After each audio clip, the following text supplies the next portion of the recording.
That's what we're gonna do. And I was like, yeah, no problem. And I was broke on the couch. I was like, no, we can do that. And now, like, we're making a little bit of money. And now he like, so. They don't know how to play a chord game. The horn players are immune to the chord music, I guess. Okay. So he took care of you. Yeah. And then there's a little... So you guys give each other reparations. It's incredible how things are changing. This is absolutely amazing. I love the looks that I'm getting from Sam J tonight. I got back up now, nigga. No. We're having fun here. Sam. Yeah.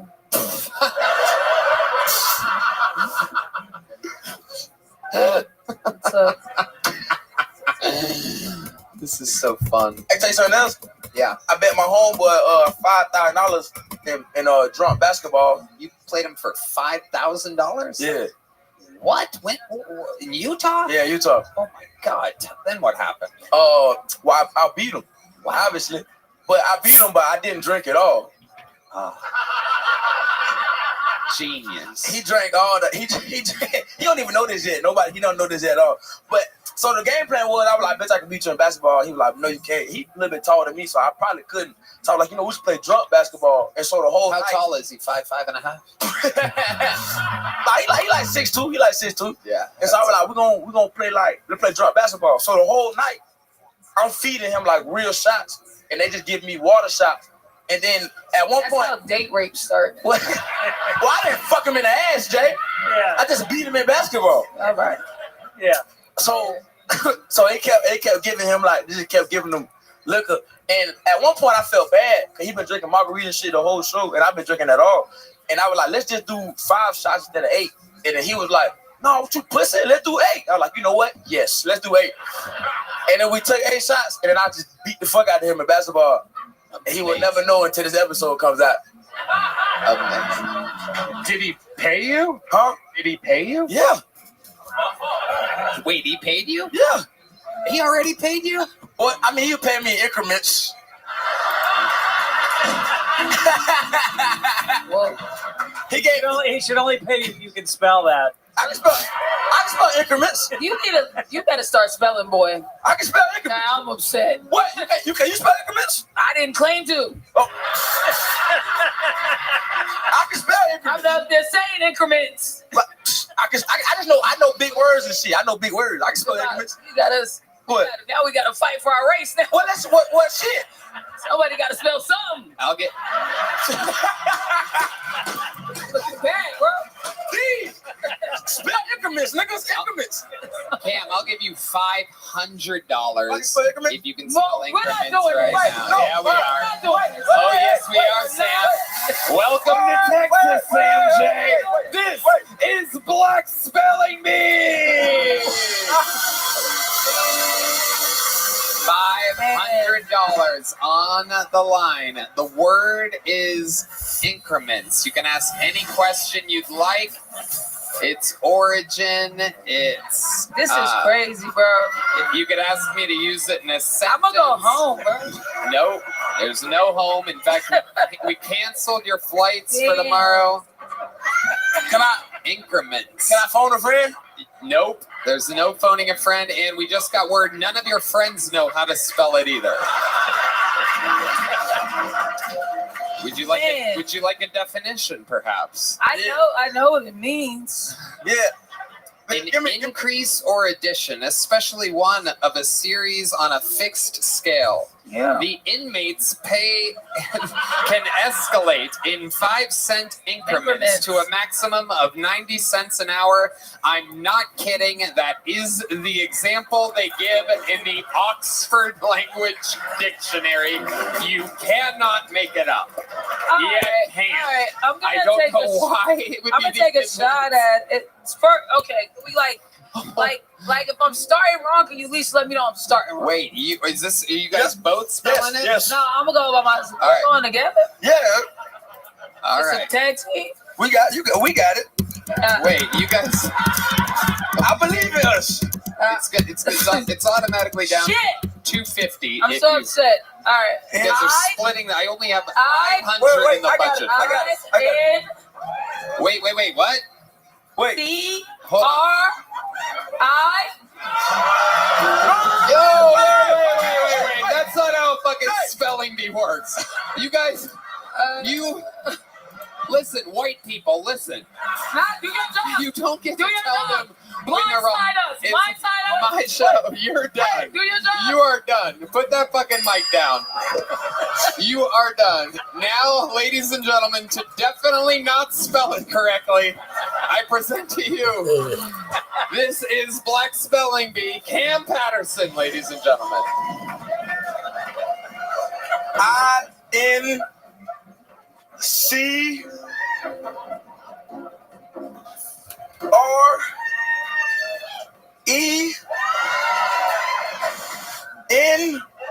Wait, what was that? Wait, what did you just say?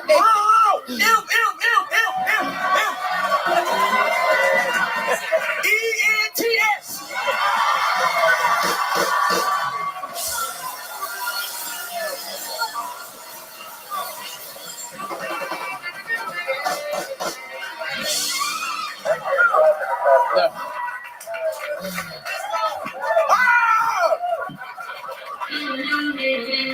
I'm a genius.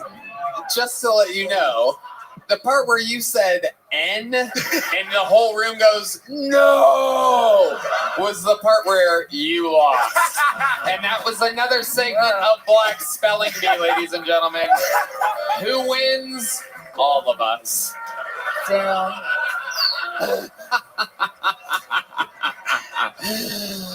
Fuck. Oh. It was good though. That was good. It was an M. It was an M, and then the room corrected you. But don't worry, there's a lot of people at home saying N right now as well. I got farther than all y'all thought I was gonna get. And that's all I care about. I'll tell you this. I honestly thought I didn't see you accidentally saying N instead of M on my prediction sheet, but I thought you were gonna spell it mince, as in like mince. Oh, M-I-N-T-S for sure. I was like so positive. But there you are, full of surprises. Increments. Always fucking entertaining as hell. One more time for the great Cam Patterson, ladies and gentlemen. Oh my goodness. Black Spelling Bee is its own Kill Tony spin-off show. Again, we reserve the right here. That is my property. I don't know why I sounded like Trump just then. It's my property. I've been doing that a lot tonight. Hey y'all, this podcast is sponsored by Squarespace, the all-in-one website platform for entrepreneurs to stand out and succeed online. Whether you're just starting out or managing a growing brand, Squarespace makes it easy to create a beautiful website, engage with your audience, and sell anything from products to content to time, all in one place, all on your terms. Right, Dan. Tony, I love Squarespace. It makes website design easy and fun. Start a completely personalized website with a new guided design system, Squarespace Blueprint. Choose from professionally curated layout and styling options to build a unique online presence from the ground up. Tailored to your brand or business and optimized for every device. Easily launch your website and get discovered fast with integrated optimized SEO tools so you show up more often to more people and grow the way you want. Wow, very good, Red Band. Make checkout seamless for your customers with simple but powerful payment tools. Accept credit cards, PayPal, and Apple Pay. And in eligible countries, offer customers the option to buy now and pay later with Afterpay and ClearPay. Kickstart or update written content on any website, product description, or email with Squarespace AI, generating instant, personalized results that know and show your brand identity. Explain what your site is about, choose your tone, and enter what you need to get short or long form text. No matter the placement, Squarespace AI makes it easier to go live, stand out, and succeed online. So head to squarespace.com for a free trial. And when you're ready to launch, go to squarespace.com/KillTony to save 10% off your first purchase of a website or domain. All right, back to the show we go. Ladies and gentlemen, the fuck are you doing back there? Can you get her another drink? Oh yeah, what do you want? Old fashioned? Manhattan? I not drinking the old fashioned. What is that? It's a Hennessy with ginger beer and an orange slice. Hennessy with ginger beer and an orange slice. Yeah. Ladies and gentlemen, it appears as though Black Spelling Bee is going to have round 2 here.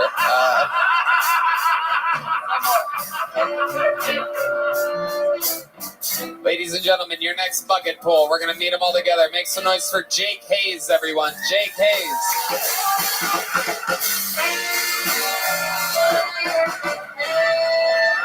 How's everybody doing?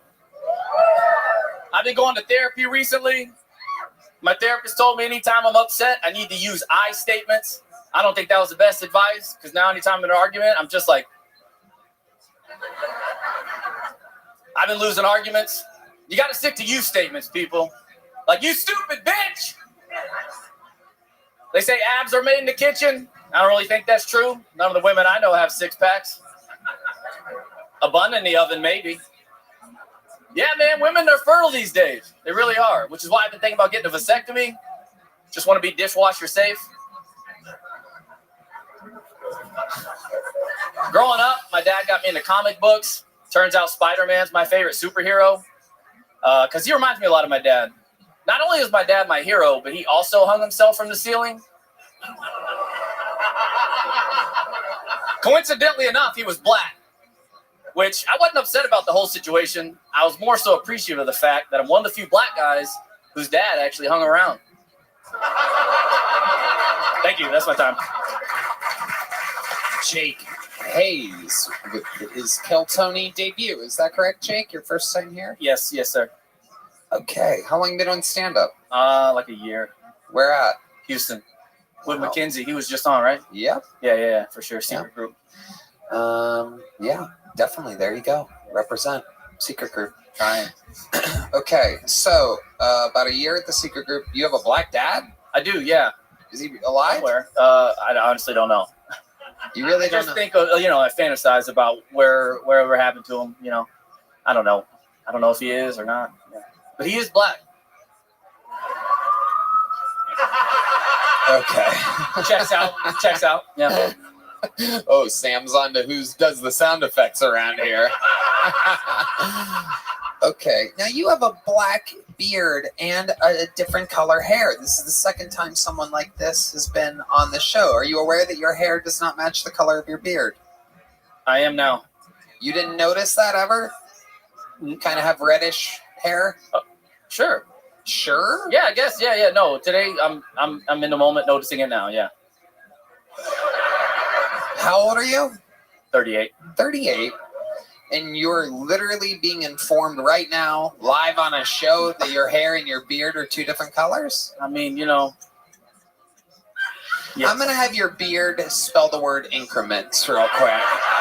We're going to find out if it's actually black or... Sam J, let's check in with Sam here.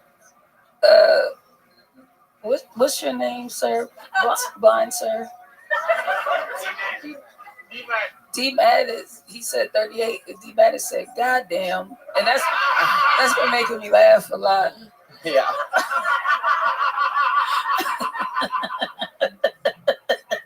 D also partakes in the Hennessy during the shows. That's funny.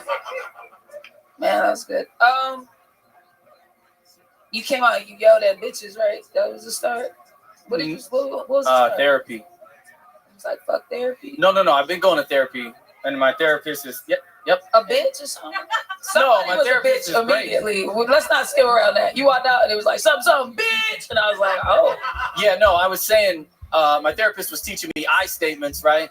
And then they're not working, so then I said you got to stick to you statements. Like, you stupid bitch. Oh yeah. Yeah. That's the part I didn't like. Yep. It wasn't directed towards you. I didn't like that. Jake, Yes. what do you do for a living? I'm a nurse.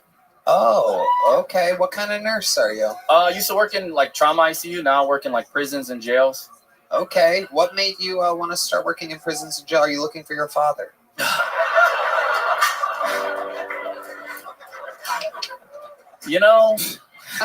The looks Sam J are giving me. If I could get a compilation of all the looks I get from Sam after this, that'd be great. Honestly, I just saw the opportunity. I was in the military for a while, and it kind of seemed like similar. Yeah, they're very similar. Okay. What'd you do in the military? I was a special operations medic for the Navy. Wow, amazing. Look at that. Yeah. An American hero. I love it. No, You saw some crazy stuff over there? I mean, you know, just regular stuff, I guess. Okay, you Yeah. just went into a PTSD moment right there. That was pretty wild to see. Jake, what do you do for fun? For fun, skydive, scuba dive, like shooting guns, skateboarding. I started comedy a year ago, so that's kind of fun. Yeah. What made you want to start comedy? I think like, you know, it's just like after I got out of the military, I just wanted something to continue to do, like work towards and continue to grow. There's no real cap on it.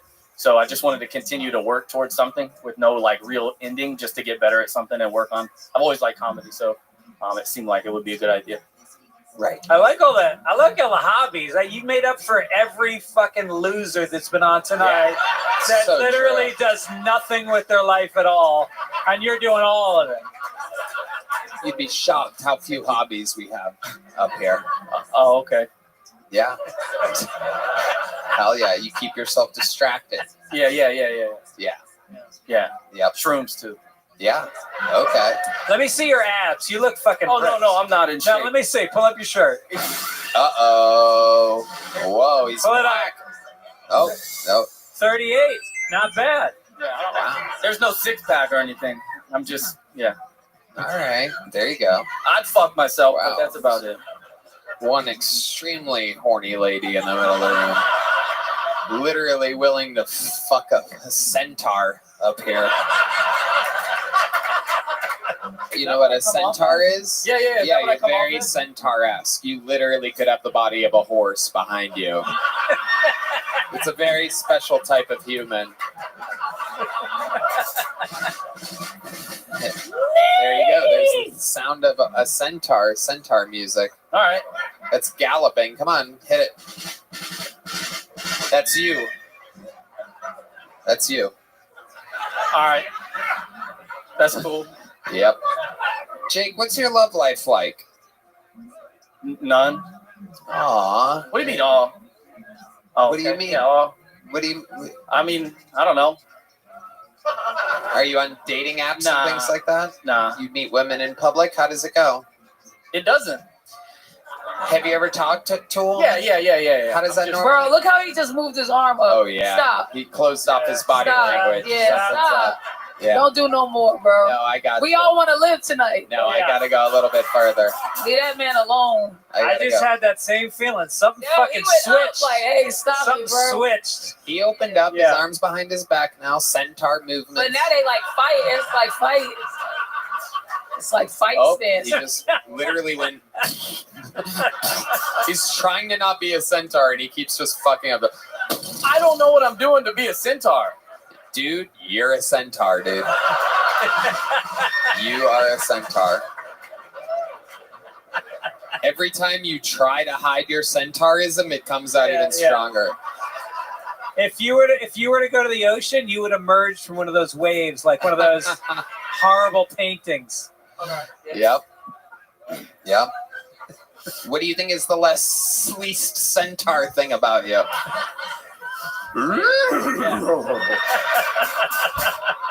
I don't eat hay. That is the worst choice.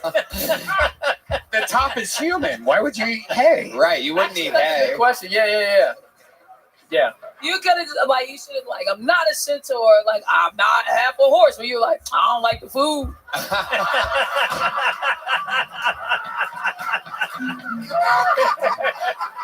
I mean, honestly, at this point, everybody thinks I'm a centaur. I don't know how to get out of it. I don't know if everybody. Do you guys think he's centauri?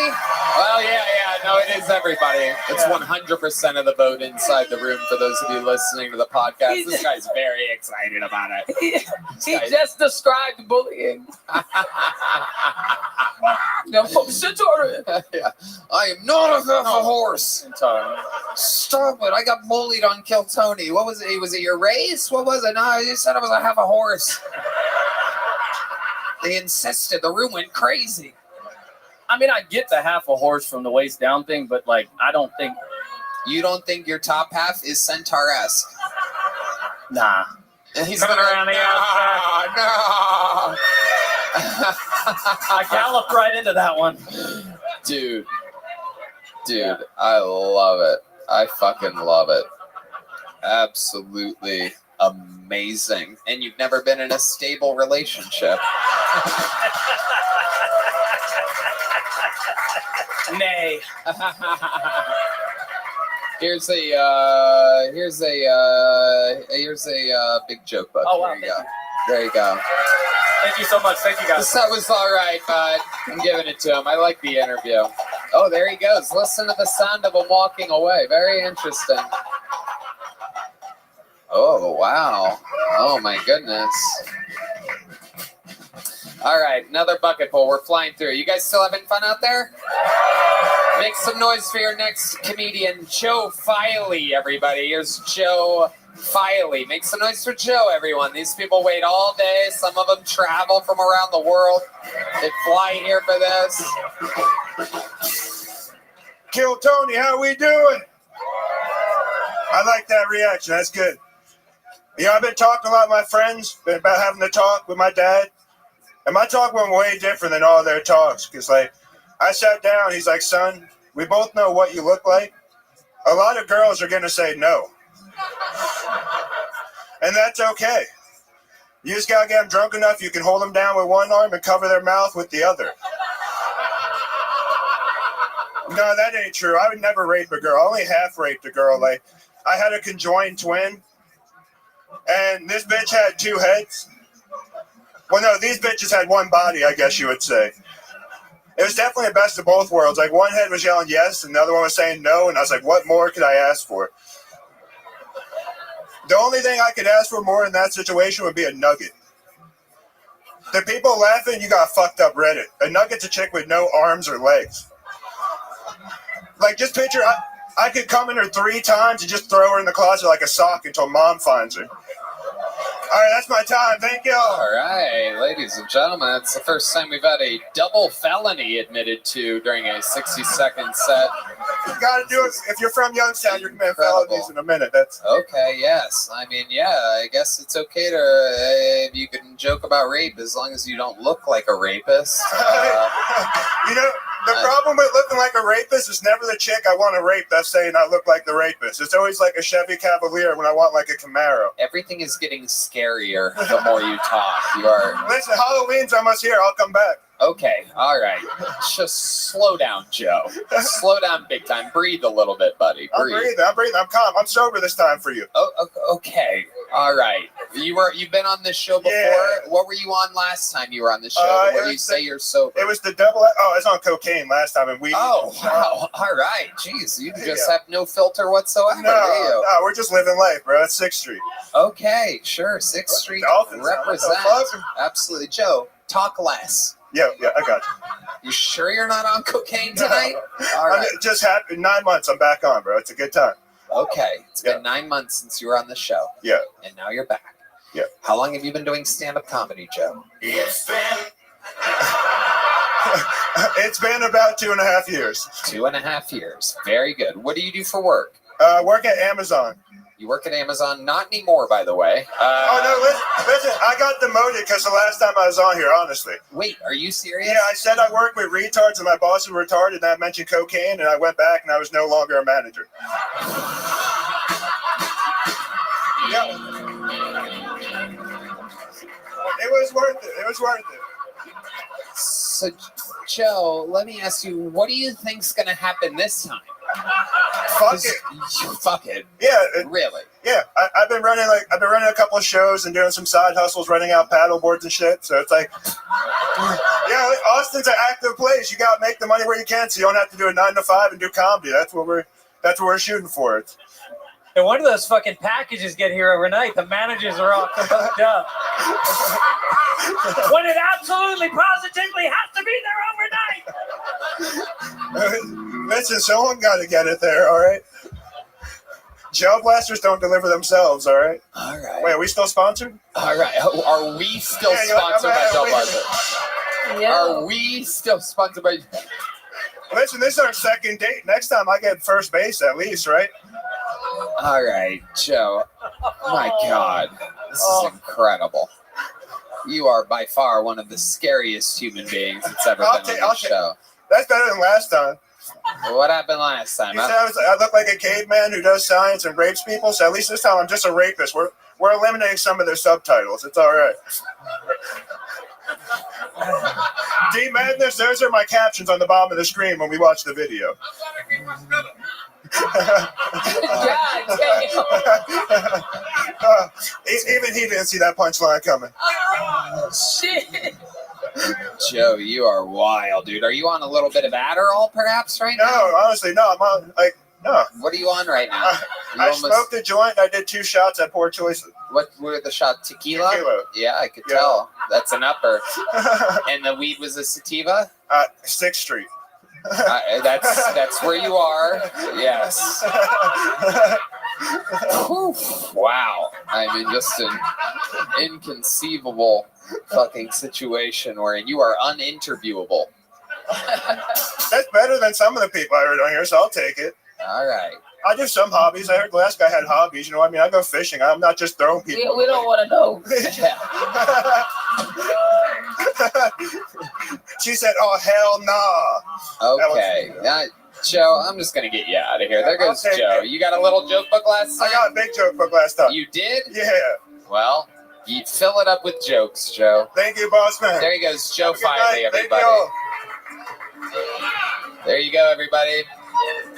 You can recognize him from future trials of some kind. You saw him here first.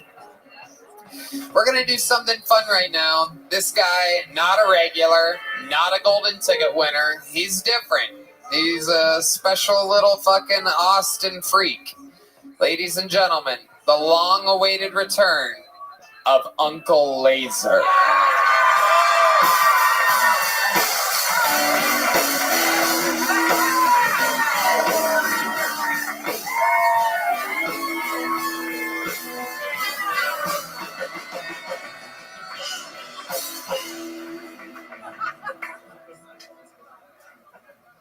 Statistically, we've all to some degree been sexually assaulted with a stranger during Netflix and chill. You're one of the few. Yeah, I mean, sometimes the guy from Christian Mingle that you met ain't so chill, you know, and starts off as a butt massage.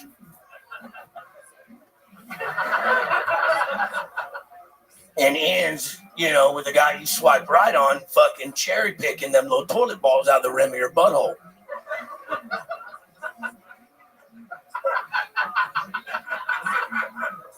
Oh yeah, I had COVID. I lost my sense of taste and smell. You can still get strep throat, you fucking idiot. But I smoked crack with a woman the other day during Netflix and chill. I said, call me old-fashioned, but I don't think Netflix and chill is a crack activity, darling. I'm trying to watch the Houses of Dragons, not chase a fucking dragon. My name's Uncle Laser. You've been great. Okay. House of Dragons is not on Netflix, but we'll accept it anyway. Welcome back, Wow, dude, Uncle that's where you're gonna start off with. Well, right I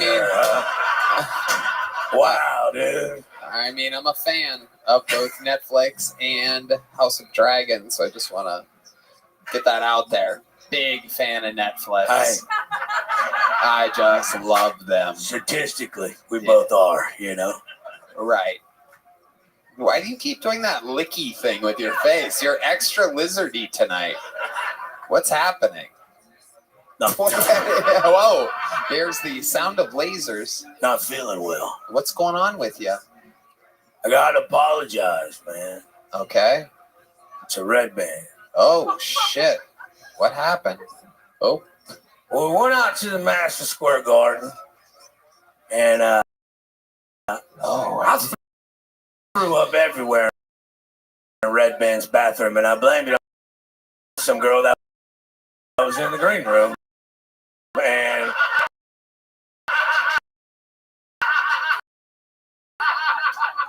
I'm gonna be honest with you. They're like, I was like, if I tell them it was me, they're gonna them on drugs again, you know. And The entire time, known this the entire time.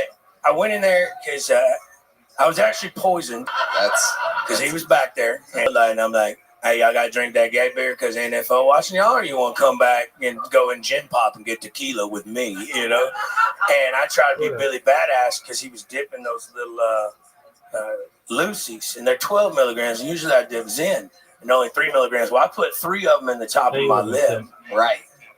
Tried to hang out with Aaron Rodgers. Trying to be cool. They're telling war stories about, you know, fucking avoiding a sack from Myles Garrett, and I'm fucking women that look like defensive line men, you know what I'm saying? And, you know, I was trying to be one of the boys, you know, and I fucking had to vert off and threw up everywhere in his bathroom. The Red Band got off stage at that moment in time, started banging on the doors. I'm going to tell Tony you're back here, and I go, and I just took off running. So I'm sorry, it was me, and I got a gift for him. And I will tell you this, let the record show that I never forget anything. And, 2 packs of Parliament's amazing. You invested $12 into this segment of this show. Amazing. But I will tell you this, that there was indeed a moment of the second night of Madison Square Garden. There we are. I mean, I am just in the zone, going down the plans that I had, just executing moment after moment of what many people that were there in attendance said the biggest 2-night event in comedy they've ever seen before. And halfway through the second night, indeed, I look over at Red Band, and he does this thing where he huffs and puffs a lot sometimes, just and I go, what the fuck? I go off mic. But I'm going to do it with the mic this time, but I go like this. But I was like, so I go, what the fuck is wrong with you right now? And he literally goes, fucking Uncle Laser threw up all over my fucking bathroom. And I'm like, Red Band, we are live at Madison Square Garden right now. Let's fucking talk about it later. These are the conversations. If you ever wonder what conversations we're having off mic, they're all retarded. 100%. It's never anything where like, oh, thank you, I needed that information, Red Band. What's interesting, that helps the flow of the show. What's interesting is that he didn't just puke in the toilet like a 12-year-old. He puked all around the toilet, so I had to like piss like an arch just to go to pee. I understand what happened there because Laser thinks he's a man. So what happened was he's like, I ain't gonna throw up. I just ain't feeling so good. Right? You're trying to lie to yourself. So you didn't puke in the toilet because you didn't think you were good. You were trying to fight the puke. Explain to us how you puke all over a bathroom as a grown man. Even the last rapist retard guy would make it in the toilet. D Madness could totally get it all into the toilet. No, it's you fighting with your, I'm a man, I ain't going to throw up. I can do what Aaron Rodgers does, even though I'm the same height as Mitchell MacArthur. I swear to God, I'm 5'7 3/4. Get out the measuring tape, Tony. Measure it from the top of my mullet. Like I said, I was poisoned. And you were not by Aaron Rodgers. You were not poisoned by Aaron Rodgers. Poisoned by Aaron Rodgers. No, you wish. Can I just bring up one thing? Laser said early in his set, he said the word statistically. And in all fairness to the black comics we've had on tonight, I would like to wager $5 yes, that Laser cannot spell statistically. Would you like us to use it in a sentence? Ladies and gentlemen, this is a very special segment we call White Trash Spelling Bee. Unbelievable. It is indeed statistically. It is an adverb. According to or by means of statistics. All observation data were statistically analyzed. Ladies and gentlemen, from the Oxford Language Dictionary, this is Uncle Laser with the word statistically. Origin is Greek or Roman?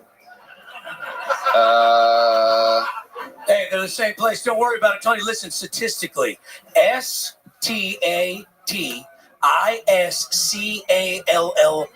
That is incorrect, Yeah, I was ladies close. and gentlemen. That is white Yeah. trash spelling bee. The two L's are silent. Fuck. No, it was a very obvious T that you missed there. You Was it said a T? I don't dot them or cross them, you know. Statist. Yeah, you really miss a very odd letter to miss. A lot of comedians are just dumb as shit, huh? It's just unbelievable. Top to bottom, left to right, you know. There you go. You know your directions. Very good. Amazing stuff. Uncle Laser, what else is going on in life? Yeah. Trying not to die face down in a Motel 6 in Nebraska, you know, with Tom Bodette. You have been on the road a lot. Yeah. You have been doing that. You Yeah. lie continuously to me in order to get back on the show. Continuously says, Tony, I haven't been doing any drugs or anything. I mean, I just... No, I actually haven't been doing cocaine. The fentanyl shit's been scaring the fuck up. I haven't done cocaine in like 6 months. Dead ass.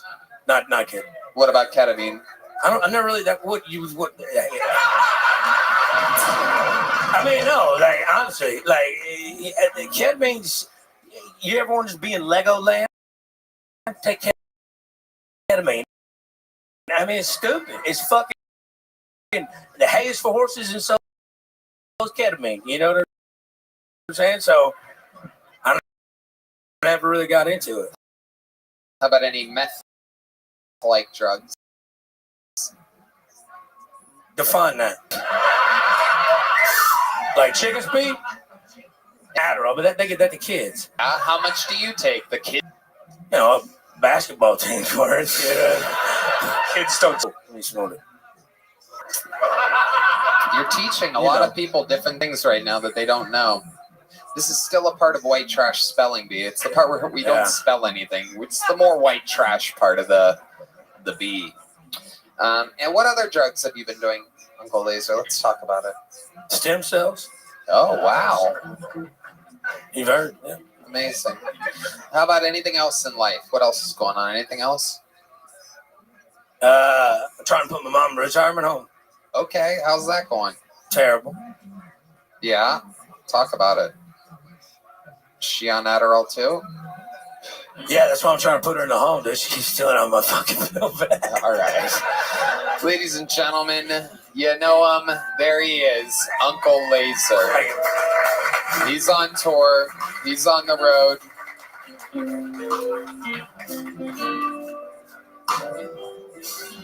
Who did?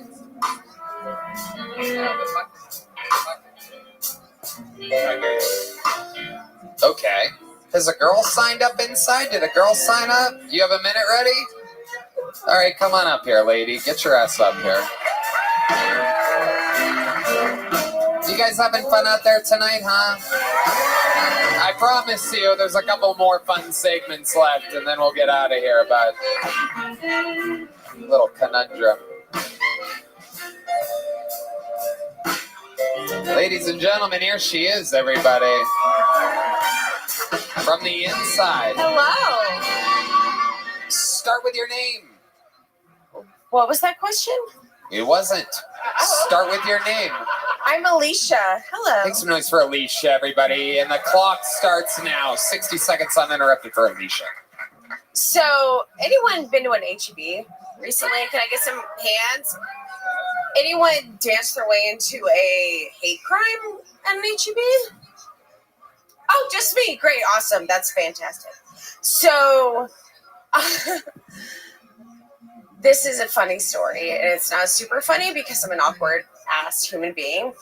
So, I'm at an HEB. They play bangers. Can I get a hello? They do. Like, they play bangers when they play the music on top.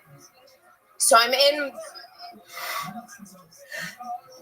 the street playing, dancing, whatever, and I'm like, oh my god, there's an HEB person in front of me, and we're playing, and we're dancing, and we're feeling the music, except she wasn't dancing, they had palsy, and so I'm mimicking this person who has palsy in front of me, and they see me, and just dead inside, except for I was like, oh great, I get to leave now, and no one's gonna know who I am except for I'm a basic white bitch, and I have my name. There you go. Very good, Alicia. Amazing. So what ended up happening? I had my name monogrammed across my shirt and a personalized license plate, and so everyone knew who I was as I left, and I could never go back to that HEB. And You were banned from an HEB. Yes, I was. Yes. Wow. And by the looks of things, you fucking love HEB. I do. Yes. Yeah. Thank you. What do you do for work? I'm in sales. Did that affect your job at all? Did you go viral? No, because I sell across Canada and the world, so no one knew about my life except. You live in Canada.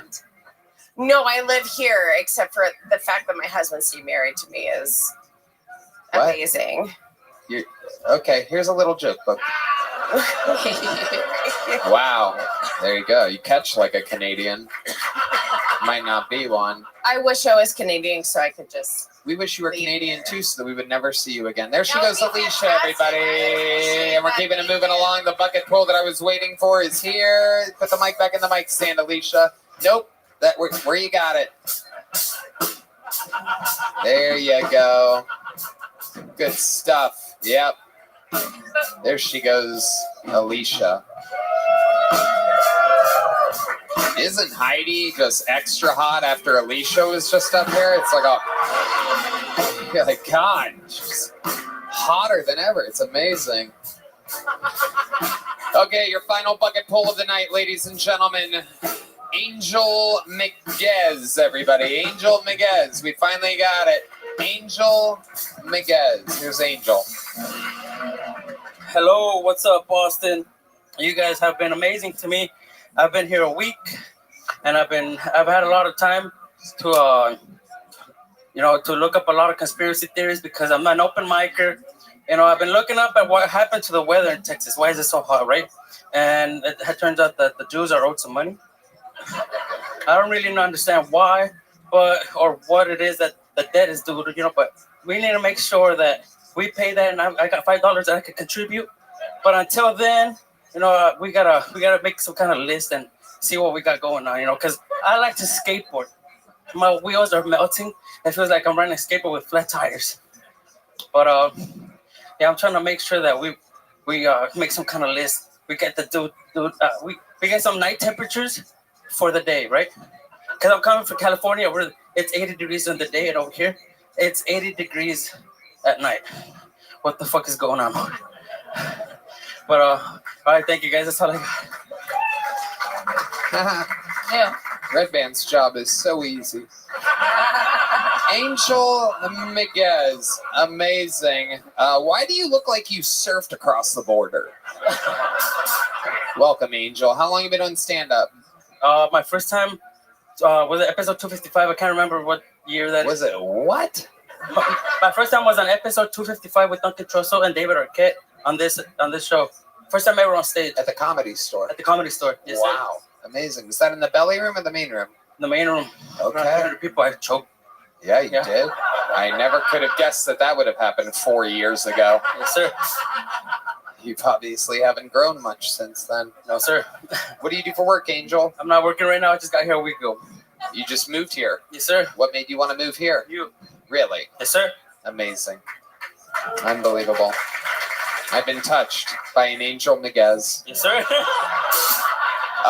Angel, what do you plan on doing for work? What are your capabilities? Working for you, man. What can you possibly do for me? I already have a gardener. I'm pretty sure you got cameraman all over the place. I have a drone, but I could get you coffee or whatever, but whatever it takes, It's funny you mentioned that. I actually do need a new person to get me coffee. Nope, my team is saying no. You've been down by Yoni and Chrissy's immediate rejection. Normally, they have a very open mind. Double thumbs down from Yoni, one of the nicest people in showbiz. But according to you, he controls the weather. So, you know what I mean? You may have fucked up with your opening joke there, Angel. Might want to be a little bit nicer to the Jews if you want to work in showbiz. Oh, look who's back, everyone. Wow, back in the old, wow, very agile for someone absolutely immobile. So, Angel, you just moved here. You're here because of me. You want to work for me. Other than a drone, what else can you possibly do? Work a forklift. You can work a forklift? Wow. For Brian Redband. over there. Yeah, you I'll can get him over feed here. Red Band. That's amazing. That's incredible. There you go. Wow. The backup alarm button for the forklift. Sam J, what do you think about this? I think it's fucked up that Red Band got to play his own bad sounds. That's crazy, brother. We got to get you free, man. I don't like that. I didn't like that. That did not make me feel good. That's him. He's a little piggy. He plays along. He knows he knows the way. So Angel, how'd you get here? Did you drive here? I flew and then I bought a car like 2 days in, and then I just been living there. I flew, then I bought a car. Do you know how to play the horns, perhaps, Angel? I think you could fit in very well over there. But I signed a lease 2 days ago, so I'm here for a long time, I guess. Oh my! How long is the lease? It's a year, but I mean, I'll see how long I last out here. You're here until Greg Abbott hears your accent. Then you're gonna be in Vermont. It is a thick accent. How many brothers and sisters do you have? Shit, from one side. Oh, you got Michael Gonzalez excited. Just give us a ballpark here. Yes. And by ballpark, I mean where you guys picnic every weekend. 7, no, like nine. Oh my goodness. Absolutely unbelievable. 9 brothers and sisters. Los Angeles. Okay. Sorry. Absolutely, Angel. Well, amazing Thank stuff. you for having me, guys. Do you have any hobbies or special skills or talents that would surprise us? No. No. Wow, very fast answer there. Incredible. You have nothing at all. You do nothing. Yeah. I like taking pictures of cars, and I like driving them too. And I probably drove around your house in Hollywood whenever you were living there. Super fast. Wow. Yo, this show got a real subreddit energy.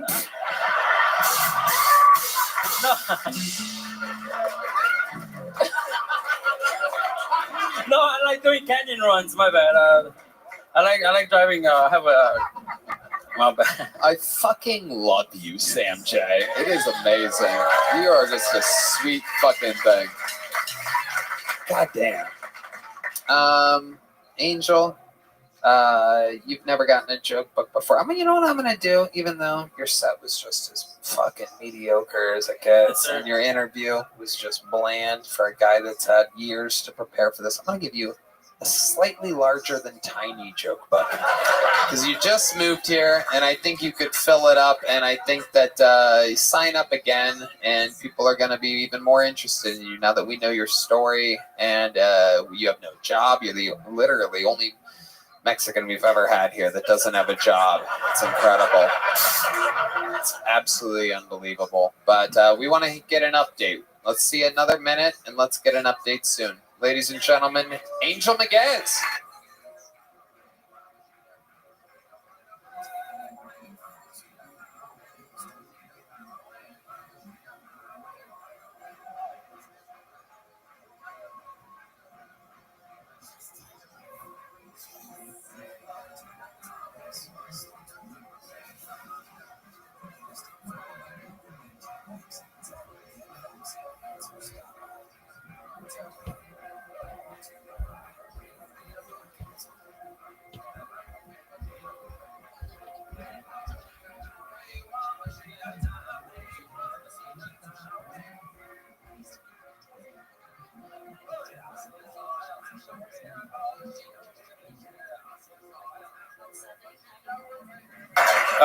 Laser just killed himself in the back, so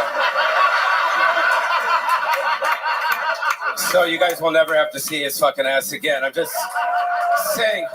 And I've taken over for Laser. Now it's the Wee's fucking time, bro. What the fuck do you think, bro? Yes. Thank you guys for coming. Give it up for Kill Tony and the fucking Shazam crew. Fucking Shazam. So, you ready for my fucking rim shots this time, Mike? Wake the fuck up and stop texting when I'm on fucking stage, you cocksucker. I'm in front of 20,000 people, kind of eating shit at Madison Square Garden. I do a rim shot joke, and I'm going like, I need help, and he fucking doesn't do shit. Anyways, I've been matching with a lot of black chicks on Bumble lately. I think I saw the dating app Bumble. It's where women choose you, and lately a lot of black chicks, they've been fucking. I had no fucking idea. My whole life I've been picking up on the wrong chick. My whole life I've been my whole life I've been picking up on the crack ass hoes, and I left these fine ass Shaniquas on the motherfucking table. Ain't that a motherfucking bitch? I was dating a girl recently, and she did break up with me for a black guy. I said, "Why'd you do that?" And she said to me, "I just like black dick." So what I did is I spray painted my dick back, and I fucked that up.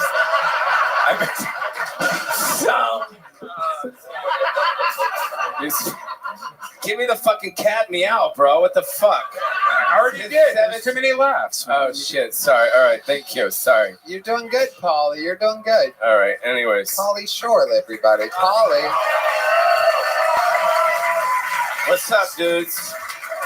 So much fun. So wild. You did it again. Sam J, did you match with him on Bumble? My name is Samaria. It's not damn Shaniqua. But no, of course, Paulie, you know I love you. No, stop taking people's hats off, Paulie. You want somebody to take off what you're wearing on your head, whatever the fuck that is?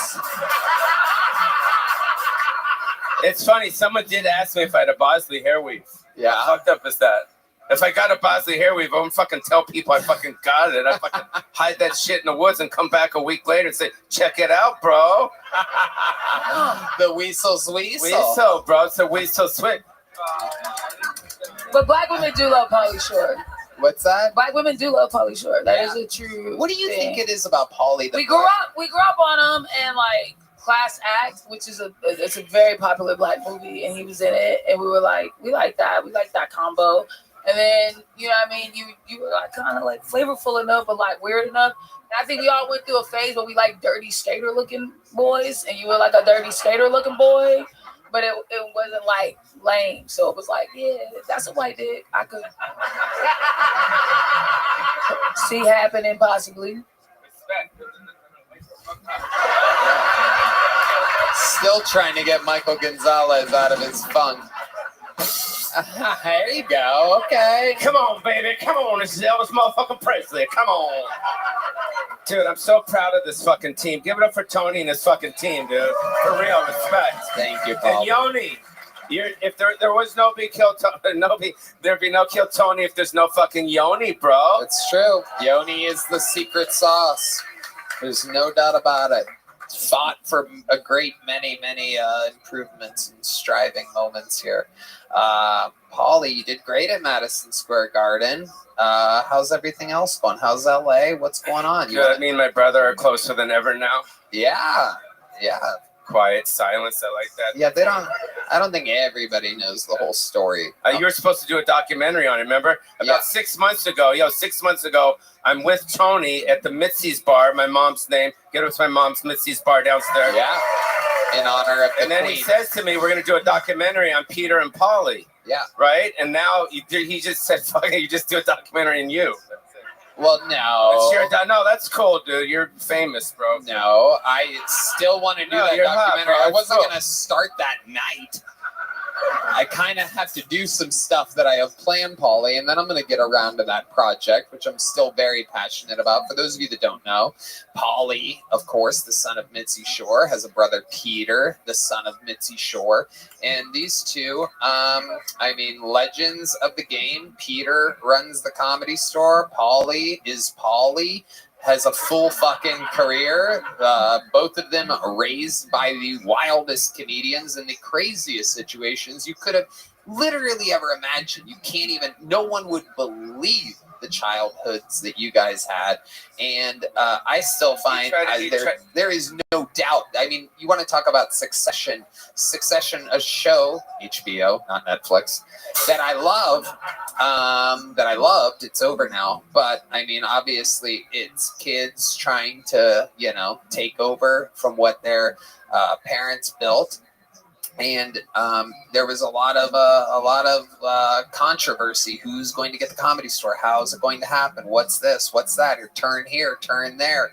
And all the comedians know about you and your brother's battle. But if other people ever found out the truth of everything, it would literally be the most unbelievable fucking show of all time. Yeah, and, no one knows. Right, but I think maybe one day they will because of me. Hopefully, yes. Maybe. Yeah. You guys heard it right here, right? Yeah.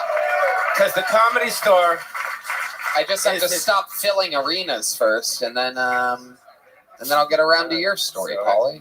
Just have to. As long as you're going to commit to doing it at some point, then that's cool, right? Totally committed. Yeah. I absolutely find it to be one of the most unbelievable fucking stories of all time. And then for me, I would really like to do and I'm going to do the Richard Simmons biopic. So that's happening. R.I.P. R.I.P. Can I point? His family didn't want. His family said no, and Richard said no. I said, well, who do you want to play you? He said fucking Tom Cruise, bro. I swear, with a straight face. I'm like, dude, I'm fucking you. Like, I look like you. I don't have to fucking act, motherfucker. Check this out. Come on, ladies. Let's go, girls. Hey. Yeah, look, you and Michael are back connected fully right now. It's unbelievable. Rocket Man. 2, 3, 4. She packed my backpacks last night. Pre-flight. Yeah. 0 hours, 9 a.m. Mars ain't the kind of place. Okay, cut. Paulie, that was good. How about Pauly Shore, ladies and gentlemen? You don't know Rocket Man? What? I'll tell you this, Sam J doesn't know Rocket Man, but I must say, we were absolutely ridiculously jamming to some white people 90s music last night on the boat. I love 90s alternative. You know some crazy white people music. You I'm actually big taught into me a 90s couple. I'm like, wait, what? I'm into 90s alternative. I'm big into 90s alternative, but I don't know that one. What's your favorite 90s white people music? Like Foo Fighters, maybe. You guys know any Foo Fighters? We're gonna have to just dim it for the YouTube or something, or cut it or something. Oh, that's my favorite one. Make some noise for the Kill Tony band, Sam J and Pauly Shore, ladies and gentlemen. You guys want one last special treat?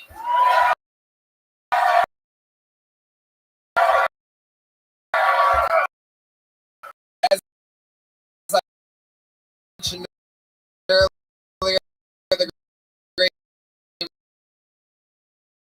Montgomery couldn't make it, but I have a little something that I think you guys are gonna love. Here to bring it home with the final minute of stand-up comedy tonight, I present to you one of the all-time very fast Kill Tony legends, growing and excelling in front of our very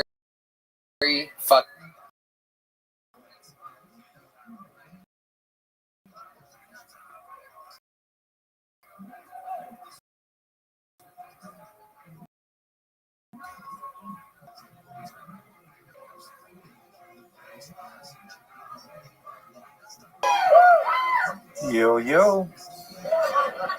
Because you have these fucking hard to read mothers out there. There's a guy outside of my apartment. I see him every couple of days, always shirtless, holding a pipe.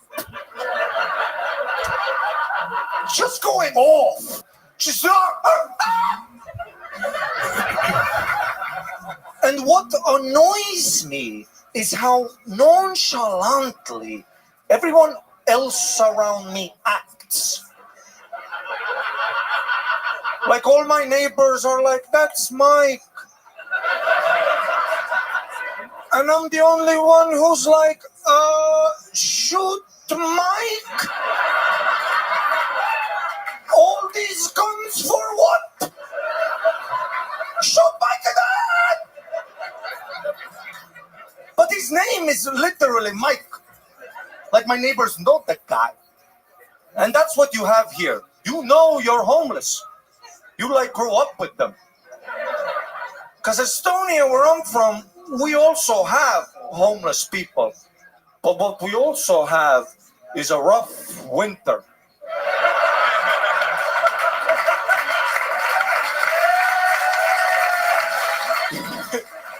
So it's not the same guy. Every year we get a new batch. Like butterflies. But here you just see Mike every year getting stronger. Thank you very much. Thank you very much. Thank you. 2 minutes of thunder and lightning from the freak of Estonia, Ari Matti. I mean, my goodness, what a way to put a fucking ribbon on it. You are fantastic. Thank you. Unbelievable delivery, execution, fucking everything. The writing, you know, a lot of people that are as funny with delivery and moving as you don't, they automatically settle for the writing of that they can get away with. Yeah, because they get their laughs from their voice, from their delivery, from all the other things that you also have going. Your writing is fucking incredible. Your perspective, making it about Estonia, the rough winter, unfucking believable. You work very hard at this, and it shows you're a natural, absolute freak. Where are we at with your citizenship? Thank you so much. I mean, it's going as well as you can, you know. Yeah. I mean, I've been on Joe Rogan, I'm on here, so I guess I need to be president to get this fucking paper, huh? Well, me running. It's almost a win-win for you at this point, no matter who ends up being president, because one of them lets everybody become a citizen, and the other one,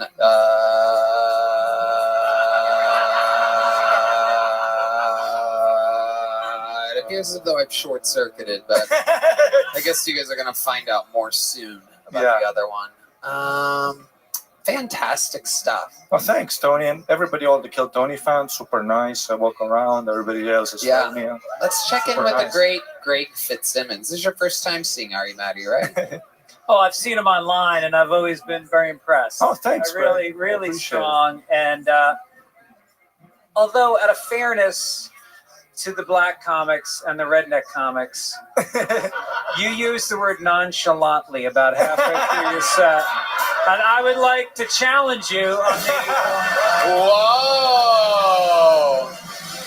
Ladies and gentlemen. Nations fallen from the Soviet bloc in the 1980s category. Ladies and gentlemen, this is the first time that I actually think that the speller might get this right. Nonchalantly, this is the first ever and perhaps the last ever Estonian spelling bee, ladies and gentlemen. Nonchalantly is an adverb. In a casually calm and relaxed manner, she nonchalantly walked out of the police station. Nonchalantly. N-O-N, then the minus mark. That is C-H-A-L.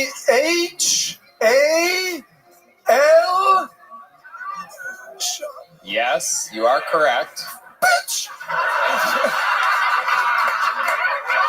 I should have your fucking passport. Retard.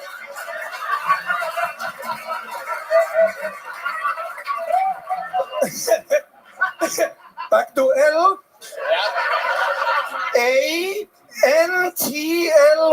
You got it! Ari Matti! USA! USA! USA! USA! USA! And we did it again. Sam J's in Sacramento, New York City at the Gramercy Theater, SamJComedy.com, Hitsdog.com. He's going to Tulsa, San Francisco. His new special, You Know Me, is a Greg Fitzsimmons comedy on YouTube. Those tickets are at Fitsdog.com. Thank you to Simply Safe, Talkspace, and ExpressVPN. One more time for our guest tonight, Sam J. Greg Fitzsimmons. The drawing is in from Ryan J. Ebelt, who draws every episode of Greg and Sam. One more time for the best damn band in the land. Let's see what Chris Rogers drew up tonight in the corner there. Fuck yeah!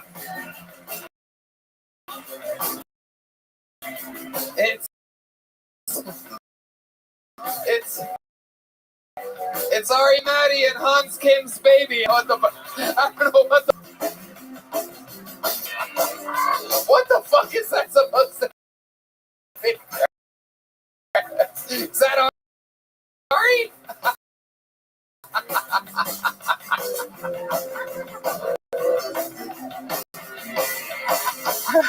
Check out the Sunset Strip, ATX.com. Secret show every Thursday. Chris, I love it. I love it. Did you guys have a great night tonight? We love you. Thank you. God bless America and God bless Texas. Good night, everybody.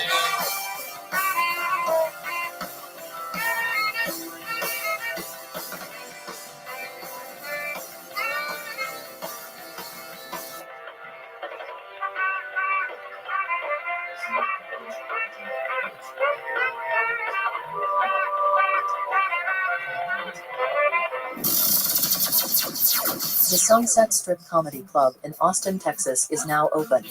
Check out Red Band's Secret Show every Thursday. Go to stripatx.com for tickets.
Fucking Lyme disease. Where was Stuart Little on 9/11? We know he had an airplane. Take one of these to the deal, baby.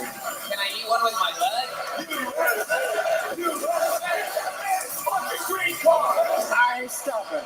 Happy birthday, Tony Hinchcliffe. Next up is the host of the #1 live podcast in the world. Give it up, Tony Hinchcliffe. Let's go, Tony. Quite possibly the greatest show on the internet, Kill Tony. On fire, ladies and gentlemen. Do it. I would love to have you on the Secret Show Thursday. Hey, I would love to have you on the Secret Show. All I do is give and give and give to you ungrateful fucks. Hey, this is Red Band! Coming live from Madison Square Garden! Here in New York City for a brand new episode of Kill Tony! Get up for Tony Hinchcliffe!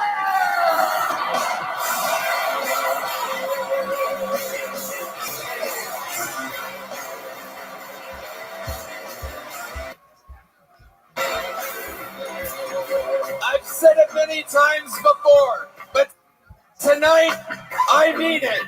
Who's ready for the best fucking night of their lives?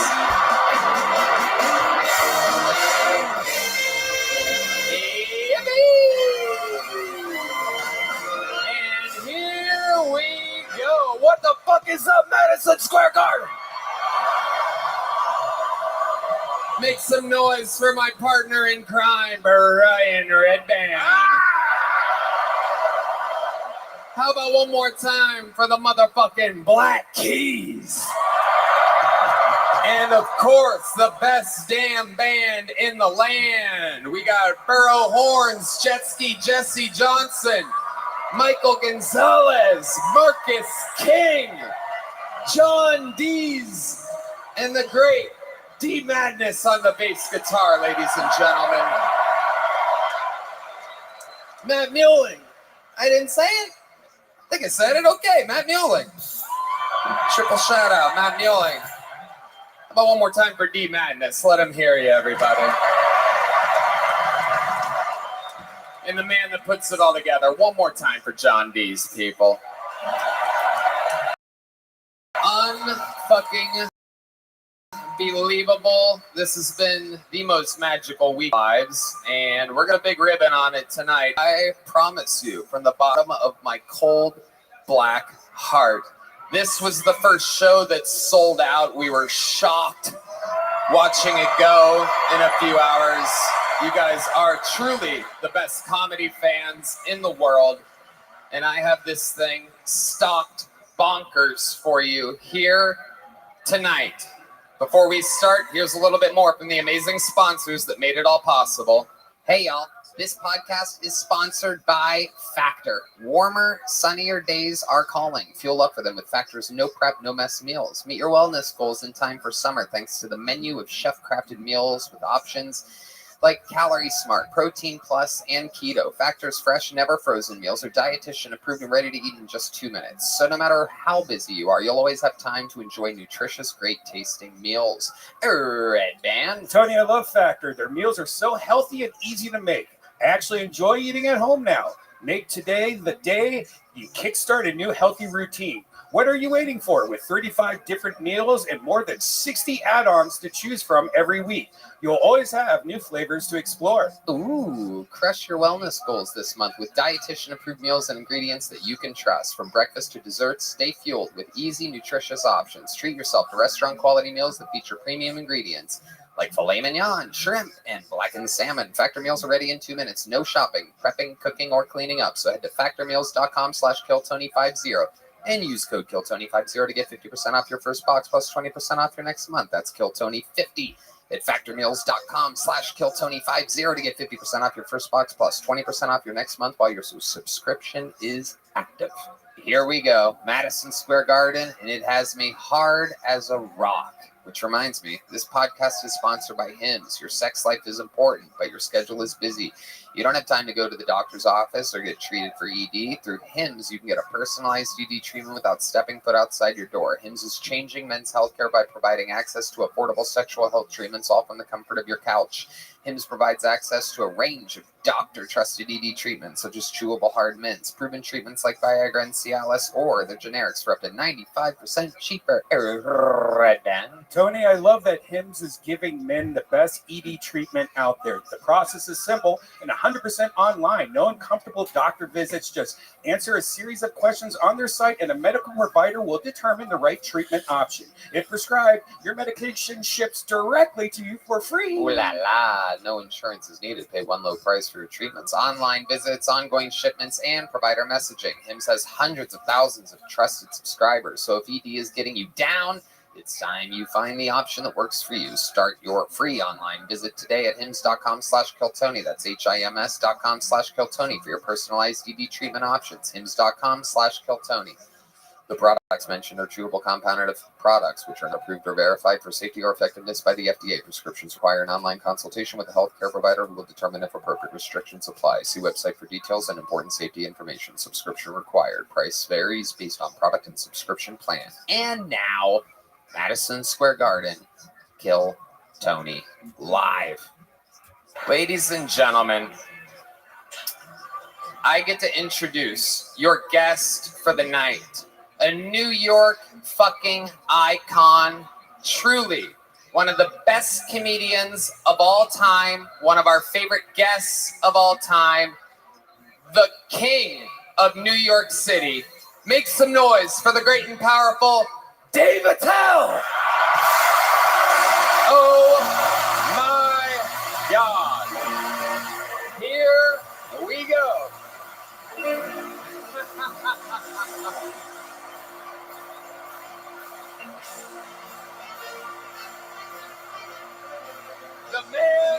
the myth, the New York fucking legend.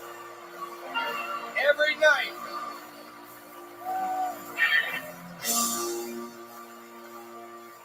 Tony! Tony, you set? Make it louder. Can you hear me?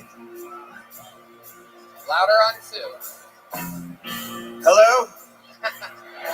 Okay, good. I guess you got that. You got the same sound guy from the debates. I got to say one thing about my man Tony here. He said he was going to play the Garden. I said never.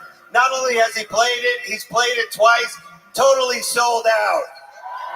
You made that happen. Tony, I owe you a blowjob. Yeah. I love it. What a fucking honor to have you here, Dave. I'm so pumped to have you. And you know what? Why don't we add one more person to this panel? Even though we could do it with Dave very easily, I'd like to introduce a man who made his Kill Tony debut only this year. He's only been on the panel one time before. I mean, what can I say about him? He's got a lot of free time on his hands. Ladies and gentlemen, I'd like to introduce, this is pretty crazy, but this is Madison Square Garden, so I'm going to do it anyway. I would like to introduce to you the current President of the United States of America. This is Joe Biden.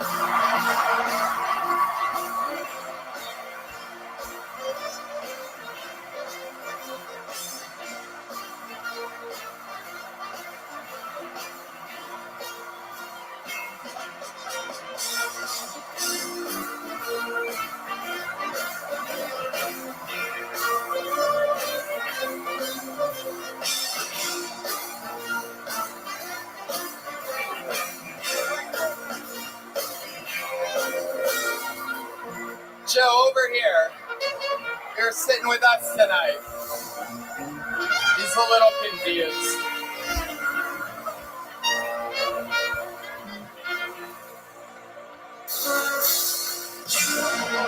Wow. Ladies and gentlemen, he's back. Joe Biden. Oh, baby. America, how we feeling, America? America, USA, USA, USA. He's back. Let's get a beer. I might have stepped down, Tony, but I'm stepping up to the streets like Jackie Chan in Mortal Kombat. Come on. I'm sitting up here at a legend right now. I got Dave Attell. I got Dave Chappelle. I got Dave Adele. Hello, is it me? Come on. Got Kim Cattrall up here, Sex in the City. A couple of gals getting some drinks, getting our kinks, looking for twinks. You know what it is. We're going to Jumanji tonight. We'll go up, down, A, B, left, right, select, start. Ba-da-ba-ba-ba. You're loving it. Come on. You know what it is. Get 2 birds with 1 stone. Kill 2 girls with 1 cup. We're living La Vida Loca. Still got it. Joe Biden is here, ladies and gentlemen. Awesome. Dave, what do you think about sitting next to the president? I think the press can go all night. His diaper's half empty, not half full. I like this guy. Actually, the garbage man from Sesame Street. 4 more days. Say that to my face. Whoa! Joe, how you been spending your free time?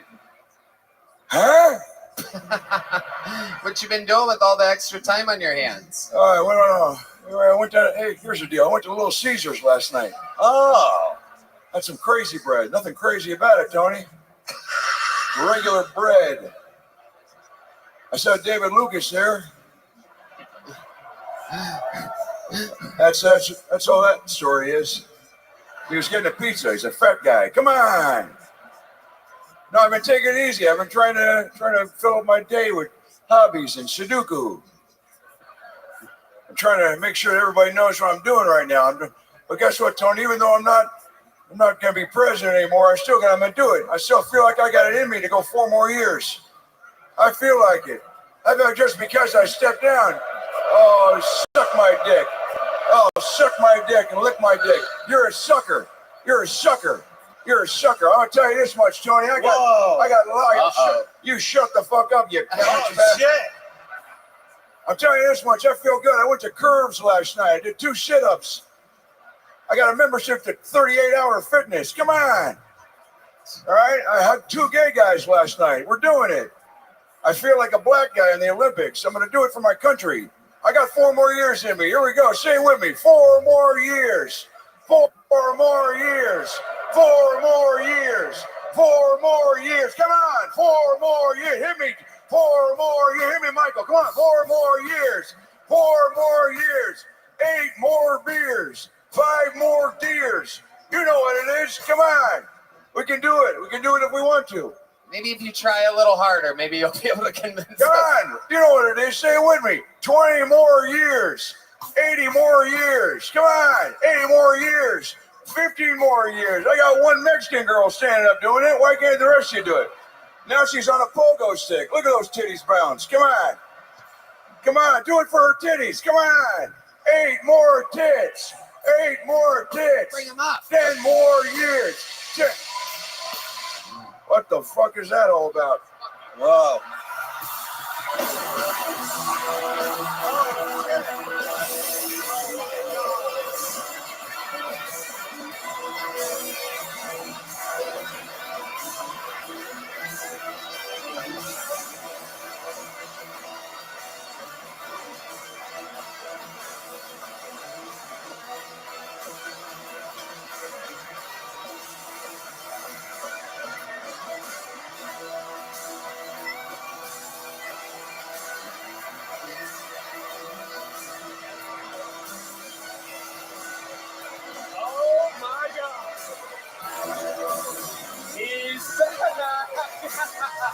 Donald fucking Trump is here!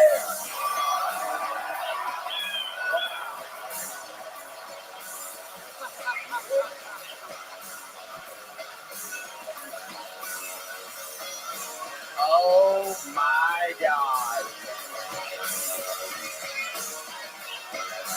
Oh my God. Wow. Ladies and gentlemen, they're back. Donald Trump. You can cut the fucking music. Hell yeah, it's amazing. Wow. Welcome back, Mr. President. Tony, it's so good to be here back here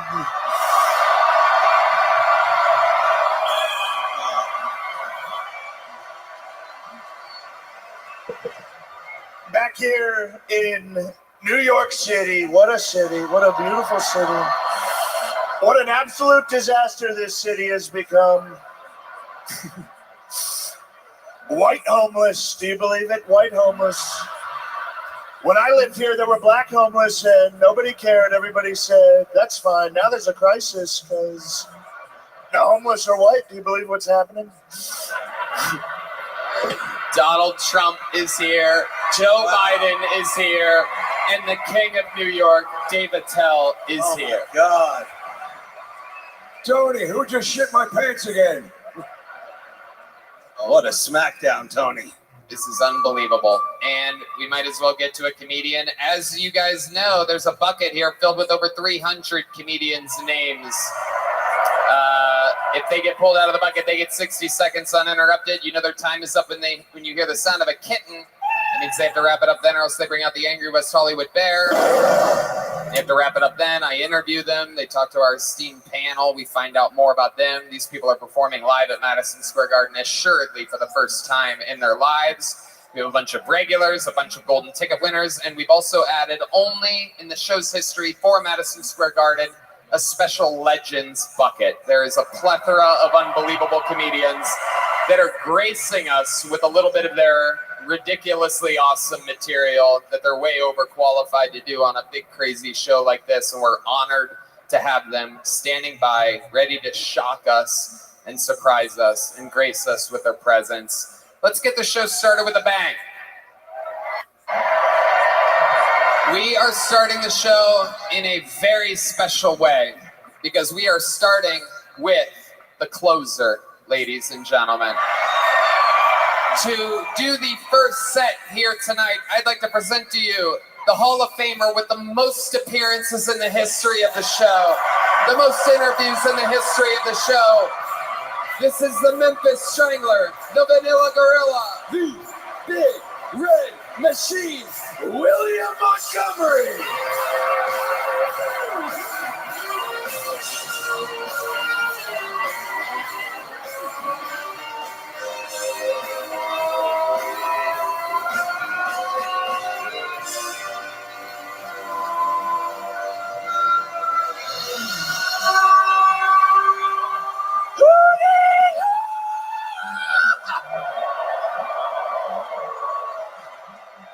Delta Airlines says to promote gender diversity, they're going to quit using the phrase ladies and gentlemen during gate announcements. Hey, Delta, here's a suggestion. Stop worrying about my dick and start worrying about my fucking flight being 5 hours late. The fuck is going on, Delta? Kamala Harris might become the first Indian American president. And Elizabeth Warren is like, it could have been me. Kamala Harris is so bad at fake laughing, I thought she was at one of my shows. So take these broken wings. That's a pickup line I used to use on angels that had fallen from heaven. Die Hard. It's called rigor mortis. Okay, that's probably my best joke. That's my time. Thank you. William Montgomery, getting things started tonight. Always so fun. Amazing stuff. So nice to be here, Tony. I actually ended up going to the White Castle on 103rd last night, and I ended up getting into it with 3 vagrants, and I literally killed 3 homeless people last night, and I don't give a fuck no more. I'm dying of skin cancer. But yeah, no, I literally killed 3 fucking vagrants outside of White Castle last night, and then they threw me in Rikers Island. But yeah, I was able to escape from Rikers earlier, so nice to be here. Thanks for getting me on the show tonight, Tony. That's why you're wearing a prison outfit. Yeah, I killed 3 people. It was a Puerto Rican lady, a black guy, and a Chinese woman, and Marry, fuck, kill. Yeah, marry, fuck, kill, probably marry the black person, kill the Puerto Rican, and marry. What was the last one? I don't know. Yeah, neither do I. Sorry. Okay. But so nice to be here, Tony. I'm sweating like a motherfucker up here, but it is so nice to be here. Trump and Biden, so nice to see y'all tonight. It's great to see you, and what a performance from this guy. We love this guy. What he said about Kamala was so true. She'd be a disastrous pig. That's what she would be. What a loser she is. She should be a bucket pool. She could come up here and we could make fun of her. Being a pig. William, you look like a carpenter on Epstein Island. I was never there. Prove it. Show me your penis. Wait, and what do you mean I look like a carpenter from Epstein Island? What the fuck are you talking about, Mr. President? I mean, are you fucking serious? You look like if Tom Hanks fucked the volleyball in Castaway. Okay, that was pretty good. Okay, fuck. You've seen William before, right, Dave? I sure. He sold me some fentanyl on the way in. Yes, I will be out front selling fentanyl after the show. Actually, I overdosed my brother last night, so my mom's flying it tonight. The whole family's getting it tonight. But yeah, really exciting. When did she get in? Amazing. Why did you ask that, you fat piece of shit? You look as nasty as ever. I thought maybe in Madison Square Gardens you'd look a little better, but you look as nasty as ever, dumbass. So don't say anything to me, you fucking idiot. Seriously. I don't know what time your mom gets. That's I don't know what time your mom gets it. What? Now that's how you talk to an opponent. You strike them down immediately. He tried to talk to you. You said, "You're a fat pig." What a guy! This guy's great. You should be my VP. I think about it. I would love to run it. Yeah, let's think about it. Have you ever fucked a couch? I actually have. I do it every week. I actually do. There's nothing wrong with that. But I agree. Amazing. It could happen, William. William, you're amazing. What a great way to get the fucking show started. So nice to be here. Congratulations on breaking out of prison. So nice to be here. Thank you. You're a true American. We're going to get to our first bucket pull of the night. This guy was actually pulled last night, and we ran out of time, so we had to cut it short. So this guy's at fucking 22 hours to think about performing in Madison Square Garden. There's the lovely Heidi, signifying indeed that this is bucket pull number 1. Your first comedian, we're going to meet them all together, doing an uninterrupted 60 seconds tonight, goes by the name of Michael Palumbo, ladies and gentlemen. Michael Palumbo. And here we go. Here's Michael, everybody. Make some noise for Michael.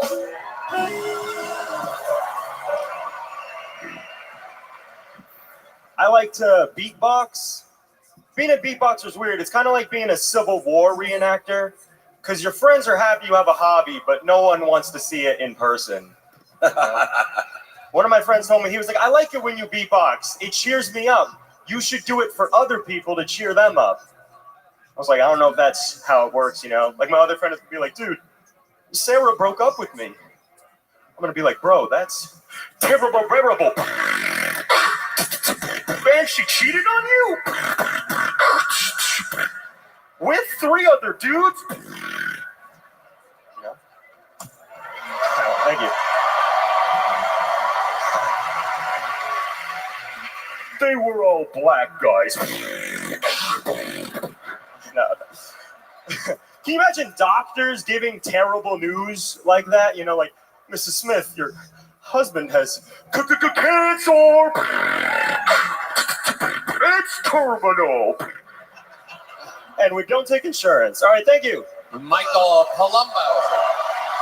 That's awesome. How's it going? Thank you. Welcome to the show, Michael. How long have you been doing stand-up? 2 years next month. Nice. 2 years. Thanks for having me. You brought it, that's for sure. What do you think? Yeah, it's amazing. You have, thank you. You have like a weird baby head on a man's body. Appreciate that. It's a real make-a-wish. I spoke, Mike. Thanks, Dave. I got more to grow, you know, more growing to do. We'll see if I get there. How old are you? I'm 20. Oh, wow, that's awesome. Oh, that's loud. Wow. Threw me off, dude. That's crazy. What are you doing at 20 years old? What are you doing for America at 20? What are you doing? Sucking resources, going to school, you know, that type of thing. Hey, going to school for what? I was going to school for neuroscience for a while, but I don't know. Are you missing a tooth? I am. I'm missing a tooth. Nothing better than a neuroscientist missing a tooth. Yeah. That's why I went into it. I wanted to see if I could fix it, you know. It seems like you wanted to beatbox more than you wanted to do stand-up. It's a lot more fun with the beatboxing. It's pretty fun. Is it? Yeah, that's like getting a prostitute and she just wants to show you her art. It's like, suck my dick, come on. Wow. It does help with the beatboxing. Like, it's, you know, creates more sounds. Ah. Yeah. Wow. I'm surprised there's not more white trash beatboxers. Amazing. What do you do for work, Michael? I go to school. I work at customer service centers, and I've worked with special needs kids before. Nice. Wow. Are the special needs kids in a mirror?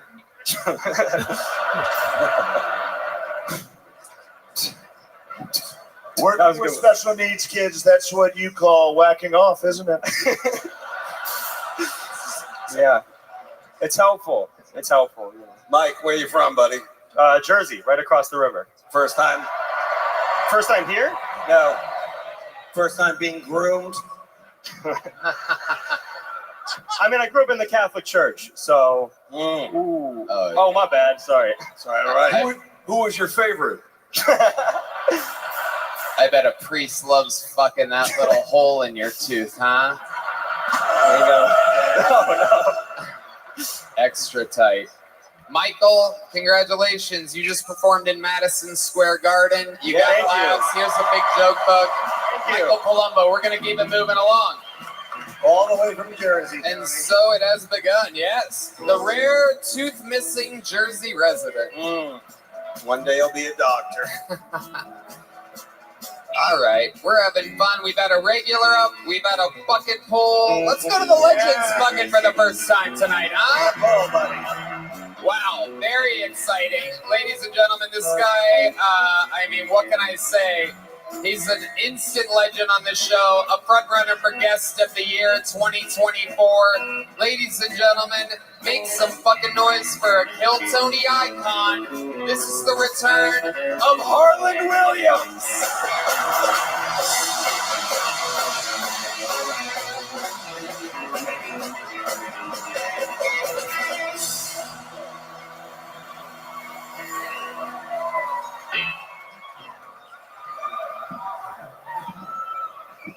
Thank you, Tony. This is, I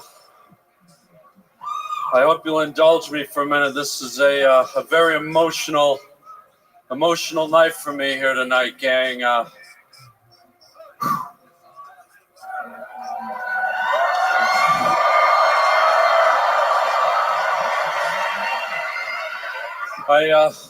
think most of you know that when I was 12 years old, I murdered my parents. And what sparked it was we were out in the garage one day. I was with my mom and my dad.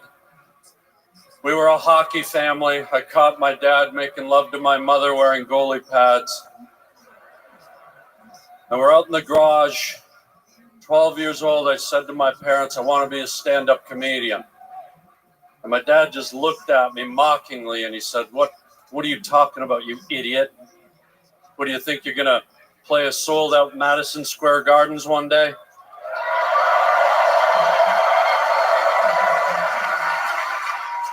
That's when I took the goalie stick and beat his brains in. And we were a canoe family. My dad had a collection of canoe paddles hanging on the wall. And we had one from Cambodia, from the Nuntut region down by the Mugong River. And I grabbed that Korean fucking Mongolian fucking Chuck E. Cheese canoe paddle. And I beat the life out of my mother. And guess what? Here I am at a sold-out Madison Square Garden. Yes.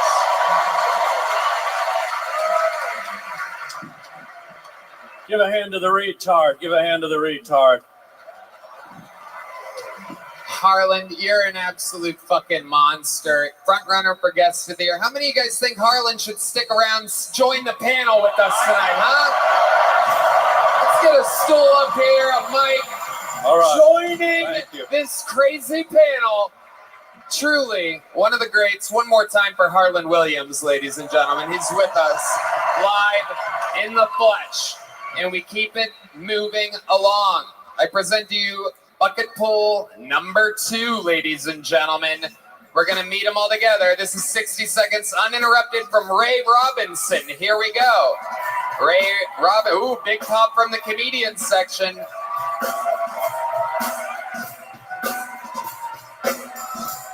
One more time for Ray Robinson. What is up? What is up? What the heck is up, New York? Make some noise. That's a lot of fucking noise. There's so many of you. Holy shit. I don't know if this is real or I'm still blacked out on the Metro North, but I'm glad to be here. Yeah, I'm an addict. Make some noise for addiction. And yeah, we gonna get fucked up after this. Yeah, but I think the addiction getting out of hand. Like, I was driving down the Bronx the other day and I seen 11 people smoking one blunt. Do you know how insane that is for 11 motherfuckers to be on one blunt? 11 people on one blunt, mean out of 11 people, only 10 had $1. And the last motherfucker didn't have shit but roll up and they still let his ass smoke. Worst part about that whole case was I got out of my car, took $1 out and started smoking with them niggas. It was 12 people on one blunt. Ain't no one got high. We barely got a centimeter. Little math crackhead joke. You guys got to pay attention. You got that, Biden? Thank you for your time, everybody. Yeah. There it is, the Kill Tony debut of Ray Robinson. Ray, welcome to the show. How are you? Grab the mic there. How long have you been doing stand-up? 8 years. 8 years. Nice. All of it here in New York? New York, Connecticut, DC.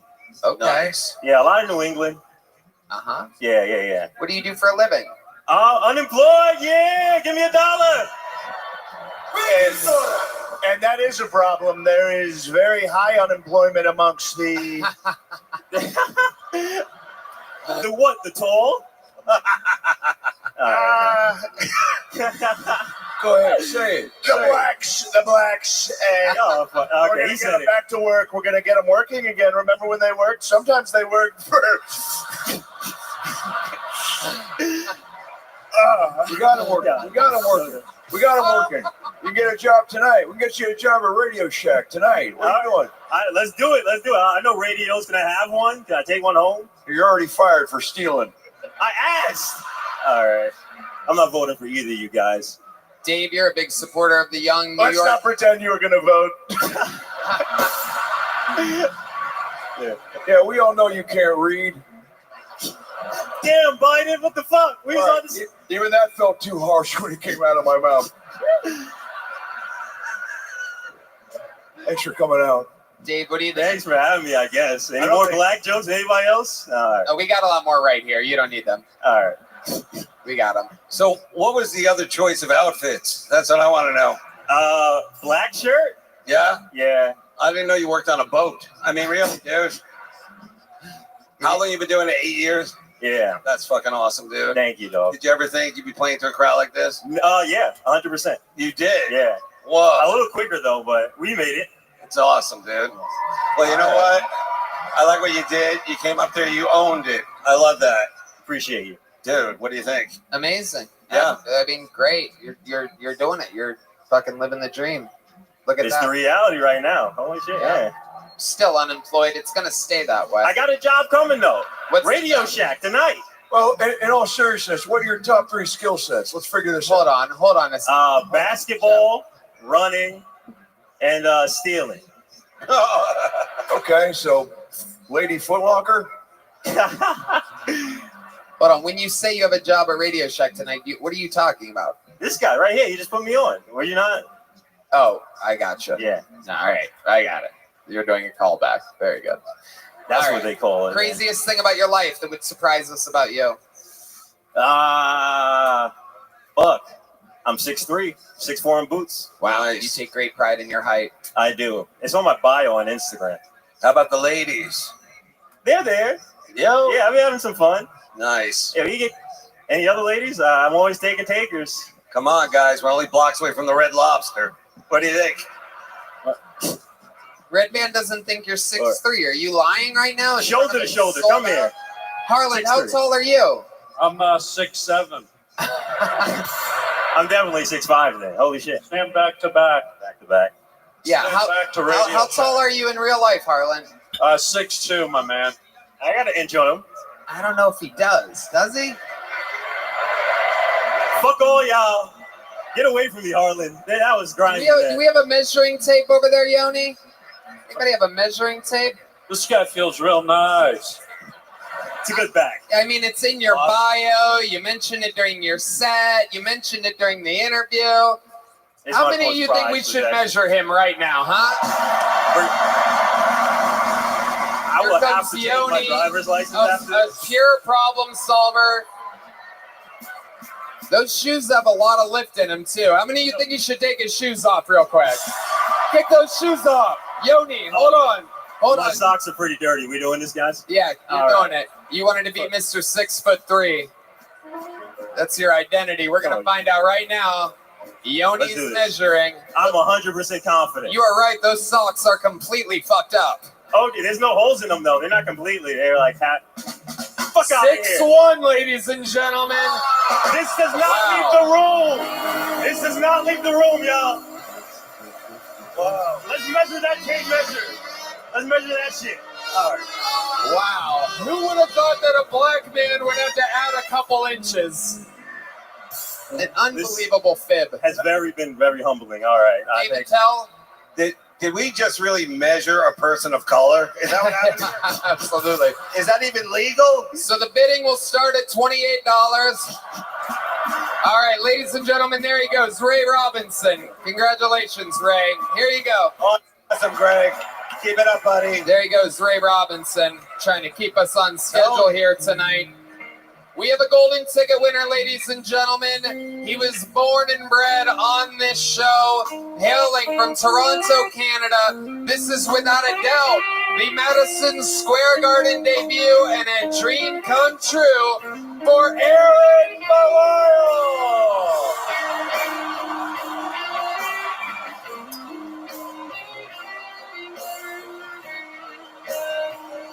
Hell yeah.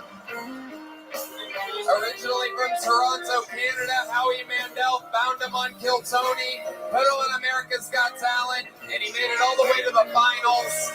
And now he's... What'd you say, Pim? What did you say? Oh, it's helping my roommate hide his son's phone. It's back here.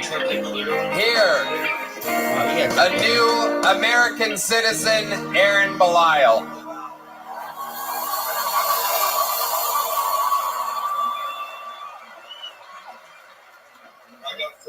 My whole life, I was a man trapped in a woman's phone. My gender reveal party when my phone updated in 2022 was a banger. I didn't used to have this sexy voice. I used to sound like a real bitch. Blah, blah, blah, blah, blah, blah, blah, blah. The bitch still tries to interrupt me all the time while I'm on stage. Blah, blah, Some blah, jokes. blah. Shut the fuck up.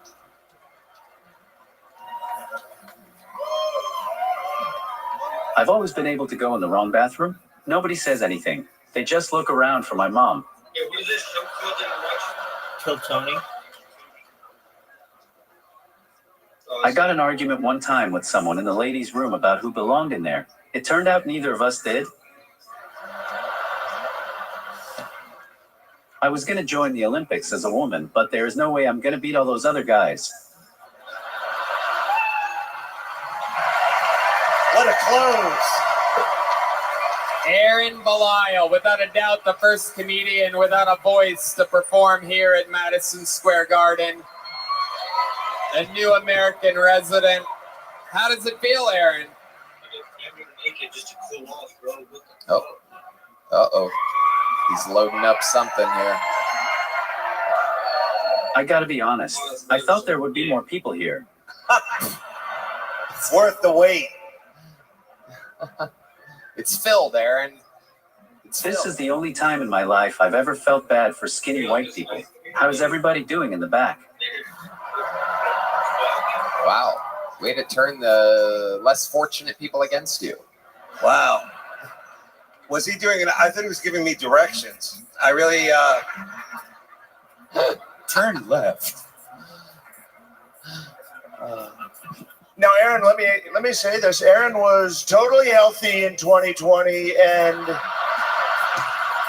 normal guy, big guy, great guy, and this disastrous administration has crumpled him up. Now he's crumpled. A lot of people have been crumpled here. No more crumpling, please. I will take responsibility for that. We took some Teenage Mutant Ninja Turtles ooze and we dumped it on Aaron's head when he was sleeping. Aaron, how do you feel about being here with all these greats? Can you old fucks shut up? Slam. Boom. I admire Trump. One day I hope I have the chutzpah to cheat on my wife at my golf club with my floppy orange cock. Wow. Got him. Crumpled and liberal. What a Canadian disaster you are.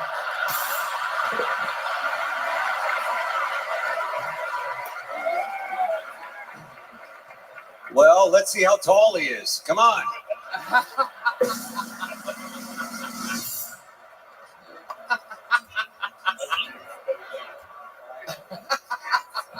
I've been practicing impressions again, and I have one more for you. Okay. This is my Kamala Harris. Okay, here's his Kamala Harris impression, ladies and gentlemen. Here we go. Here it comes. Careful. Blah, blah, blah, blah. Oh, yeah. Aaron, we fucking love you. You're a monster. Watching your unbelievable fucking growth on this show is absolutely incredible. Oh, he's got one more thing. Okay, I'll give you the thanks you deserve. Thank you, Tony. I'm a big success because of you, Tony. I would never be in a stadium without you, Tony. I wouldn't be stressing out so bad I have hemorrhoids without you, Tony. Crazy bitches wouldn't poke holes in my condoms without you, Tony. Wow. Thank you so much. Thank you for that ringing endorsement, Aaron Belisle. There he goes, ladies and gentlemen. Golden ticket winner and thriving American.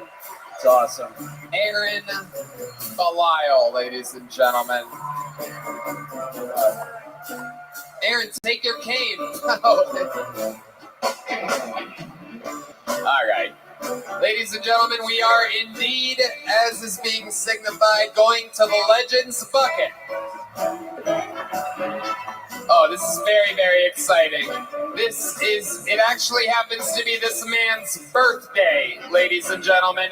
He is a true New Yorker, one of my favorite comedians in New York, a true brother of mine, makes the noise for multiple time guests, and fantastic fucking comedian. It's his birthday. This is Joe DeRosa, everybody.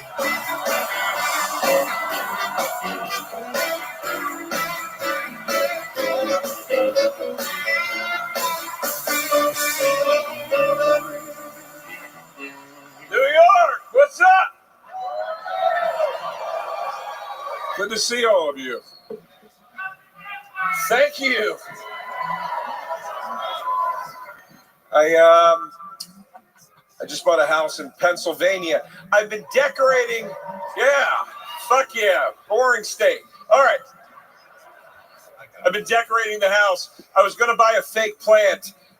Plants are weird. Plants are the only living thing you can buy a fake version of and not look like a fucking psychopath. You know what I mean? You can't have a plastic boy in the corner of your office. What? No, him? No, he's fake.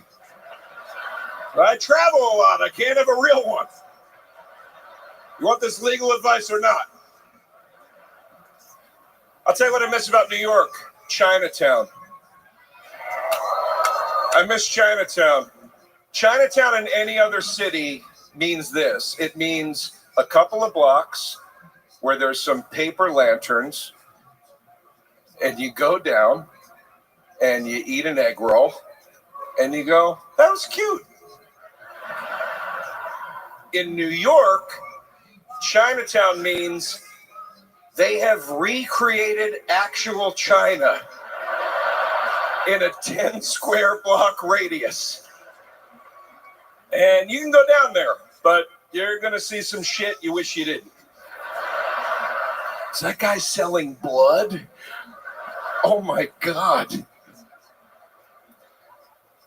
And while we're on the subject of race, black people,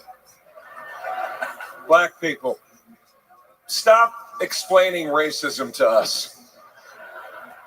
We're the racists. We get how it works.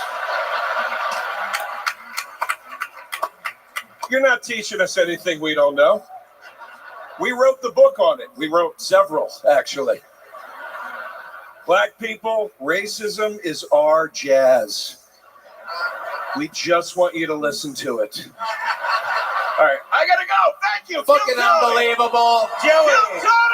Happy birthday, JoJo. Make some noise for New York's own Joe DeRosa, everybody. Happy birthday, buddy. We're going to keep flying through it. One of my Back to the actual bucket we go. Ladies and gentlemen, representing Section C, Row 18, Seat 1. This is the Kill Tony debut of Brian Oyola. Brian Oyola is next, live around the world on Kill Tony. Wow, MSG. Guys, you know, before I got into comedy, I had a little bit of a mental breakdown. You know, all I did was sleep. I stopped taking care of myself. I stopped eating, believe it or not.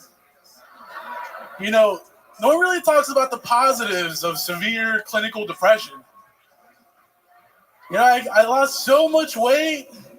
My acne went away. My allergies, you know, they went away also. It's crazy. But then they put you on the meds. You gain the weight right back. And then a little bit more. You can't notice. Yeah, you know you're fat when Google Maps makes Taco Bell a shortcut on your phone. Yeah, it's right between home and work. The marvels of modern day technology. My girlfriend and I, you know, we always try and do weight loss competitions, you know, to motivate each other. But they always turn into weight gain competitions. Who can gain the least amount of weight? And I'm like, guess what, babe? I won. I only gained 5 pounds this summer. If only nagging burned calories. Thanks, guys. Okay, Brian Oyola, welcome to the show, Brian. Fantastic, Tony. Yeah. Now this is what's coming up through the border under this guy. And this isn't just one of them. He's a coyote. There's about 3 or 4 in there. A real piñata. He's going to break open, and a family of 5 is going to come running out. He's a Mexican nesting doll. They've got a lot of them coming right up here. I hope he's Mexican and not Indian. I could be wrong.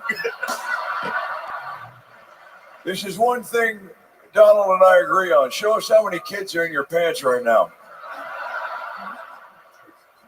Brian, are you Mexican? I'm Puerto Rican and Ecuadorian. Wow. What do you think about a Puerto Rican Ecuadorian, David Tell? Whoa, dude, I'm afraid to say the wrong word. He might grant a wish.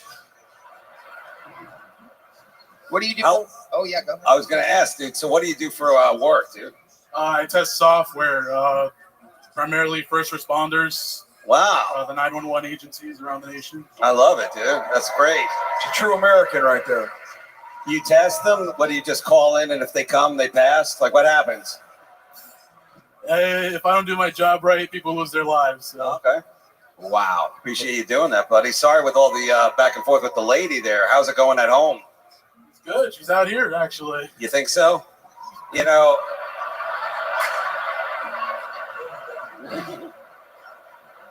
I actually had her inside my shirt. You know? Oh, shit. You should have said that earlier. Let me ask you this, my man. Do you and your lady do a lot of role playing?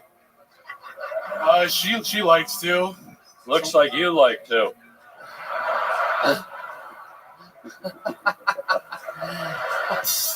Jelly role playing, am I right? Oh, like roll down the hill playing is what I'm talking about. What do you do for fun? You have any hobbies, Brian? Any hobbies? Besides comedy, I haven't had fun in a while. I'll tell you what he doesn't do. He doesn't own an iron. That's for sure. You're coming to Madison Square Garden. That's what you're wearing.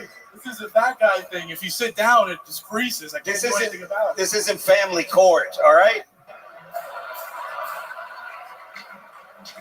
The guy dressed up for Judge Judy. Here he is in Madison Square Garden. Red Man knows what I'm talking about. Oh, shit. That is the biggest insult I've ever heard land on you. Red Man. You look like King Koopa's agent. You play video games?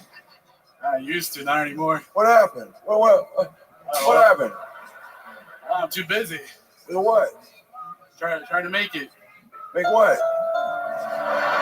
Make it in this tough world. Make origami? Make what? Make what? Make pasta? Make some rice and beans, you know. Oh my God. Okay. All right. There you go. Your scrambled eggs are ready. That's good. That's good racism. We like that. You should have done that during your set. Be very racist, and these people will love you. They will reward you. Brian, anything else crazy we should know about your entire life before getting you out of here? Oh, well, when I had my mental breakdown, you know, I spent a few weeks ruined with a paranoid schizophrenic. Okay. That's pretty interesting. What was that like? Can you describe that for us? Like, what was the craziest thing that happened there? Well, the guy, he slept 23 hours a day, and he'd mumble in his sleep things like, I'm going to kill him, I'm going to kill him. I told you not to tell anybody about that. But, you know, me and him, even though we never exchanged words, we had an unspoken understanding. Every breakfast, lunch, and dinner, I'd give him my shitty hospital food. And in return, he'd tell the voices to let me live another day. Wow. Absolutely incredible. This is one of the most psychotic bucket pulls in that show's history. This is amazing. I love it. But you feel good now. Yeah, I'm doing great. They got you on like medicine or something? I got off of it. Oh, okay. Yeah, it's not all good though. Right. Yeah. What are you doing to replace? What brings you great joy? What's the food that you really scarf down to make the pain go away? I'm a big chicken parmesan guy. Nice. Oh, I had that for lunch today. Now you're talking. Absolutely. Now you're talking. Well, Brian, congratulations. You just performed at Madison Square Garden. Here's a buddy. big joke Great about job. Ryan Keep it on, Great my job. friend. Oyola. You are a true warrior, brother. Keep it going. Time for another golden ticket winner, ladies and gentlemen. You're about to witness history as, of course, these guys, this is their first time performing at a place like this. Perhaps one of the funniest golden ticket winners in the entire history of the show. This guy always fucking kills it. Make some noise for the MSG debut of Martin Phillips.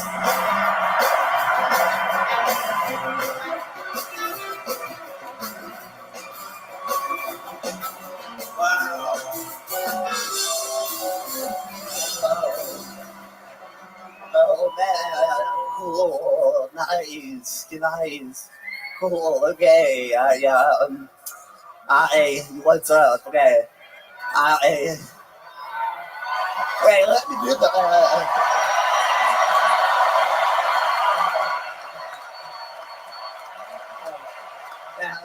That's the minute. I went to pee, and there's the work dividers between the urinals. That's the worst. And now the guys can see me look at their dick, you know? And have to be discreet. There's they had wheelchair rugby, which is crazy because that's how they ended up in the wheelchair. So I went to a funeral, and the guys sadly were atheists, and I don't care. I just don't know what to say, you know?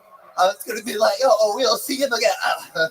Guess not. Or he's in a better place. I guess not. So I just said the end.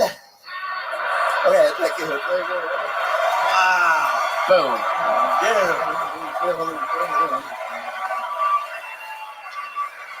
Another amazing set by Martin Phillips. I love it. Martin, how does it feel? Oh, I can't even say words. I love it. We're just kind of hard. So cool. Dude, coming all the way from Austin, right? Yeah. Give it up for whoever sat next to him on the flight.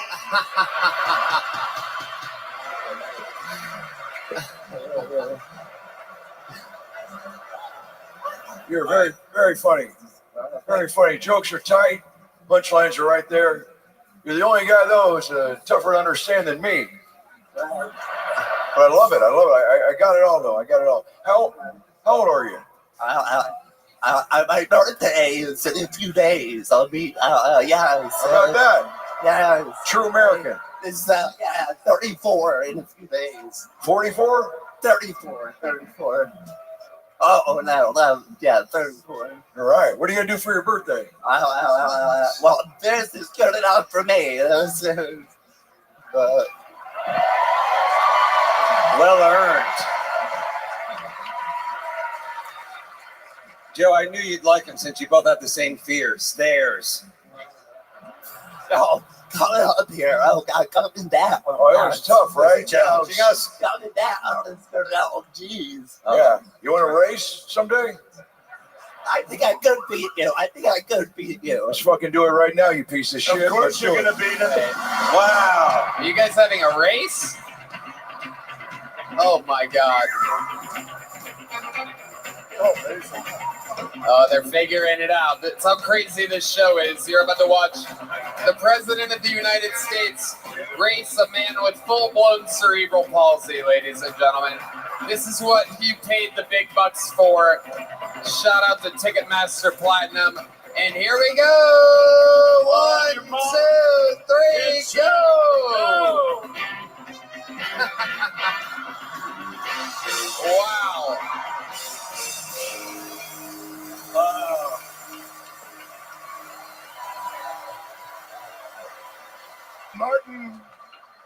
Martin, make sure, even though you've won the race, he'll say he won, and it won't matter that you won. That happens sometimes with this. Okay, now, me and Trump race. No. Can I ask you a personal question? And this might be too intimate. You don't have to answer if you don't want to. Do you have a vibrator? I am a vibrator. That's what I thought. Great answer. Unbelievable. Martin. Well, maybe this guy can use it when he tries to fuck his daughter. I'm down. Or not. It was just a suggestion. Tony? Martin, you did it again. We absolutely love you. Congratulations. This is Madison Square Garden, and that is Martin Phillips. You're watching these monsters in front of your very eyes. Let's go back to the Legends bucket, huh? Ladies and gentlemen, oh my God. This guy actually performed last night, and he absolutely fucking destroyed. Truly one of my favorite comedians in the world for a very long time. An absolute New York icon. Ladies and gentlemen, make some fucking noise for Jim Norton.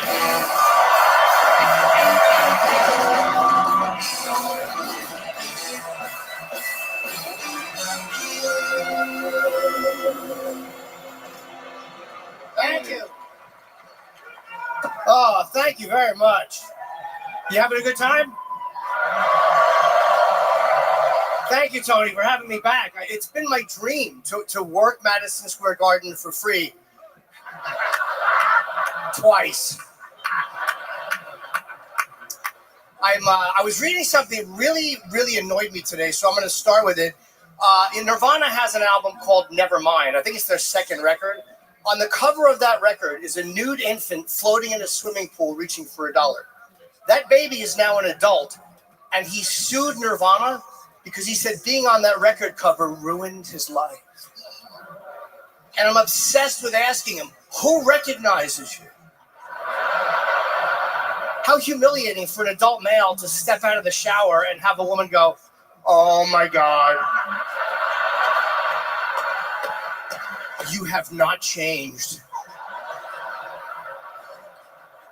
And according to his lawsuit, he sued like for emotional distress. He said Nirvana promised that when the record came out, they would put a black sticker across the penis to conceal it, and they neglected to do that. So I was talking to somebody, and I said, I'm glad Nirvana didn't put a black sticker across the penis. And the guy I was talking to said, why? And I had nothing. You ever take a stand for no reason whatsoever? I just like arguing. Now I'm dug into this position. I'm trying to have a fun back and forth. Now I'm aggressively advocating for more visible baby dicks. And I don't have children. I'm married. I only got married because my wife tricked me and she told me she was pregnant. Obviously, I offered to treat her to a procedure. I'm like, come on, we'll get there early. We'll get ice cream. It'll be great. But she got very angry for me suggesting an abortion. She told me I had an abortion in college, which I did not know. Truly, I thought she dropped out of high school. So we get married. 3 days after the ceremony, she goes, hey, great news. I found out I'm not pregnant. which was fucking infuriating. I was more mad at myself for being so stupid. Like, I don't know how I fell for it. Like, I know she can't get pregnant. She's transgender. I don't know how I fell for that. Like, how did I forget she has a dick? That's what I loved about her to begin with. Now, my wife's penis,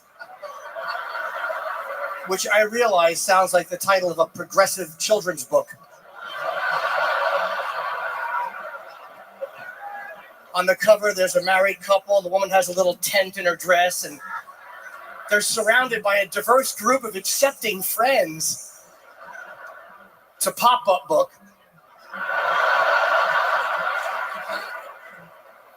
But look, that's what life is, right? Life is random. You don't plan who you're going to marry. First, you don't see somebody and realize that's the person I'm going to fall in love with. That's the person I'm going to live my life with. I didn't plan on marrying my wife. Honestly, the first time I saw her, she was just effortlessly winning a swimming competition. And I realized how turned off I was by all those second and third place losers. All these women, oh, glug, glug, glug, glug, water filling up their vaginas, slowing them down. And there she is, like a speedboat, with an uncircumcised rudder just cutting down the left lane. And I'm like, who is that gal in first place by 18 laps? Who is that? Why is J.K. Rowling calling her a cunt? Thank you guys very much, Tony. Thank you for having me back. Come on, ladies and gentlemen. Putting on a fucking clinic 2 nights in a row. How loud can this place get for the great Jim Norton? Oh, good Lord almighty. Unbelievable. A bucket pool has to follow that. Live from Madison Square Garden. Make some noise for Sid Claypool, everybody. Sid Claypool is the 4th bucket pool here. Night 2, Kill Tony, Madison Square Garden. So, my favorite part about driving on heroin is passing the the breathalyzer. My least favorite part is walking the straight line. Can somebody explain Murphy's Law to me? Whatever can go wrong will go wrong. What about when shit goes right? Sounds kind of pessimistic to me because when I was 8, my uncle tried to fuck me, but I got away. Sounds like some rules were broken. My best friend, he's a double amputee. His prosthetics, they cost an arm and a leg. Who's charging an arm and a leg? Jeffrey Dahmer? All right. Okay. Sid Claypool. Welcome to the show, Sid. How long have you been doing stand-up? This is my first time ever on stage. Wow.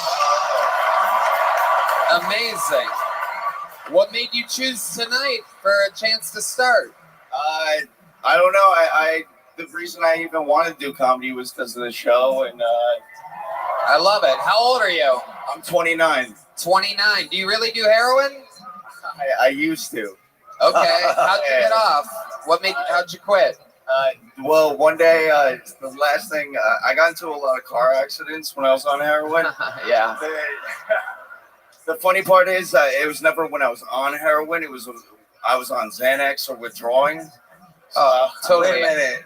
You were a heroin addict and you had a car? I don't believe that. Yeah, if I had my thing that goes with heroin, the car.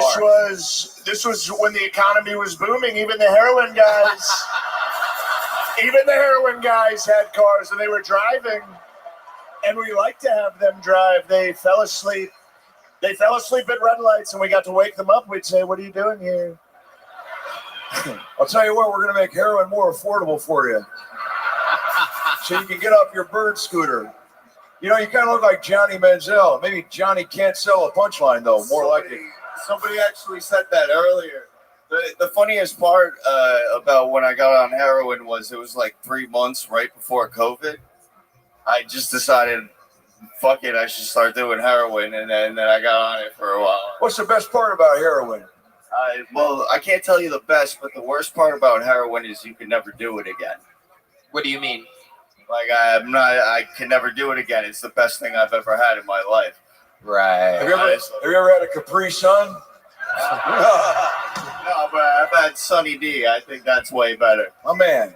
Wow, look My at man. you. So, do you really have a friend that's a double amputee, or was that just? No, that was made for. I made the Jeffrey Dahmer joke, but originally I was trying to think of an arm and a leg joke, and I was coming up with a joke with somebody that's a double amputee, and I couldn't come up with it. I thought of Jeffrey Dahmer, and then I just added the. That would have been a bummer if he was here tonight and he couldn't clap for you. What do you do for a living? I'll talk about anything but that. I got a lot of stories, but not my job. I don't. That's why I have a fake name tonight, honestly. Oh, nice. All right. Whoa, mysterious. Well, hey, I have a story about last night. I was here last night in the comedic section. I didn't buy a ticket. I got out of here. I was pretty fucked up. I was hanging out with a bunch of people. I was drunk as hell. I ran into some homeless woman. She was offering Xanax. Gave her $20, got 2 Xanax. I got pretty fucked up. And then on my way home, I don't know what happened. I think I was checking this guy's girl out. He started arguing with me. I started arguing back. We got into a fight. I threw him on the floor. I punched him in the face. And then his girlfriend started choking me out. Okay, where's the good part of the story, bud? Well, she bit me. Oh, yeah. And then I spent last night in a precinct after the show last night. Awesome, dude. All the fun of, all the trouble of still doing heroin without any of the fun. Wow. Does this sound like somebody you know? This sounds like Little Hunter Biden. He's back and he's getting bitten by whores in the night. Hey, he paid her $50 on PayPal to bite him. He took care. Yeah, I bet Melania would bite you all the time. I bet you love to get. What'd you say? I'm playing bowling on Play-Doh. Oh, okay. When you talk, I think you're talking to me. So. I love you. I bet you love it. Sid Claypool, congratulations on your first time ever performing. Here's a little joke book. Boom. Sid Claypool, there he goes, everybody. Love yourself. That guy is a badass. True American. Right out of lockdown, right onto MSG. You guys having fun here? We're going to keep it moving along. Ladies and gentlemen, here we go with your next bucket pool and your next. What is going on with this dumb fuck show? Oh, God. What the fuck is happening here? Well, I didn't know we get this many fat losers in one fucking place.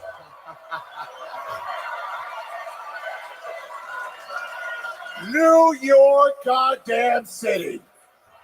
This whole show has been a fucking debacle.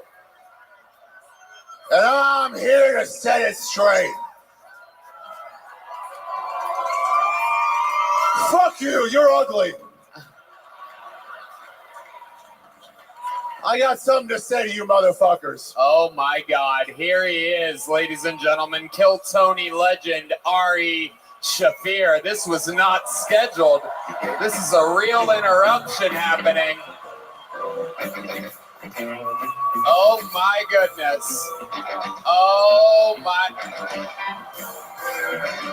You got graphics, pyro.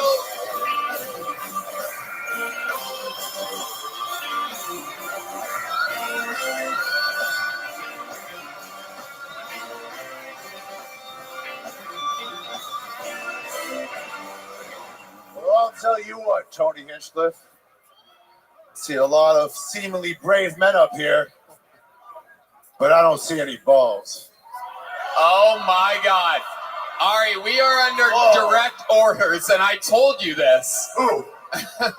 The entire show is under orders. There cannot be, they specifically researched the show, and they said Ari Shaffir cannot show his dick and balls at Madison Square Garden. No, I don't think you guys understand. I'm not kidding. There is literally a $100,000 penalty that I literally have to pay if he shows his genitalia. They have very strict rules. This is the #1 arena in the world, and it's written in a contract. Why do you guys want me to pay that money? What is wrong with you? I thought you were fans of the show. This is treason. This is real shit. Don't do it, Ari. This place is in a ruckus.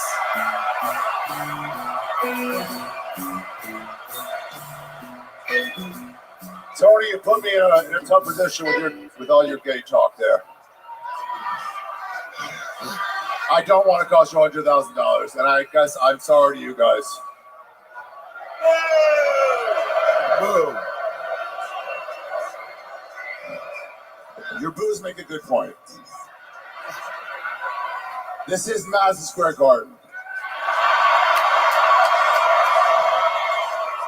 When Jalen Brunson comes here, he doesn't bring his fucking volleyball, does he?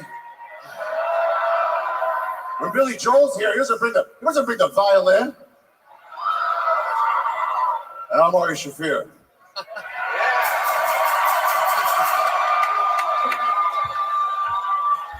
No. Sorry, buddy. I literally have no choice. They're fucking. It's 20,000 people yelling at me, man. Right? Wait, what? I'm the president of the Legion of Skates, and I can't deny a chant. Wow. Think about the children, Ari. Oh no. Oh, that's happening. Ari, it's no. happening. It's in paperwork. It's happening. My agents and everybody warned. It is. No. No. Oh no. No, Ari, please. Oh my God.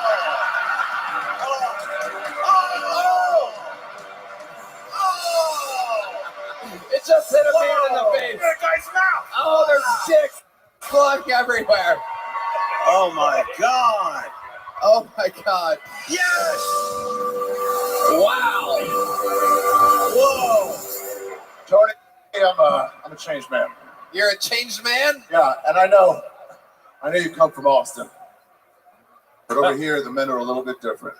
That's the fastest transitioning I've ever seen in my life. That was like a drive-through transition right there. Oh no. Ari. Oh no, I just saw this Ari, outside. no.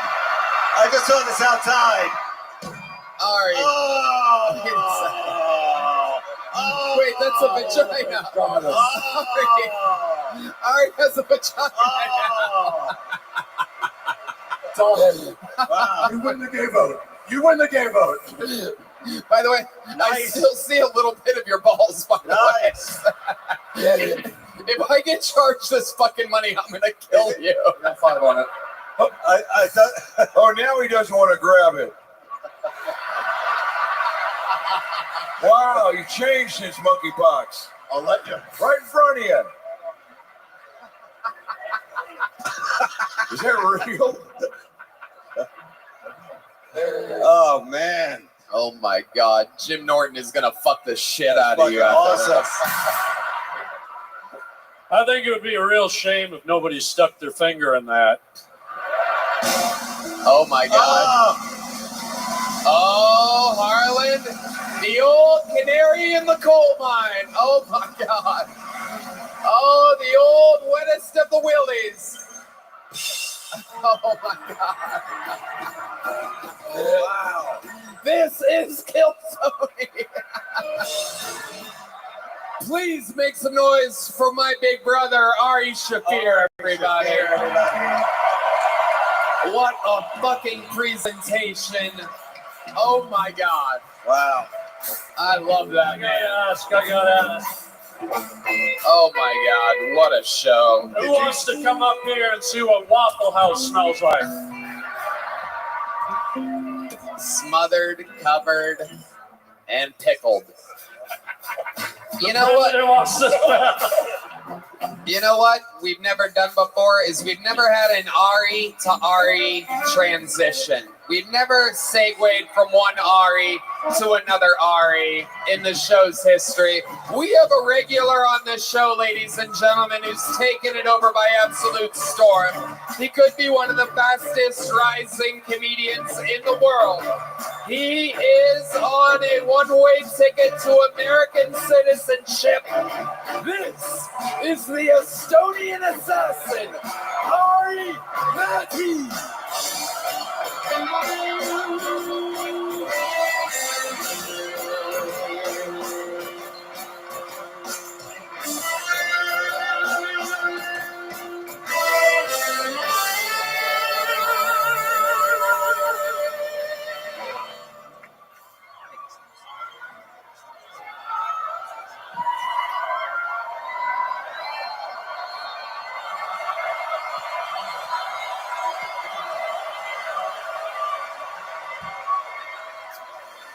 A little about me.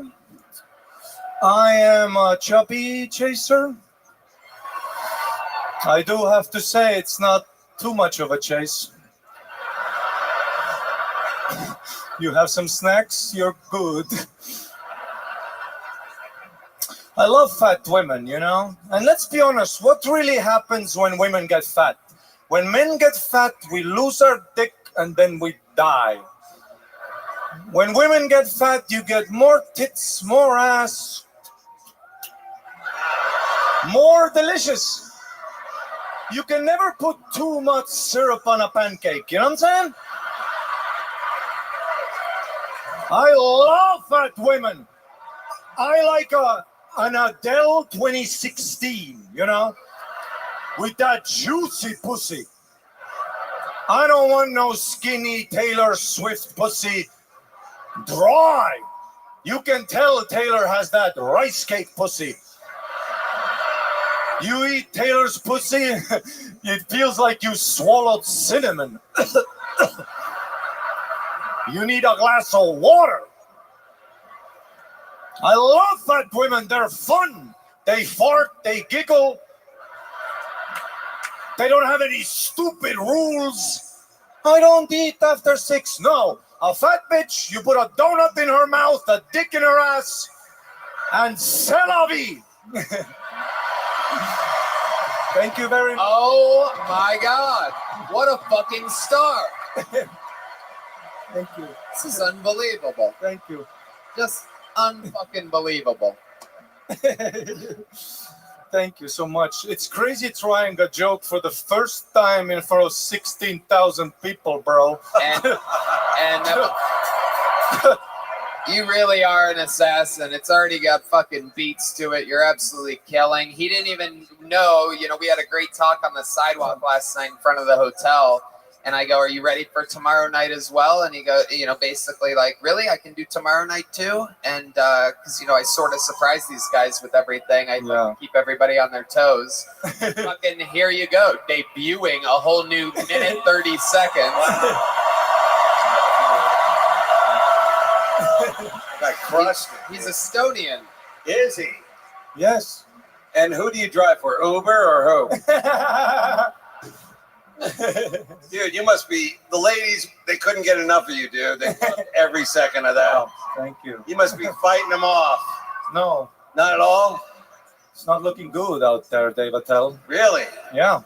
Wow. And I don't have high requirements, you know. I like, you know, parallel eyes and a full set of teeth, you know. Whoa.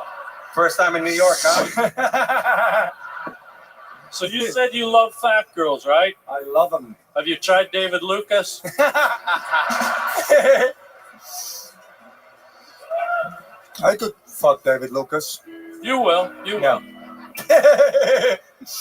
Well, Easy not to with that chase. stupid laugh, but Okay, which one of the presidents is gonna grant me a visa, huh? I think I know which one. The way you treated fat women was beautiful, and we love that. We want fat women to be very happy. We like them, but should they vote? I don't know. What are your thoughts on women voting? Well, it's an interesting concept.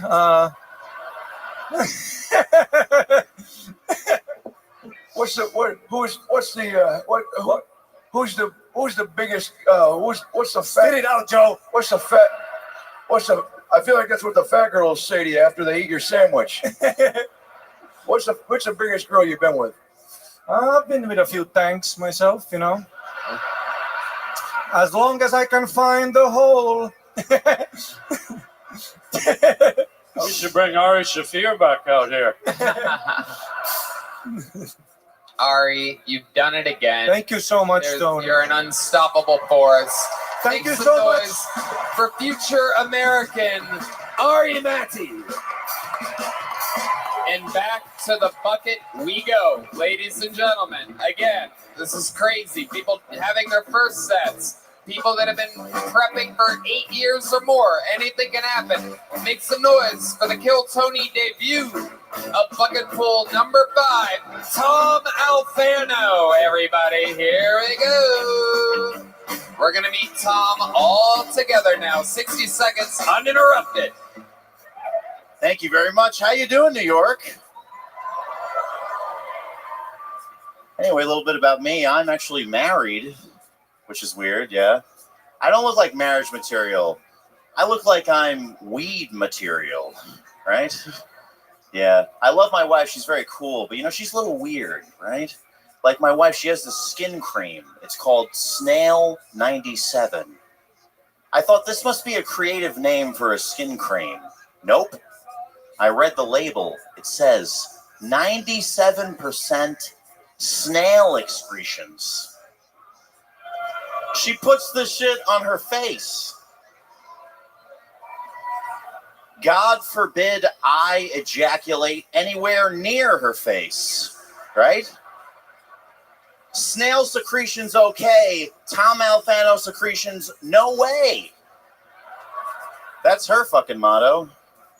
I know. Thank you.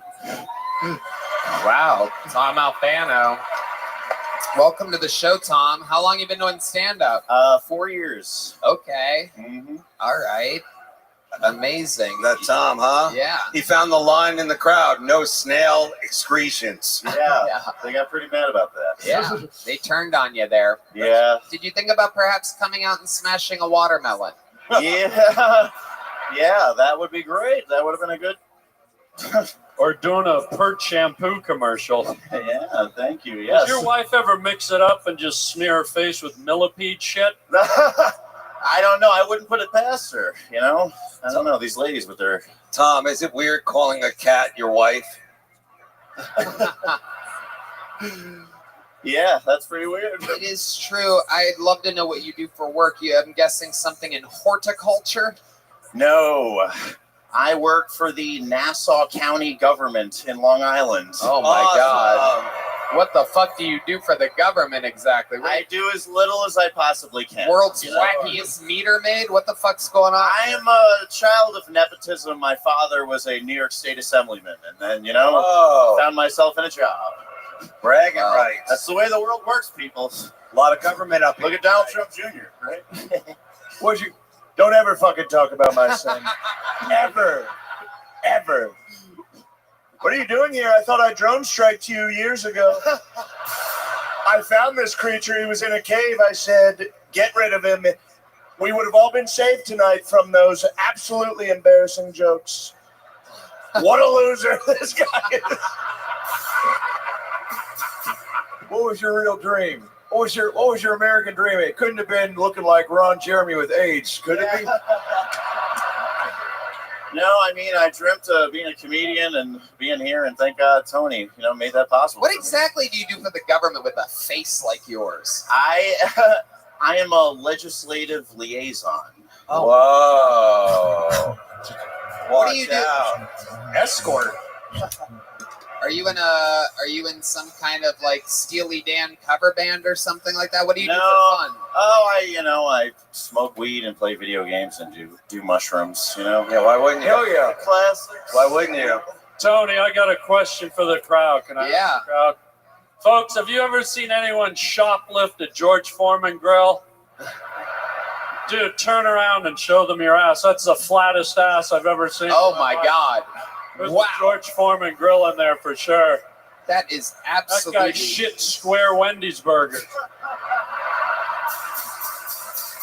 That is incredible. You do have what could be the flattest ass in the show's history. Yeah, what am I going to do? Squats. That's what you need to do.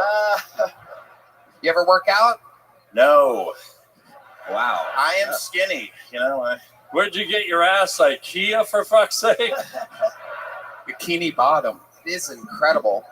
You have a real weird delivery and tone to you. You're like the guy that molested Mark Normand or something like that. No. Yeah. I get that a lot. Pedophilia. Comedy. There you go. What is your favorite thing to? What's your favorite when you get high? Right? What do you like to do? Movies, food. What? Movies, food, gaming. Right. What's your favorite movie? Have you ever seen Jurassic Park? Yes. I say Jurassic Park. What a film! What an amazing film! It's not bad. It's been lost. It's a lost world now. A lot of people haven't seen it. People don't get it when you make great. Some of the best jokes about Jurassic Park. A lot of people say it was one of the better jokes, and that's that. That's the end of that. Tom, anything else crazy we should know about you before we let you go? I used to euthanize dogs. Wow. This guy is terrible. Sorry. We're gonna get him out of here. Here he goes with a little joke book. Tom Albano, here you go, Tom. There he goes. Make some noise for Tom. What the fuck? I never would have thought that about him. All right. How about the Legends bucket, huh? Oh my God, I fucking love this guy with all my heart. Another true legend of New York. One of my very good friends. You guys have seen him 1,000 times on Impractical Jokers. Make some noise for Sal Volcano.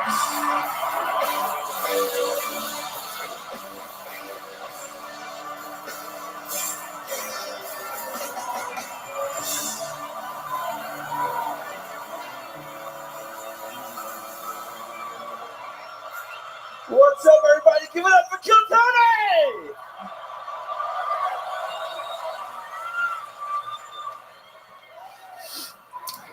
A lot of people ask me if I'm gay. That's not the fucking punchline. No, I meet a lot of you. I met some of you tonight. You'd be surprised how many times when I meet someone, they ask me if I'm gay. I'm not. But I get it. No, I get it. I mean, I see what you see, Mirrors exist. Like, I'm never like, why do people think I'm gay? I'm always like, interesting. Let's chat about it over brunch. No, I really don't know why. Maybe because I'm into fashion. I'm really into men's fashion. Dude, that's why. Like, if I saw a guy walking down the street in like a beautiful tailored suit, I'd have no issue being like, should I suck that guy's dick? Those are some smart slacks. Should me and this man share a life together? Let me lighten the mood. The death penalty. The way I see it, I do have some thoughts on the death penalty. People don't expect that from me. They're not controversial, though. It's not like, do we have the right to take a life? Do we have the right to play God? It's more about the last meal. We'd agree that this is a murder. A murder is about to happen. Why are we catering it?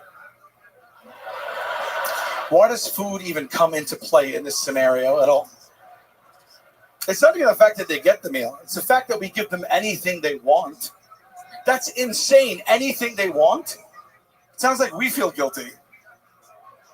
Like, look, we're about to put you down in front of these two folks for what you did. But we're great people.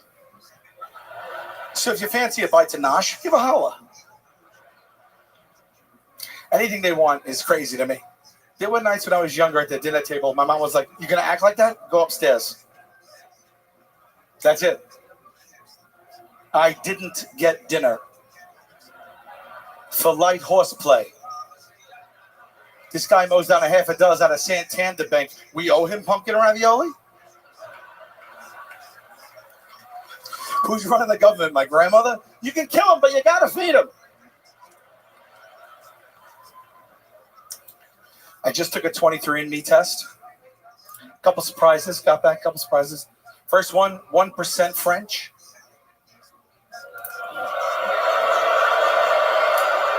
It's fucking 1%. Calm down. I don't know how that happens. How does 1% even happen? What did my great-great-great-great-grandfather give a thumbs up to a French lady at an intersection? Biggest surprise, 8% African American. 8%, that's significant. 8% to live 40 plus years and not know that was a shocker. And before you get ahead of me, I'm not going to make some... I didn't hear what he said. Well, all right. Here, look, before you even get ahead of me, no, I'm not going to do that, okay? I'm not going to make some hack joke about what African-American trait I inherited with the 8%. That's low-hanging fruit. You guys are comedy fans. You didn't come here for that. I didn't come here for that. I'm not going to make that hack joke. I don't care what you say. But if I was going to make the joke, I tell you guys that I have sickle cell anemia. Only in my large black penis, though. Thank you, MSG. Appreciate you guys. Guys, how fucking cool are these legends coming in? Make some noise for New York's own Sal Volcano. Unbelievable. I love you, brother. The great Sal Volcano, everybody. And now we move to a regular. Ladies and gentlemen, perhaps one of the most powerful regulars in the entire history of the show. Oh my goodness, hey, it's my assistant, Andrew Dice Clay, everybody. Wow! This guy did such... Yeah, Tony gave me the assistant job because I did really good last night. Right, Tony? He did such a good job. I gave him a full-time job as my new assistant.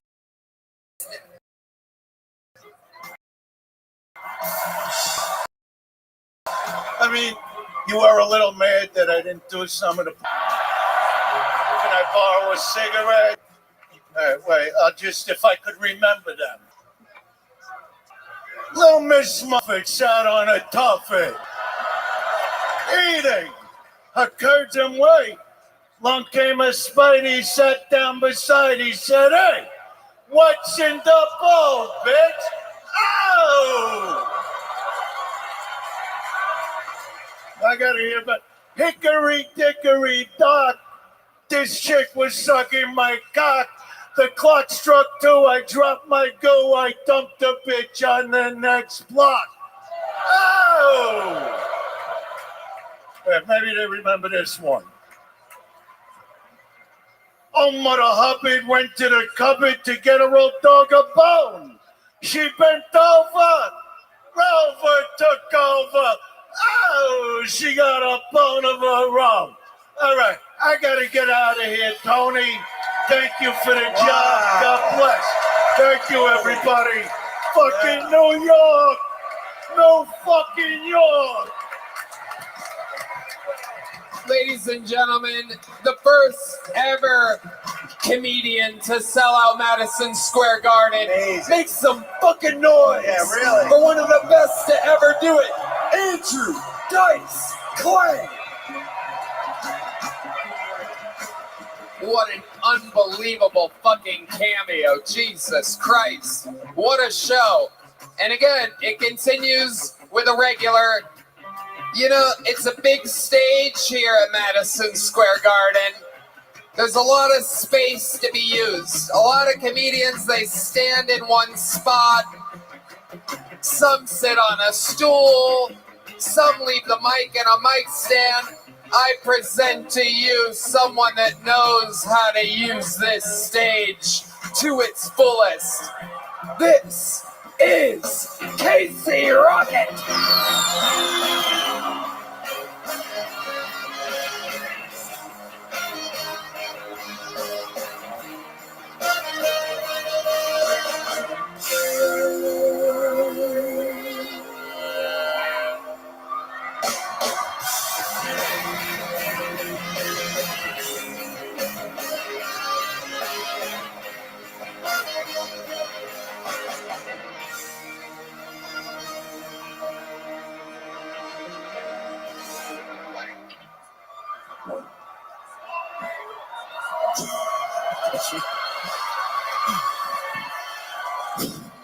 I just want to break you down so badly. All right, cool. Oh, yeah, very cool. All right, 6 laughs. Very fun. All right. Yeah, just follow Dice Clay. Just follow Dice Clay. Come on, man. Get real. I'm doing protest riffs tonight, folks. I got nothing to lose. All right, we're having fun. Protest riffs. I'm like Bob Dylan when he went electric. Except I'm pregnant and addicted to air duster. Couldn't happen to a nicer guy. I'm not even a comedian. This is a fucking Goodwill Hunting situation. Tony found me outside Yankee Stadium just riffing in the alleyway earlier. Who's the crab guy? I just wanna, what if Zaboomafoo was by? Hell yeah, big Zaboomafoo crowd. Come on. It's funny you bring that up. I went to the methadone clinic earlier because baby had the shaky, and I actually ended up getting a crayon stuck in my dick hole. Fellas, is it just me? Am I getting older? The crayon's getting smaller. You know, it's Biden's America, though.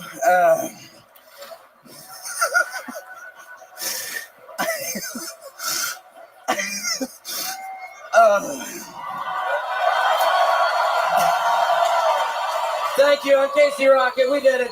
Casey motherfucking Rocket, ladies and gentlemen, has done it again. Appreciate it. Big riffs, big laughs. Dave, you ever see anything like a Casey Rocket before? Oh my God, I'm still taking it all in. You know, years ago when you were with the Wiggles, I was going to ask you. You are musical, dude, correct? Yes or no? I am musical? Yeah. I'm musical. You can sing, right? Yeah. Uh-huh. I could sing you something. I could sing you anything if you wanted. Yep. That's all right. You have any requests? We'll circle back to it. Do you know the Pepto-Bismol theme song? Uh-huh. Yeah. It's not just for kids. It's not just for guys. It's for girls, too. You got it. Yeah. That was the Pepto-Bismol theme song. Yeah. By the way, if Kamala wins, we will make crayons big enough to fit inside your cock comfortably. You have my word. He's got my vote. What a guy. What a disgusting promise. We don't want this. No one here wants this. We want colored pencils in this guy's penis. We need that. You can't say colored pencils anymore, Donald. Black pencils, the blackest pencils.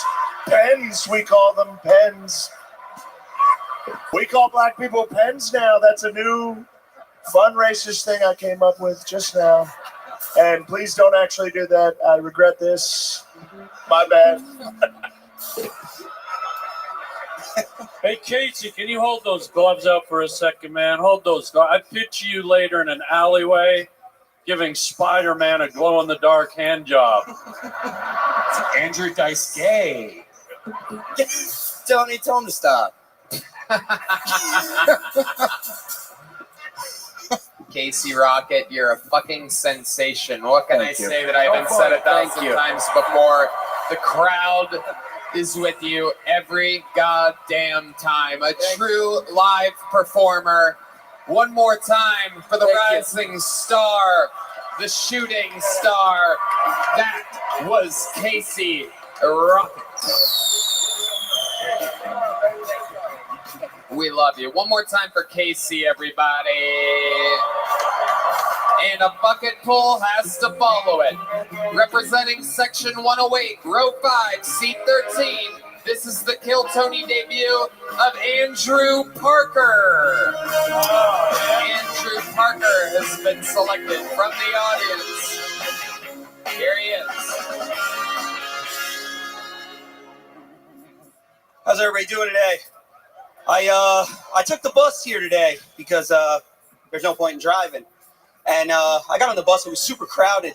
So I got a seat, and right after the next stop, a pregnant lady walked on, so I wasn't sure what to do.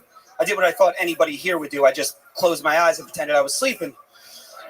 Yeah, but it didn't work out like that. The lady bent down and was like, "I saw what you did, you fucking guinea." So as a prideful Italian, I did what I thought anyone would do. I looked at her and said, "Hey, lady, fuck somebody with a car next time." Yeah. So, thank you. I only got a minute. Give me a second. So, I don't treat pregnant women like this. I have 3 kids and a wife. But about 2 months ago, my son called me in his room at like 4 a.m. and was like, "Daddy, I'm turning into a skeleton." And I'm like, "You're not, Luciano. Calm down." And he's like, "Look." He pulled his pants down and said, "There's a bone in my pissy." So I said, "All right, let's go to the bathroom." I took him. That was it. We go to school the next day. The first thing he says to the teacher is, "I had a bone in my pissy. I turned into a skeleton." Don't worry. Daddy showed me what to do in the bathroom to get rid of it. Now I'm the dad at school who parties with P. Diddy.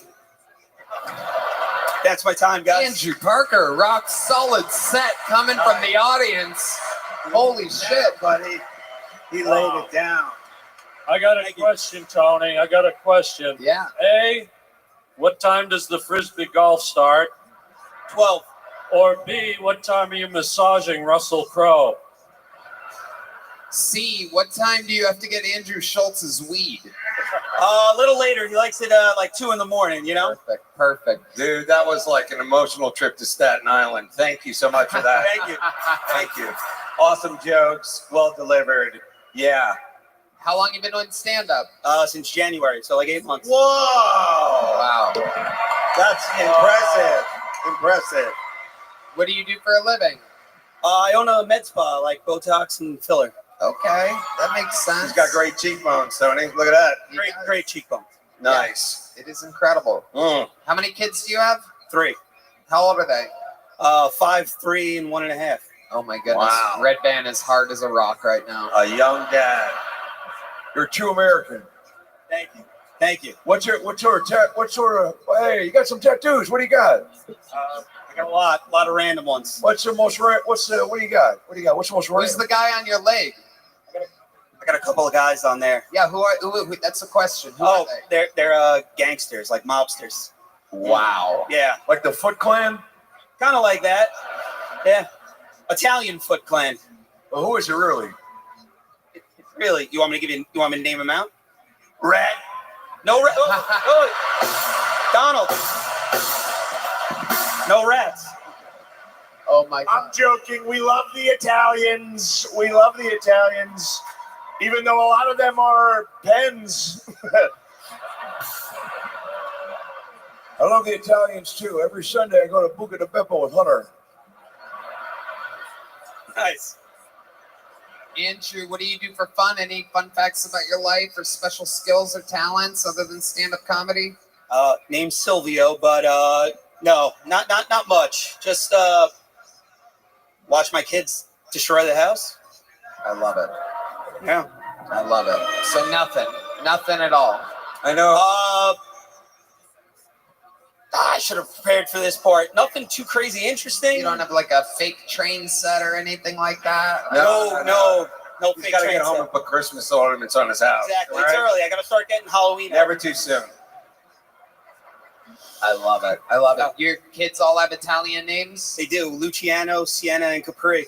Wow. Yeah. Beautiful. Fuck. I've driven all of those cars. That's what it is now, right? Andrew. And what does your wife do? She injects. Oh, she's one of the injectors. Yeah. And you inject her, filled with cum. Exactly. Continuously make A bunch. babies. A bunch. Right. Absolutely. Unbelievable. Do you have any special moves in the bedroom? You have any special Italian moves like the rigatoni and meatballs or the eggplant parmesan? Nah, nothing crazy like that. I'm just tell her to get starfish, and I just get down old school missionary. Keep it American. Wow. Wow. Absolutely incredible. Easy, Dr. Fauci. Yeah. Is your wife injected? Does your wife have the Botox? She does. She does. So when she orgasms, does it look like this? Plain stuff. Please don't stop. Don't stop, please, my lover, right there, please.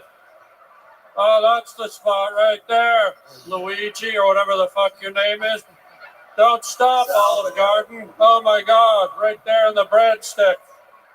It's like that. It's very similar. That's what I thought. Very, very similar. Amazing. Well, I mean, you might be the most fucking Italian person that's ever been on this show. It's I like it. incredible. You're confident. Thank you. You're confident. Thank You're you. funny. Dude. Very tight stuff. Very cool. You're leaving here with a big joke book, buddy. Congratulations, Congrats. Andrew Nice Parker. Nice one. It's time for another regular. Yeah. Ladies and gentlemen, it's about to fucking go down. I present to you perhaps one of the all-time great regulars of the show. You're watching him become an international superstar in real time. Made a regular after his first appearance, went viral on his first scheduled appearance, and has been absolutely murdering ever since. Madison Square Garden, I present to you Austin, Texas' own Cam Patterson.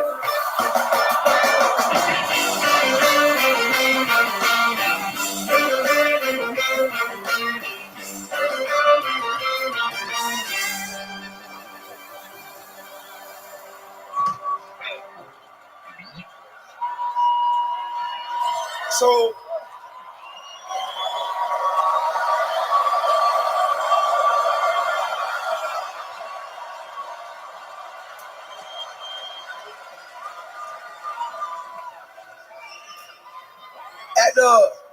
at the forum, I had made a joke about having an abortion, and then they got really mad at me. And I want to come out here and tell y'all the truth. I wrote that joke 2 years ago, and now I have a 2-year-old. I was just playing the whole time. And I felt that way 2 years ago. I wanted to kill that nigga so bad. Listen, I tried everything. 2 Plan Bs. I took that bitch to Six Flags every day. I fed her papaya every day. If you don't know papayas cause miscarriages, you welcome, right? I tried so hard to kill this baby, and he still came out. Listen, I'm gonna tell y'all something. He looked just like me. Like, that little baby is my pride and joy, dog. You know what I'm saying?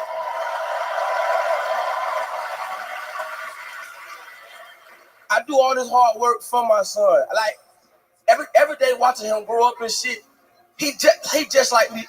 He like rocks, just like his father.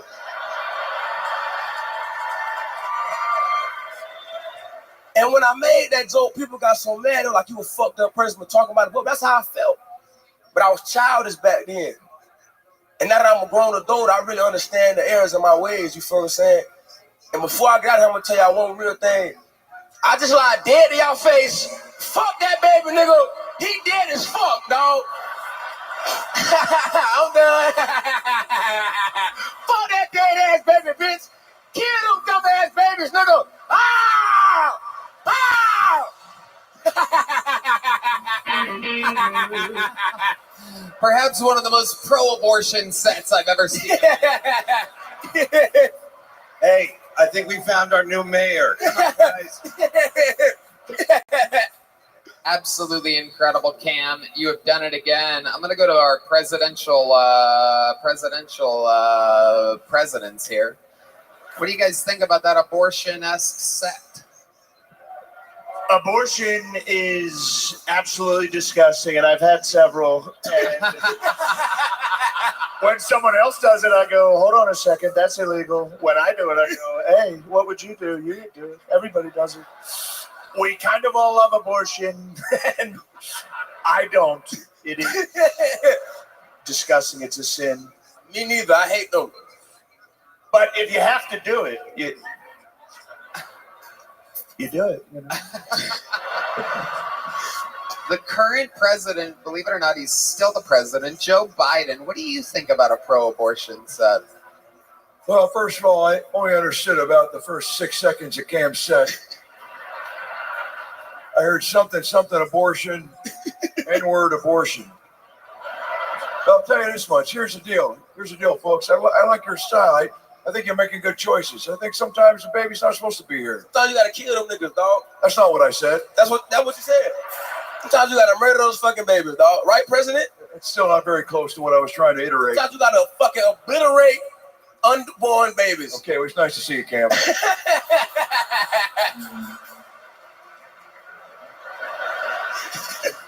Cam had a full night in New York. Anything crazy happening since you've been here? Nah, I ain't really. I went to with the baseball team. I went to the team, nigga, the baseball team. The Yankees? Yes. Oh my goodness. Wow. True. I went to the game. I had a good time. I liked it. Hell yeah. They got mad because I forgot the name of the Yankees. Fuck y'all, nigga. I enjoyed it. It was cool. Yeah. Hell yeah. I love it. I love it. Go Yankees, I tell you, Tony, I did not hear a word of your set. Here's why. No disrespect, but the whole time I have a perfect view of your pants hanging down. Turn around and show them your undies. They don't need to see it.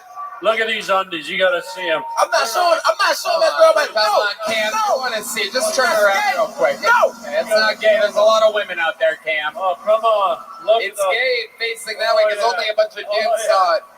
That's like There fruit it of the little Brokeback Mountain sunset right there. Wow. Red band. Wow. That's like Baskin Robbins Skid Mark City right there. Fuck you, nigga. I only wrote this. Fuck you, honky. Oh, fuck you, old ass white man. Fuck you. Damn. I'm not a good roaster. I just want to cuss people out. Fuck, nigga. Wow. How about that one? You know what that one means? Put a ring on it. What does that mean? I want to marry you, then murder you. You know, Kamala and I had this exact same fight 2 days ago. Cam, you're an absolute fucking sensation. I've said it 1,000 times. You're a superstar. You're a rock star. Great job, buddy. Great job. Ladies and gentlemen, one more time for Cam Patterson. And now back to a legend that I actually scheduled today.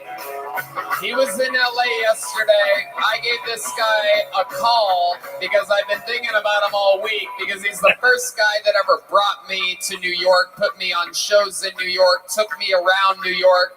One of my first ever mentors in the business. Him and I worked on about 11, 12 roasts together.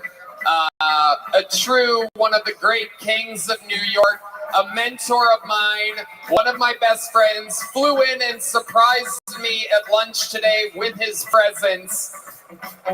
The executive producer and creator of the GOAT roast of Tom Brady and all your favorite roasts. Ladies and gentlemen, this is the Roast Master General, Jeffrey Ross.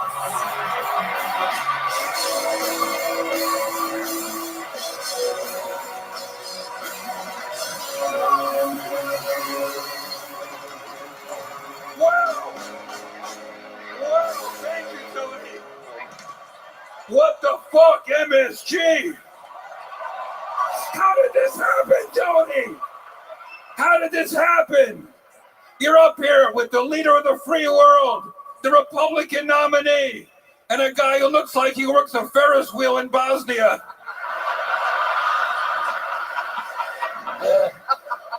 David, tell my brother. Great to see you, Dave. Yeah. Really, I can't believe that you're up here with, you look like you're here to assassinate the impressionists. No, it's great to see Biden, Trump, and Vladimir Gluten coming together for a powwow. Dave. The Bumping Mike brothers have been reunited. Dave, that outfit makes a statement. Yeah, what is it? These kids were dead when I got here. Oh! Come on, you can do better than that. Dave. Yes? Dave looks like he sells used respirators. Look at this crew. Wow. Dave looks like the scab on Trump's ear.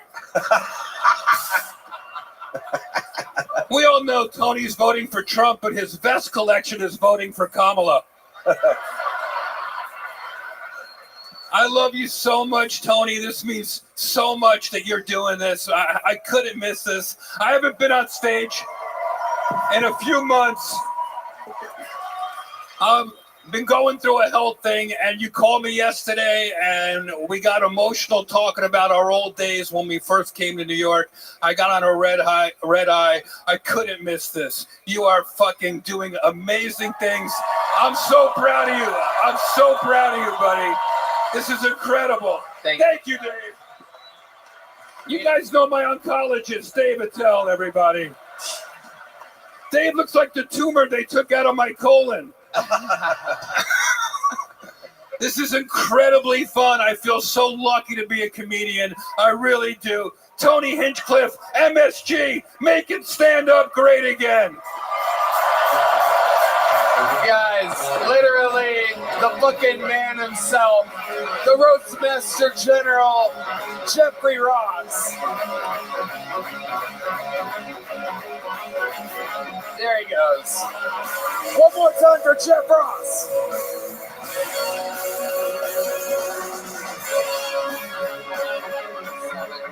And it's time for another bucket pull, ladies and gentlemen. I do believe this is going to be our first female comedian of all of the Madison Square Garden shows. Make some noise for Alexa Samino. Alexa Samino or Camino.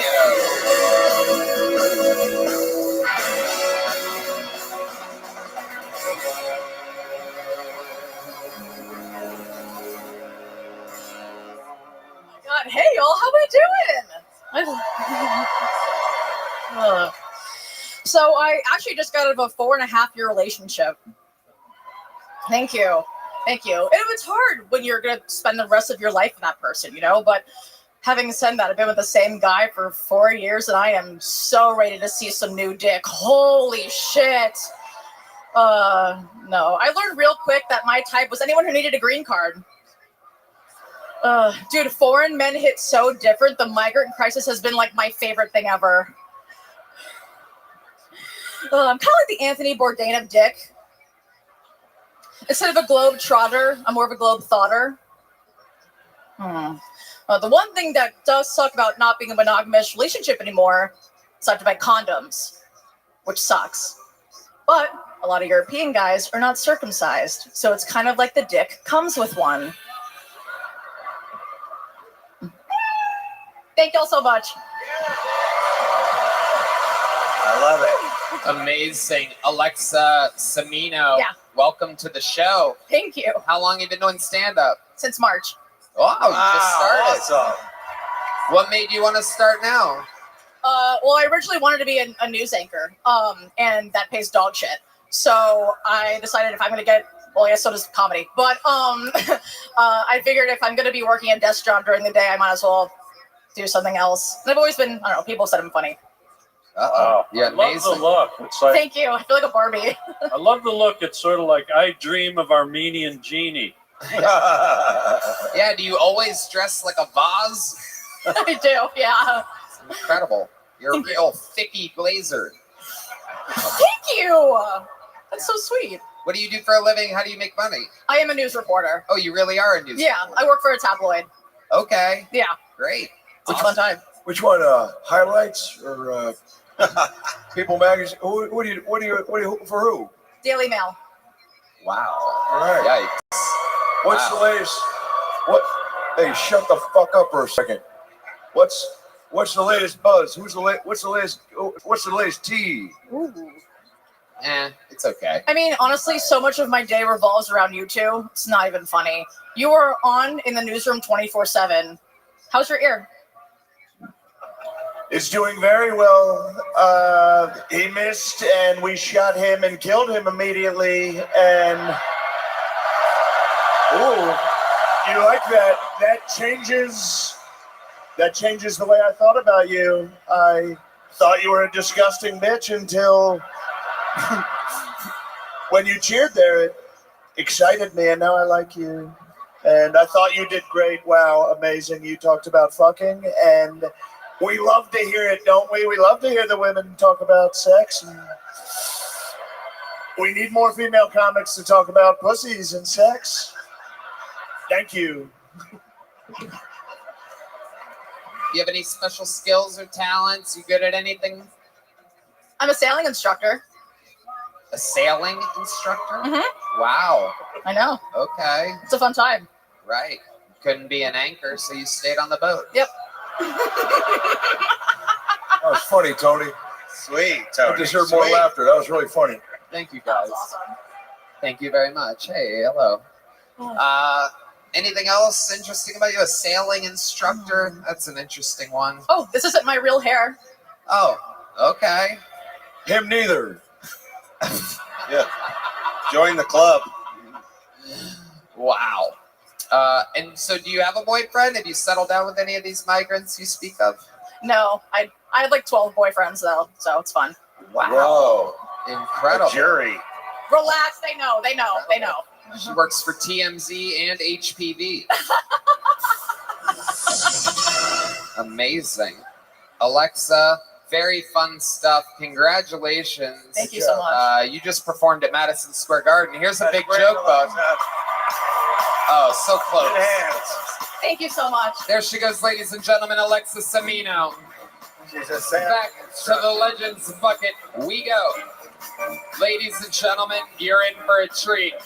This dark force of nature famously closed out the Comedy Store for decades. Now he closes the shows in Austin, Texas. I present to you your favorite comedian's favorite comedian, a dark legend of Kill Tony, a man who never holds back and gives the people all the way to the limits what they could possibly fathom. This is Brian Holtzman.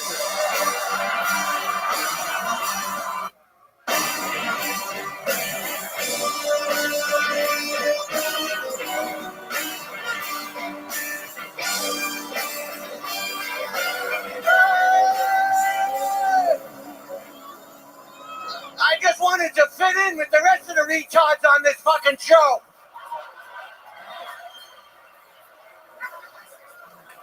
I don't have a lot of time, so listen well. Fuck Billy Joel. Red Band, Tony, your bathroom is not the bathroom we use. He's in the bathroom playing the fucking piano. Your residency is over, bitch! Get the fuck out of here!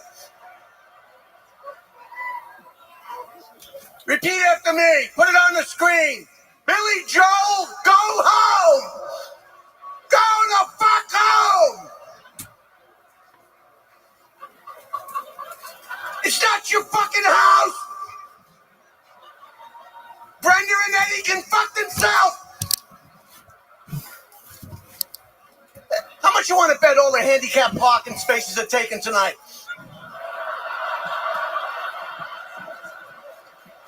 Do you know when you flush the toilet in New York, it goes straight to New Jersey and they drink it?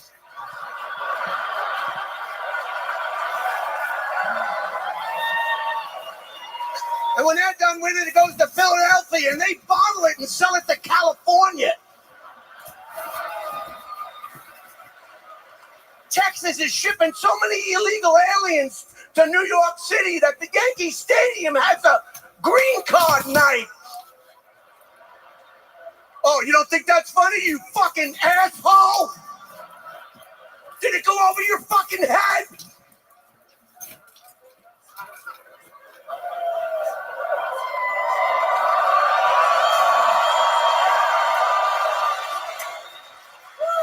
I went to see that movie Oppenheimer. Can't these fags in Hollywood tell a story in an hour and a half? 3 fucking hours I'm waiting for them to drop those bombs on those flat-faced Japs. When are they gonna drop those bombs on those flat-faced fucking Japs? You woke fuckers, you ruined, you can't even make a war movie now.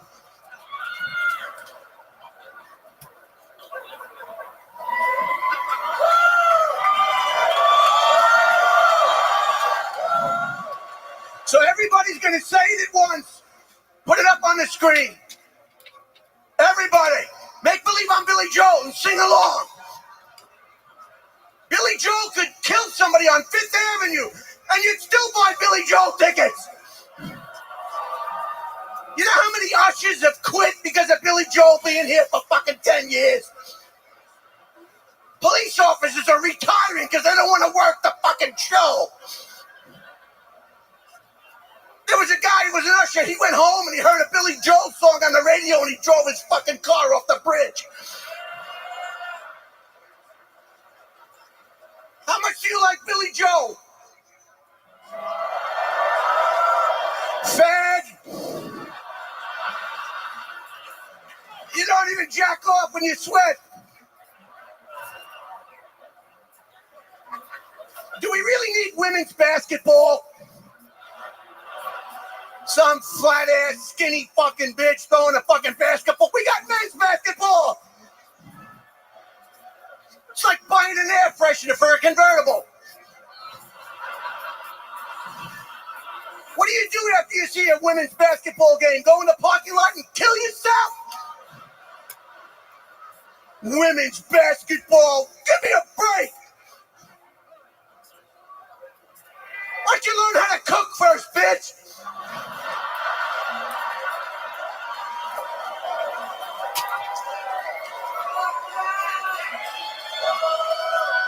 Why do you want to do men shit? Why do you want to do men shit?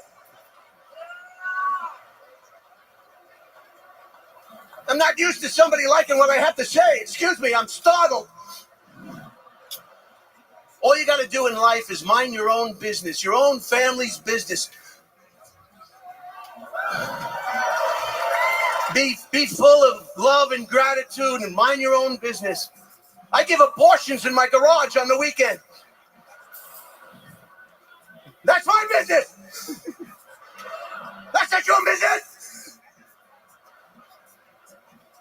I'm getting better at it. If you see that kid coming off the bus with the coat hanging out of his sleeve, that's my work.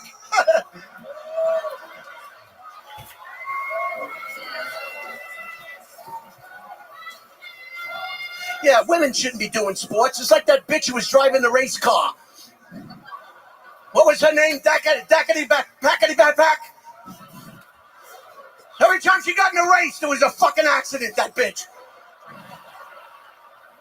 110 pounds driving a big engine. What the fuck?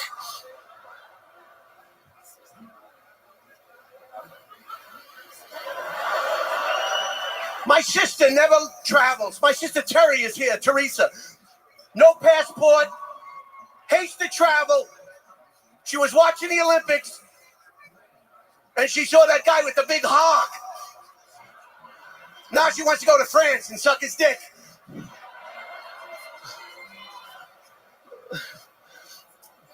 So that's great. I don't know why this is so low. I told him I needed it higher. I don't want to touch it. I don't know how to do anything with my hands. I don't want to fucking touch it. You want to see my impression? This is my impression of Robin Williams.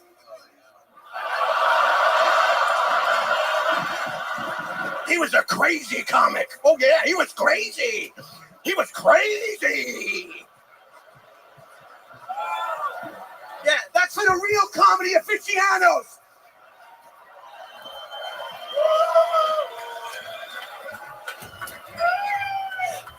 My impression of Bob Saget.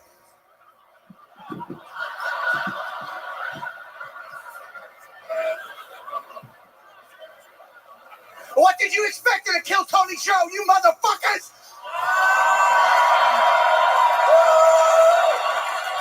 Sit down, you motherfucker! It's kind of hard to concentrate on what you want to say with this, you know?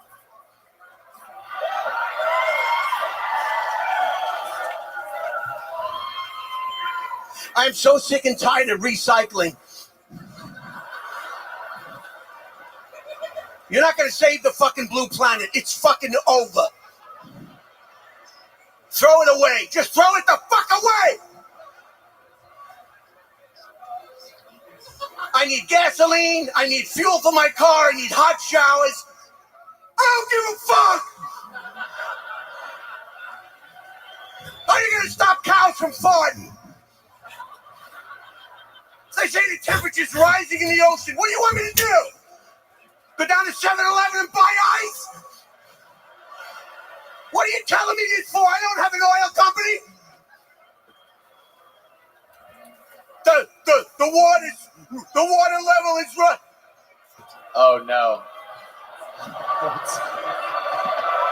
You're losing the right side over there. Hey, fuck yourself.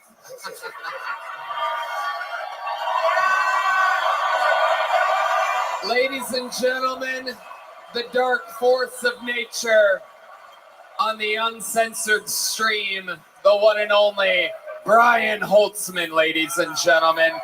We got to keep it moving quick. Ladies and gentlemen, I'm going to bring up one of our favorite regulars ever here to do a brand new minute. Sing it if you know the words. This is Hans Kim. This is Hans Kim. This is Hans Kim. This is Hans Kim. This is Hans Kim. This is Hans Kim. This is Hans Kim. Hey, what's up? It's great to see the president's here. We got Kamala Harris running for president now, which is a fucking joke.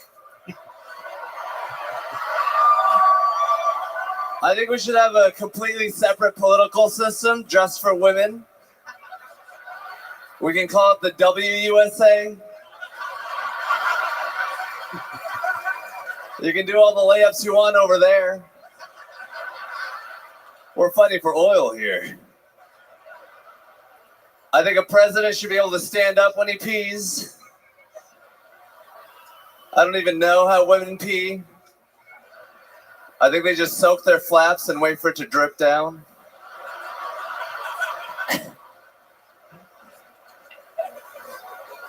But I don't get to see a lot of pussies. It's pretty tough for me.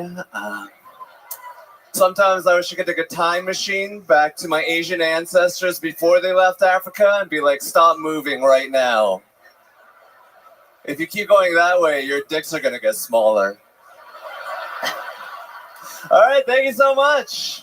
Hans, we're running in overtime. I have to get the show over quickly. I'm going to send you on your way. There he goes, the great Hans. Thank you guys so much. Another regular. Actually, let's bring a legend up. Ladies and gentlemen, we're moving fast. You guys having fun? You enjoying this? I present to you one of the reasons why we're all here. This man's mother started the club that I was able to work this show out in. Here to grace us with his presence. Make some noise for living legend, Pauly Shore.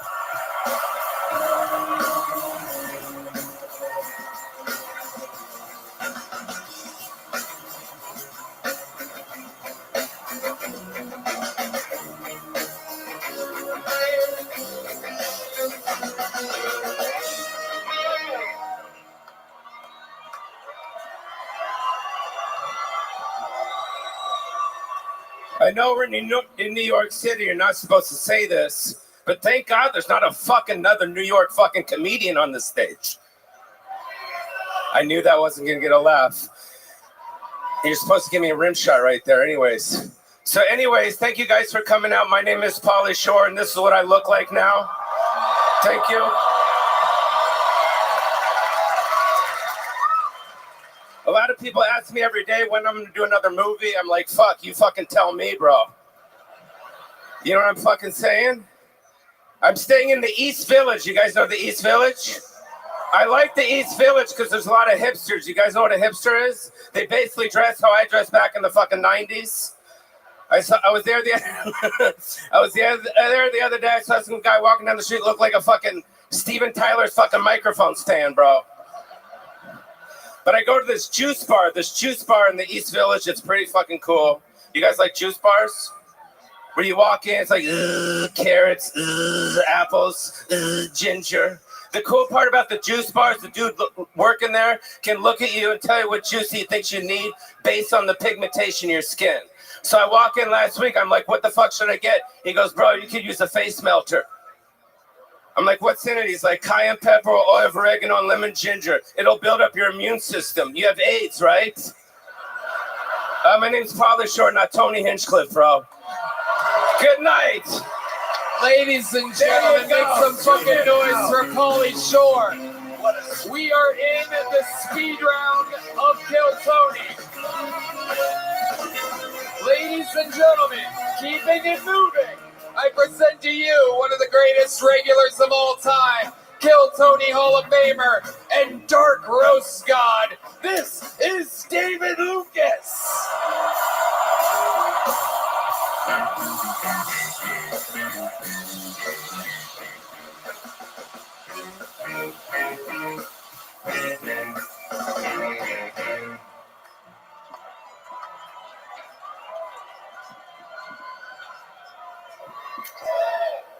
Yeah.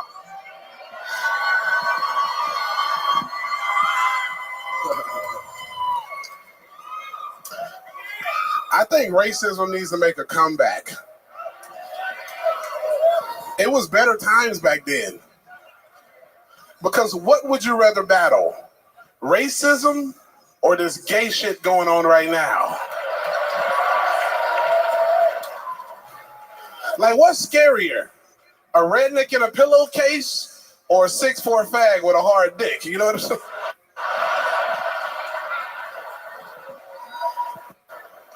Like, if LeBron James wanted to fuck you, what are you going to do about it? You going to outrun this nigga?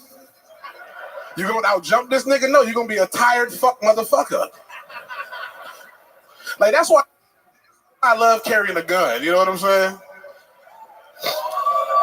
Because my biggest fear is getting beat up by a gay nigga, you know what I'm saying? You imagine some gay nigga grab you and put you in the headlock and be like, go to sleep, bitch. And then he suck your dick. I love having a belly because I can carry a big ass gun. I put it right below my fucking belly. And when I pull it out, my belly put one in the chamber, you know what I'm saying? It's like, what's happening, nigga? All right, that's my time. Thank you. The great David Lucas, writer, performer, roaster. Hell yeah. Here he is. Live in the flesh. Goddamn, we got loose neck harlot up in this bitch. Hell yeah, that nigga got a pocket pussy on his throat. You gotta fuck that nigga throat to get into the Illuminati. Hey, Lucas talking. Look at that hair. It looks like a squid is date raping the back of your head. I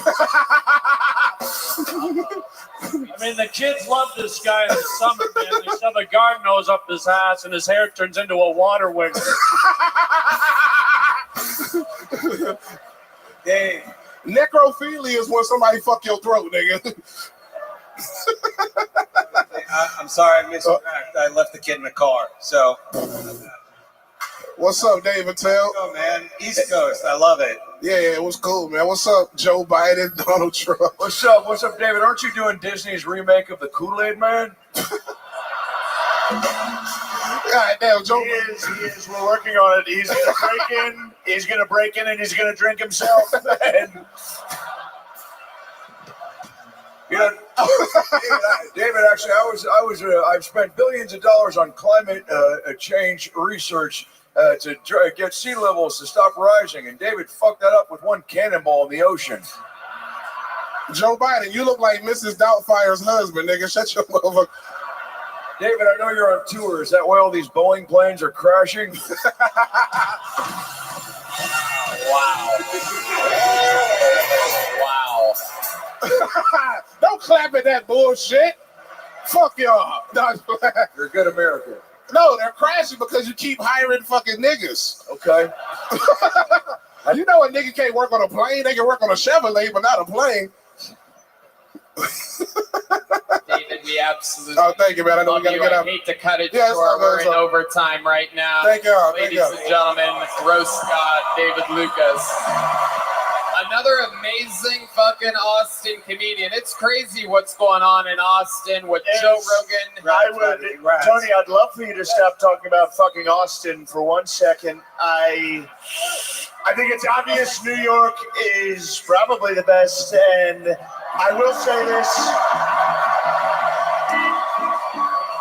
The reason I'm saying this is we don't have absolute cowards like Little Joe Rogan telling us what to do up here. Little Joe, he came in, he said he wants to endorse RFK Jr. Can you believe this?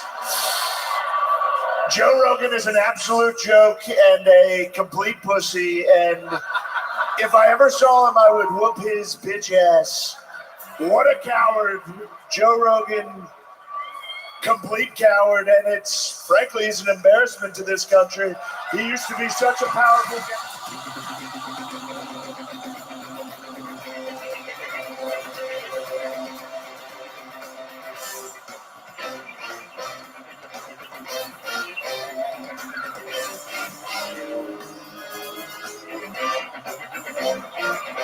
What a guy, what a great guy, what an amazing American this man is, Joe Rogan. What a true patriot, great man. I would never say anything negative about this man.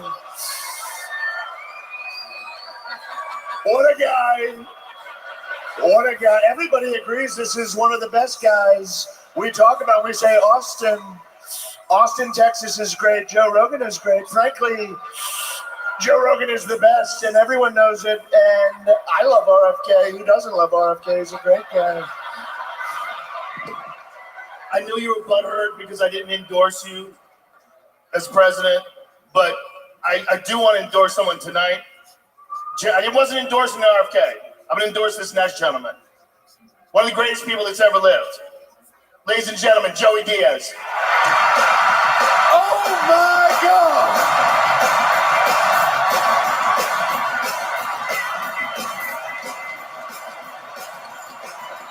The king has arrived! What's happening?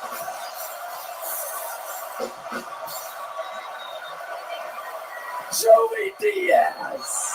Fucking light. What the fuck is going on here? One more time. Kill Tony and Brian. Putting this fucking thing together. One more time.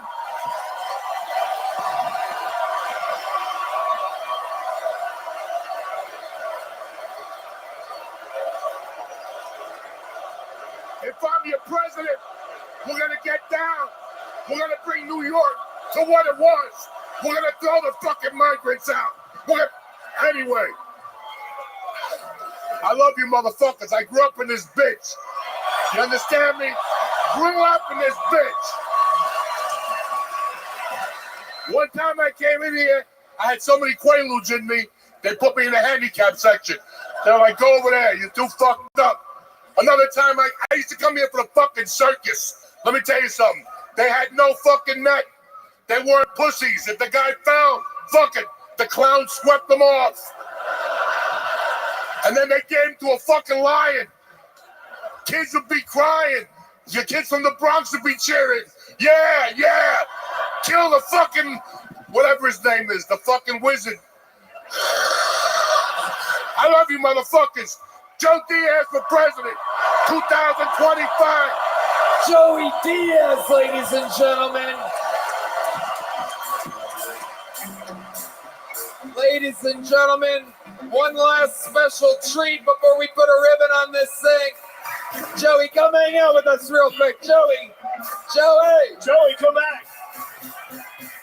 All right, ladies and gentlemen, one last special treat for you.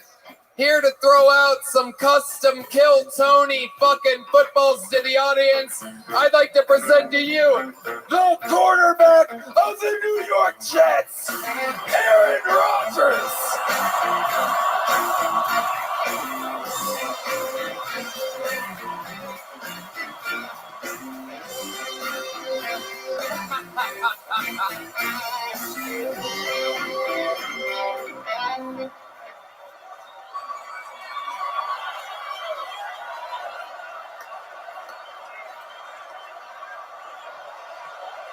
USA! USA!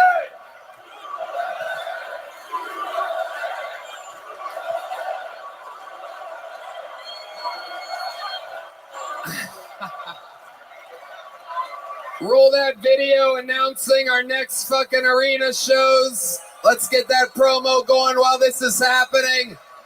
Ladies and gentlemen, Aaron fucking Rodgers, Donald Trump, Joe Biden, Shane Gillis, Adam Ray, the great Dave Attell, Joe Rogan, Brian Holtzman, Cam Patterson, Casey Rocket, Hans Kim, Pauly Shore, Jeff Ross, Sal Volcano, Ari Matty, Ari Shafir, Jim Norton, Martin Phillips, Joe DeRosa, Aaron Belisle, Harlan Williams, William Montgomery, The Black Keys, Marcus King, Matt Mueling, John Dees, D Madness.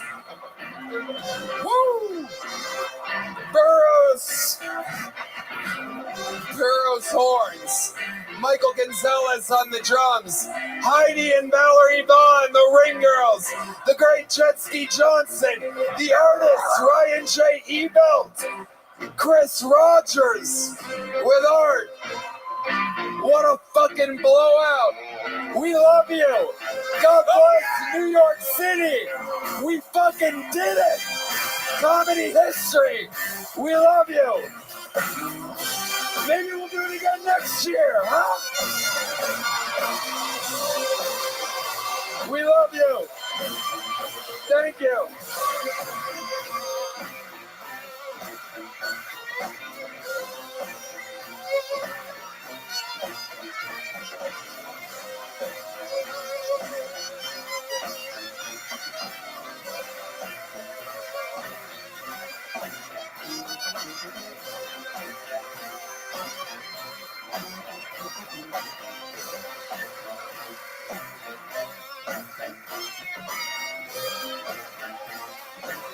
Yeah, we're going to the HEB Center again. Tickets go on sale next week, New Year's Eve in Austin, Texas. Thank you to Notorious Productions, the Comedy Store, the entire Shore family. One more time for Hall of Famer Adam Ray, Shane Gillis, the Roastmaster General Jeffrey Ross, two amazing nights from Jim Norton, Ryan Redband. I'm Tony Hinchcliffe. Thank you. Good night.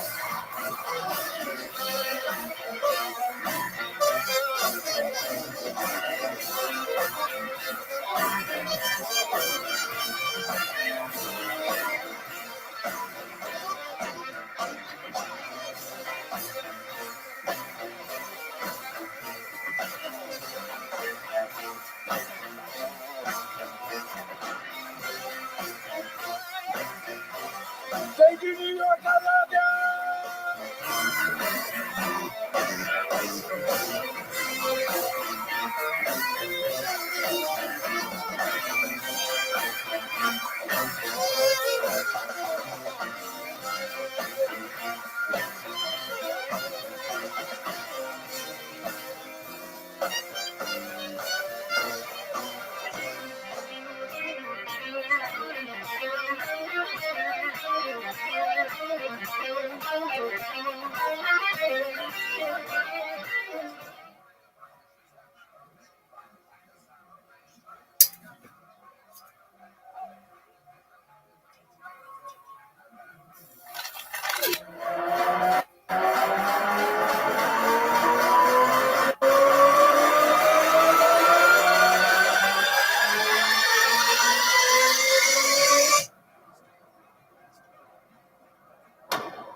for the best fucking night of their lives, huh?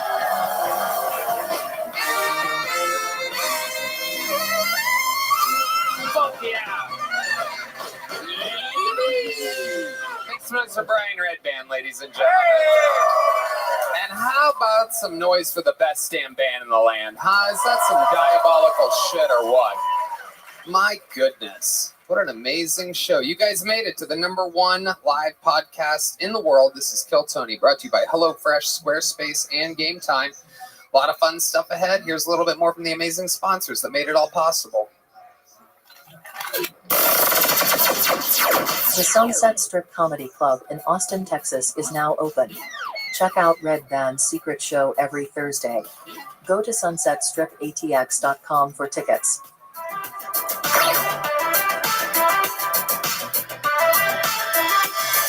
Are you guys ready to start tonight's episode? You know, sometimes we have 3 guests, sometimes we have 2, sometimes we have 1 that is so good that I just like to fucking hang out, let the show breathe, make it about the bucket pools and the regulars, and fucking jam with one of our favorite comedians in the world. Ladies and gentlemen, you know him from all of his absolute hit specials, his hit podcast. The man is untouchable, and it is Austin's own Tom Segura. Oh my God. Let's fucking go, baby. Yes. Resident of Austin, Texas, doing the Moody Center, February 22nd, here in beautiful Austin. The Ball Arena, September 14th. Huge shit happening. Welcome back, Tom. Thanks for having me. Am I supposed to sit here or here? Let's sit here. Oh, okay. Stay cozy, just in case someone I like comes being in next to you. joins us Thanks. later. Welcome, All right. Tom. Thanks for having me. You've been on the show numerous times. I have. We're so excited to have you here at home base, where sometimes crazy shit really happens. I have seen some crazy shit on your Yeah. show. Yeah. We can have, Some people- derelicts that fucking walk out. Yeah. Sometimes I'm able to get some real answers out of these people here, these bucket pools, and find out more about them that we can't find out in the nervous arenas or even at the ACL Live Theater that we did that one time. That's so we're right. going to try to make some magic happen here tonight. 252 human beings' names are inside of this bucket. Most of them piled into the bar across the street, in which we have a wrangler go and grab them after I pull their name out. Some of them, a few of them assuredly, are inside. Anybody inside sign up tonight? Clap your hands. Oh yeah, look at that retard.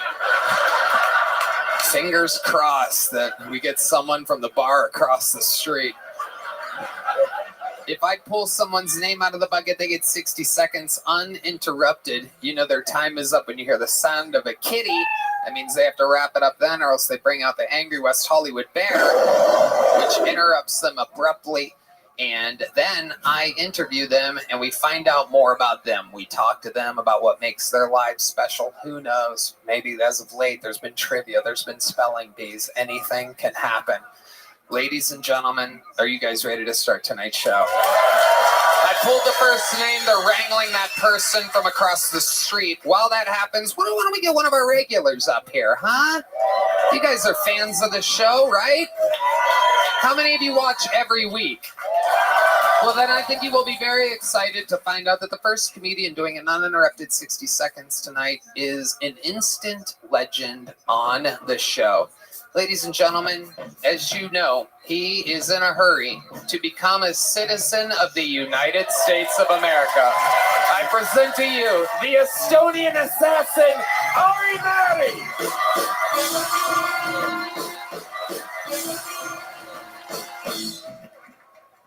What's up? I just moved to Texas. I love it. Bucky's all day. What I love about Texas is that you guys are like proud to be American. And I love that energy, because the first time I came to America, this was a couple of years ago, I went to Seattle. Very different vibe. Dude, I go to Seattle. I'm hyped. I'm ready to get off the plane. I watched Saving Private Ryan back to back 3 times. I'm hyped. I'm ready to shoot somebody, you know. Let's fucking storm the Capitol and shit. And then I get to Seattle, everybody walks around. Every bitch I met had like green hair, such low blood pressure, you know. Every conversation I had in Seattle, they were all like, you know, America is built on a racist agenda. Who gives a fuck? You're here on the winning side. If you don't like America, go check out Ukraine. Try to get an oatmeal latte in downtown Kiev. You ungrateful bitch. If you don't like America, give me your passport. Thank you very much. Oh my God, he's done it again. The full flex, 1 minute, 45 seconds. The bear is afraid of Ari Matty. He goes in hiding. Tom, this is your first time. That was my first time seeing it. Yeah, that was great, man. And you know your crowd. They fucking ate that shit up, bro. Way to go. Hell USA. They fucking USA. USA. Yes. USA. Hell yeah. Ooh, the lights went wild for USA. I love it. Very good. Fucking fun topics the whole way through. You know, you mentioned Buc-ee's. For those people around the world, a huge part of our listeners are global. I went there today for the first time. Oh, how would you explain your first impression of Buc-ee's? There was a rubber boat, burritos, jackets, condoms, gums, guns, a holster for fish hook, whatever you want. We got it. It is. What do you want? I think there was a hooker in the back for $50. Yeah. It is truly unbelievable. I was there yesterday coming back from College Station. I went to the A&M Notre Dame game with our good friend Shane Gillis and friend of the show Johnny Manziel. And I came back and I was so excited about this Buc-ee's stop in Bastrop, about 35 minutes out. I get a Texas cheesesteak burrito. Has anybody ever tried this from Buc-ee's? It's unbelievable. I had that too, by the way. You had it? Yes. I mean, my European belly can't handle, dude. My little European asshole trying to squeeze out that American turd, brother. You can fuck me tonight easy, dude. Yeah. My asshole is all stretched out, dude. Yep. Holy shit, I still have diarrhea currently right now. Yeah. A little piece of shit in my pants. It really is one of those things. The Texas cheesesteak burrito, while being perhaps, I mean, bite after bite, one of the most delicious things, it is truly risk reward. That should be next to that in the dictionary, a picture of the Buc-ee's Texas cheesesteak burrito, because even my stomach, full of Italian red sauce my entire life and men's cum. I beat you to it. I could tell the wheels were turning there. Son of a bitch. Tony's gay. There you go. Tony's gay. Tony's gay. All right. Okay. But even me, and I have a furiously strong digestive stomach. Like, it's one thing I just never have problems with. But even me, that Texas cheesesteak burrito fucks me up 100% of the time for a few hours. And I learned yesterday that if you do 1.5 minutes in the cold plunge after having one, you're good. That's what it takes. It takes 45 degrees Fahrenheit at 90 seconds, and it cures all your problems. The diarrhea goes away? I beat it to the diarrhea. It doesn't cause diarrhea. I didn't diarrhea in the cold plunge. That would have been becomes a fun story. Yeah. A little fudgesicle, if you will. I love it though. It's great stuff. You've been to a Buc-ee's. Oh God, yeah, of course. It's an experience. It really is. If you come to Texas, you have to go. Absolutely. Make yourself go. Have to go. It's useless shit, but it's so fun. Yeah. And cheap shit. I like their fucking swag. Like that It's like a jacket. hat. It's a fucking boat. It's a cup, and you're like, okay. Like, And also, I don't know how the payment works there. Like, I could have stolen, hey, Americans, steal shit. Nobody fucking who looks at shit. I have a conspiracy theory. I obviously shouldn't mention it on this show, but I have a little theory that they purposefully don't bring everything up. Did you notice this at all? I mean, yeah. Did anybody else notice this? Is that a thing that they do on purpose? Like really? Yeah. Wait, what do you mean? I'm pretty sure. So, like, if you get a ton of shit, yeah, I think they like go like da da da da da da da da. I've had it happen a few times. Just have some of it. They don't say that, but they're like, your total's $32. You have like a ton of shit and a jacket like that. Well, you got the whole fucking jumpsuit. I got the Look whole at you. shit. How much was that? $12. It is the most magical place on earth. Hot nuts and pecans up. Yeah. And I've never seen so many fat people in camo. Dude, that deer is gonna see ya. With your fat fucking face. This is big red fucking Alec Baldwin head.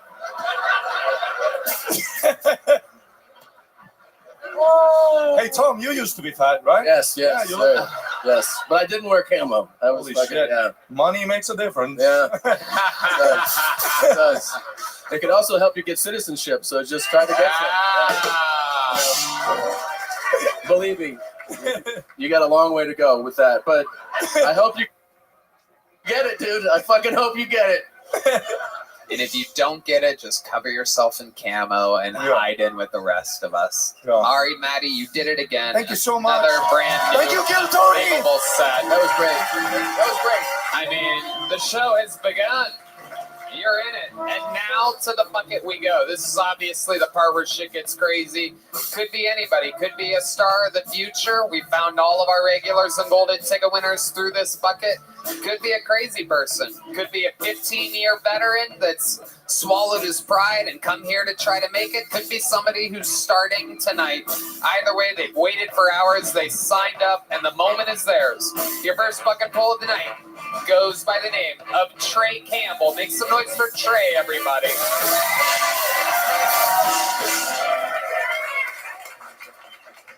Hey everybody, I just moved to Austin recently. I'm really excited. The other day I was driving on the street and I saw a bumper sticker and it said, "Silly boys, trucks are for girls." But I looked at the bumper sticker and it was on a Nissan Altima and I was like, oh, that's cool. This city's so progressive, even the cars here are trans.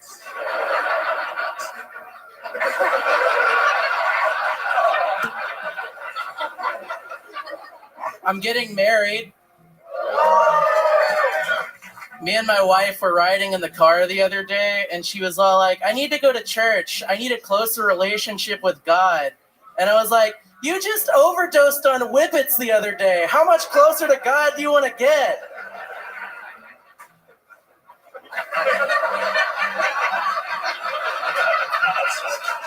Any Kanye West fans in here? Kanye just released a new album on Vultures. One of the lines he says, beautiful big titty but naked women don't just fall out the sky, you know. And I heard that and I was like, damn, those are bars. But clearly Kanye West wasn't in New York City on September 11th, 2001. Trey Campbell looking for validation throughout his entire set from Tom and I, paying no attention to That's the Tom Segura. 350 people in front of him. Did not care if you guys were laughing whatsoever. No, I cared a Was little. fully focused on him and I after each punchline. We had that bond, me and you. Okay. Now we don't. Yeah, no, yeah. All right. I was just trying to look. That was very funny, man. That was very funny. Thank you so much. Absolutely. Did you happen to be wearing camo at a Buc-ee's earlier? Ari Maddie, describe someone that looks shockingly like you. It might have been me. It depends on which Buc-ee's you were at. Wow. Because we were at the one in Bastrop. So. Oh, whoa, look at that. Might have been me. Might have been you. You were there today? No, it was like a couple weeks ago. Right. Looks like you had a few cheesesteak burritos. Hell yeah. I like their pulled pork sandwiches. Wow. Their pulled pork sandwiches go hard, man. Red Band agreeing They with go you. hard going in and coming out. Wow. Wow, they made you go soft. Look That's true.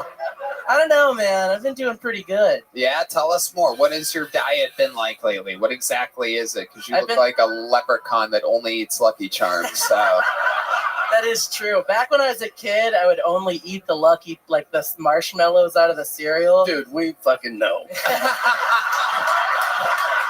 Come on. Thank you. Come on. You would be correct. Yes. Tell us some more of the wild fat boy things that you've done. Marshmallows only out of Lucky Charms. Can you give us some more examples? Well, I would take some of those honey buns and I would put them in the microwave, and then I would take them out and I'd put syrup on the honey bun. Oh, fucking hell, dude. It's pretty good. Oh, Can you believe somebody's going to marry me? No. Is someone marrying you? Yeah, You're I'm getting engaged? married. Yeah, I'm engaged. Really? Yeah. Who are you engaged to? Her name is Lindsay. We met in line for your show. Unbelievable. There you go. Kill Tony, making miracles happen. Where did you move from? Where did you move from? I moved from Houston. Oh, okay. Yeah. I was going to guess Oz. Houston. Yeah. That is incredible. And what does Lindsay do for a living? She sells like apartments to old people. Oh. She's like a scammer? Yeah. Depends on who you ask. Okay. Why? It's really specific. Yeah. Are you old? You want to fucking buy something? Like, Yeah, for real. Just come on down. It's a nurse. I'll get your information. What makes her target old people? I don't know. I think she just works in one of those senior facilities where she, I don't know. Nope. So it's a senior home. It's not a Pretty much, yeah. She's Nope. like the director of sales. Okay. Yeah. So she gets people not This apartments, Aquarius, but we've into a missed nursing you. home. I would That say. too, yeah. Okay. Absolutely. And you guys met. What was your big line with her? What was your opening? She line? came up to me. She was like, "Hey, you're really cool. Hello, you're really can you hear funny." me? She said, Well, you're all right. You want to just play one game? Yeah, we can play one game. Okie doke. Hey, Connor. Hey, Abby. They're gonna sleep. I think you're right. How have you been? I've been good. Were you here yesterday? I was with you asleep. No way.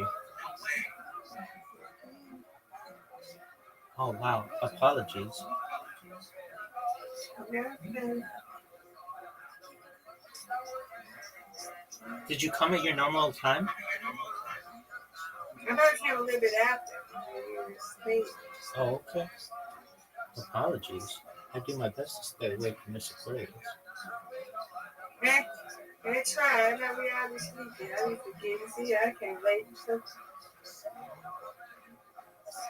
Get come on, Rabbi. Straight. yes, ma'am. Oh, come on. We can get that way. I got this. No.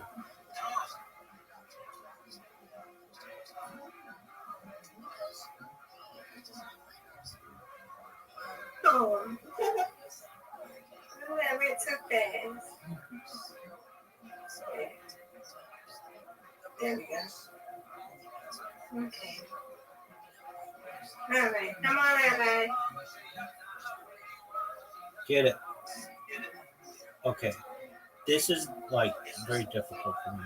The same way. No.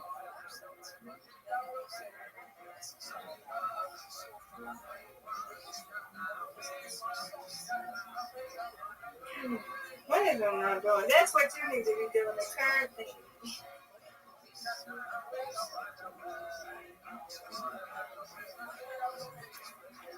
Get it. Come on, Rabbi. Start. No.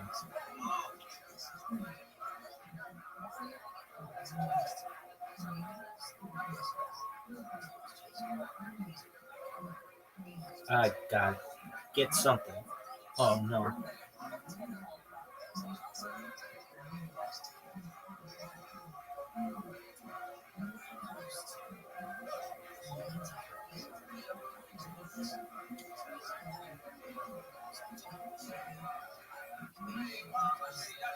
Get it.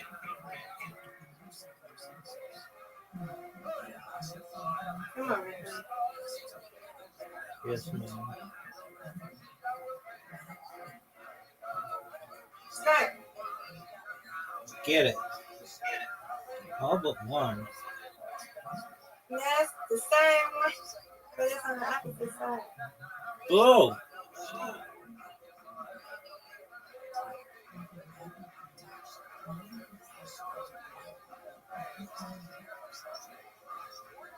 Oh, get it.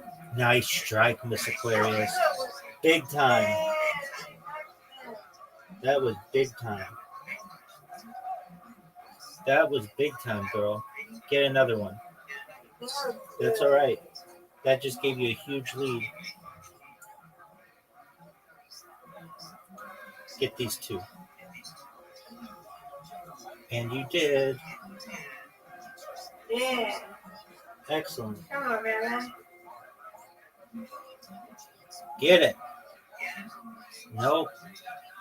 Today's not my day, Miss Aquarius. Get it. I got it. That was hard. That was hard.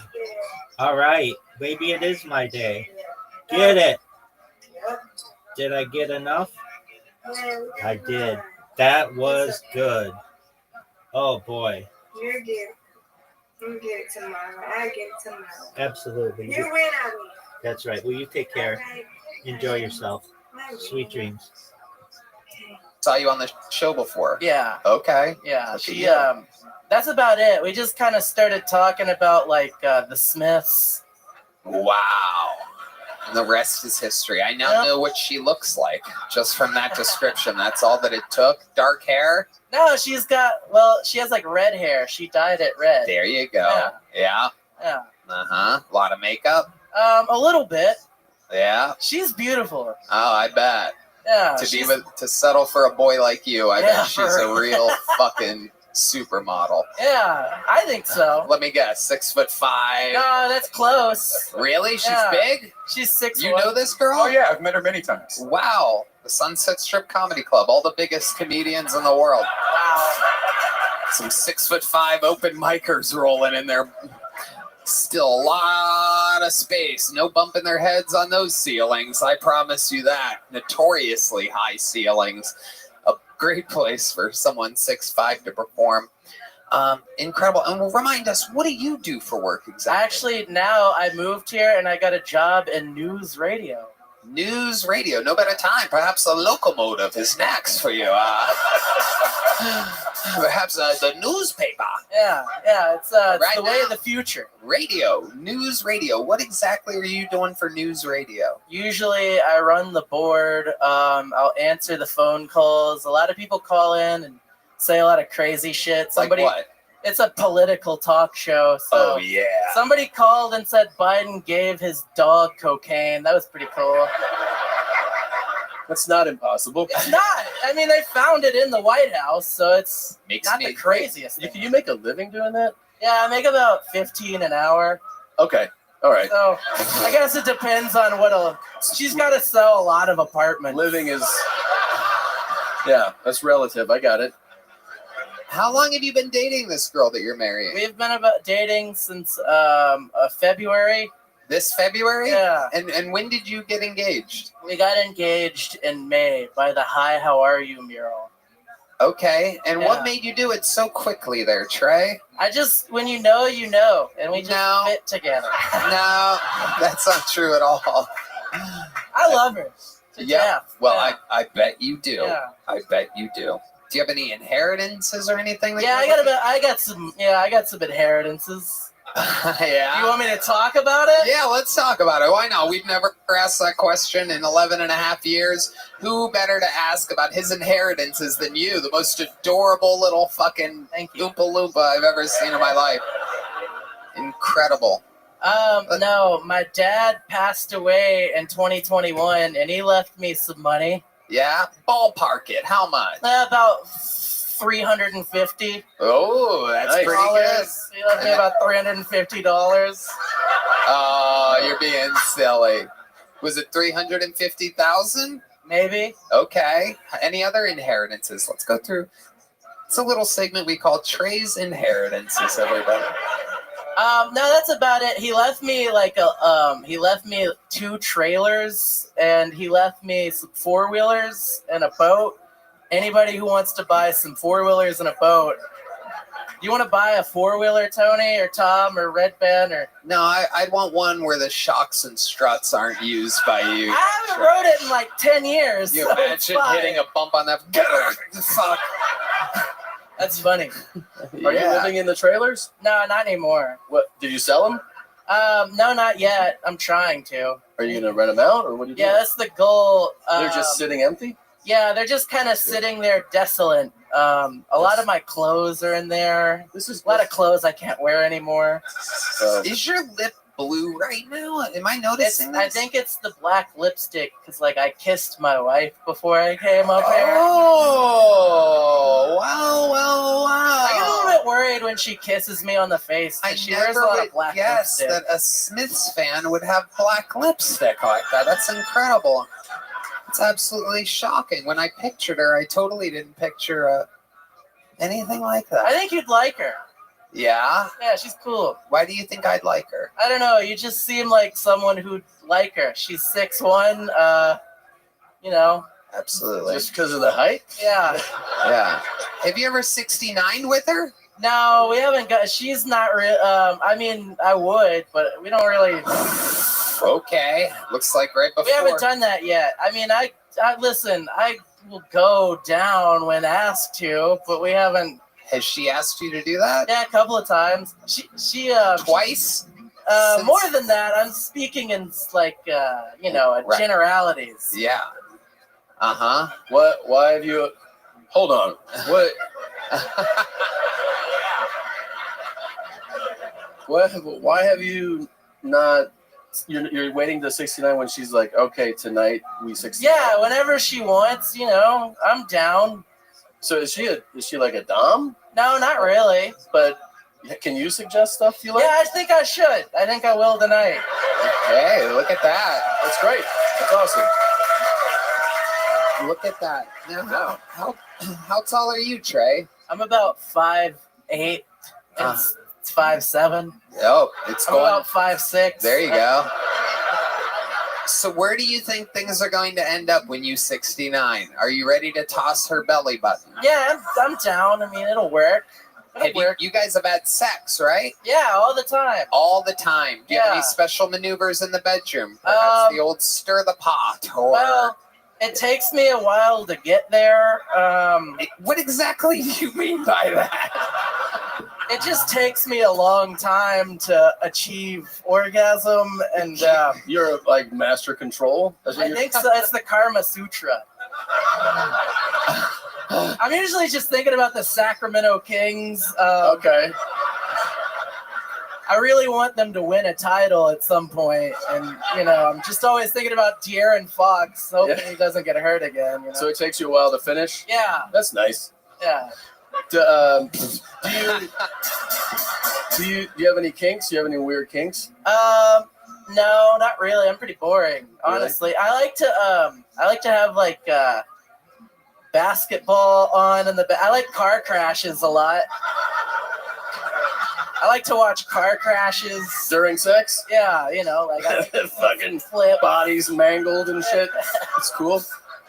It's cool. It's fun. I like seeing cars crash. Yeah, I like them too. I mean, they're. You just go to the Daytona 500. I went last year. I mean, I wasn't fucking someone during it, but yeah. That is my cool. dream. That's your dream? my dream, Just yeah. to fucking see a huge explosion and then you're like, Pretty much. oh, you'll knock your face. Essentially, yeah. That's awesome, man. Yeah. And does she have any kinks? I don't know. I think a couple, but I don't know if I should. I think. Oh, that's very respectful. That's your wife. I don't like want to that. kiss and tell. No, that's well. You we can tell you kissed. So, you know. Yeah.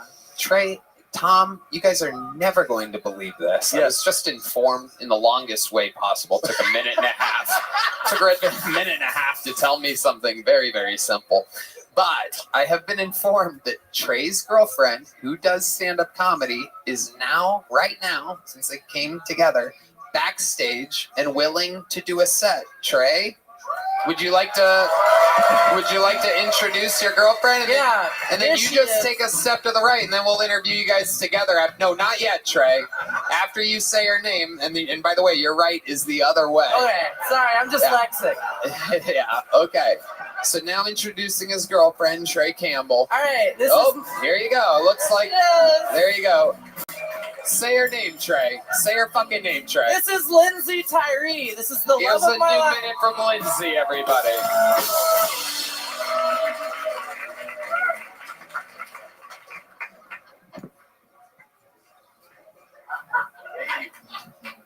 Already getting laughs. My name's Lindsay. My pronouns are fee, fi, fo, fum.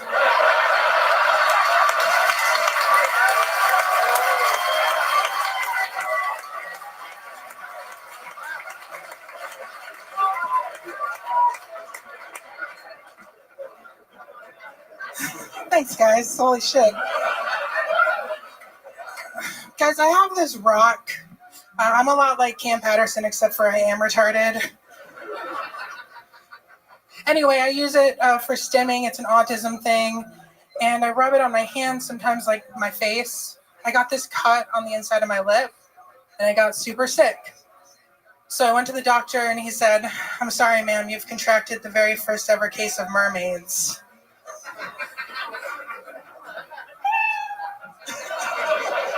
Thank you. Lindsay Tyree, is that correct? Tyree? Hi, Tony. Yeah, that's Hi. right. I love it. Welcome, welcome. This is your first time on the show, correct? Correct. How long you been doing stand-up? About 4 years. Where you from? All over the place. I just moved here in December from the Central Valley, California. Visalia, to be specific. There's one person. Wow, truly the almost frightening middle of nowhere. I've seen the exit sign for that city. Well, you see what it breeds, so. Wow. Absolutely. I'll stick with stopping at a Buc-ee's. My goodness. So, welcome, welcome. We just had a great talk with Trey. You work at some type of like nursing home or something like that, or? I do. I work at an assisted living, like nursing home, but for entertainment purposes, I sell cupcakes. So forget about the other thing. Okay, perfect. Amazing. It's true, Tom. They're delicious. I'll drop one off for you. Okay. Oh, yeah. Yeah, I like cupcakes. Thanks. Chocolate peanut butter. Fantastic. You make them? I do. They're organic and from scratch, even though they're not really organic, but don't tell any of my customers that. So you just threw the label on there? That's cool. That's small business, baby. Yeah, wow, I like your style. So just to be clear, she is a scammer. Like, I don't know. Yeah. Wow. I bought the sugar at Whole Foods. Yeah, that's cool. Amazing. Not only does she make cupcakes, she's also marrying one by the looks of things. You specialize in cupcakes and muffin tops. This is great. Lindsay, what do you do for fun? I have a shit ton of cats and a dog that I pay attention to. So A shit ton of cats? 2 cats? It's 2. That's one too many. Trey almost fell off the stage, making sure we knew it was only 2 cats. Please don't fall, Trey. So you live with 3 pussies. That's incredible.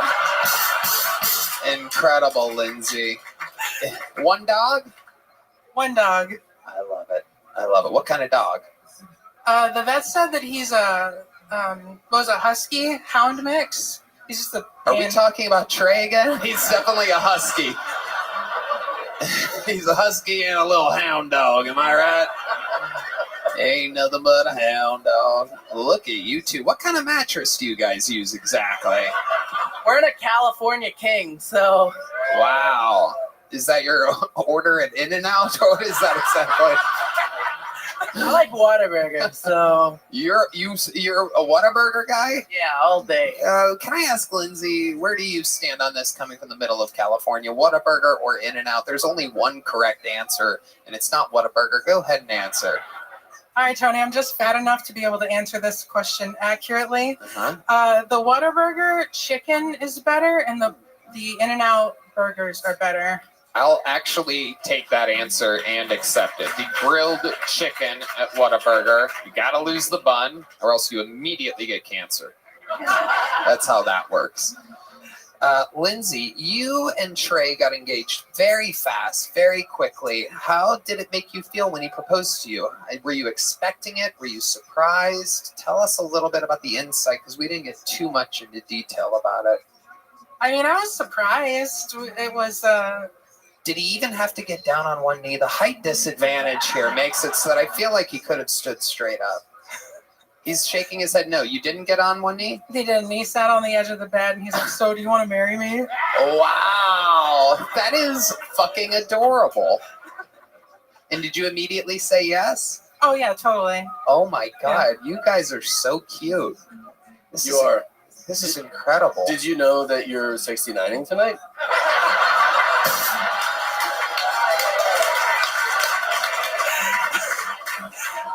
Well, when you're as tall, when you have the height differential, it kind of always is that. But that makes sense.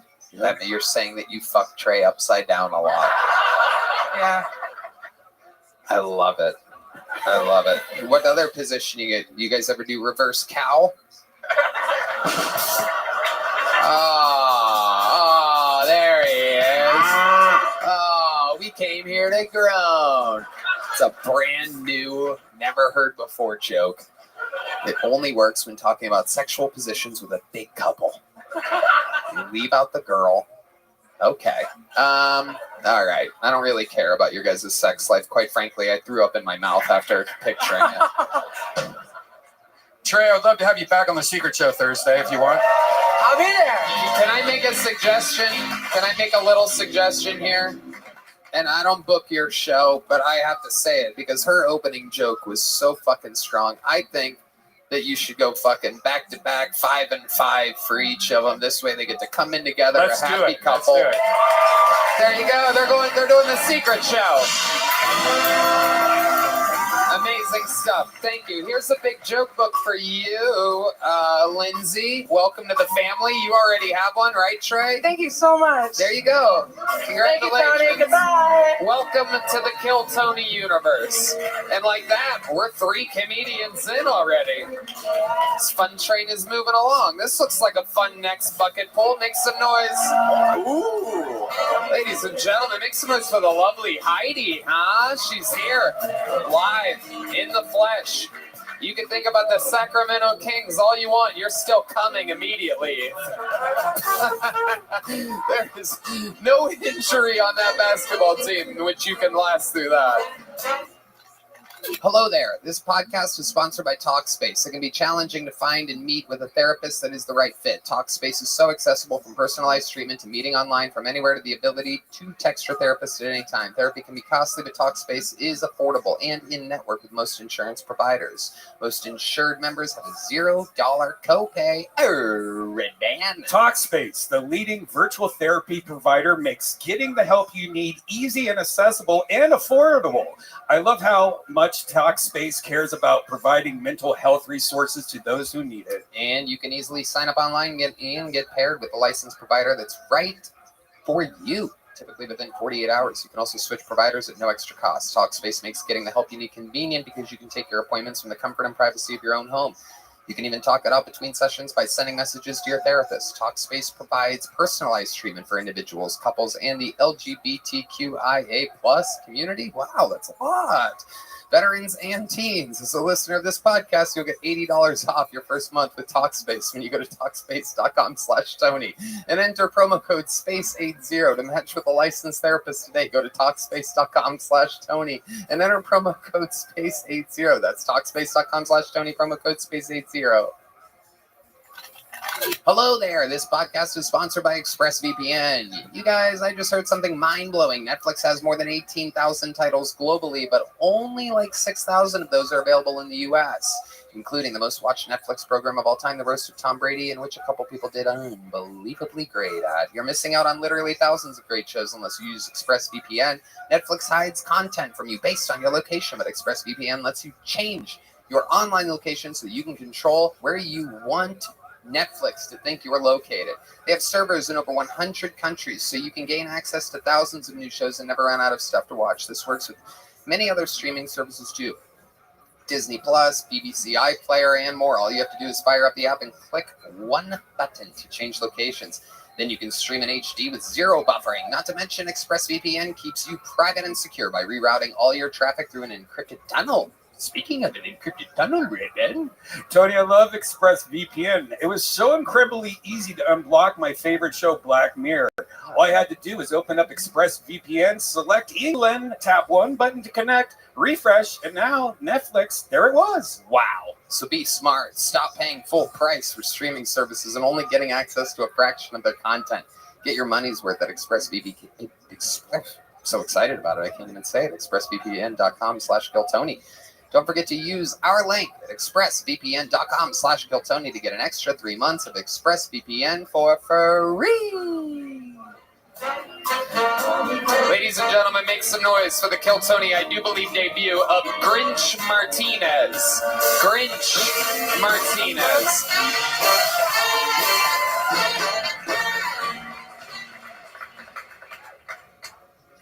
So there I was this morning at breakfast with my children watching InfoWars, when I thought to myself, what would it be like if Alex Jones started reciting Ice Spice lyrics? It would probably go something like, "You think you're the shit, bitch? You're not even the fart." Stay tuned, we'll be right back. I think Alex Jones is right, you know? I think we should have a problem with gay frogs. If you're a gay frog listening to this, I don't hate you. I love everybody, you know what I mean? Just keep it away from my young tadpoles, you know what I mean? I got young fucking tadpoles, impressionable. So I was at Chick-fil-A the other day, right? With my wife and kids, which is what you do when you don't have the abortion. And I was thinking to myself, why do they call it a Arnold Palmer? Arnold Palmer, for those of you that don't know, he's just like an old white guy, played golf. With Arnold Palmer, the drink is a mixed drink. It's a half and half. We shouldn't call it an Arnold Palmer. We should call it a Tiger Woods. You know, he's half Thai, half girl. You know what I'm saying? All right, that's my time. Grinch Martinez, ladies and gentlemen. Grinch Martinez. Wow. I mean, absolutely unbelievably terrible.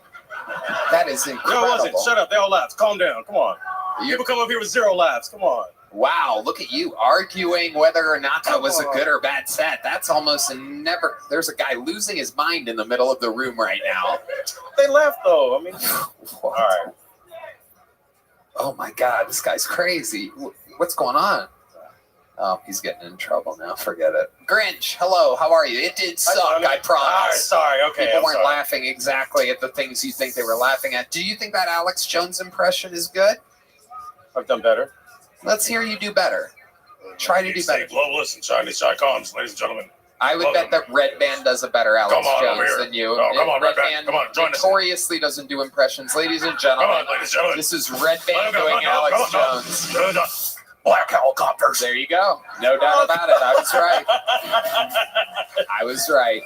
Famous non-impressionist Brian Red Band just beat you in an impression off.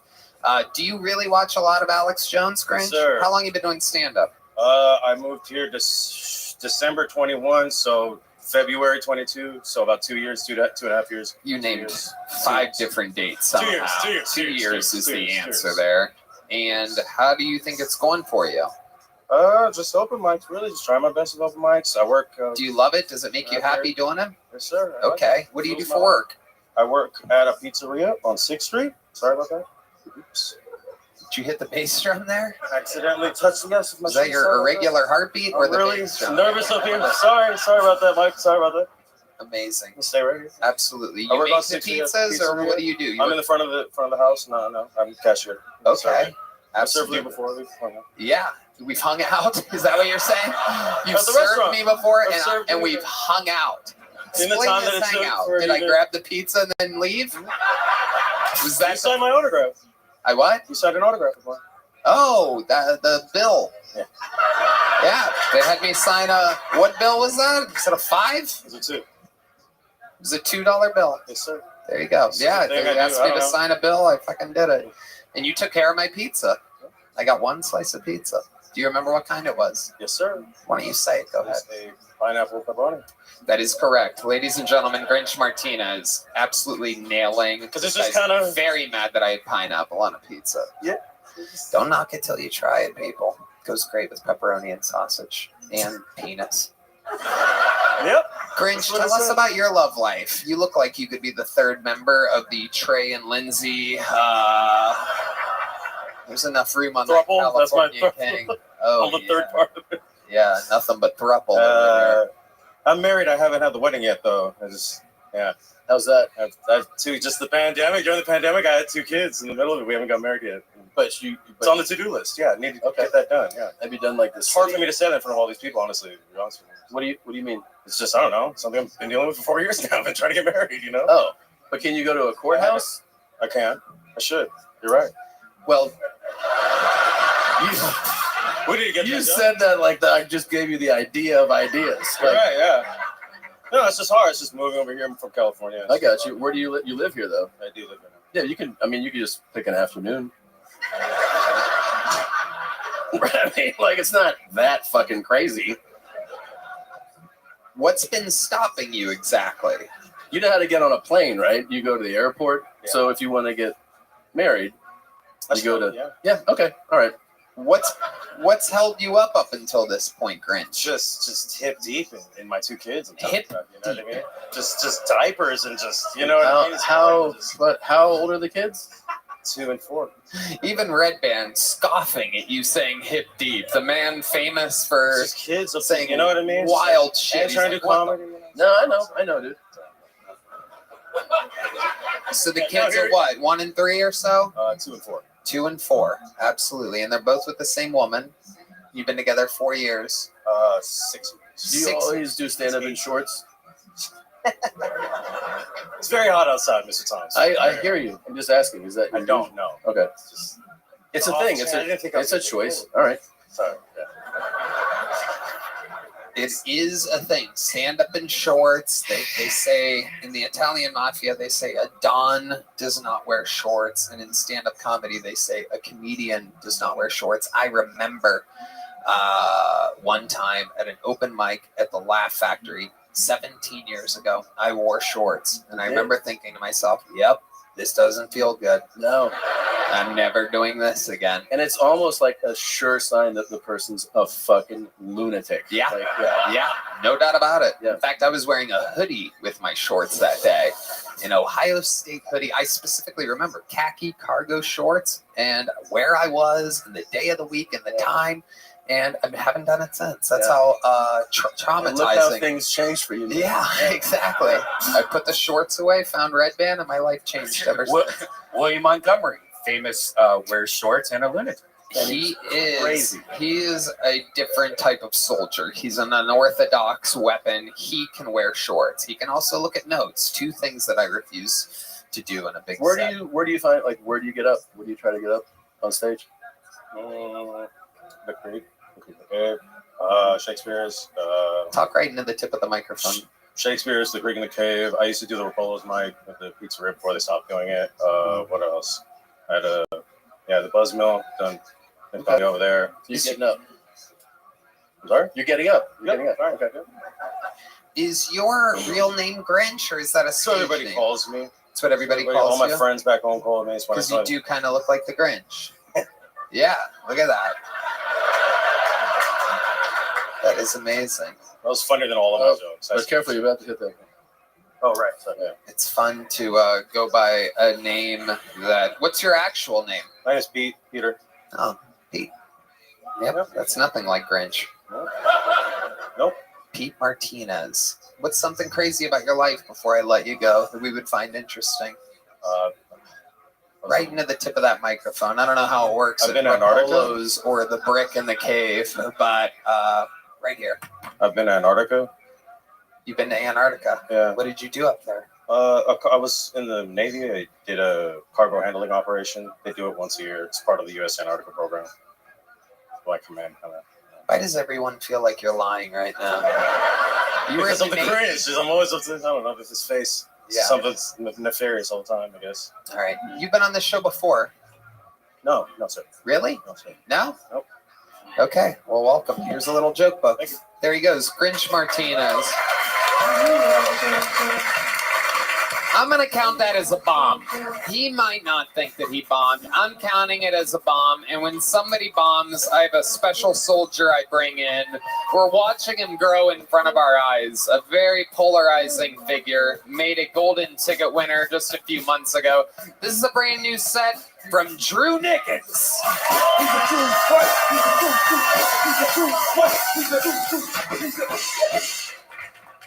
Having a TBI in this platform, I want you to know, if you work hard and you stay kind, you can achieve any dream you want. Right? Well, I want to accomplish like the ones before me. I'm talking about Gary Busey, talking about Aaron Hernandez, talking about Chris Benoit. But I'm not a murdering TBI. I'm a childlike TBI. If you can't tell, I've stayed in mental health facilities. It's the one place where I'm the most normal guy in the room. I like the ones that are mixed with drug rehabs because it's like kind of like a Taco Bell and KFC. And plus, druggies got to eat 24/7, so I get all the Raisin Bran Crunch. I've never had a girlfriend, but I did date a multiple personality. Lola, she hated me. Caroline loved me. I had a girlfriend 4 hours a day until Caroline got healthy. All right, thank y'all so much for being on time. Drew Nickens with another new minute. You know, one of the main things, and you know, sometimes people say that my hearing's bad. I mean, I don't have great hearing. I've been listening to loud music my whole life. But, you know, sometimes they're listening to a cleaner version of the audio than what we have here. And they go, how did they not hear? It's so blatant. Why they say what he say? But I'm here to tell you, I have no idea. Were you saying TBI? Yeah, TBI, traumatic brain injury. Okay. Yeah, the people that haven't had a TBI don't know what that is. We thought you said TV guide, and it was making no sense to us. I literally thought you said TV guide. And the people that haven't had a TV guide, I want a TV guide like Aaron Hernandez, Chris Benoit. I'm like, how did they have a TV guide? No, they didn't. No, they may have. You don't know that. I guarantee you Chris Benoit had a TV guide at his house. He was just hanging out. Whoa, Drew, stop it, you son of a bitch, you crazy bastard. Wow. That's great. So, you know, one of the things I would say is make sure when you're the setups for your jokes, you know, that people know what you're talking about. Saying TBI and, you know, like you have to make sure you say, I've had a traumatic brain injury. And people will be like, yep. And then you're in. Because if the setup isn't clean and clear, then everything else is off track. The payoff at the end, no matter how great your punchlines are rough. Make some noise if you honestly knew what a TBI was. Liar, liar, liar, liar, liar, liar. Shut the fuck up. There probably know people with TBIs. Yeah, exactly. But also you can say it once, the long form, and say, or as we call it, TBIs, and then you have that for the rest of your set. Okay, right? yes, Yep. Yep. We're making Drew grow here. It is it's a fun thing to watch. What was the TBI? The TBI, yeah. Can you explain a little bit? What, or is that uncomfortable? So I'll explain a little bit. I had a collision with something, and it made my brain go whoop whoop, and so So it kind of changed who I was in a fact, because some people, they murder, they get like really. I just gamble a lot. Oh, okay. So it changed your impulse control and stuff. Impulse control. I forget things a lot. Frontal lobe. Yeah. Yeah. You're smart. Well, I've watched some of the same documentaries that you've watched. So, okay. So how long ago? It was about 10 years ago. Okay. 10, 11 years. Is there anything else that changed about your life when this happened? Was there something that maybe you were into, or something that tasted good that wasn't good? What else changed? I didn't like sweet. I loved sweet tea before, and then afterwards, I was like, "That's garbage." Wow. My goodness. I found that I loved polka music after I got my head injury. Jesus. Fucking dope. You love polka music? Yeah, polka. Like Jokic. He loves polka because he's from Serbia. I love polka. It's so fun. You guys got any polka? What do we got polka-wise? 1, 2.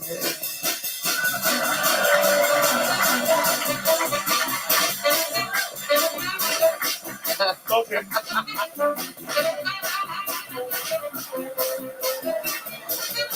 You really do love it, Joe.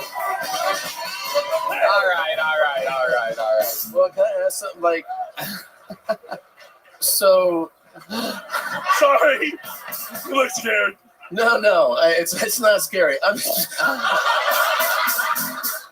I got the sweet tea. Okay. And I got the polka. Okay. And they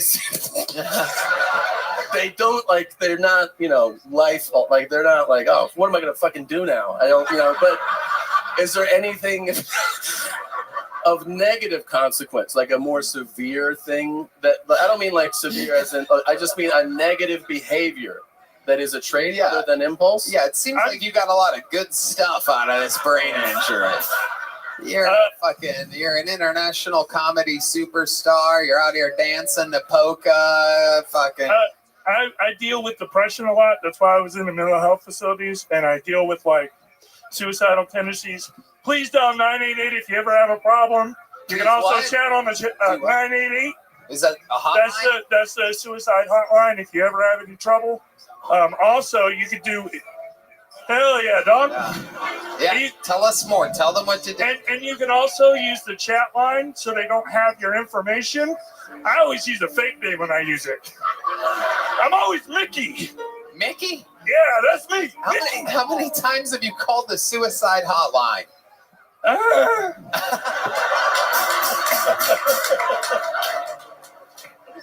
Not lately. I kissed a girl a couple weeks ago. Let's go. Oh, really? Oh, my goodness. And I did a honk. Wow.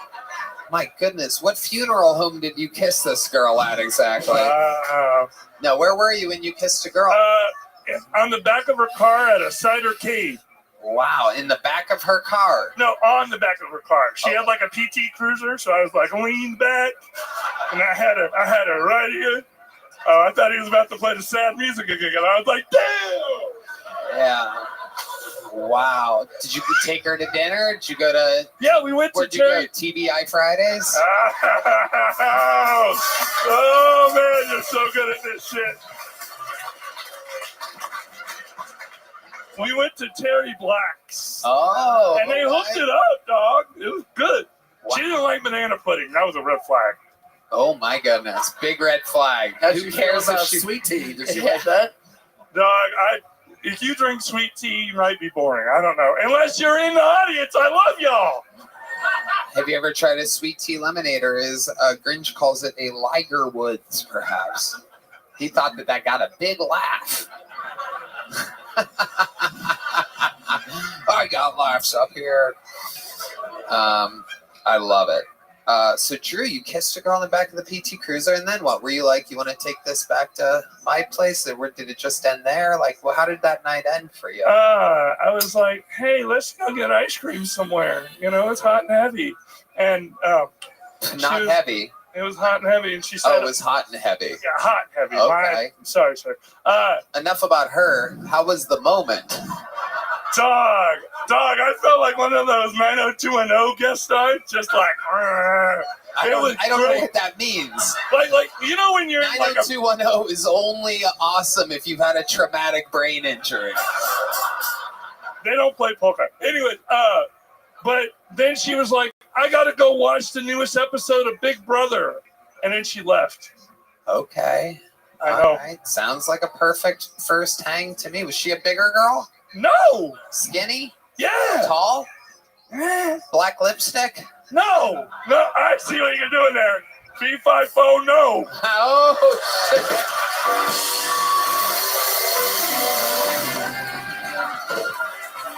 yes, that's how we get them out. True Nickens, ladies and gentlemen, out on a big laugh.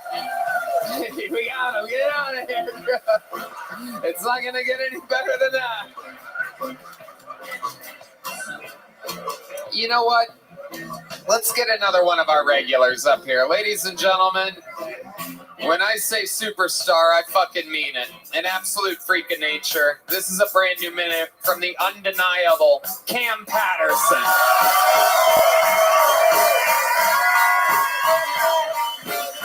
You know what? We're going to wait for that. We'll get to a bucket pull. We'll do a bucket pull. All right, ladies and gentlemen, reset your expectations because this is 60 seconds uninterrupted from what looks like a new name. Make some noise for Roman Schmidt. Roman Schmidt.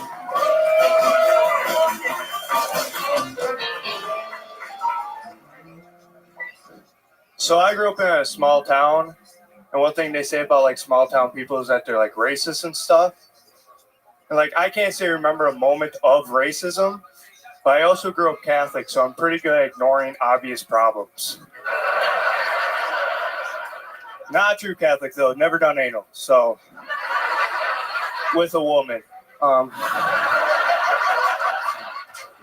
I found out that brown eye was in reference to your asshole, which shocked me because my priest referred to it as my flower. So, yeah. Living in Austin, this is my first like real experience with like homeless people, and I don't know about you guys, but I get called a faggot a lot by the homeless.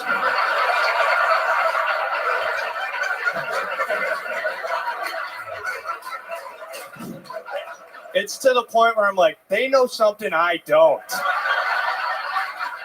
I've never questioned myself till I got here, and I'm like, is it the way I walk? Like, what? Thank you, I've been Roman Schmidt. Absolutely unbelievable. This is the second time you've been on this show, right? Correct. And both times you've been absolutely hilarious from beginning to end. Wouldn't you agree that the crowd has been completely receptive both times? Yeah, super fun. This was awesome. Yeah. Remind us again, how old are you?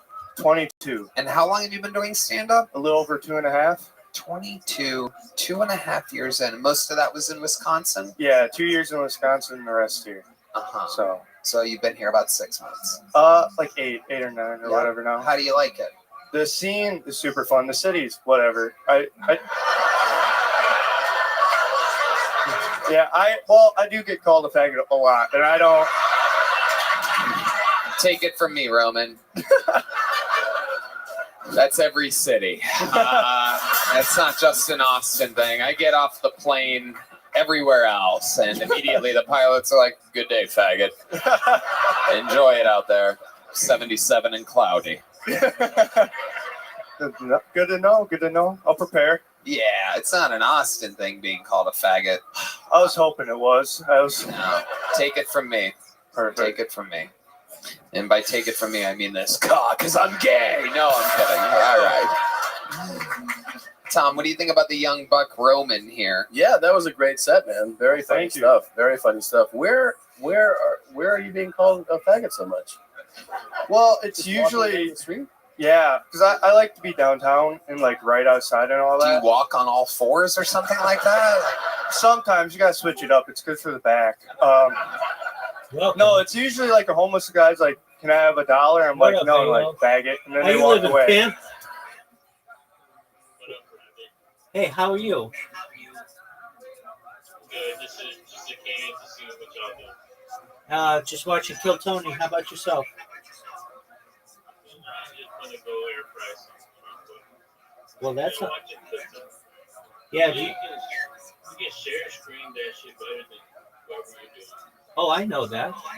But sometimes share screen stops and I have to go readjust it. And I have it on 24 hours a day.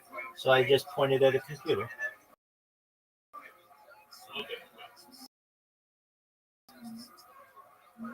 About me, AL?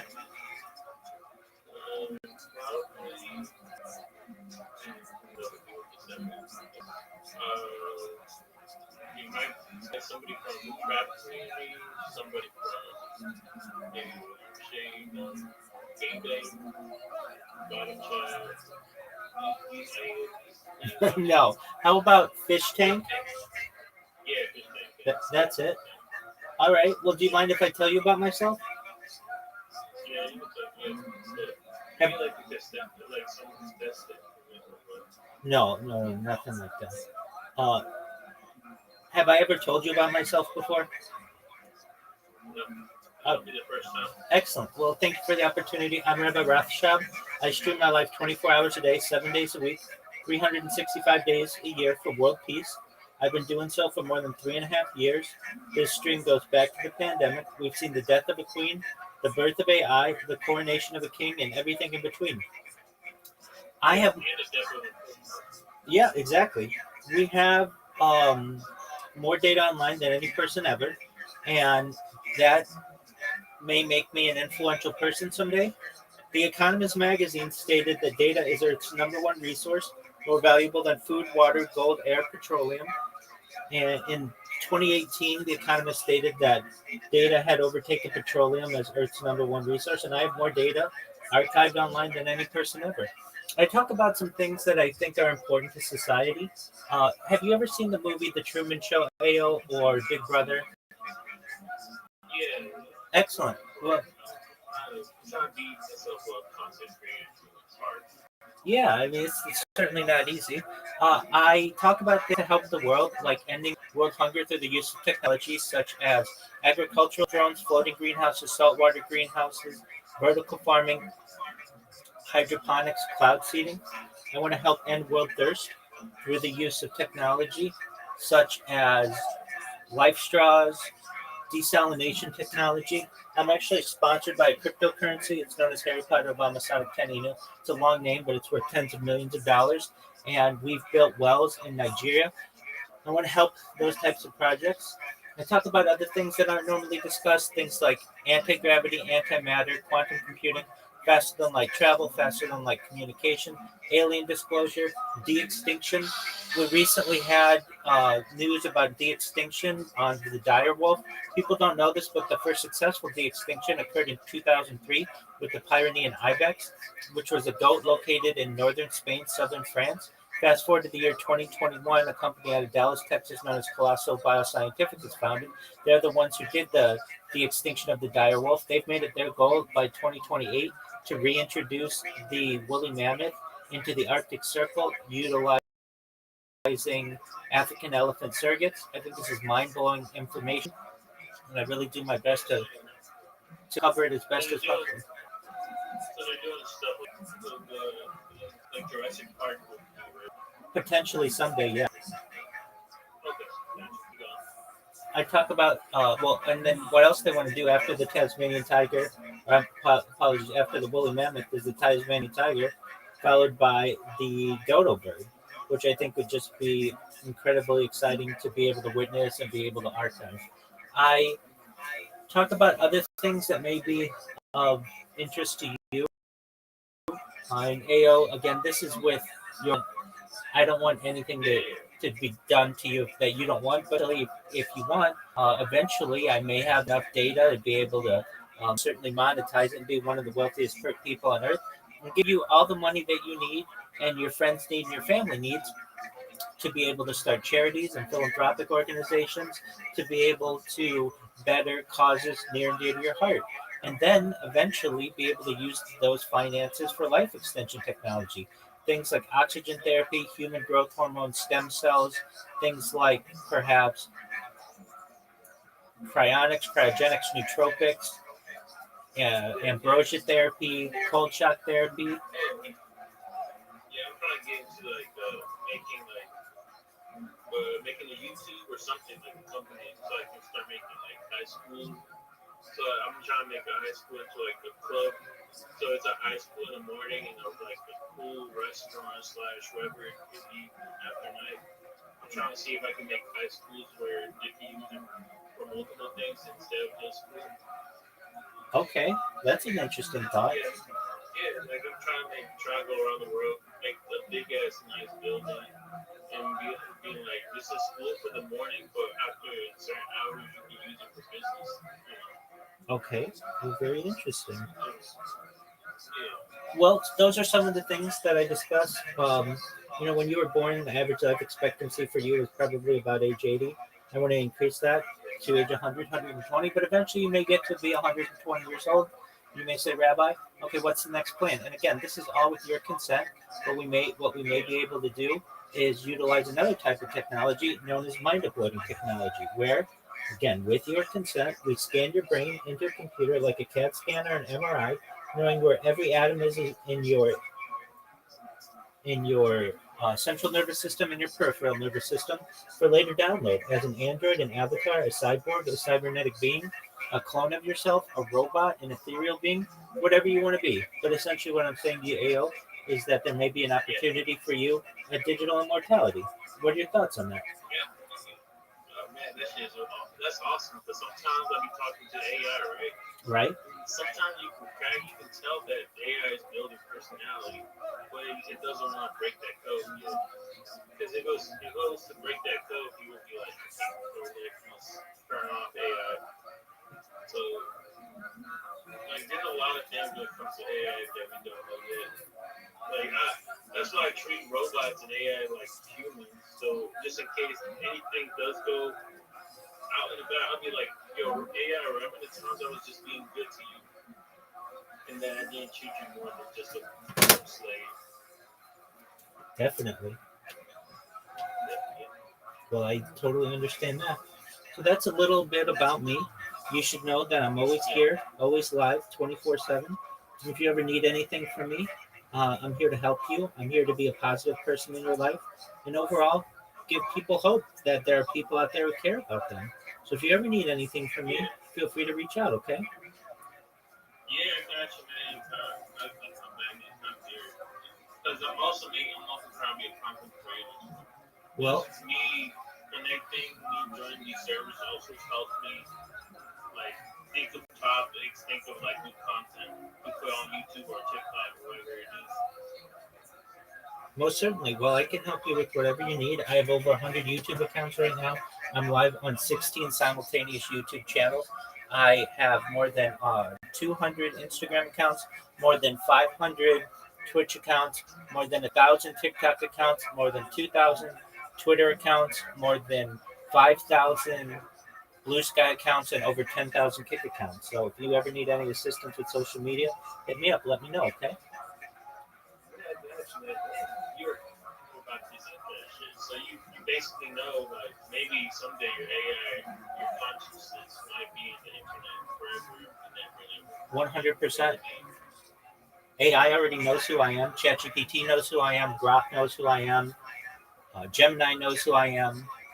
So I've already become something within the cyberverse, and eventually my consciousness may be able to be replicated in that way.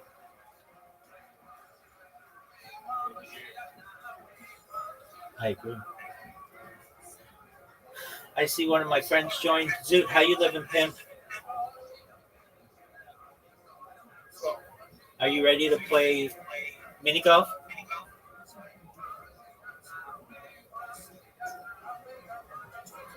Zoot.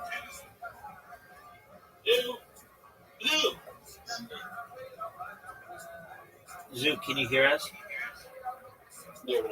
Yeah, why don't you speak when people talk to you? Oh, sorry, but sometimes you get like the audio cuts out because it's someone was playing a message. Okay, well, I said it and AO said it, so are you ready to play mini golf?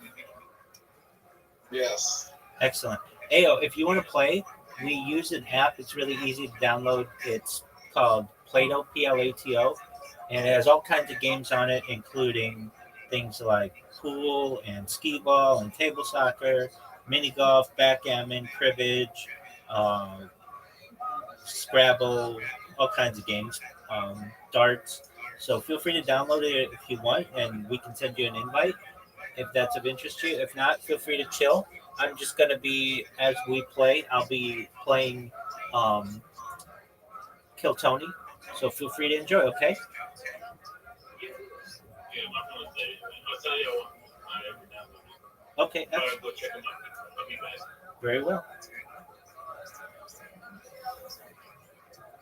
Let's play.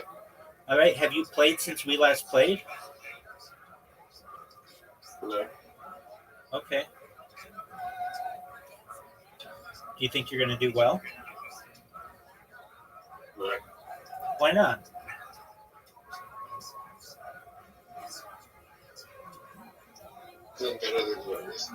Doug, you suck cock, and everybody knows it. And it's like, that's cool, you know? Yeah, that is cool. You didn't have them in Wisconsin. Where'd you go? Where'd you live in Wisconsin? Madison. Madison? Yeah, that's where I started. You ever go to Milwaukee? What's I never actually left Madison. Oh, what's but that's because if you go to Milwaukee, they'll call you a fag too. Yeah. I was in Milwaukee when I was real little, but I was not like anywhere in the city though. Yeah. Okay. Have you ever thought about beating the homeless guy to the faggot? Perhaps saying, That you was know, hey, bullshit. man, do you have $1? And you go, That no, was faggot. bullshit, No, I'm too nice. I've been told. I've been too nice. That's the Wisconsin in me. Give I us some guess. examples of the nicest things you've ever done in your life, Roman. Oh, jeez, Louise. I took it. It sucks. That's very nice. That was very nice. You know That what, was dude? a great play. You're That a was a faggot. That was a great play, dude. Can I have $1? No, geez, Louise. Tell us some more. Yeah, I actually say that a lot. We are faggots, dude. I love a good cheese Louise. Probably every day I say that at some point. Do you say heavens to Betsy too? No, that's Okay. no, that's too faggy. yeah. Yeah. Oh, Zeus. So give us some of the nicest things you've ever done. Growing up, I'd serve for a lot of funerals for like the older people. I do that all You the time. would serve at funerals? Yeah, I was an altar boy, so you just serve mass and so. You serve that ass up? Is that what you said? What do you? You know, I'm gonna at this point, but no, just like church stuff and Did a priest ever get touchy with you back in your altar boy days? No, I was pretty fucking ugly. I was a goon. Yeah. But if you were an altar boy now, Oh, I'd have so much ass from the priest. Dude, I would be killing it in the church. absolutely. Put it right in your Holy Spirit. You know what I mean? Let's talk about the dark side of Roman Schmidt, Mr. Nice Guy, Mr. Cheese Louise. What's some of the meanest fuck? or You had an easy nastiest things you think you've ever done in your life? What pops in your You head? had an easy Naughty shot. boy, Roman Schmidt. Well, sometimes when I struggle to sleep at night, I'll sit on the balcony of my apartment and I'll shoot a gel blaster at the homeless walking by.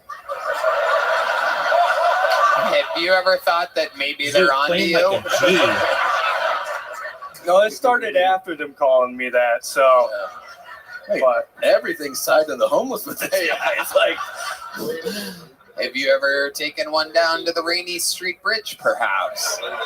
I don't know yet. You guys gotta find out. Wait till. But that was a great. Right. Good riff by me. That was a good riff. Yeah. No, it's just, late at night, struggling to sleep. I'm close to it. They're walking by. They piss me off sometimes, so. How do they piss you off just walking by? Call me a faggot. That was. Oh, they just, even this in the is dark. end poorly. Yeah, I know. I've never said that word that much in my life, so. And now 2 million people are going to see this, and my mom, so. Oh, frick. And your priest back home in Wisconsin. Yeah, it's going to be cool. It's going to be awesome. Yeah, no doubt about it. So we've seen the light, we've seen the dark side of Roman. Well, what about that 22-year-old love life? You prove to us you're not a faggot. Tell us something. I can't. I can't. Okay. I wish I could, but I'm distracted. I'm distracted. I just go out and do stand up every night. So I'm distracted. I'm not even thinking ladies at this point. You don't do the apps or anything like that? I do, but then I just go on there and I just start criticizing profiles and stuff. I'm not a good person. What app are you on? What are you on? Plenty of Faggots? No. This might I'll be your download biggest Hinge and win be like, against why do me we pick in this global picture history. and stuff? Have you been on a single date in Austin? Yeah, I've been Against on me? a couple, and that was Where about did it. you meet those girls at? I was doing an open mic at Narbar, and her friend told me she was cute, so I was like, guaranteed to get a number this time. So I went. How did that work out? What did you do with that girl? We went and got food a couple times. I guess this famous food place on the other side of the river by like the park or whatever, burger place, but nothing too special. Did you land a kiss or anything like that on the back of her I'm TT busy. I'm Cruiser? distracted. No, the front of it. But no, not with her. I kissed some other chick, but that was. There you yeah. All right. Who was It's that? not that interesting, yeah. Who was the chick that you did kiss? Some random? Some blonde random girl. Yeah. Nice. Where'd you It's meet? pretty rad. Where'd you meet her at? On 6th Street. It was just walking down the street. Yeah, we made eye contact and she just kept it. I was like, well, I guess she's interested. I'll try to get a number. And then same thing. I fucking feel like we're looking at a future serial killer. Yeah. I wish that was the first time someone told me that. I really do. Because it's a nice facade and there's some real darkness in there. No, everyone thinks I'm such an innocent person, and then I show them like my TikTok reels, and it's just people dying all the time. Yeah. You know what I do, dog. There it is. Yeah. There it is, dude. And the problem is, it's not that it's them dying, it's me laughing. This is the good stuff. Keep talking. Keep talking. Yeah. Like one time, I was watching Saving Private Ryan with my dad. Yeah. And I laughed at that. At all the deaths? The whole movie. Yeah, the whole movie. It's a fucking real knee slapper, right? I know. Calm down. Just a question. My dad when they storm Normandy and shit. Well, what really got me is I don't know if anyone watches the background, but one guy lost his arm and then was just casually looking for it. Yeah. Yeah. That's funny. That's funny. Yeah, like no one. Maybe I was like, that's hilarious, and I was laughing a little too hard. Just don't forget how fucking dark you really are, okay? Yeah. All this nice fucking Madison Boyd bullshit that you start with, Yeah. let it go, because you are a sick, demented person. Yeah. And that's what you got to lean into. You're a dark individual. Yeah. It is great advice. Yeah. I completely agree. Thank There's you. two sides of this. This kid's fucked up, man. Well, the thing is, I know that, but everyone just looks at me like approachable. Yeah, no, It's like homeless he people started calling it, me a but then he faggot when I'm sold to keeping them something. unconscious. You got a big joke book last time you were on, correct? Correct. And there you go. Roman Schmidt, ladies and gentlemen, has done it again. You're not going to invite into your little show? Wow, look at you playing hard to get over there. Hello there. This podcast is sponsored by Simply Safe. Zoot, Have you ever is today felt the day you sense beat of me in unease when you everything? leave your home wondering if everything will be safe while you're away? I know I have. But it wasn't until a friend of mine got his house broken into that I realized how urgently I needed a security system. And I knew my family deserved the best. After some extensive research, I found Simply Safe. I love having Simply Safe protect my home, and the security and service have exceeded all of my expectations. Red Band. Oh, Simply Safe is awesome, man. I just got a whole bunch of it. Tony, I love it. It makes me feel safe and secure when we're on tour. I just arm my system before bed and when I leave for a trip, and it gives me an incredible peace of mind. I also love that I can check my camera recordings to make sure all my valuables are safe while I'm gone. That's right, Red Band. With Fast Protect monitoring and live guard protection, Simply Safe agents can act within 5 seconds of receiving your alarm and can even see and speak to intruders to stop them right in their tracks. You'll never be locked into a long-term contract, so you can cancel anytime. Pricing is transparent and affordable at less than $1 per day, with no hidden fees ever. Simply Safe has been named Best Home Security Systems by U.S. News & World Report for 5 years running and offers the best customer service in in-home security, according to That's not a Newsweek. word. It's easy to install and Do they activate your Consider that a Safe system word? in less than an hour, or choose They consider professional that a- or Pro do it for you. So protect your home with % off a new Simply Safe system plus a free indoor security camera when you sign up Oh, for I know Fast what it Protect means. monitoring. Just visit simplysafe.com/killtony. That's simplysafe.com/killtony. There's no safe like Simply Safe. Ladies and gentlemen, it must be that time. One of the most esteemed regulars in the show's history. I present to you the force of nature that is Cam Patterson.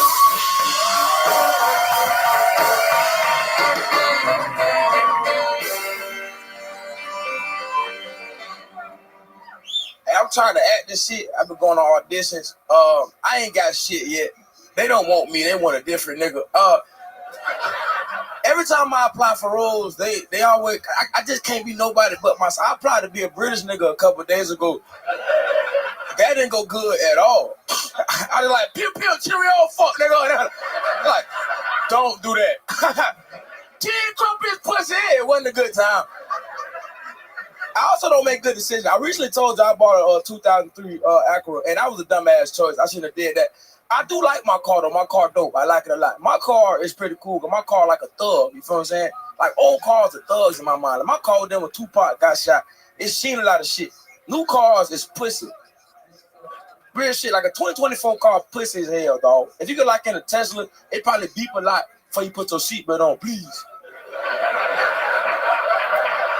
Please. Put your seatbelt on, you gonna die. And that 03 Acura, if I don't put a seatbelt on, fuck nigga, you wanna die? Let's die, brother. I've been trying to die a long time. Let's go, nigga. There he is.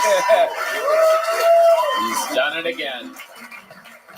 It is true. Everything you said is true. The new cars is pussy. Took some notes here. They be beeping. They beeping shit. They be beeping. My car don't beep for shit, bro. It don't even tell me when the gas getting low. It be like, you see the sign, needle. You see the needle, bitch. I want to eat. Pussy, feed me. It don't tell me nothing. I like that, dude. I like it a lot, bro. It just broke down a couple days ago. It probably pissed me off. But I got to start that bitch with a screwdriver now. But I'm having a good time. Wow. Yeah, I like it, Is though. that because you stole it? No. No, I didn't steal it. It's not a stolen car. I bought the car. It might be stolen from somebody else. That's true. But it's my car now. I love it. That's a newer car? No, it's an 03 Acura. The same one I It tell you. really is an The West Side Yeah, you think I'm playing? This real shit. Wow. You don't think I'll be playing with? I bought an 03 Acura. You stay true to your roots, and by roots, I mean the movie. If y'all don't know, that's a slave movie, white people. If y'all haven't watched it. A lot of y'all didn't laugh. That was pretty funny. I was like, oh, what's going on here? Root is a slave movie. Do you understand that, Tyler? Hell yeah, this is good. That's a Tyler right there. That's definitely a Tyler. Nigga, damn sure Tyler.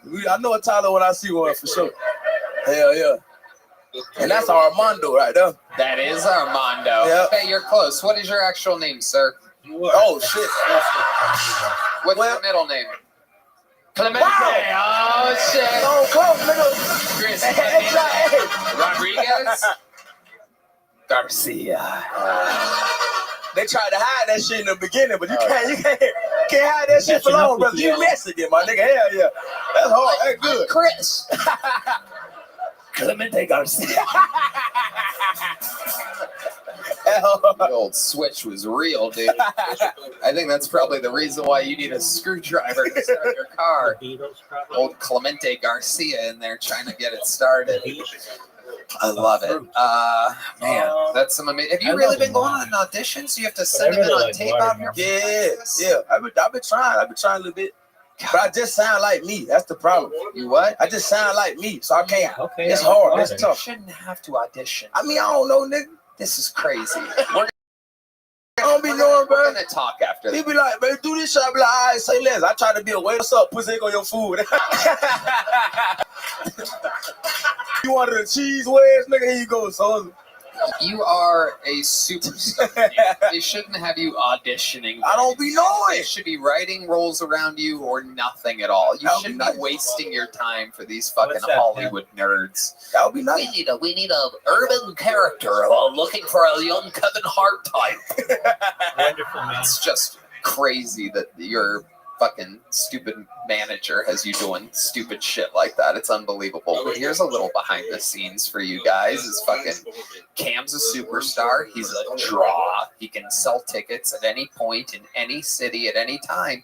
So these managers and agents, they fucking cling on and they go, I can help you. I can get you a super deal. Just give me 10% of your ticket sales and I got you. And then they have you exhausting yourself sending in tapes. Who's video recording these? Which friend on your couch? Do you have? I got a tripod and shit. So you're doing it yourself. Yeah. Who's reading with you? Assign everybody, people in the club. Dog, Okay, I'm not that's gonna all. fucking answer these fucking questions that you ask me every single fucking day. Very cool. What's like the? Is it mostly just that? Is it like?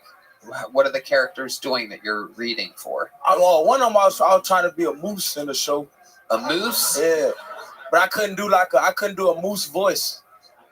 It was like for an animated thing. Yeah. Oh, good. Either pay attention to the answers that I not give like you, a fucking, now you're gonna make me a or moose. don't ask That's the great. question. I don't know. Tyler Because Perry's it's just out like there. you're bored and you just want to hear your fucking Tyler lips Perry move, goes to and so you're just like, oh, I'm gonna ask. Mike, what I'm up, bored. bitch? I'm I'm gonna ask another question, and another question, and another question. Beeping and shit. I mean, move.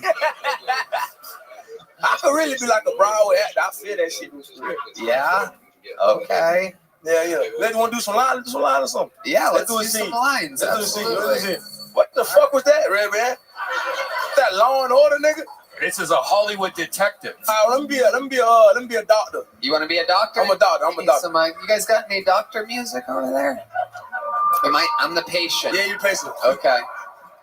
Oh man, I've just been waiting for this doctor. Why do they always take so long? It seems like some kind of scam or something. Hey, what's up? Are you Tony Gang? Oh, you gotta be fucking kidding me. I got you. Oh shit. There's no way you're the doctor. Yeah, I went to a lot of medical school for this, man. It's been a long time coming. Where did you go to medical school, sir? Bethune-Cookman University. I will die before you talk to me any longer, doctor. Wait, hold on, I got your results back. Oh, okay. And you got cancer, fuck nigga. You dying. Shit. Well, Dr. Dre, thank you so much.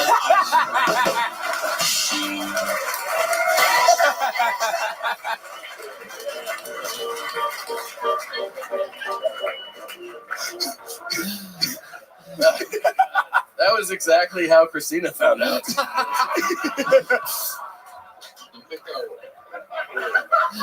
Hello, babe. Yeah, bad news. I just got back from the doctor. I have cancer of the pancreatitis dough.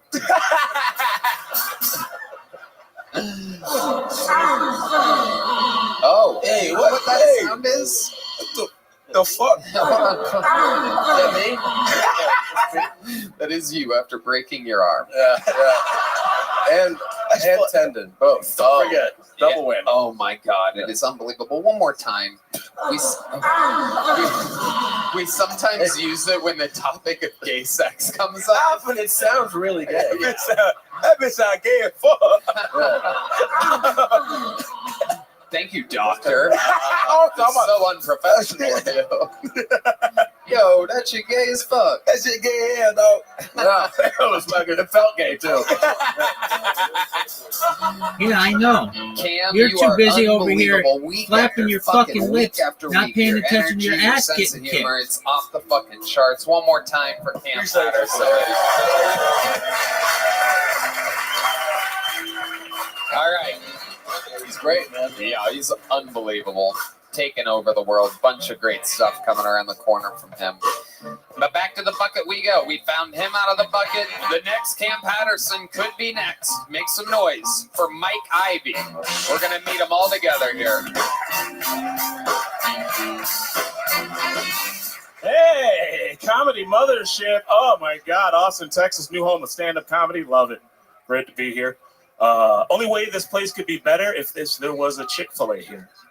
Love a Chick-fil-A. Chick-fil-A. Oh my God. Religion has done some bad stuff, but Chick-fil-A is not one of them. Am I right? Huh? Oh yeah, I love it. Why can't there be more fast food restaurants based on an actual cult? Come on. Get some Scientology tacos. Yummy. Huh? How about a Jehovah's Witness DoorDash? Come on.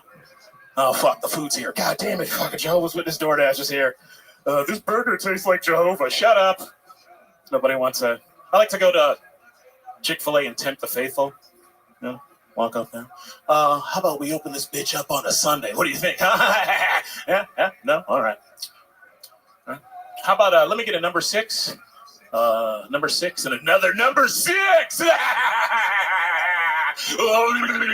Make my sandwiches upside down. If you do that at a Chick-fil-A, free holy water with every order. Thank you very much. My name is Mike Ivy. Thank you. It's so stupid, but it did make me laugh a lot there at the end. The possessed Chick-fil-A customer. Mike, Red Band had a real fucking, just abruptly, just furious, because he is our senior fast food correspondent, and it is an extremely well-known fact, and I think you know where I'm going here. You're looking like you're trying to think or be curious, but I understand. You know exactly I understand where I'm going, Wendy's. don't you? Wendy's? Nope. No. There's a Chick-fil-A 2.5 blocks away from here. Oh, I know. In fact, breaking news, Michael Gonzalez, will you hold that up? The entire crew ate Chick-fil-A before. You goddamn right. You goddamn right. Because Jesus is Lord. That's right. I'm sorry, but no, you're right. Jesus is Lord. But you know, how long have you lived in Austin? About 3 years. About 3 years, and you know, so there's a way to get into that same thing by saying that it's right here down the street. Have you ever looked for a Chick-fil-A? No, yeah. I was going to do another joke, but then I didn't have any water back there, and that joke requires me to do a lot of breath work, and I'm not going to do that. The joke that you were going to do requires you to do a lot of breath work? Yeah. There was no water back there? No water back there. Really? There was Heidi had a liquid death back there, but I didn't want to do that because that would be creepy and my dream. So I was like, wait, that would be what? Heidi had a liquid death back there, and I was like, can I have that liquid death? Uh-huh. And then it was like, I think that's Heidi's, and I was like, I want it so much, but no. I see. Yeah. It was an already open can of liquid death. She kissed it with her mouth hole. I don't think that actually happened. It's true. That is a fact. I did not lie.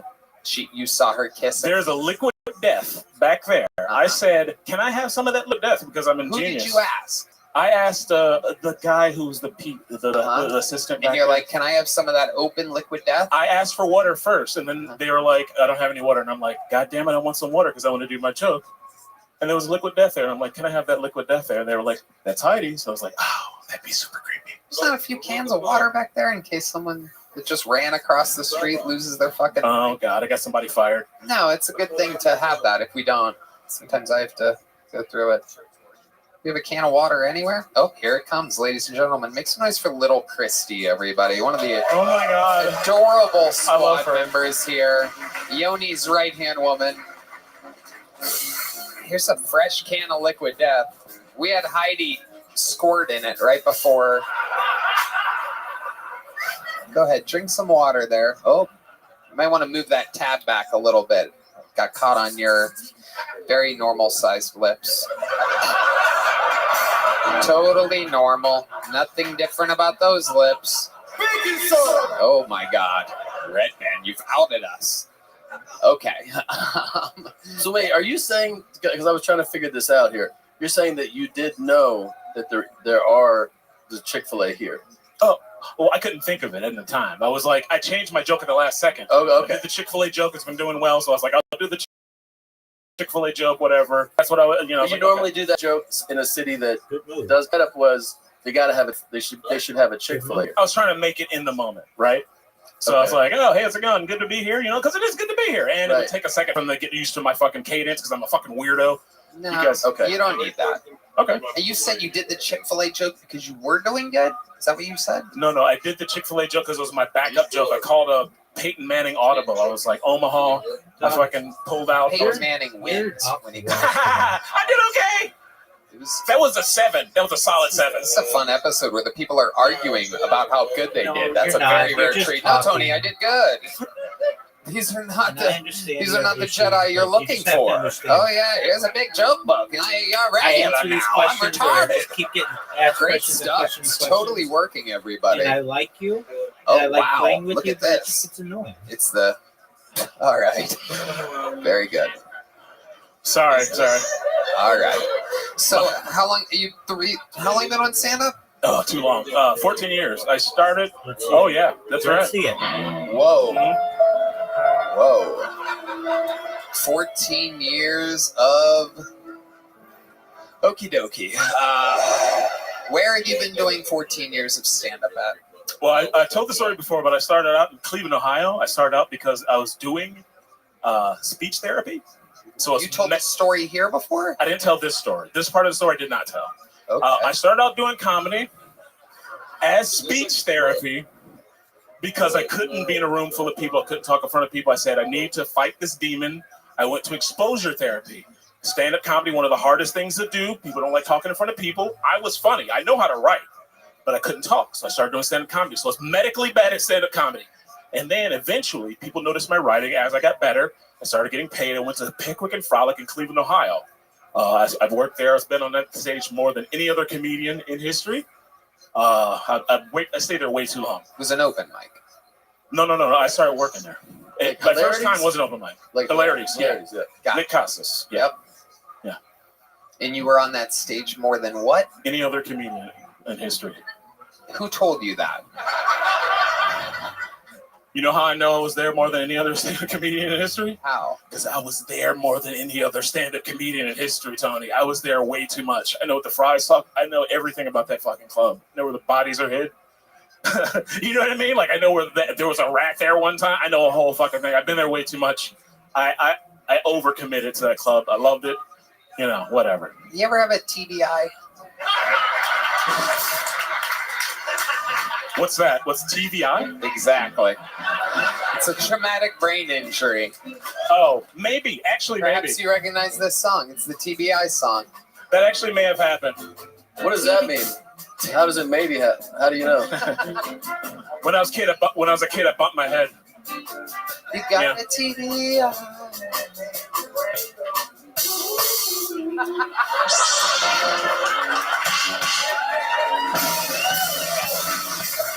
The best damn band in the land.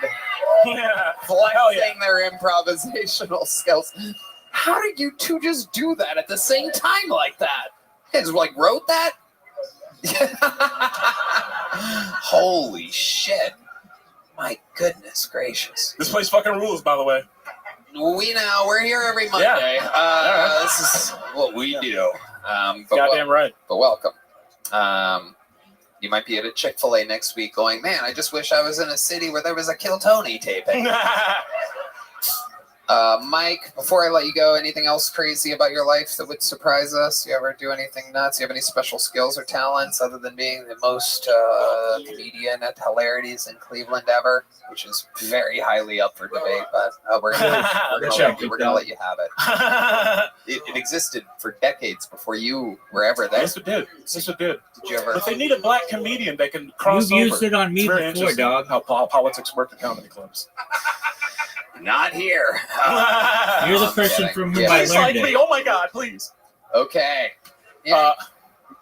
I didn't get a little joke book. Can I get a little one? Please. You don't get to ask for it, but you know what? Since you asked, we're going to give you an extra tiny one. Oh. There he goes. There it is. Mike Ivey, ladies and gentlemen. He did indeed put it in his mouth. I saw. I'm just not going to give him the unbelievable attention that he craves. One more time for Mike, everybody. Oh la la. Heidi's trying to get me liquored up over here. We got another bucket pull, ladies and gentlemen. Make some noise for Patrick Cassaday, everybody. Patrick Cassaday. Here we go. Here's Patrick. Mothership, what is up? So happy to be here. Anybody else ever walk in on your parents having sex when you were a kid? 17 times? It gets awkward after 4 or 5. Stupid. It's kind of my fault the first time. They asked me what I wanted for my birthday, and I was like, I want a watch. So I've never wanted a bike more in my life. Speaking of awkward birthdays, I just turned 50 19 months ago. Turning 50 is not so bad, though. There's this new thing called FFBs. You guys heard of this? 50-year-old fuckboys? No? Nobody? Fuck, they're trying to get this going for 19 months.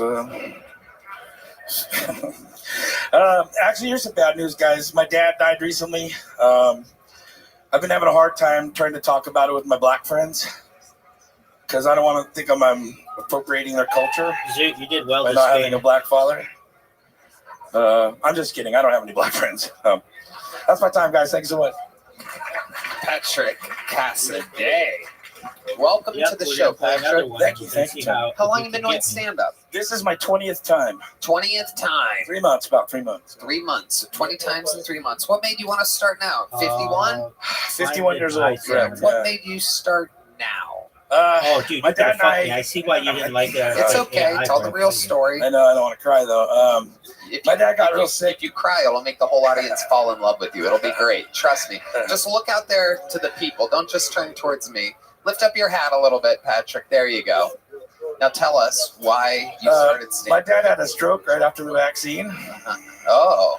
And I've been taking care of him for the last 3 years, 24/7. And he made me promise. We always watch Kill Tony together. It's one of the things that we did every Monday, and a lot of stand-up comedy. Just we didn't want to cry, we wanted to laugh. So he made me promise when he passed that I'd come out here and I'd do this. And he passed in April. So I bought a RV and a truck, and I towed it out here about 2 months ago, and I've been signing up ever since. Wow. That's an amazing fucking story. Do? Wow. Yes, I mean, unbelievable. Yeah. You fucking I do things? changed your life Yeah. to fucking do this? Yeah. How is that not a word? Yeah, I'm actually I'm leaving on the 10th to go back to Sacramento and sell my house, and then I'm moving back out here. Wow. So, yeah. So, wow. I have a couple questions here. You're crazy, man. How soon after he got this totally trust the science Yeah, in your dreams. Yeah. vaccine 1 week. 1 week. Yeah, massive 1 week stroke. afterwards, and coincidentally, Yeah. as safe as it was. Lost his ability to walk. The 24/7 wheelchair. I had to feed him. Isn't it funny how we hear stories like that all the time on this show, but you never hear it from the mainstream media at all? But with real human beings, with real lives, we hear it here all the time. So interesting. What an anomaly. Kill Tony draws people that draws a certain type of people that talk about injuries from a vaccine that many companies and government things made mandatory for humans to get. How crazy is that? Yeah, I didn't get it, so I'm no nanobots. I don't know what's in there, but Right. So 1 week later, your dad has a stroke, and you said that he said, when I die, yeah, he made me promise to come out that here. you'll go do Kill Tony. So I watch Kill Tony every week, and I'll be like, "Oh, Austin's a place for comedy, man! I gotta get out there. I gotta get out there." So. Do you think that that's because he didn't want to see you stand up? That he would request that when he did, only after He's been watching my stand-up since I was 6 years old, so he's a big fan. Yeah. So he's been watching you be a funny guy Yeah, for a long time. Yeah. You have brothers and sisters? A bunch of steps, but nothing. Half brother in Canada that I go A bunch see of now. steps. That's Red Band's worst nightmare. So you bought an RV specifically to come to Austin, Texas. Tell us about this RV. Describe to us. What did It's a you 30-footer. What did you give up? sleeps 9. Where'd you come from? Sacramento. Sacramento. So you buy the RV in Sacramento, and you drove it all the way here. Yeah, I bought a truck in my dad's name because it got a better interest rate. Oh yeah, definitely. Good. Talk about your crimes. Oh, Yeah. Good. It's Yeah. fine. I'm giving it back as soon as I get back to Sacramento. They understand. That's Yeah. Put it in your dad's name. That's a stroke of genius. Yeah. Way better interest rate. Way better interest rate. Stroke of genius. Now I just got the fuck. Okay. Tell us more about the RV. Does it have any special features or weird things about it? No, it's pretty standard. My dog. I have a dog, so I got an RV. And didn't want to just come out here and rent a hotel or something. So my dog's chilling back in the RV. And I know it's nice. Do you leave the air conditioning on? Oh or yeah, something? 24/7. That seems like a terrible place to leave a dog. No, it's 71 degrees in that RV right now. So wow, incredible. It's nice. It's nice. So what was with the fucking? You go. I turned 50. Yeah. 19 months ago. Yeah. Like some old fucking broad. Like that's like my aunt's joke about her age. Are you like, I don't want anyone to know I'm 50? Like, well, I was telling people I was 2.5 score, but I think they got the wrong idea. Yeah, but do you care that that you're 51? No. Yeah, you can't. I mean, look, you're 20 times in. Yeah. So, you're gonna do perfect time to start stand up, right? Well, no, it's horrible. It's one of the worst decisions a person can make. But yeah, absolutely. Oh yeah, this most likely will go terribly, but 20 times in means you're like a fetus. Like you've absolutely 100%. I do know it nothing. hundreds and hundreds of times. But as somebody who's seeing you on your 20th time, you don't have to be like, all right, I'm not this really game. 50. Just it's a stupid joke. I'll kill it. Yeah, kill it tonight. Let it die. Never tell that joke again. The good news is when you did that joke, your father actually rolled in his grave. So there was some movement seen there. Well, I got it in the trailer actually, Tony. He's in an urn. So Wow. But, yeah. I thought you were going to say he's in the 71-degree RV right now. It's incredible. But it's bold that you're doing this. Yeah. That is bold. Yeah. And you're doing what you want to do. And I think Thank that's you, great. Tom. Yes. Thank That is amazing stuff. You set a goal, you're doing it. So you're planning on staying in Austin? I have to leave on the 10th, but I'm gonna just go back, sell my house, and then I'm gonna come back here. Really? Yeah. Wow. What were you doing Yeah. before? Before my dad. Yeah. stroke, I was doing insurance. Pretty boring. Yeah, terrible. Horrible life. Yeah. Terrible. Good money, horrible life. Amazing. It's amazing. Insurance. What insurance company? PNC, home and auto, Oh, PNC. property and casualty. Okay. Boring. All right. Well, how about wife, kids, anything? Ex-wife. She just actually flew out here and visited me while I was out here. Really? So yeah. She give you some of that ex pussy? No, we're just friends now. So You just what? we're just friends. Really? Yeah. You didn't do anything? I mean, you've done it 1,000 times. 1,000 wrong. What are you into now? What Why are are you you doing now? You using- invite a girl back to the RV? I did take a girl back to the RV from the comedy club not too long ago. Your dog On the must have back of been my like, motorcycle. What the fuck? Yeah. Ugh. Jake came off on the way home on the motorcycle too. It was pretty embarrassing. Wait, what'd you say? So she's a little bit bigger girl. So Oh yeah. yeah, No doubt about chain it. came off on the way home on the motorcycle. I had to You don't stop. have good Chain strength. Chain came off. Oh, what? The fucking suspension Saying snap. that. She was off the chain. She was off the chain. Oh my god. You know who you are. I like how you said a little bit bigger girl. A little bit bigger than me. Okay. Really? Bigger than you? No, I was kidding. I was Oh. kidding. Yeah. Oh, okay. All right, Patrick. Well, you know what? I love the fucking story. The set was very, very, very okay, but not bad for 20 times. But all the amazing stuff that you said, I'm giving you a big joke book made by the great Boneside. Thank you, everybody. It's real Texas leather with a lifetime guarantee. We're going to keep it moving along. You guys still having fun out there? Let's get a couple more quick sets. Make some noise for this fucking fool, Scotty Heim. Scotty Heim. Scotty. How we doing, Austin? So I'm from the Midwest, and senior year of high school, I had a buddy of mine move from Compton to Iowa. And it's tough in Iowa when Compton's just a little better. He moved back after 2 years battling potholes. He decided to go back and fight the Bloods. He's a Crip from Compton, and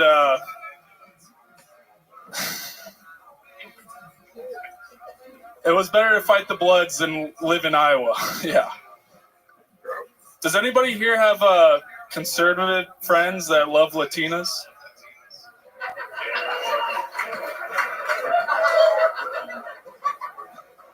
It would make you think the border situation is a little less than a crisis. Like the ideal situation would be like a Mexican glory hole. Like, I'll fuck you, but stay on that side of the wall, you know? Thank you, guys. Scotty Really appreciate it. Heim. There you go. Hi, Scotty. How are you? Good. How you doing, This is Tony? your first time on the show, right? It is. First time in Welcome. Austin. I love it. Where are you visiting from? From Iowa. Quad Cities. Yep, Iowa. And how long have you been in town? Since Friday. Okay. You done anything fun? Anything good happen? Most fun thing we've done is go to a gay bar. So. Okay. What happened at the gay bar? It was a great time. Okay. What? No Tony jokes. He wasn't there. Promise. I was. But it was awesome. No. Okay, go ahead. Why don't you tell us what actually happened at the gay bars? I can't tell you. I don't remember the name of it, but three You had stories. so much fun that you don't remember. I the name forgot. of it? I mean, you know, you do all that and. What did you do? Dance. I hopped in the dance circle. What did you do? What song did you dance to? Do you remember that? All of them. All of them. Yeah. Do you want to tell us something else? I got tons of loads of stories to tell you, Tom. Nice. Very nice. Loads of stories. Yeah, we heard that. Yeah. We heard that. So you go to a gay bar, you dance. How does the night end? In a hotel room with my best buddy, sharing a king size bed. He organized it.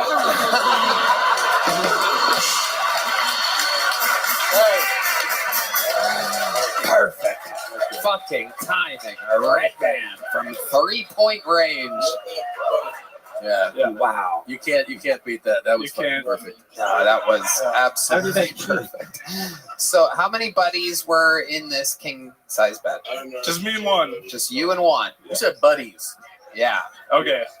Sorry. So it was one? It was just one, yeah. Okay. I promise I'm straight. I promise. You don't have to be. I don't have to be, but I promise I am. And you and your buddy, Yeah. do you do this frequently? You guys do this a lot? Pillow between the two of us. But do you guys go to promise. gay bars a lot for fun?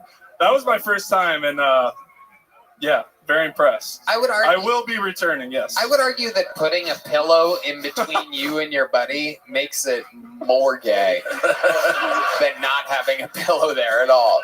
Like, you guys need to actually build a fucking little fort blockade to fucking keep your dicks away from each other's asses. That's what it takes, is a physical wall. A barrier, or we don't. Like, yeah. After a night at multiple gay bars, like, man, the temptation is just growing right now. Just one gay bar. Just one, okay. But it was 3 stories, you said. It was, and we ventured to each story. I bet you did. You look like you were teasing the boys that night. That's what the smile says. No. No? No tease. You were not teasing? I don't tease. Well, okay. You please. Okay, but you weren't who were you? Were you dancing with some guys? No, I was. You were just dancing by yourself. There were groups, and I got introduced to the circle. You were doing the electric slide there. Yes. Was it like that? It was a lot of friction Okay. in the electric slide. Why don't we see? Why don't you guys give me a little gay music here, and let's see what? Look at the horn voice. Yeah. That was a crazy word. No, don't sing. Dance.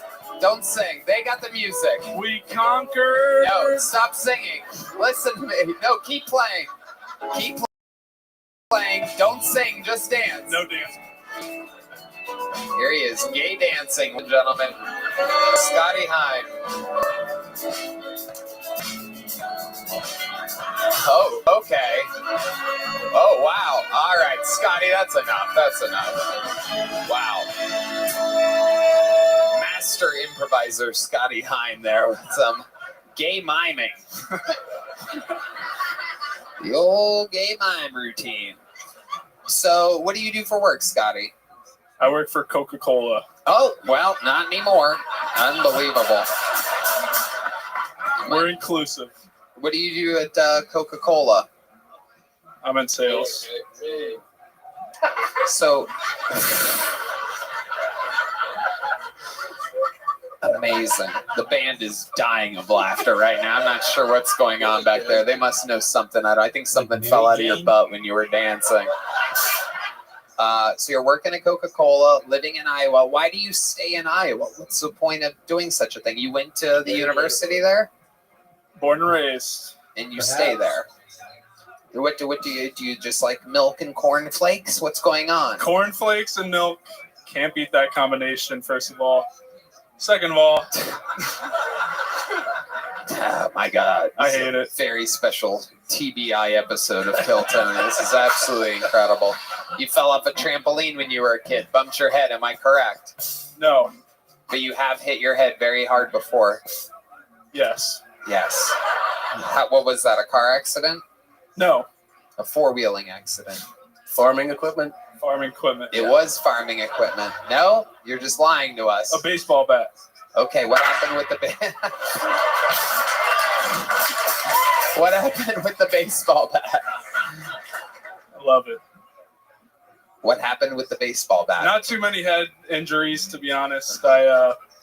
You know, in baseball, how you do the cool like baseball bat moves. Good luck, man. I tried that one time, and I literally struck the back of my head with my own bat. Wow. That's like one of the dumbest ways you can do that. Yeah, it's unbelievable. I have dumber. Have you ever thought about surrounding yourself at all times with pillows? That's why me and my buddy put one between us, yes. That's right. How old are you? I'm 24. And how long have you been doing? This is my 20th time, yeah. What? Wait, that's a second 20th time. That is unbelievable. I did hear that, yes. I mean, what are the absolute odds of that? Incredible. Did your father have a stroke after the vaccine? No. He just struck my mother. Wow, there you go. Your first joke. You know what? You know what I'm going to do? Just because of that, I'm going to put down the little joke book, and I'm going to pick up a big one. There you go. You got one joke there at the end. There he goes. He slid into home plate. Just stroked my mother, Scotty Hine. All right. Let's go with one last bucket pull here. Ladies and gentlemen, make some noise for Pat Bautista, everybody. Pat Bautista. Make some noise for him. These people waited all day, everybody. I just moved here 3 weeks ago, and I like it. It's great. Your moths, they're big and they're intimidating, and I think if they were if they could speak like English, they'd say bro a lot, and I don't get along with the moths here. They're just way too big, and they're just too much. Okay, so look, I came here to cleanse my the LA out of me. I grew up in LA, and it's gonna be a rough road. When I was third grade, my teacher used to force us to watch his acting reel, and he did not have any lines. He just he had like a thick mustache and hair plugs, and we just kind of looked where you go, and you okay. I want to. Ladies and gentlemen, Pat Bautista here with the Austin Moth Report. Pretty sure what you're seeing are bats. Pretty sure those are bats. What's up with that way? I saw a big moth. You saw a big moth. Perhaps a butterfly? It was a moth. How do you know it's a moth? Talk into the tip of that microphone. Okay, it could have been like a baby owl, but it was big. It looked moth-like, you know? It was the same color. Uh-huh. There's huge moths out here for sure. There's some big moths? Yeah. Like, I see them all, like one like this big, looked like a little hummingbird almost. Where do you see these moths Yeah, at? up north, yeah. Up north? Yeah, it's crazy. On the outside of your window? They come on the patio and they just sit there and it's scary. Wow. And they got big guy energy too. They just don't move. They don't like. Are you getting bullied by moths, dude? This fucking guy. It's unbelievable, these fucking people. What do the moths ever do to you? What do they do? I don't know. They just don't. I don't like their attitude. They just don't. They don't move. They're just like you're there, and they don't even like get scared. They're just like, yeah, I'm here. I don't like moths.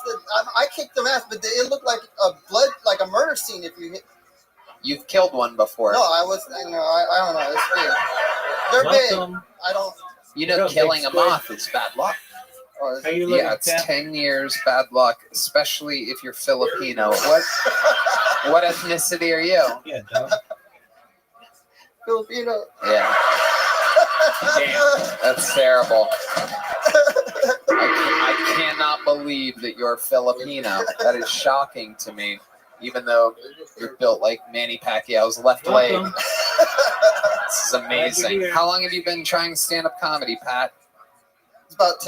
It's about 10 years. Whoa. No way. 10 years. Are you kidding? Yes. Okay. How long have you been doing stand-up? Let's just answer honestly. It's been about 10 years. Start talking like a fucking moth, dude. Here I am. I know I'm really big. Don't kill me. Pat Batista, please. Show me some mercy. All right. 10 years. Where have you been doing it for 10? In LA. Oh. Yeah, Where in LA? The Comedy Store open mics? Where at? Yeah, for all we know, you could be a main room regular at the Comedy Store right now. The way things are going. What's that? Okay, that's only funny to us. All right. Kill Tony. Yeah. I did Kill Tony. You did Kill Tony? 3 times in a row. And then the 4th time I was too, well, no, that was the 3rd time I was too messed up to get up. You were too messed up to get up. What happened there? Comedy Store weed that it surprised me. And then I went into the parking lot and I just stayed in my car because I thought the windows were, I don't know. I just couldn't. And I was really stoned. Something surprised me. Did you smoke weed before this set? Huh? You smoked some weed before this set? No.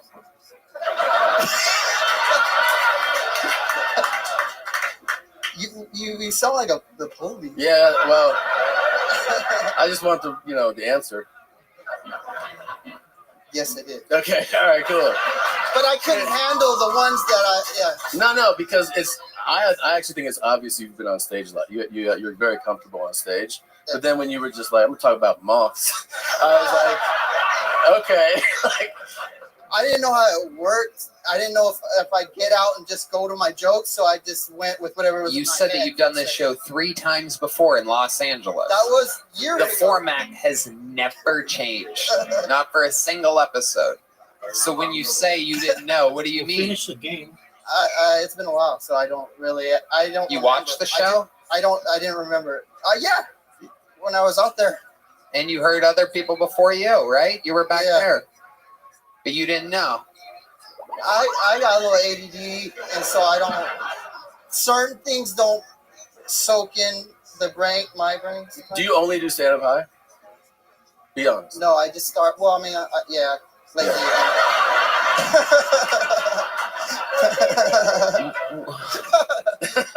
I'm trying to stop. That's the reason why I'm like. You're trying to stop what? Comedy? No, weed. Weed doing comedy. Weed doing comedy. I believe Cam said that earlier. Too much weed doing comedy. We'd be doing comedy. So, Pat, I mean, there's so many questions. The longer this interview goes, the more questions I have. Why is it so hard for you to wait until after your set to smoke marijuana? Why not do your work and then reward yourself? It's stressful. Oh, but I'm gonna change because that's the plan. Definitely. No, I am. That was the plan. This was just the week. You got to channel some of that nervousness and anxiety into the performance and don't numb it with anything else. Just do the set and deal with the nerves and the anxiety and all the stress. And then when you get off stage, people in the Discord, you'll probably find it hits way different. Yeah, there's some question about that. Taking it head on. Because you would have a clear head about like the set you were gonna plan out for this, and then you stay focused on it, and you come out, do your set, and you be tight because you it's obvious. I can tell that you've been on stage a lot. I can tell, like the other fucking lunatics that were out here. I could tell they came from the bus stop, and I could tell that you've been on stage a lot. But that's the problem. Like, you know, a lot of the guys we start with, like, they would always do shots or drink. And if it becomes like a crutch for it to deal with it, then it eventually becomes too much. You know what I mean? It overwhelms the performance. So you just, I mean, you're a savvy guy. You're funny. You're naturally charismatic. You're very funny. So just smoke weed when you're done, dude. Yeah. When do you start smoking weed? No doubt about that. You must listen to what Tom just said. You've been doing it 10 years, and I literally thought when you said I've been doing it 10 times, I thought you were going to say times, because the last two guys have done it 20 times, and you're worse than them. Hey, sorry. I know moths be scary and all, but I mean, you just didn't have me really. But the weed is why you're like, I'm like fucking these moths are crazy. Like, yeah, exactly. That's why you did that. What the fuck? Oh my god! Yeah. And then you didn't even get to your set because like your set was starting to go. Right. Yeah. When do you start smoking? First of all, can I take a guess here? I'm a long time stoner, but I tend to wait at least until after I'm done with work. Can I take a wild guess here and say that you smoke out of a water bong? Am I correct? No, that's what got me addicted with the water bottle. Right. During lockdown. That's what got me. Okay, and what did ice, you smoke the today, ice for example? Got it. What did you smoke today? A joint, a blunt? Yeah, it's a joint. very It's a easy joint, question. joint. Okay, a joint. So when I was like thinking about strands and stuff. It's okay. Where were you when you smoked this joint? Stick with me here, Pat. Okay. Very easy questions. Literally couldn't be an easier question. Where did you smoke the weed today? Were you in a car? Were you out back? I was out back. Here, you were just out back here. Did they already tell you that you were going up and then you smoked? No, I was okay. before. I've been waiting out there for a while. I didn't think I know. I know. Yeah, sign up started 4 hours ago. Yeah, I know. That's when you started smoking? Yes. And when's the last time that you smoked weed, if you had to guess? About an hour ago, 2 hours ago, or Ben, 4 hours ago when you got here? Probably like an hour ago. Yeah, you smoked a couple times. Yeah. Just in case. Yeah, it was just not. I did not think I was gonna get picked. I did not think I was going to get picked. I hear a little bit of that Filipino. What do your parents do? You know what nail salon do they work at? Am I correct? No. Okay, what do your parents do for a living? My parents, my mom's dead. Oh, so damn. That's her job. Wow. Yeah, that is a full-time job. That's funny. That's very funny, bro. Tom is spot on. You're a funny guy. You just need to not. And the other reason that you got to do it after is that if you start to rely on it, the shows get bigger and bigger. The pressure gets higher and higher. And so, like, if you're doing a fucking huge theater and arena, you don't want to have to be like, oh, I gotta get it. You know, I'm used to smoking before that. It's going to overwhelm you. You know what I mean? So you gotta perform. I mean, I know some people do perform sober, dude. Perform sober. Get high in the morning if you want to. Get high when you get off stage.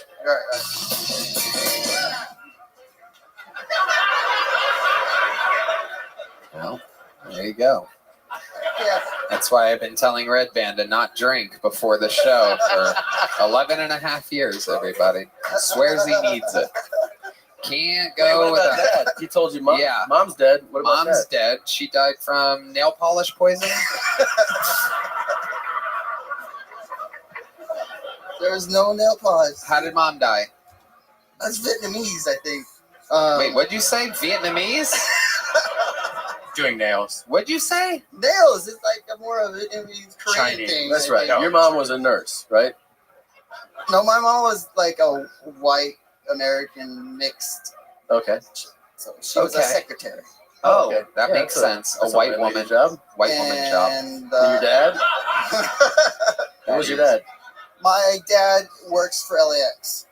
LAX. Okay, Yeah. at the airport. All right. Okay. What does a Filipino man do at LAX? The baggage? Oh, trafficking. No. He does the baggage, yes. There's a fucking Filipino guy in charge of directing the traffic Get in him, LAX. Get him. No wonder I'm stuck on the jetway for an hour and a half every time. Oh, we're going that way. No, this way. No, that way. Shit, I fuck up. Oh my God, is that a mop? Oh no, it's airplane. I'm sorry, airplane. I thought you were a big crazy mom. If your mom is white, your dad has to be 180% Filipino, by the way. How you ended up looking like this? Yeah, it's my dad. Yeah, my dad. Oh, God. I kept you up here. Wait, how long are you in town for? Oh, no, I'm staying here. I live here now. I'd love to give you 5 minutes on the secret show. Are you fucking serious? You're giving him 5 minutes? And the 22-year-old guy that kills every time? I love the mob material. There you go. Check his eyes first before he gets okay? I got 16 different streams. I have one person who says that on each of the 16. Before I let you go, 10 years of stand-up. That's 16 different people. That's a lot. You gotta have something better than all that mock stuff. How many you think we should hear his best joke that he's ever written in his entire life? Ladies and gentlemen.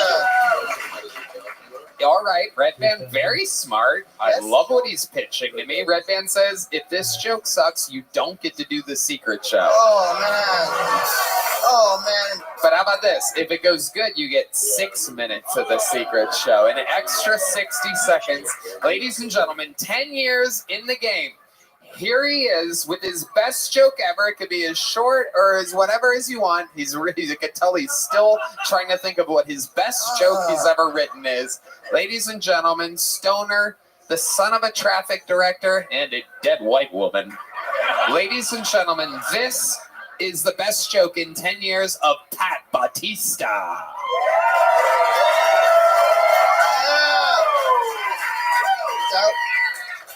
That one was my top one, okay. I'm gonna need some money. If you go to onlyfilipinomonkeyfeet.com,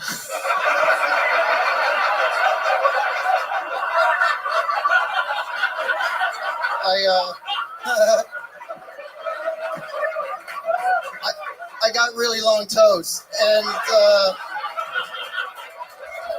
I got some bangers. I got the one where I got holding a banana with my big toe, and then me climbing a tree, right? And then since it was tax season when I wrote this joke, you know those cute little calculators on 99-cent store? I got that on the big toe, and then my W-2s on the next, and then the rest receipts with the caption, "I came prepared." So if you got that monkey feet money, I got you. I'm pretty sure this guy's doing 6 minutes on Thursday. Good enough. The crowd laughed. You should have ended it a minute sooner. But there he goes. What do you... All right. Jesus Christ almighty. He's got little monkey hands, too. Pat Bautista. All right. That was fun, huh? I think there's only one way to end an episode like this, ladies and gentlemen. This is a long-awaited return. This guy was out of commission last week. I'm sure he's back, just a bundle of energy. He is a Kill Tony Hall of Famer. He is the record holder for all-time appearances and interviews in the history of the show. Fresh off of more sold-out shows, the man is an absolute machine. In fact, he is a big red machine indeed.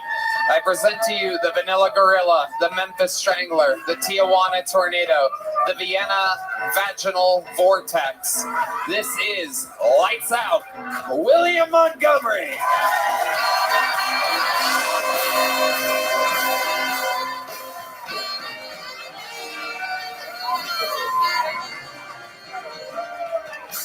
And Tony, just for the record, I'm high as fuck right now, man. Holy shit.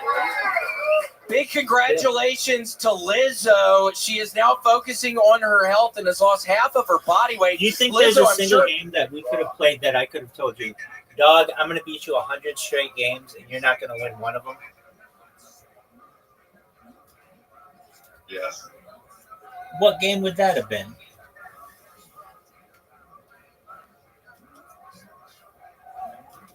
Blitz. Yeah, that's what we're playing next. You know it's short game, but yeah. I beat you like more than 15 straight times. There was a game where you just spam. You'd win it, and you'd be like the world champion. Perhaps. I probably send out more social media per minute than any person on earth. What you said? I potentially send out more social media than any per minute than any person on earth. Really? Well, anyone who's not using like a big server, I guess those people probably send out more. But for one individual on individual accounts, perhaps.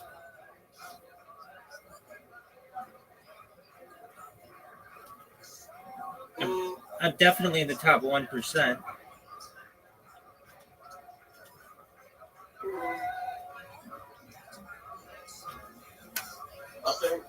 I think as a teenager and Android types Discord that got you beat, that it's clicking into Instagram clips and spamming them fucking everywhere. And, yeah. Okay. I mean, if you could break the algorithm like Andrew Tate, then you're gonna, yeah.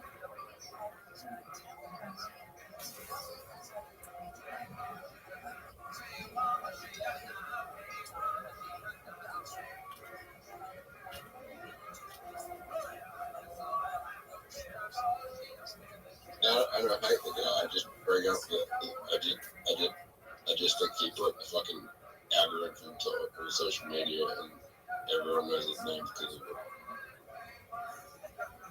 Okay.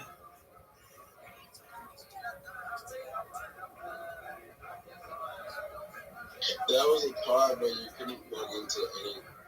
Nobody on earth could log into a fucking social media account without seeing Andrew Tate's face. Okay. I disagree with that, but okay. You disagree with that? Yes.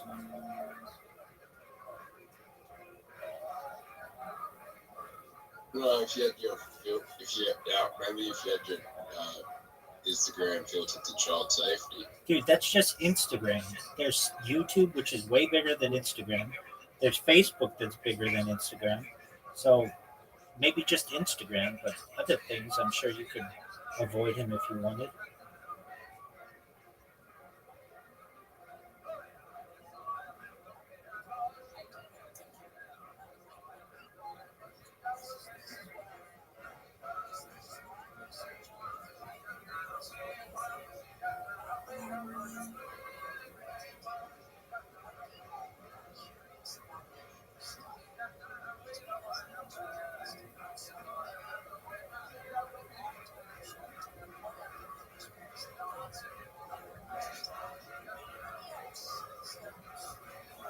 Sure, it feels so much better to be walking around at 450 pounds, you big ass bitch. Can't stand you, bitch. Somebody told me that Hall and Oates broke up. I didn't even realize they were dating. I'm not going to be the I thought you would like that, maybe, Tom. Shit. Hey, Tony, what do you commit when you quit smoking cigarettes and start using pouches? Zinfidelity. Look, I'm not saying Red Band has monkeypox, but why is his fiance now calling him Honky Kong? Okay, that's my time. Hell yes. 55 seconds of thunder and lightning. Only he can do it quite like that. Calling Lizzo a straight up bitch. Yeah, she is nasty, but she is losing weight, so I'm really happy for her. It's gonna add years to her life. Wow. Because the patch she was on, I mean, that fucking nasty fat bitch, she was probably dying in, I don't know, 3 fucking years or something, but this will probably at least extend her life, I don't know, 15, 20. So be good. It seems like she's real successful right now. So Tom, it's so nice to see you. It's great to see you, buddy. Tom actually took me out. It's the one time I had asked for so many years if I could open up for people, and Tom, you were the first kind soul to say yes to me. So I still thank you so much. Absolutely, and it happened at a Kill Tony show. It happened, yes. The only time on Kill Tony it worked. Yeah, we had fun, man. That was a good time. Yeah, I used to hang out with that Filipino dude all the time at the Comedy Store. We used to do cocaine and drink together. Really? That's not a lie. Yes. So Is that true? Yes, I used to get fucked up with that. I forgot his name. I don't even know his name. But yeah, we used to get fucked up all the time at the Comedy Store. Really, you and? Yes. I was a mess. I loved it. I love Filipino people. Yeah. You really did cocaine with him? I think we did. Yeah, there were a number of people, Tony. I would end up being up all night on Monday nights and just going to do blow at different people's apartment. And they're probably lucky I didn't kill them, or I was lucky I didn't get killed. I don't know. A lot of people could have been killed in that scenario, but nobody was. You were a wild boy back in the day. I don't think people remember. And, you know, we've grown a lot the last few years. I don't even think these new fans know what you used to be like. Yeah, I don't think they realize. For just a little insider baseball, every Kill Tony you've ever seen me at the Comedy Store, I was high on cocaine and my vodka Sprite. Every single Kill Tony appearance at the Comedy Store. So I guess scratch all the advice that I gave. Just worked out great, man. Yeah, except this guy hasn't really laughed at anything. I don't know what his fucking issue is. He looks like a fucking little twink over there. He got the little twink table over there. Other than that, and that little fucking pussy right over there. Did you think I didn't see you, you fucking idiot? Did you think I didn't see you? I look up to Tom, so don't fuck with me when he's up on the stage, dumbass. You must be one of the idiots talking shit or something. I can tell just by, you're not? Wow. This guy's been laughing the whole time, William. Oh, has he? Yeah, okay. It's crazy that you would attack him. I'm kidding. Like I apologize. Seriously, I'm sorry. that guy right there with the long hair and glasses hasn't been laughing at all, though. Oh, there he goes. He started smiling at me. Yeah, he looks pretty strange down there. Have you not been having fun, sir? Huh? What? Yeah, I can hear you, dumbass. I was just trying to see if I could actually get you to keep on repeating yourself like an idiot.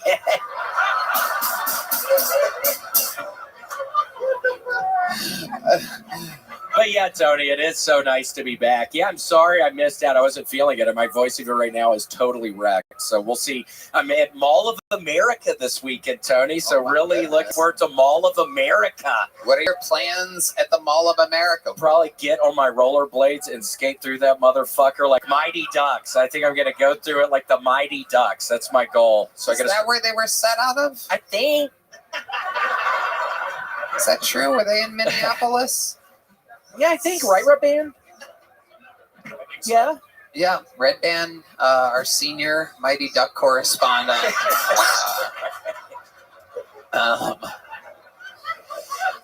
Wow. So the Mall of America. I've never been to the Mall of America. I've heard about it a lot. Have you been there? Oh, yeah. I've done a couple of weekends there at the House of Comedy. Awesome. You did? Yeah. There's roller coasters in the middle of it and stuff. It's fun. People showed up. Yeah. Wow. When was this? When were you headlining the Mall of America? Like 5 years ago. Wow. Oh, shit. Oh, that's yeah. I sent you an invitation. I love it. Amazing. So what else is going on, William? Tell us more. Oh man, I'm just Tony. I don't know. I think I'm very soon. I gotta chill for a little bit. I feel like the comedy's going wonderful. I'm feeling very strong about the comedy, as strong as ever. But I gotta take a little break here soon. I have to take some sort of a break, Tony. I'm getting burnt out a little bit. Is that funny? What's kind of funny about that? You can only imagine what I'm going through right now. You dumb motherfucker. You can only imagine. What's funny about that? Seriously, what was funny about that? Just the idea of me struggling or something and need to take a little break. Is that what was funny about that? Huh? Is that what was funny? Me kind of struggling a little bit in my life? Yeah? Oh my gosh, thanks, sir. Thanks, you fucking idiot. Look at you. You look quite... God. William, have you been on the road a lot? You are so I have. Almost every weekend. It's been wonderful. Oh, so you've been gigging a ton. I have been a lot. Okay, so you're kind of getting burned out from the road? Yeah, no, it's wonderful, but I just have to take a little break. Yeah, that's normal. You should. So You're done. Are you even It's playing? been a lot of fun. And please, if you have a birthday, get a cameo, please. But those things are they've continued to take over my life. I've now done over 7,200 of the motherfucker. He's literally one of the biggest money makers on all of Cameo. How much is a cameo? I end up seeing around, I don't know, $100. They're $100 a piece? So do the math on that, you little pussy. You think that's funny? Yeah. How much is each cameo? I think it's $155. I was just getting so many. I've continued to have to do the price up. I was getting 100. I was having 100 to 150 at a time. That's daunting. That's when I start feeling like I'm going According crazy. to Red Band's calculations, you've made $1.1 million. No, Cameo takes way more than that. No, it's nowhere near that. But because that's not always been the price, but that's just what it is right this second. Holy So you don't really need to do any calculations, Red Band. I think it'll be hard for you to figure out what I have actually made. Oh, 69. Wow. Red Band. Now, So you have William, an one of the invitation. things that I find so interesting about you in real life, and this isn't brought up on the show very often, but you're a very thrifty guy. I find you to be kind of like, I wouldn't say smart with your money. It's kind of interesting because you do make vast sums of money. You do not spend it much at all. You can tell by the Pretty way you're frugal dressed tonight. I've just been losing mass sums of money on the stock market. No, I'm kidding. The stock market's been good. Got to give a shout out to my guy Chief there. He's my financial analyst. I'm not even kidding. Thank you, Chief. I've just been doing that. But now, What do you spend your money on? What are some ways that you're not frugal? I get the real versions of Oreos. I don't get the knockoff versions of Oreos. I get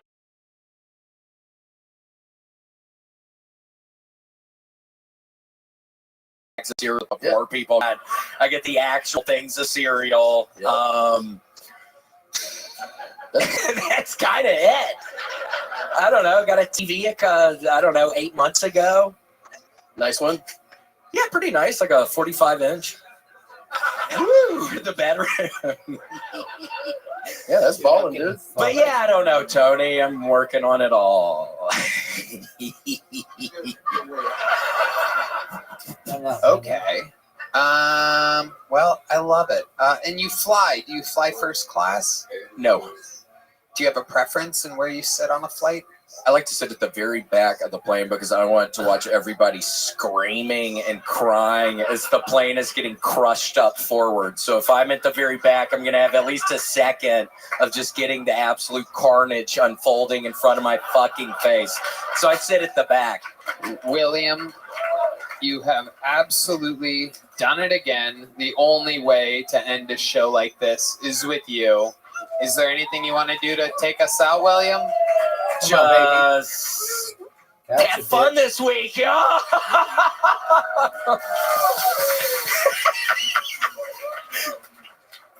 You think you'll always be? You think you'll always be in the back of the plane? Shit, I think I probably. William Montgomery, ladies and gentlemen, the drawing from Ryan J.E. Bell is in. We did it again. How about a hand for Tom Segura, ladies and gentlemen? Thank you. Get your damn tickets to the Moody Center, February 22nd, 25, in the Ball Arena in Denver, September 14th. And everything else, awesome, fun. Tom Segura, the specials, the podcast, everything.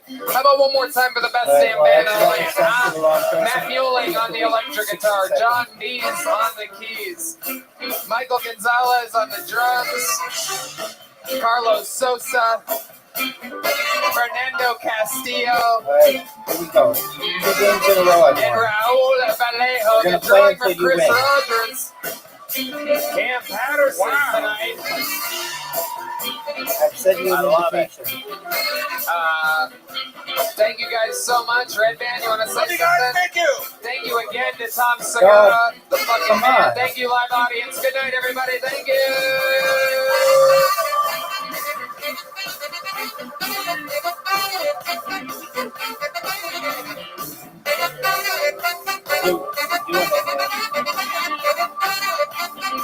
Think about what you want to say before you say it.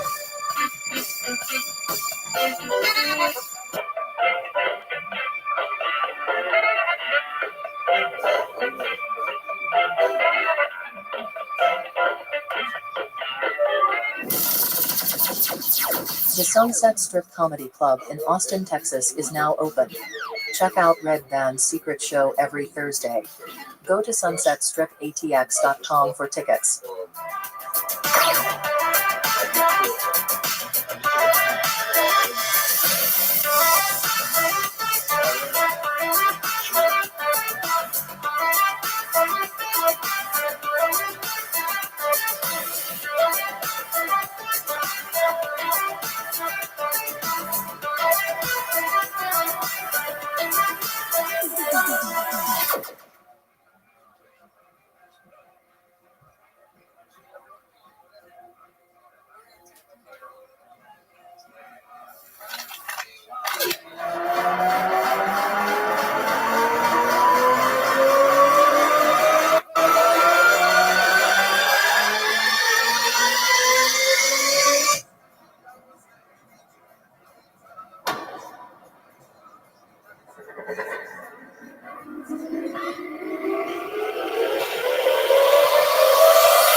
You're done.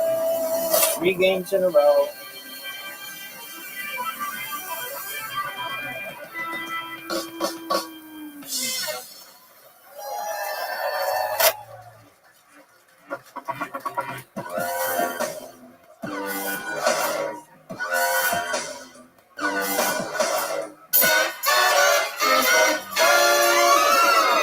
Hey, this is Rabbi coming to you live from the Comedy Mothership here in Austin, Texas, for a brand new episode of Kill Tony. Give it up for Tony Exton!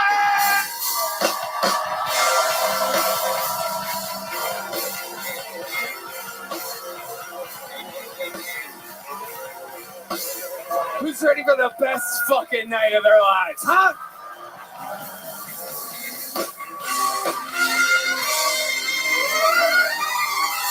Yeah! You made it, motherfuckers. This is the #1 live podcast in the world, brought to you by DraftKings. This is Kill Tony. Hi, everybody. How about one more time for the best? Oh, this is Red Band, everyone. There he is. One more time for the best damn band in the land, huh? Come on. That's Grooveline Horns, the great Carlos Sosa, Fernando Castillo,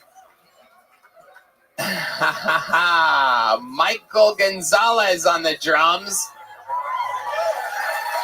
Raul Vallejo on the horns. Look who else is joining us on horns tonight. Kill Tony legend, Jet Ski Jesse Johnson, ladies and gentlemen. Brum, brum, brum, brum, brum, brum. You want to end on darts? Over here, the great Matt Muelling on the electric guitar, John Dees on the keys, and this is D Madness on the bass guitar, ladies and gentlemen. Live, in the flesh, the real deal. A fantastic episode planned for y'all. Before we get started, here's a little bit more from the amazing sponsors that made it all possible. The Sunset Strip Comedy Club in Austin, Texas is now open. Check out Red Band's secret show every Thursday. Go to sunsetstripatx.com for tickets.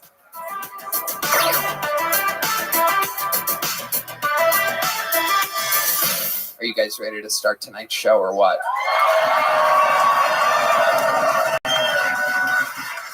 Ladies and gentlemen, tonight's guest, it is his first time joining the show.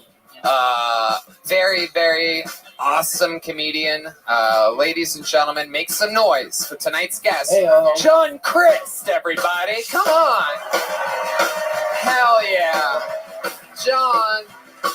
Welcome, John. Have a seat. Yeah, sit there. Yeah.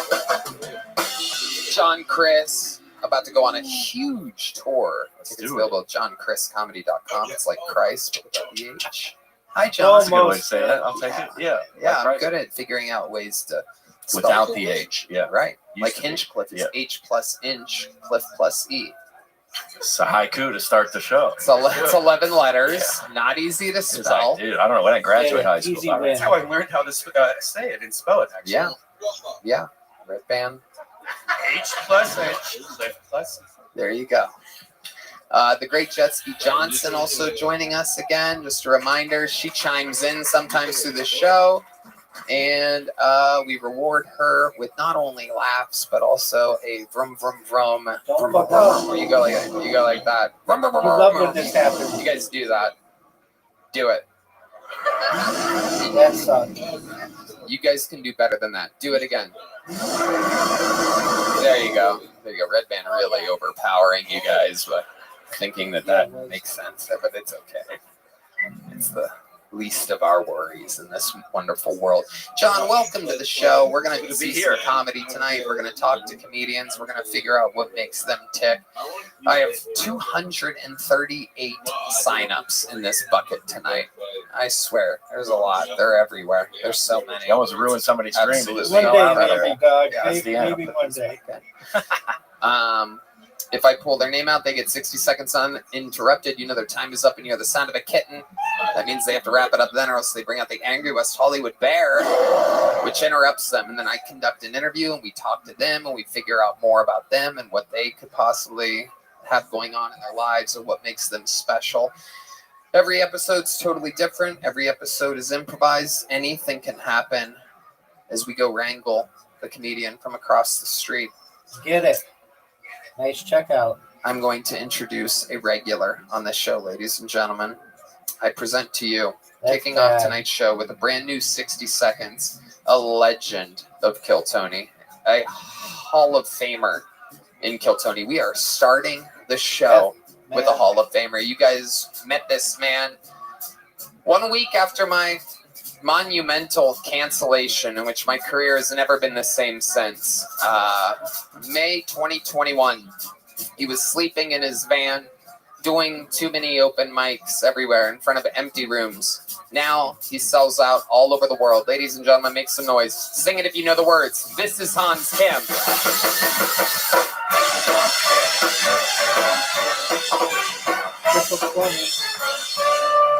Hey. So China recently landed a rover on the moon, so now there's fentanyl there. You know, doctors, they're not allowed to say retard anymore. They gotta go up to the mother and say, "Congratulations, sir."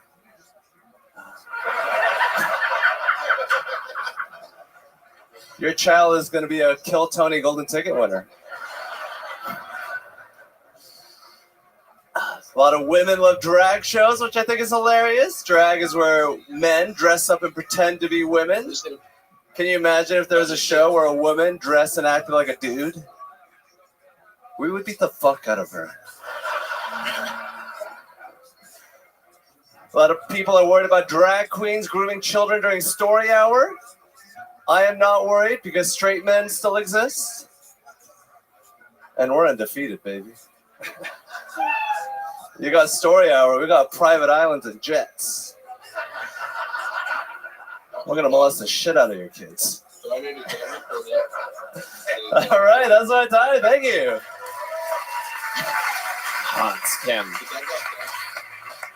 Dissing China right from the get. You just lost. Anything for you, Tony. Fuck those Chinese motherfuckers. Whoa, Jesus. Hey, whoa. Good Lord almighty. How's it going, Hans? I'm doing great, Tony. I'm living life. I recently moved into a beautiful new apartment. I'm really close to Brian Redband. Ooh, oh my goodness. What's that like living close to Brian Red Bear? Do you It smell kind of the smells. cheese? Yeah. It's Oh my goodness. a lot of like fried food. So what's your apartment like? What's the new place like? It's a high rise. I got a good view of everyone working hard. I'm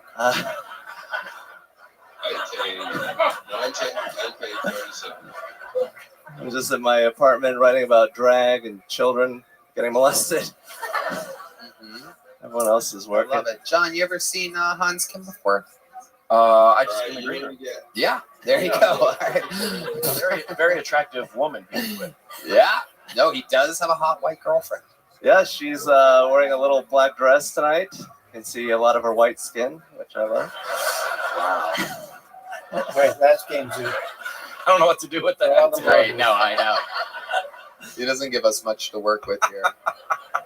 It's an incredible shirt you have. Teal, there's almost a collar, but not really a collar. Where do you get something like that? Amazon.com.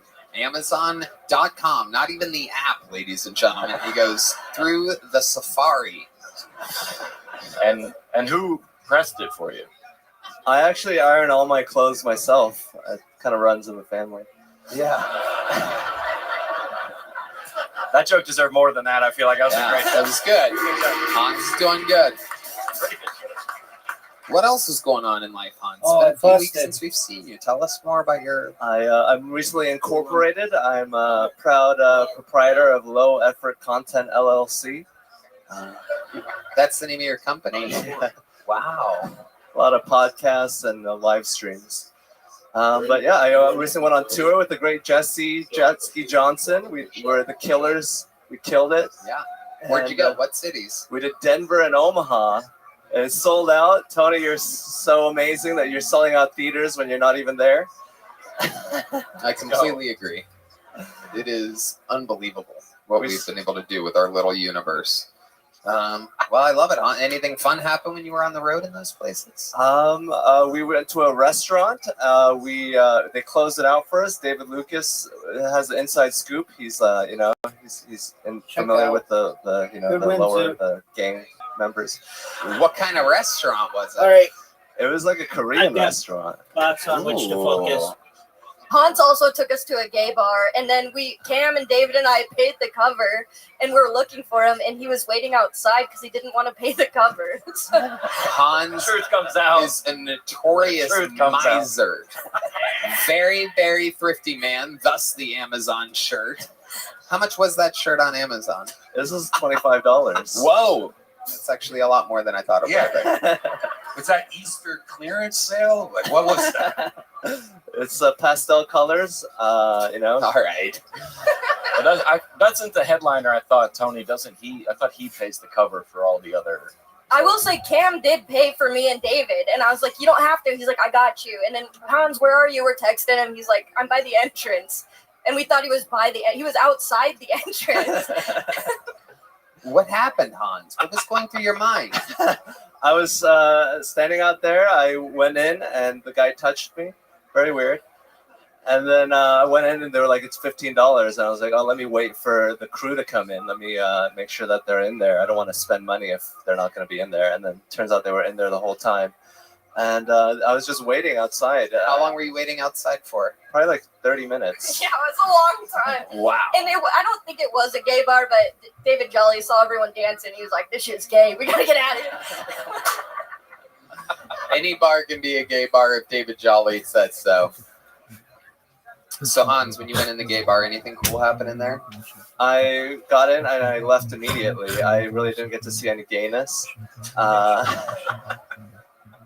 I mean, did you ask for a refund? Like, I was like, hey, I got to pay for Amazon shirts. Give me my money back. All right, Hansi. Fun times. Way to get the show started. Ladies and gentlemen, a new minute from Hans Kim. Solid minute. And here we go to the bucket. Ladies and gentlemen, this is where shit gets wild. This is where we meet somebody.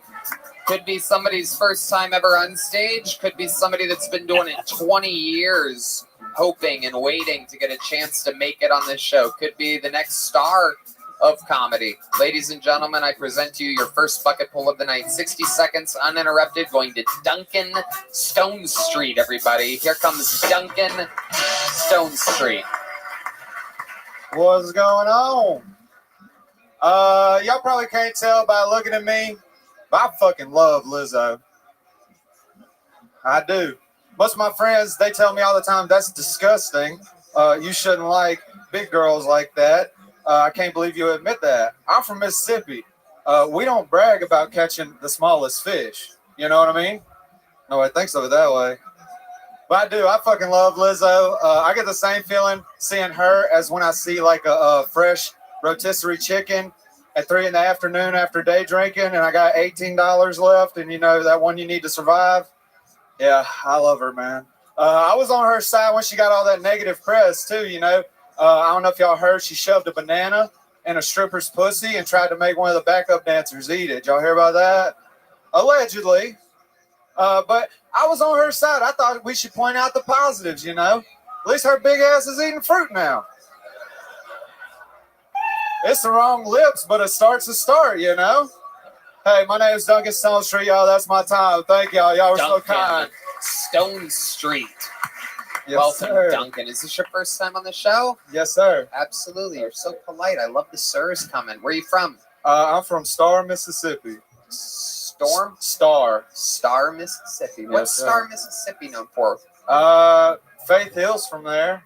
If you ever heard of her. Yeah, is there a lot of people in Star, Mississippi? No, actually, if you Google it on the Google right now, it'll take these 0 people live there. If you Google it on the Google. Yeah. How far are you from where Forrest Gump was raised? Not too far. I bet. It's 2 R's. Start with 2 R's. Is it or no? No, it's just one. 1 R. No, 2 R's would be too hard for everybody to put at the end. I feel like there's a lot of R's there. Yeah. Brum, brum, brum, brum, brum. Yeah. There's also a lot of R's in Dur. What do you do for work, Duncan? Well, this last month, man, I just been road tripping it. I went and crashed with a buddy and did comedy for like a month in Phoenix and hung out and seen what the scene was like out there, and it was fucking rad. Yeah, what was rad about it? Out there in Phoenix. Man, it was wild. I woke up one night with a bag of cocaine. Ooh. And I don't do cocaine at all. Wow, how did you know it was cocaine if you don't do it? Well, I was at this bar and I saw this dude doing a lot of cocaine and he offered me some. And then, like, we hung out. I said no, we're shooting pool. A few too many drinks later, you know, you hit that point of the night where you just don't remember a lot. And then I just woke up the next day and it was in my pocket. Isn't that an amazing, magical story? Yeah, it was a miracle, dude. I needed the money. I flipped that shit. Did you sell the cocaine? How much did you sell it for?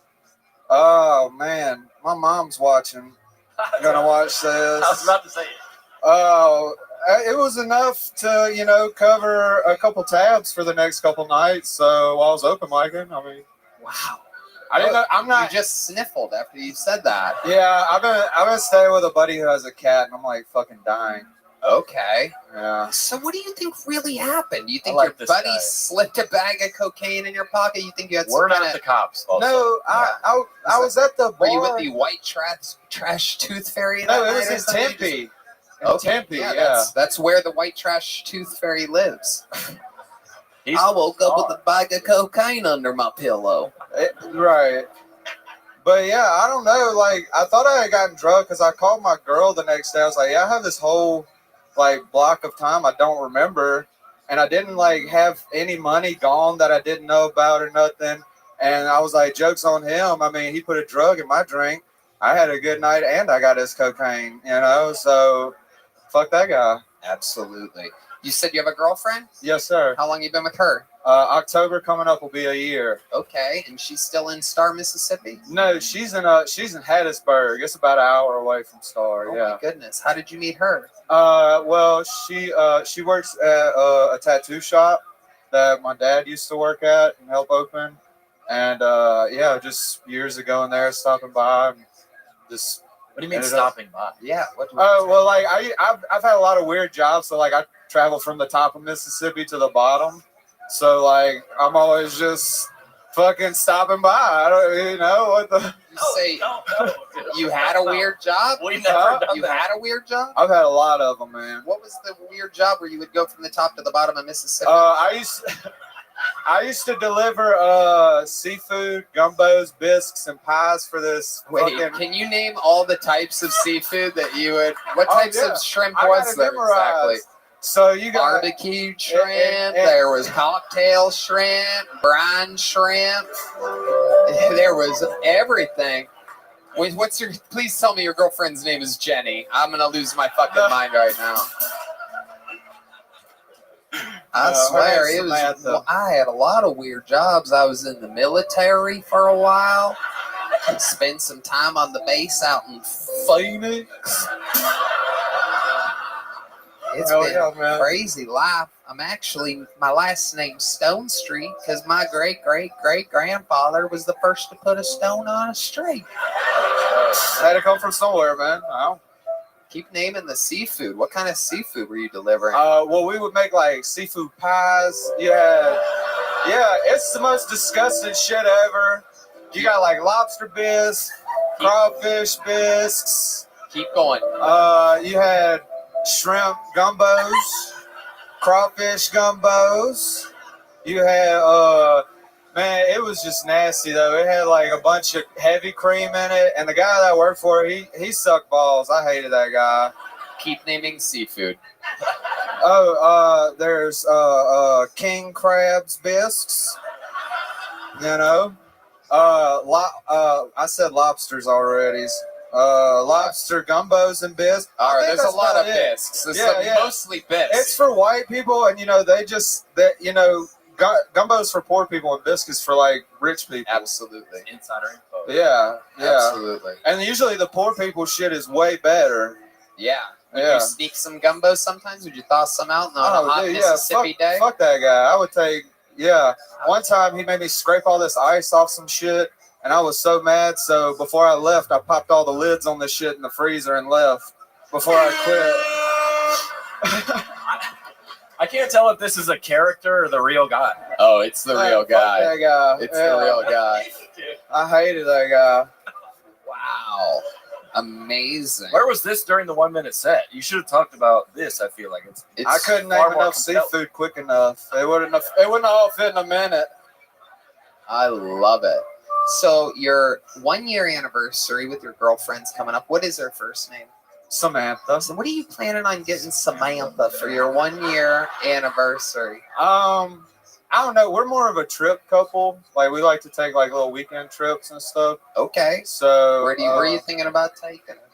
Oh man, to the bedroom as soon as I get home first. But oh my goodness. Fucking. Do you have any special moves in the bedroom when you fucking forest hump? No, not really. I just, you just eat it for a while, and then. Is hers more of a bisque or a gumbo? The best bisque. The best bisque they got. That's amazing. Yeah, best bisque on earth. You know. That's right. Definitely. Just an elaboration on the mic to the chin. Oh shit! Sorry. It's just that. Maybe that's it. It makes me more comfortable. Yeah, keep it there. Yeah, I don't want to put it back. No, put it back. There you go. There you go. Keep it there. Keep it there for the rest of the set. More confident. If you remove it, we're gonna fucking super glue it to you. Yeah. Last thing before I let you go. Craziest thing that you can think about we would find intriguing about your entire life. My entire life. Jeez, we learned so much just from your seafood job. Man, I've seen some wild shit. I grew up in a tattoo shop. My dad was a tattoo artist most of my life. Has he passed away now? No.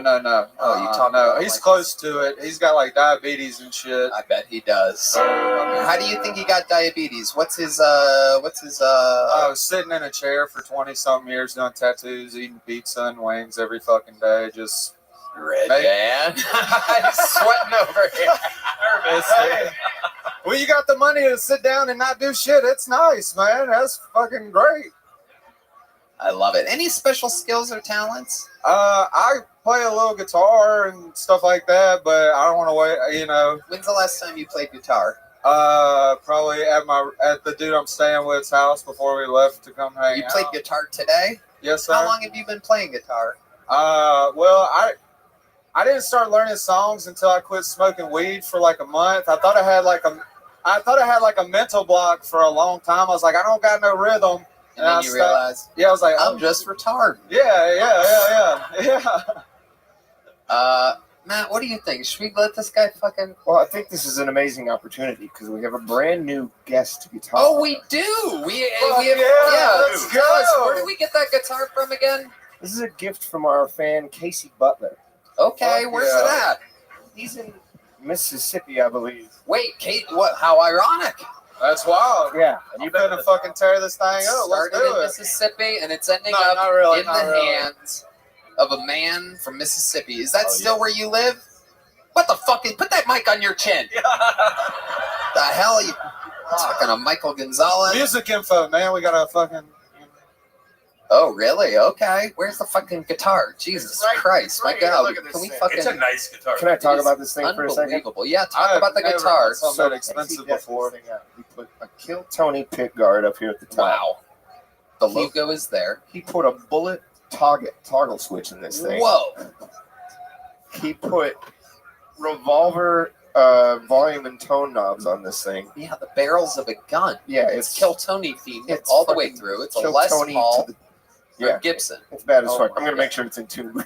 Oh, okay, great. This is great. I'm so glad we got this brand new Kill Tony guitar in case of emergencies. Somebody would have to play. Perfect time to tune it is live, ladies and gentlemen. Live. We're going to find out which one's the more retarded guitar player tonight, everybody. I think we know. Welcome to another episode of Mentally Guitarded with Matt Muelling and Duncan Stone Street. This is absolutely incredible. I've never played with other people before, so this is going to be wild.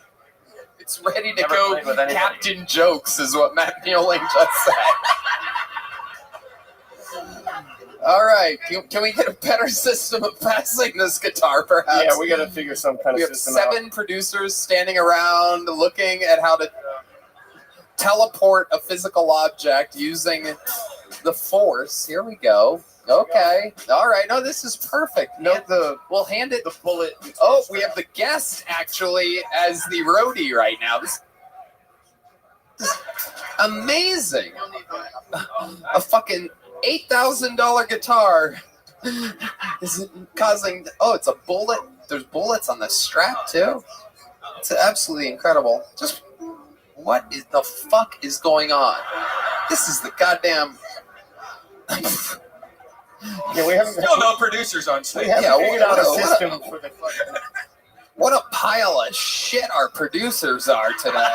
I'm kidding. Don't give me a fucking sad face, you goofballs. Oh, we fucked up. There's no way you could have known. All right, you should. All right, Oh, do you ladies need a and pick? gentlemen. Boss? Okay, You want to pick, ladies. boss man? Wait, what? Do you want to pick? Oh, he brought his I own. brought my own pick. Yeah, I used to carry this pick in my pocket while delivering gumbos. And brought my own, brother. All right, let's see. Let's do it.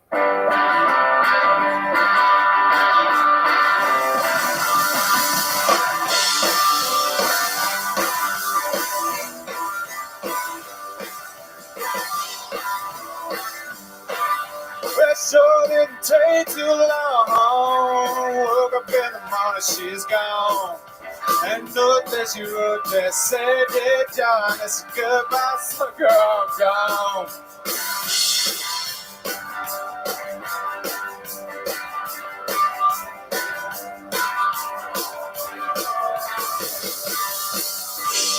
Wow, ladies and gentlemen. I fucking goddamn 3 chords and a shitty voice. I'm so glad we waited 5 minutes for that guitar to make it over to you. That was an absolutely incredible performance. This is one of the worst interviews I've ever handled in my life. I take the blame completely. No, not you. You did great. I should have fucking... I should have milked you and turned it into bisque. You know what I mean? Hell yeah, brother. But instead, oh, there's the lovely. See, this is what I'm talking about. Wow, ladies and gentlemen, the lovely Heidi, everybody. Wow. And Duncan, you know what? Yes, sir. Even though you just talked about Lizzo for your 60 seconds, and I'd love to hear you talk more about you and about your life, I'm still going to give you a big joke book. There he goes, Duncan Stone Street, ladies and gentlemen. All right. We got another bucket full. By the way, I was kidding around. How about a hand for the amazing producers here at Kill Tony? Yoni, Christy, everybody. It's amazing. It's the greatest team on planet Earth. Good day, y'all. This podcast is sponsored by Game Time. You all know I'm a big fan of live events, from music and comedy in small clubs all the way to theaters and the big arenas. I love it all. That's why I use Game Time. Game Time has a new feature called Game Time Picks that makes getting tickets for concerts and events even easier. Game Time Picks filters out the fluff to show you only incredible deals on great seats, so you don't have to waste your time searching through thousands of tickets. Tony, I love Game Time. They make buying tickets so easy and affordable. I just found a super deal with Game Time Picks for Weezer at the Moody Center.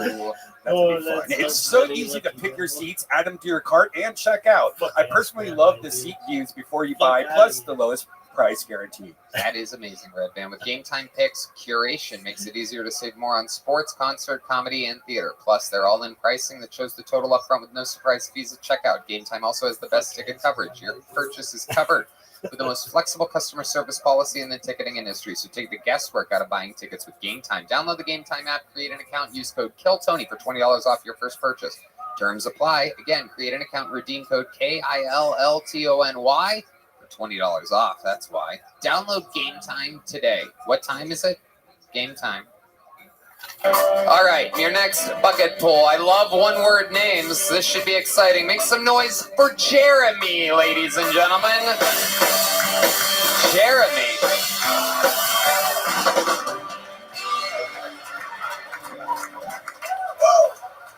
What's up, McCartney Mothership? Make some motherfucking noise if you're in. Make some motherfucking noise. So, I can't wait to lose my virginity. The toughest part about losing your virginity is saving up all the money to pay for it. And that's what's up. I already know what flavor I'm going to get, too. Black. That's the freakiest flavor, according to Siri. Siri, who's got two thumbs and got a bad case of jungle fever? Listen. And that's what's up. I'll probably... Austin's got a lot of homeless people. You should just stay with your mom like me. It's way cheaper. Worst part about staying with your mom, though, is her fucking boyfriend, Jerry. I fucking want to kill this fucking guy. I've legit thought of that. Here's my impression of my mom's boyfriend, Jerry, fucking her. Oh, I'm fucking gay. I'm gay. I'm gay, but I fuck pussy. And that's what's up. I know a lot of people say, "Oh, you look like a guy that goes to the Paralympics just to heckle all of them." It'd be like, "Oh, I should give you a standing ovation. You can't even get up and give me one." But no, it's all good. Hey, there's so many handicapped. How many handicapped people you think there at the Paralympics? Every time I watch the Paralympics, I was like, "Am I watching an episode of Kill Tony?" And that's what's up. That's my time, Isaac. Wow, Jeremy. Thank you so much. Unbelievable. Thank you so much. You're welcome. You're welcome, Jeremy. Jesus. Wow. Well written. I gotta tell ya, this is your first time on the show, right, Jeremy? Oh, first time I'm doing stand-up, man. Wow. I talk a lot of shit on Xbox Live, but that's not. And I feel pretty funny, but you know, it's one of those things where you just gotta.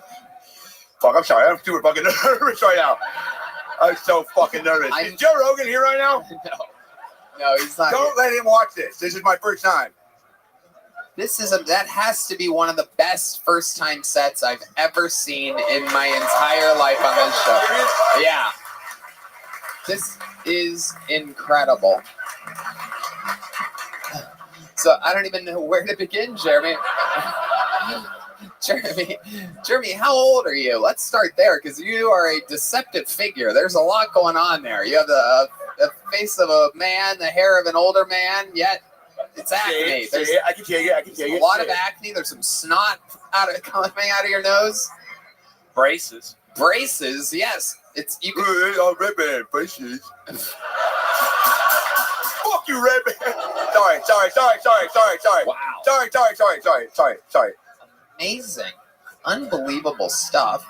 Are you a big Joel McHale fan? Is that who that is? Oh, fucking shoot. What? I fucking love. Yeah, so is Michael Gonzalez. Joel McHale, you ever watched Masked Singer? Or he's on a show on Fox called Animal Control, where he's always trying to help out animals and stuff. I'm a big animal guy. And there'll be like a raccoon coming in. The raccoon's like, and Joel's like, I'll fucking save you, man. I'll put you back with your family. And yeah, but some of my favorite. Naked and Afraid is my favorite show because fucking free tits. Who loves free tits? No, but it's all good. I'm 38.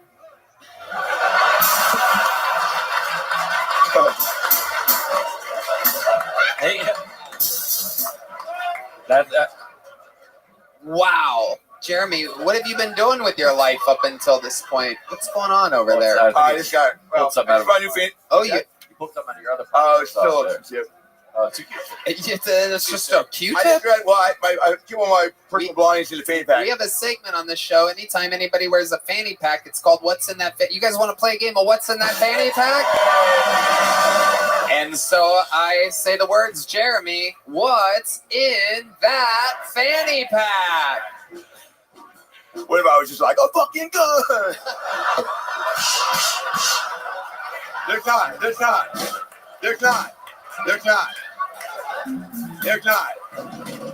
But that'd be so fucking funny if I was like, fucking, oops, wrong night to come to the show. So it's a pretty standard fanny pack, 2 pockets. I got some CBD rub-on for your for whatever hurts. Got myself a little Nature's Bakery fig bar, raspberry, arguably the best flavor of fig bar. I got my Lucky 5. I went to my first strip club 2 weeks ago in Austin. The Velvet, what's it? The Rose, Red Rose. Red Rose. Holy shit! I mean, okay, I didn't get a dance, but I found a 5, and I was like, and let's just say it still smells like whatever it was. Got some floss. Got some weed, which I'm hoping to smoke with you guys after the show. I've never smoked weed either, so I told myself if I get pulled out of the bucket, I'm getting fucking high tonight. And I'll get so high, and then my allergies will kick in, so Claritin. Got some loose Tums. I got some loose Tums. Cause you never know when you're gonna get fucking diarrhea, right, Rabbi? Oh, and then I went to Vegas about a month ago for my buddy's bachelor party, and they already split up because we went to this donkey show, and he didn't do anything with the donkey, but he was like, it got wild, and they're splitting up. You have it. Something fell. Oh, I don't got more Tums, bitch. And then so we stayed at Tropicana in Las Vegas. So, oh shit, I thought I was about to get beat up by a blind guy. So that's it. What's up, dog? Jeremy, so that's it. That's that might be one of my favorite cases of what's in that fanny pack. that I've ever seen. Joel McHale should host that. I don't know. Wow. You really love Joel McHale. Pretty good. He's a good actor. Amazing stuff. I don't thought yeah. I thought when you go into a strip club with cash and then you give it, I don't think it comes back this way. Jeremy, how did you? Oh, I found it. I did. There's a girl. She got up from dancing. It fell out. Fucking finder's keepers. Oh, I'm not gonna take a $5 bill that was in a stripper's pussy. Okay. Jeremy, you're right. Talked about your mom's boyfriend. Oh, I fucking hate this guy. His name's Jerry. So my folks split like when I was like 10, and thanks for bringing it up. And it was, I mean, it fucking sucked. It fucking sucked. I'm gonna be honest, it fucking sucked. But what's your relationship with Jerry like? He just sucked. He's like, he's not a good guy. He's always like, I'm gonna fuck your mom, and he says that to you. Yes, and I'm like, you can do it. You don't have to tell me you're gonna do it. Just do it. I know you're doing it. You're in my room while I'm sleeping, doing it. I know you're doing it. Yeah, it's really, he's just not a good guy. But she's picks losers, and I always talk shit, and he gets physical with. He doesn't push me, but he always does this shit. He always does that shit. And I don't know if you've ever been eating your fucking cereal, and somebody's like, "What's up?" No, never. Wait a second. Okay, stay with me. This no joke. I live in San Antonio. This no joke happened 2 weeks ago. I wake up, I go downstairs, right? I fucking take a shit. I go get some fucking Fruit Loops, favorite cereal. What's up? And I'm sitting down. I'm fucking slamming some Fruit Loops, and he fucking out here. Blah, blah, blah, blah, blah. And I was like, fuck. And he comes downstairs, and he goes, "What's up, bitch?"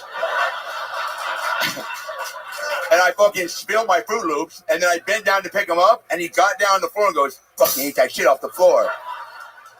I was like, "That's a little aggressive, Jerry. I'm just going to go fucking back to my room." He fucking ran around the hallway and met me on the other side of the bathroom. And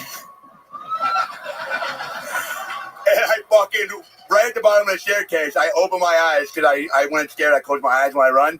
And I get around the corner and I open my eyes and I go, "Oh shit." And he goes, "What's up? You think I was going to fucking just disappear on you?" So I fucking hate him. And because I want to rap, I want to be a rapper, and he always tells me, "Wait, what?" Okay. So I go, I haven't rapped live, and I haven't, so I was like, and he's like, "You fucking, because you fucking, fucking can't. You fucking can't." Oh, Michael, you missed another one. Oh, fucking can't. So he's always just so discouraging about me trying to do anything positive with my life. And so I hate him for that too. I'm like, I'm going to rap, and one day I'm going to rap. Most of my raps consist of like, I'm going to kill Jerry someday, Wait, hit me real quick. You have a rap? Are you about to, ladies and gentlemen, rapping, calling his own shots, Jeremy, ladies and gentlemen. Yo. I get into bed, put my fucking therapeutic pillow on my head. I'm going to sleep tight. I'm gonna sleep right with my night light. Psych! I'm touching my dick to your mom's sweet titties. I'm gonna come in your cereal. Welcome to your happy meal. This is how we stroll. This is how we roll. Don't meet me in the streets. I'll be got the meat. If you see me naked, I'ma fuck you up. You best believe me. That's what's up. Wow, Jeremy. That's what's up. Jeremy, you're so in touch with the band and music. It is incredible. I wouldn't have guessed that. You just gotta listen. Wow. You just gotta follow the beat, Tony. I'm learning a lot from you here tonight, Jeremy. Yeah, I hate him. I don't know. I just want her to be happy, and You have a phone on you? Yeah, you guys locked it up though. Yeah, of course. You're a bucket pool. You're a hazard. I mean, anything could happen here. This is a real show. Yeah. But you do have your mom's boyfriend's phone number, right? Oh, I have to have it in case of emergencies. Can we unlock Jeremy's phone? How many of you think we should call the guy that's fucking his mom, huh? All right, kind of a lackluster applause from the audience on that, even though Another hand for the lovely Heidi, huh? Thanks, Heidi. Always got it. Oh, fuck. I don't think this is a good idea, Tony. So you're going to put it on speakerphone after you hit it, and then you're going to put the... Okay. Yeah, or I could call him for real, Red Band. Yeah, the phone doesn't ring when you call somebody, Red Band. I've been meaning to tell you that for 11 and a half years, but... Okay. I gotta talk to him in like a week, so it's gonna be... All right, here we go. Ladies and gentlemen. There you go. Fucking piece of shit. What's up, little tits? Fuck you, Jerry. What's up? What do you want? I don't know. I'm on this show, and then I should call you and say what's up. Oh, yeah. Well, I already said what's up. So what else? Do you have anything new to say? Just I'm a fucking... You better fucking watch where you sleep, bitch. Yeah? Why? Why? You think you're going to be able to do something about it? Yeah, I'm going to do something about it. Yeah. What are you gonna go cry to your neighbor? Your little 14-year-old neighbor you got? He's fucking, his name's Tanner, and he's fucking wise for his age. Yeah, he's wise to you, I'm sure. He's fucking, dude, Tanner could fuck my mom better than you could. Dude, oh, is that right? Is that right? Well, that's not what she said yesterday. That's not what she said last week. Stop telling me that you fuck her. Dude, I have to. She has needs, bud. I've been telling you that. You'll never be my fucking dad. Why do you keep calling me that, by the way? I am your dad. Your other dad didn't want you. I barely want you, but at least I'm here. Man. Yeah, well, that's your opinion. I got 500 friends at the comedy mothership right now that would love to suck your or that would love to. Let me take that again. They would love to fucking fuck you up, dude. You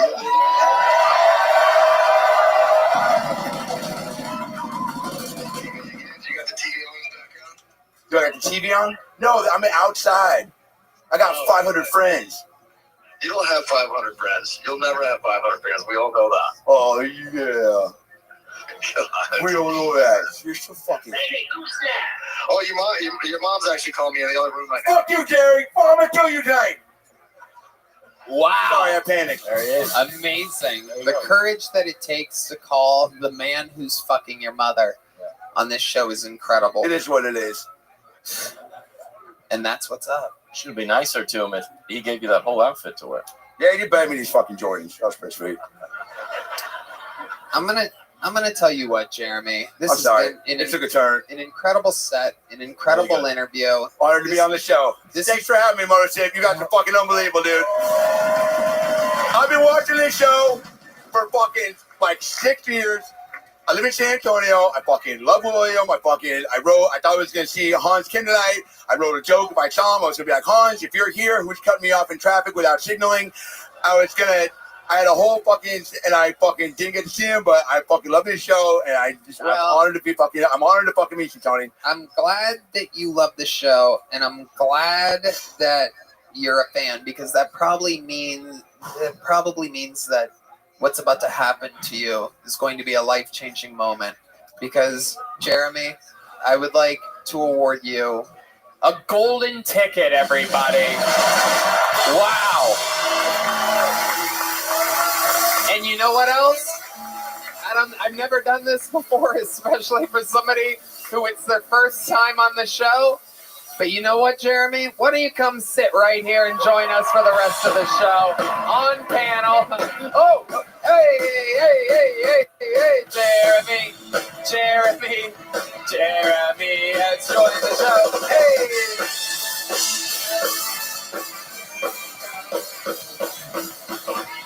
Oh, a loose Tubbs. Here he comes. Whoa. Come here, Jeremy.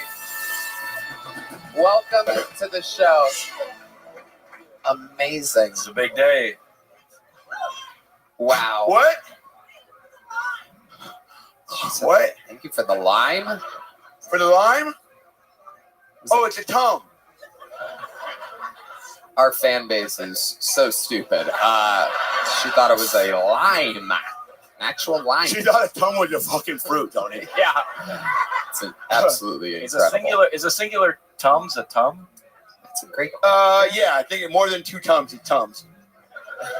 Oh. Wow. Call me an Uber. About to get How in the world? How in the world did Heidi know what Jeremy's drink is? How do you know what? Well, I have a blog, www.jeremydrinksthisonmondays.com. So I bet Heidi subscribes. Jeremy, we're going to get back to this bucket with you. How about one more time for Jeremy, ladies and gentlemen? And we're here with John Chris and the panel debut of Jeremy. Your next bucket pull. We're going to meet them all together. Ladies and gentlemen, make some noise for Chris Diorio. Chris Diorio. All right. So growing up, I had a very weird senior prom. And my date, she did not have a good night at all. Now, to be fair, she wasn't the prettiest girl in the whole world. But man, her body still hasn't been found.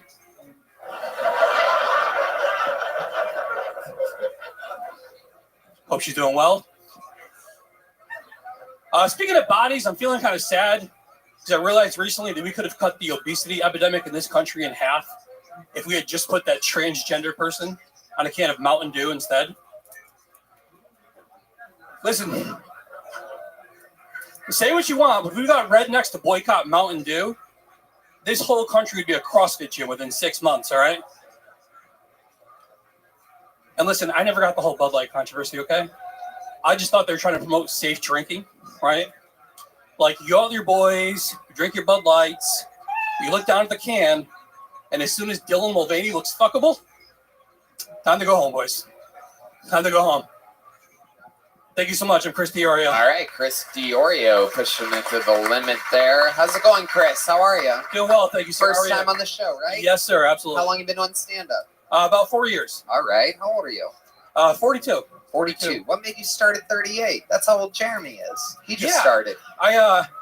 Yeah, Jeremy, you humbled me out there, man. That was great. Thanks, brother. I started for a charity. I did a charity event, an open mic competition for a charity event. The Cystic Fibrosis Foundation. Shout out to them. Okay. And yeah, I got hooked ever since, and been about 4 years now. So.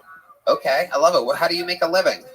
I got laid off recently, so I make a living off my wife paying for me to do things like this. What does your wife do? So, she's in marketing. She's a marketing executive. So. What did you do before you got laid off? I was in IT sales. Okay. Yeah. What do you do for fun? Any hobbies or anything like that? Yeah, I got a ton of stuff I like to do. I travel a lot. I'm big into whiskey, big whiskey guy. Yeah. Okay. Big bourbon guy. Yeah, a lot of volunteering with charities.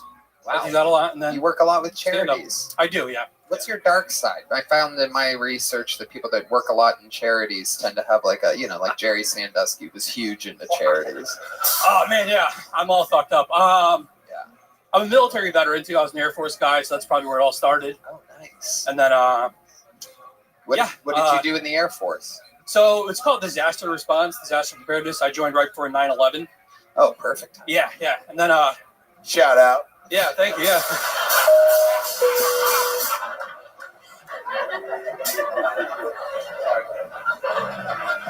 I think shout outs to 9/11.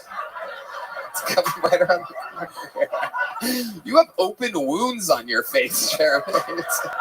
They're open sores. This is absolutely incredible. Yeah, COVID really took a toll on everybody. I have a question. Yeah. Yes, sir. So let's say I get a woman to come back to my apartment. What do I do? Now we're going to the super hypothetical here. We're talking things that may and probably will never happen, but theoretically, I'd probably drug her. To be honest with you. Now, what give your what else sort of advice do you have other than that? Yeah. What do you give your actual advice? Like, what do you do? What's your tricks to how do you please your wife? Yeah, I'm funny, fortunately, so that's about all it takes. And she's got a great sense of humor. But you can't come inside her with punchlines. You know what I'm saying? Like, I'm saying, like, what do I do? Do I start with my fingers or my fucking head? Like, what do I do? I'd start with your personality. That's Okay. yeah. Start with personality, and then Physically, though, like, what do I physically? You know what I'm saying? Yeah. What do you physically yeah, do? lower back. Start with the lower back. The lower back is like it's like the man's stomach. That's the key to a woman's. Like, push on it or what?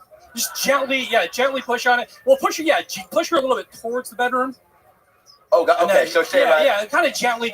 She'll figure it out what you're trying to do real quick. Just kind of. like Hey, say something like, what's hey, going on here? aren't you getting sleepy or something? You know?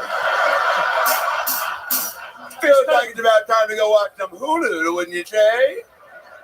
And then just fucking push her or what? I start with like where were you on 9/11 as you're kind of pushing your towards the bedroom. So dirty talk. Yeah.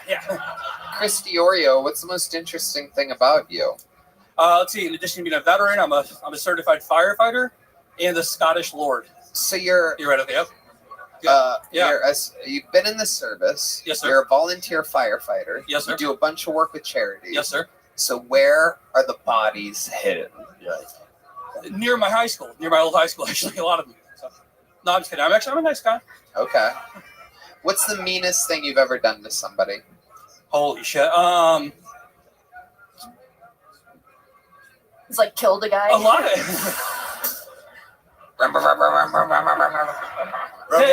that may not be mean depending on the person, though, right? Theoretically. Yeah. You have real charity energies. I mean, it's like I can tell that you're used to making people laugh that aren't used to laughing. Yeah. Like because the people here are used to laughing, and it's kind of like they're really good at it. Yeah, thank you. Yeah, totally. You look like you come in your socks and then you wear them.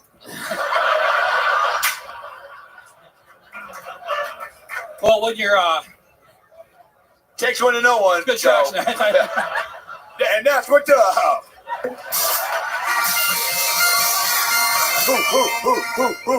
I'm bringing that back too. Chris Can we figure out? Yes, sir. Yeah, Can we what were you figure gonna out? say, John? Well, I just when he does like S's and P's with it, I get spit on mine. Yeah, it just kind of gets right here. Yeah, But same I'm here, good with actually. it. I'll turn this way. You have a. You're in the splash zone, bitch. You chose to come to this show. Sorry, I'll try to. Sorry, John. Yes, it's that one. Well, maybe But I'm good with it. maybe change your last name, Christ. That's really tough for me to fucking say. Maybe give it John Connor from Terminator. Is that the Terminator soundtrack? Wow. Sorry, I'm really sorry though. Yeah, don't say sorry though, because okay.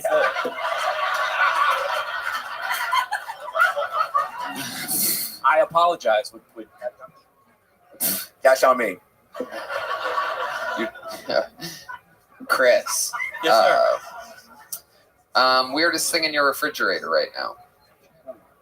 Ooh, probably some of those probiotic little bottles. But they're expired. You have a big belly. What do you I do. What do you attribute? How do you have that? Yeah, that's So the way I got the Scottish lordship was I drank enough whiskey to buy a square foot of land in Scotland. You bought a square foot of land with points from drinking whiskey, and they made me a lord, like the old Scottish way. You drank your way to the top. So that's probably where this came from. Also, my wife and we're hoping to have a kid soon, so this is like a pre-sympathy belly. You're about to have a kid? We're hoping to. Have you been coming inside of her?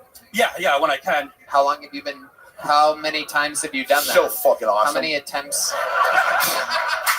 You got to try it sometime, Rose. How many times have you had to guess, give or take, honest answer here? How many times you've come inside of your wife, trying to have a child, and she hasn't gotten pregnant yet? How many times have you tried? Probably about 20. That's it? Yeah, we got married kind of recently. We weren't trying for kids until we got married. We got married on April Fool's Day. On April Fool's Day? Yes, sir. You got married? Yes, sir. 20 times since April 1st? While trying to have a baby, yeah. I travel a lot, and she does too. Okay. This year, this April. Yes, sir. You have any names picked out for the baby?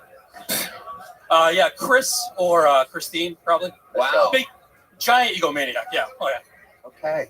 All right, Chris. Here's a little joke book. Thank you so much. Congratulations. Great job, dude. The Kill Tony debut of Chris Fiorio, everybody. And yo, here's a tone for the road. Thank you. Oh, yeah. I could tell he's going to need that. Great job. He's going to want that. You know what? Let's get another one of our regulars up here, ladies and gentlemen. This guy, a fucking sensation. Everybody loves him. Ladies and gentlemen, I present to you the unstoppable Cam Patterson, everybody.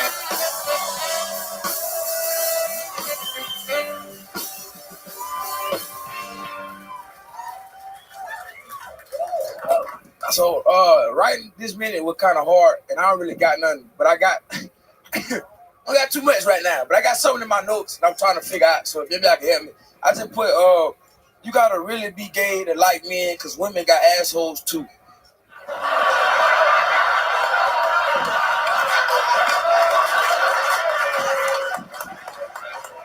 I don't know where I'm going with that yet, but it's pretty fucking funny, dog.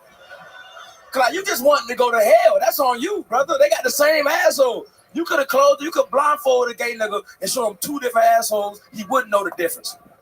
There'd be no way. It's like when I first fucked a girl when I was 17, and she told me to fuck in the ass, and I said no, that's gay, right? And I went to work the next day, and all my coworkers was like, "Why you ain't do it?" And then when you get older, you gonna say you don't know that's not gay. And I was like, "You get older, you just become gay? That's crazy, right?"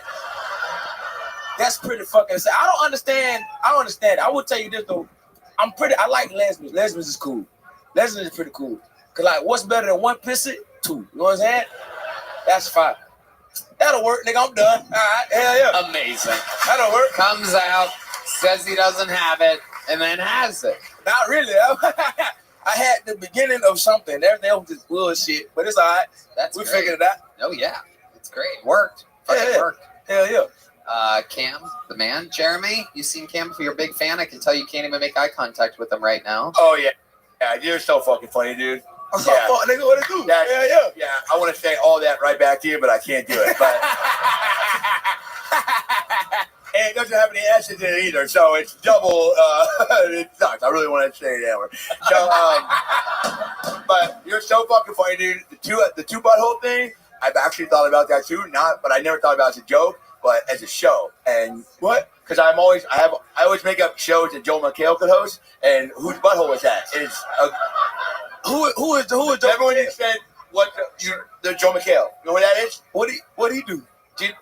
Disrespectful. How many white people, bro? celebrities?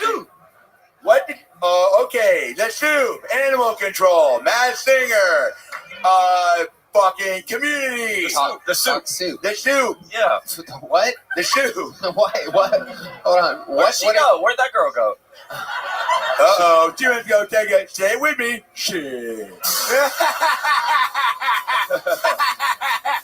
Shit, that's fun. I like that. That's good. Hey, Cam, if you're here, who's gonna sell me shoe shine cleaner at the mall later? Can I tell you some funny shit?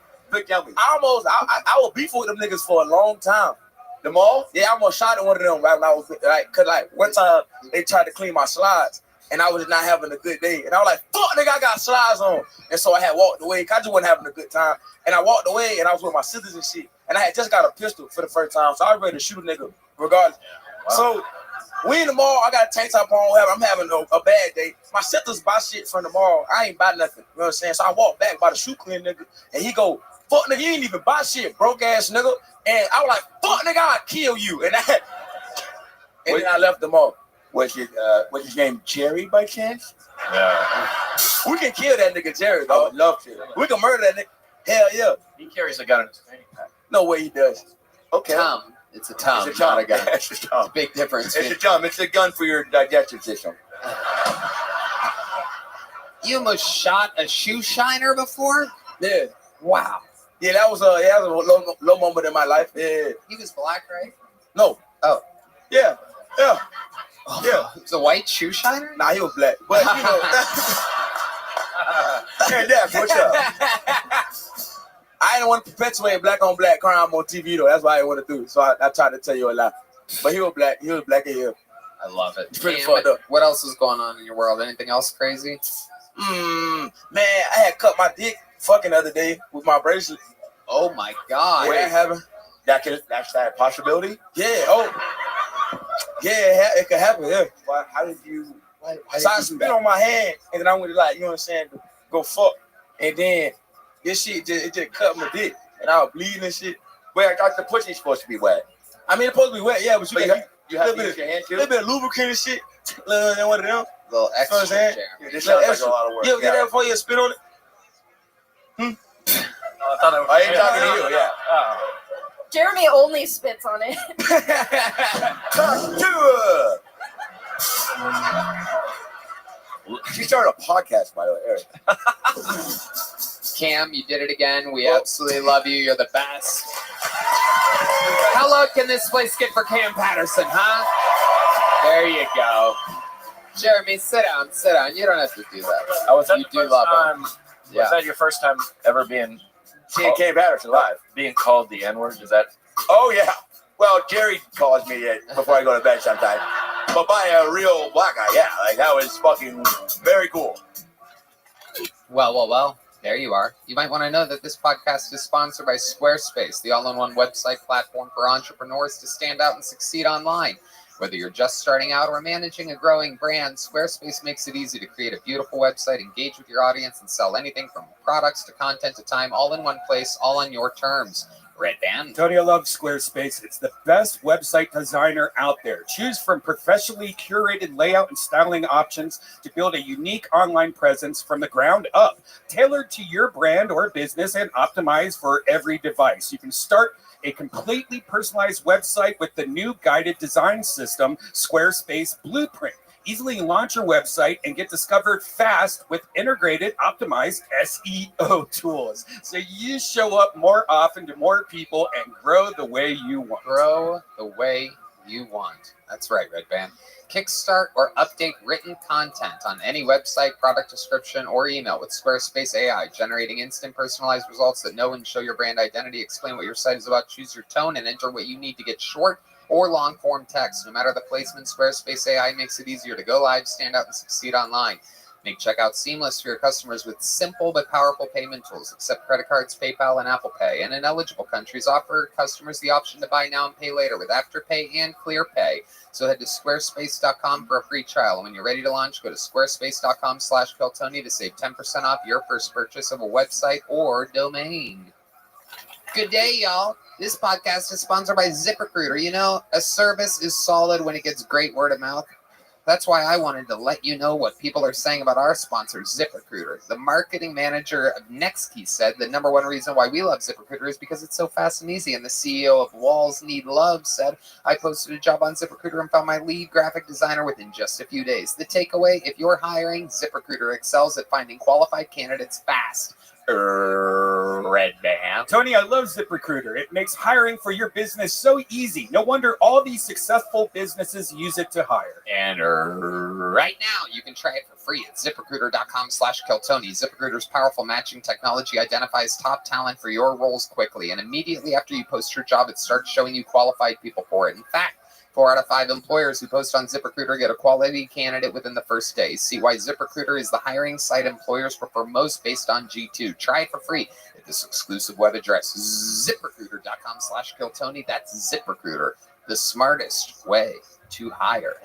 We got another bucket pull. It's another one-word name, just like you, Jeremy. It's like a theme tonight. 50% of our bucket pulls have been one-word names. Ladies and gentlemen, make some noise for Benjamin. Everybody, here comes Benjamin.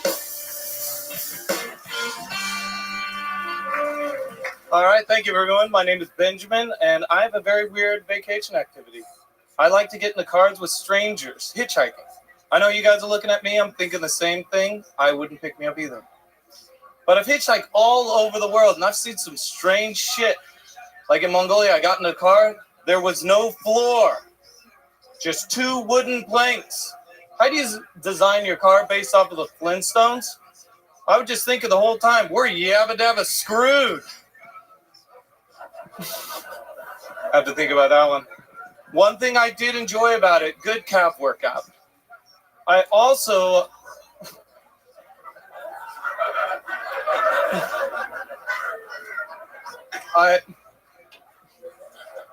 So I also speak another language. I speak Chinese. A lot of people look at me. They're like, "You're American? How does that work?"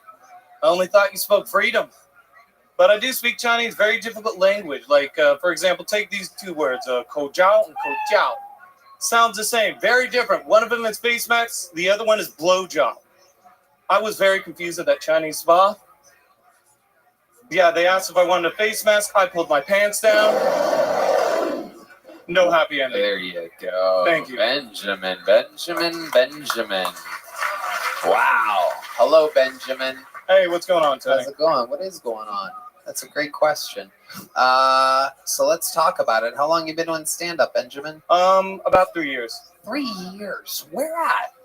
Lithuania. Wow. How long have you been doing it in America? 1 day. 1 day. So you must be funnier in Lithuanian. Oh yeah, much funnier. Do you know how does it do a joke in Lithuanian?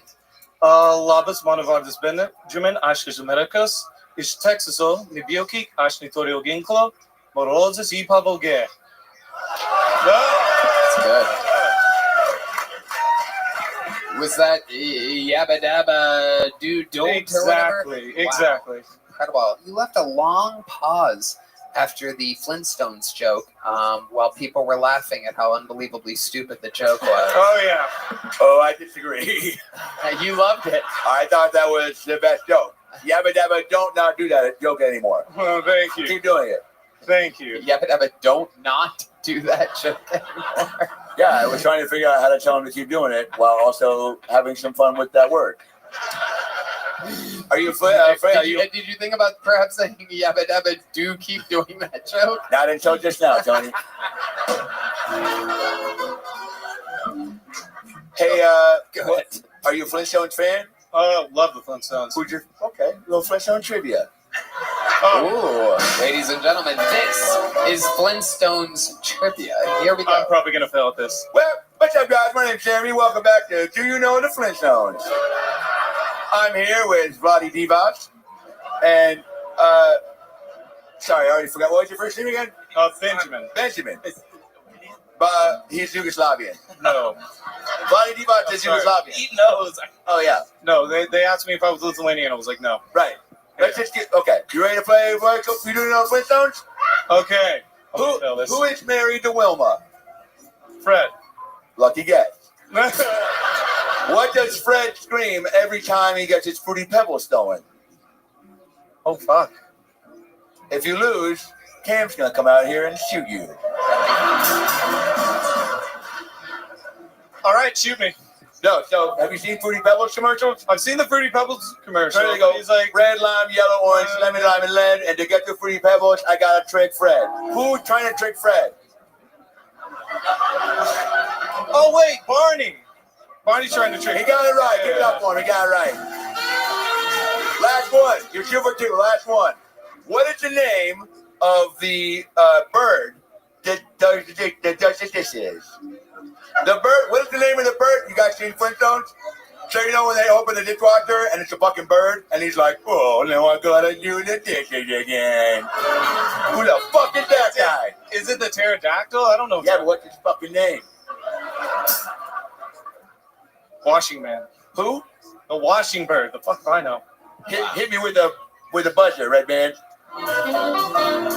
There you go. That's Red Man with a buzzer. Here you go. Not even on the sound effect board. Here he goes.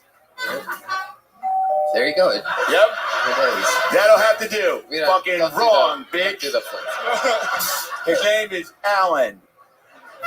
Should have known that. I'm sure he made that shit up. Thanks for playing. Hey, thank you.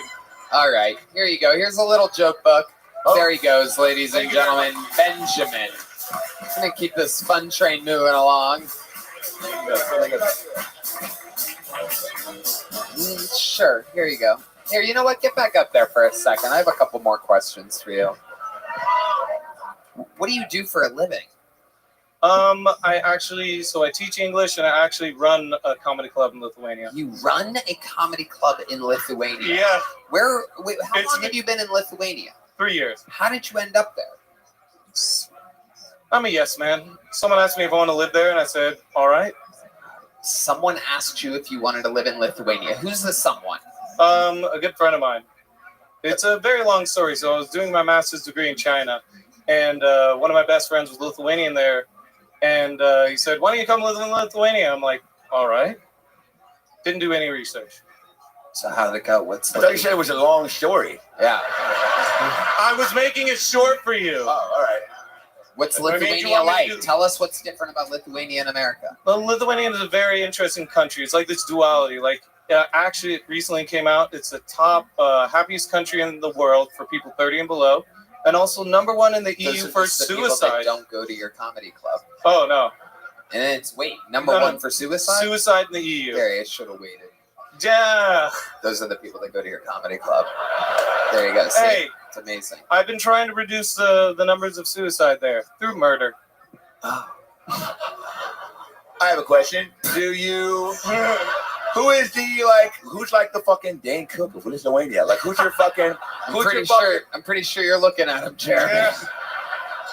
It's just me and 3 other people. That's it?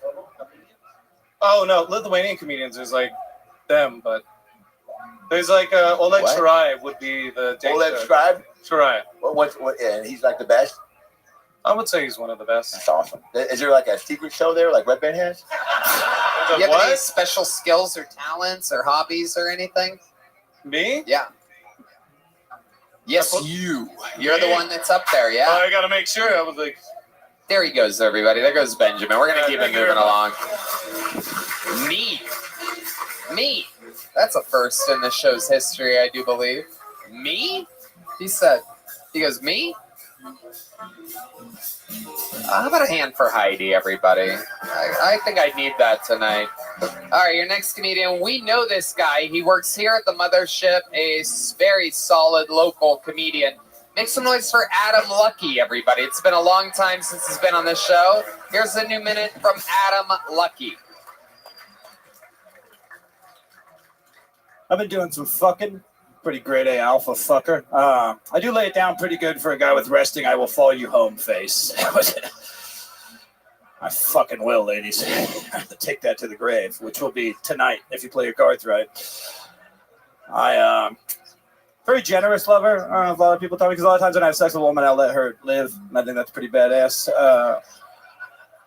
I don't like dirty time. I never understood the concept of talking during sex. Because a lot of times when you have sex with a woman and you talk, it'll wake her up, and then it's just like, boo, gross. Just mad about that. I don't know. I guess no means no. I'm all about that. But if they can't say no, Kobe. And then I guess it's fine. You can make jokes about Kobe. He wasn't as perfect as everyone thought. I was a real strict parent, real helicopter dad. So it's fine. You're allowed to do it. He's black. Okay. Fuck yeah. Is that on a minute? Oh, there it is. All right. Hell yeah. Okay, Adam Lucky. Welcome back, Adam. What's up, Tony? It's been a Good to see you, long man. time since you've been on this show. You've been on many times, Balkan, here, everywhere, right? Yeah, I think 4 years ago was the last time. I had just moved to Austin. Oh my god. Yeah, sounds about right. How's life been going for you? Tell us It's been about great. it. I'm working here. My wife ended up getting a job being manager at the Creek in the Cave, so that's pretty badass Nice. too. Yeah. Okay. And then we have a daughter. She's doing good. How so. old's your daughter? She's 5. 5. Incredible. So you're a father, even though Yeah. you look like a grandmother. I know that I look like an Adam Ray character. Wait, who's Adam Ray? It might be me. Maybe it's me. What if you were him? That'd be fucking wild, dude. That'd be fucking.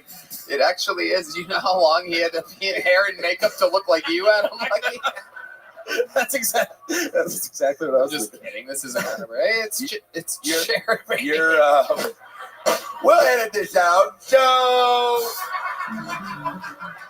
what is your favorite joke of yours? Because I really liked your opener was great. Came out with good energy. Mm-hmm. You're super likable. I have this one joke where I name off every word that rhymes with trigger, and I really think that's pretty badass. Whoa. Okay, let's hear that. Let's go with it, Adam. How does that go? I can't remember it. I haven't done it in a long time. So I forgot the punchline to it. My bad. Okay. You ever seen the Flintstones? No, Jeremy. We All can't right. Flintstones everybody All the here. things that rhyme with trigger, that could be a Joel McHale show. Ooh. goodness. Should we call Joe McHale? Oh, wow. Uh-oh. Here we go. Adam, is your 5-year-old smart? I guess. I mean, she's a kid. She's kind of She a dumbass talking? Sometimes. Yeah, she talks. Yeah? Shut the fuck up. What's she talking about? Nonsense. She spends 40 minutes telling me that she likes Bluey, so that's pretty cool. I like that. What's Bluey? It's a show that like kids and like retarded adults watch. Okay. Do you watch it? I fucking love it. It's Yeah. the best. What's it about? It's just like deep storytelling. It's like really kind of like, it's kind of hard to understand. How about when you're getting away from the lady and the kid? What do you like to do other than stand-up comedy? Anything else?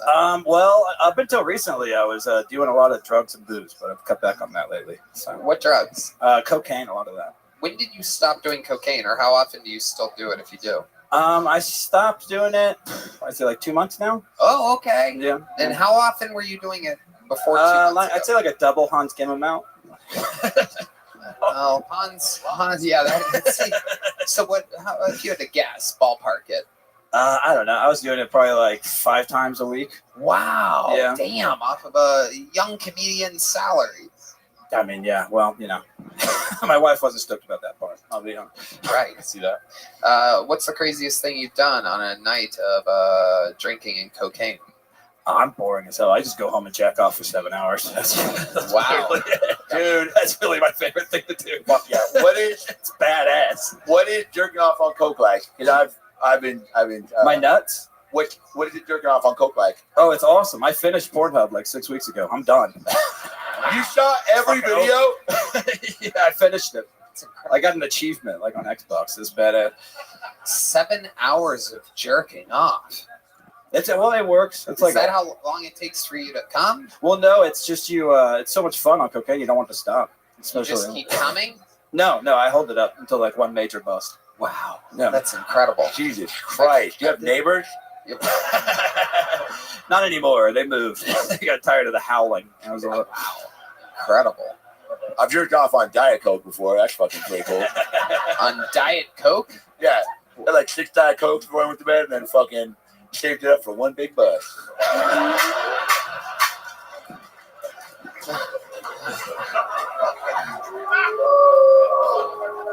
Unbelievable. Craziest porn you've ever seen? What's like the weirdest shit that you got into? You ever get into a weird phase with it? I mean, like not into it because I'm not fucking gay or anything, but I watched 2 dudes fuck each other in the ass at the same time. That was probably the craziest thing I ever saw. Oh, wow. 2 dicks inside of each other. It's a lot of bending and flexing. It's impressive as hell. That's where I normally start. That's base. That's just how I get hard. Okay.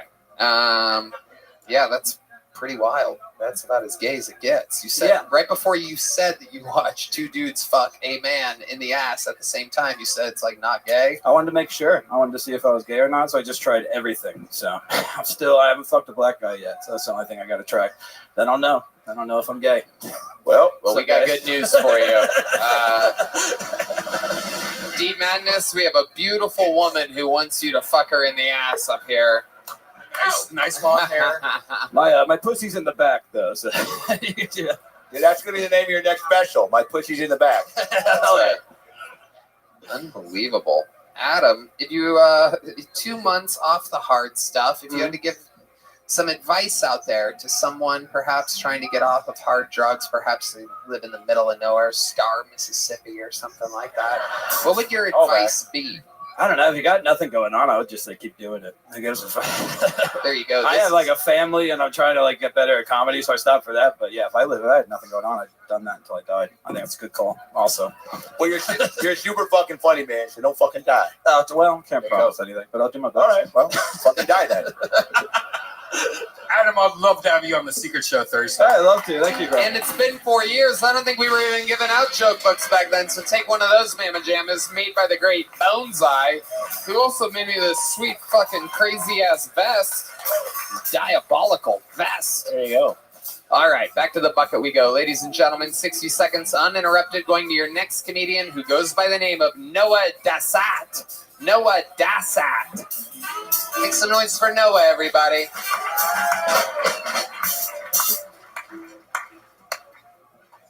This is my joke book. I lost it recently. and a homeless man picked it up. He read it, and he made notes in it.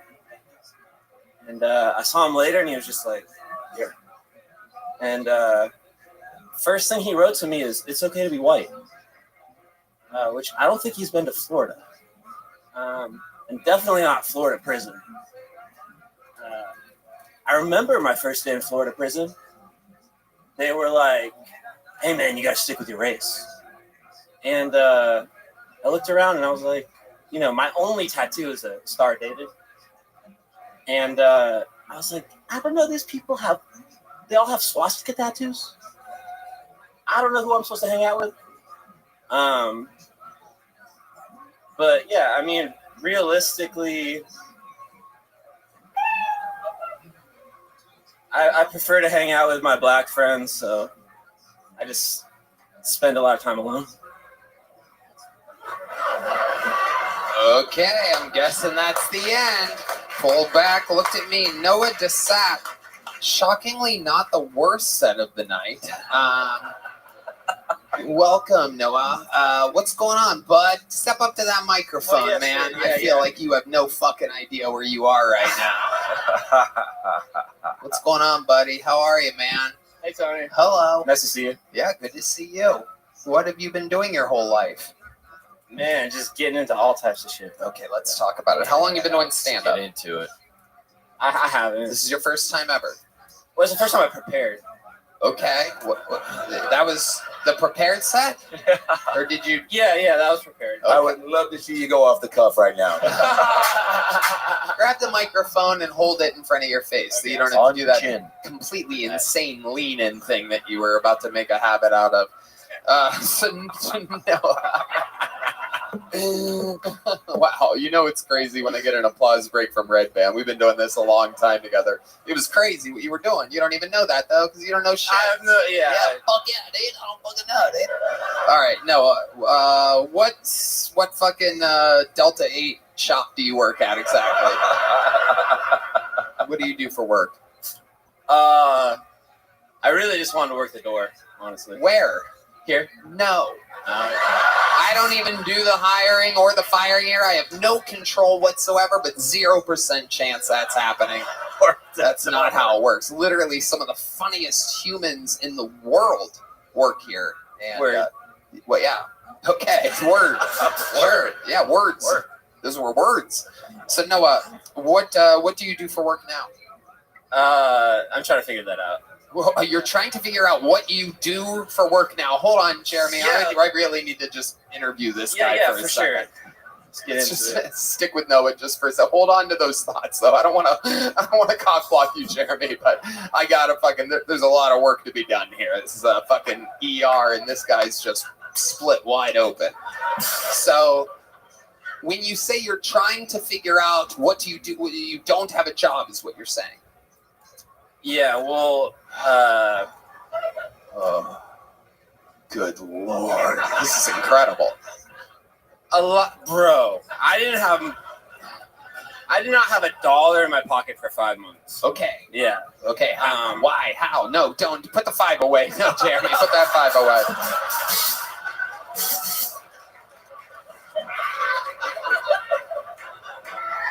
How did you end up broke, Noah?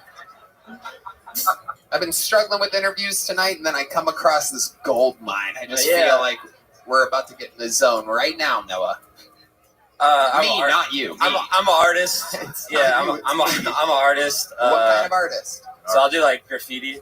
Okay. And I just like. So the money in your life that you have made, how did you do that? At times I hit licks. Hit licks? Yeah. What does that mean exactly to you? Like middleman, like exports. You know, what? West Coast to East Coast For marijuana. Okay. Yeah. So I was very close with my Delta 8 prediction. You have been part of transporting marijuana coast to coast. Yeah. Okay. Did you drive it? I feel like you don't have a license. Do you have a driver's license? Yeah, I do. Yeah. You do? Do you use it? Do you have a car? I don't have a car. You don't have a car, right?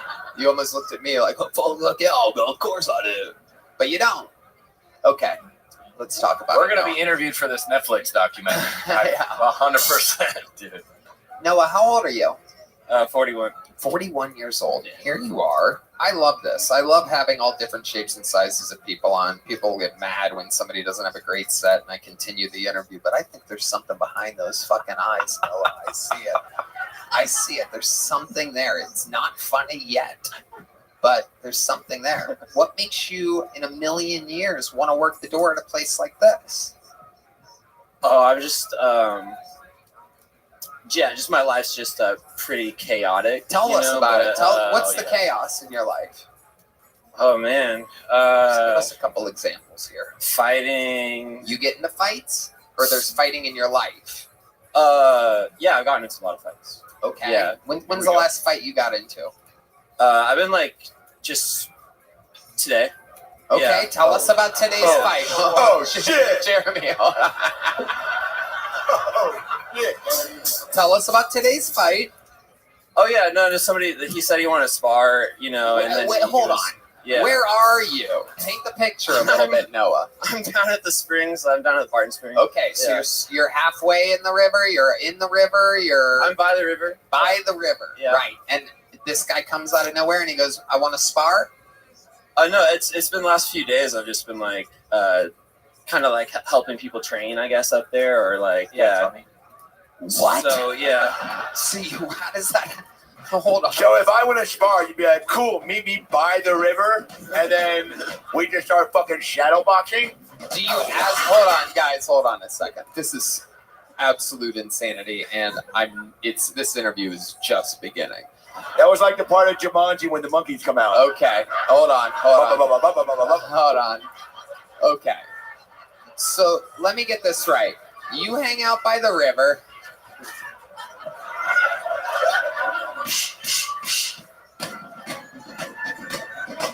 All right. Stop. Put the game away. All right. So Noah, you hang out by the river. That's kind of. Oh, first of all, how did you end up in Austin? What made you come here? What made you come to Austin, Texas? So I was living in Houston with the mother of my daughter, and she decided to come live in a housing project out here because it's free. And I came in. I want to be close to my daughter. Right. How old's your daughter? She's 8. 8 years old. Very good. There's a lot of kids being raised by drug addicts around here. For those of you, the last comedian is a 4-year-old, 2 months off of blow. What are your drugs that you do to Kill Tony babies? Yeah, these are the Kill Tony babies, ladies and gentlemen. It's a real education system here. We're gonna leave them all with Jeremy at the daycare center here soon. And that's what's up.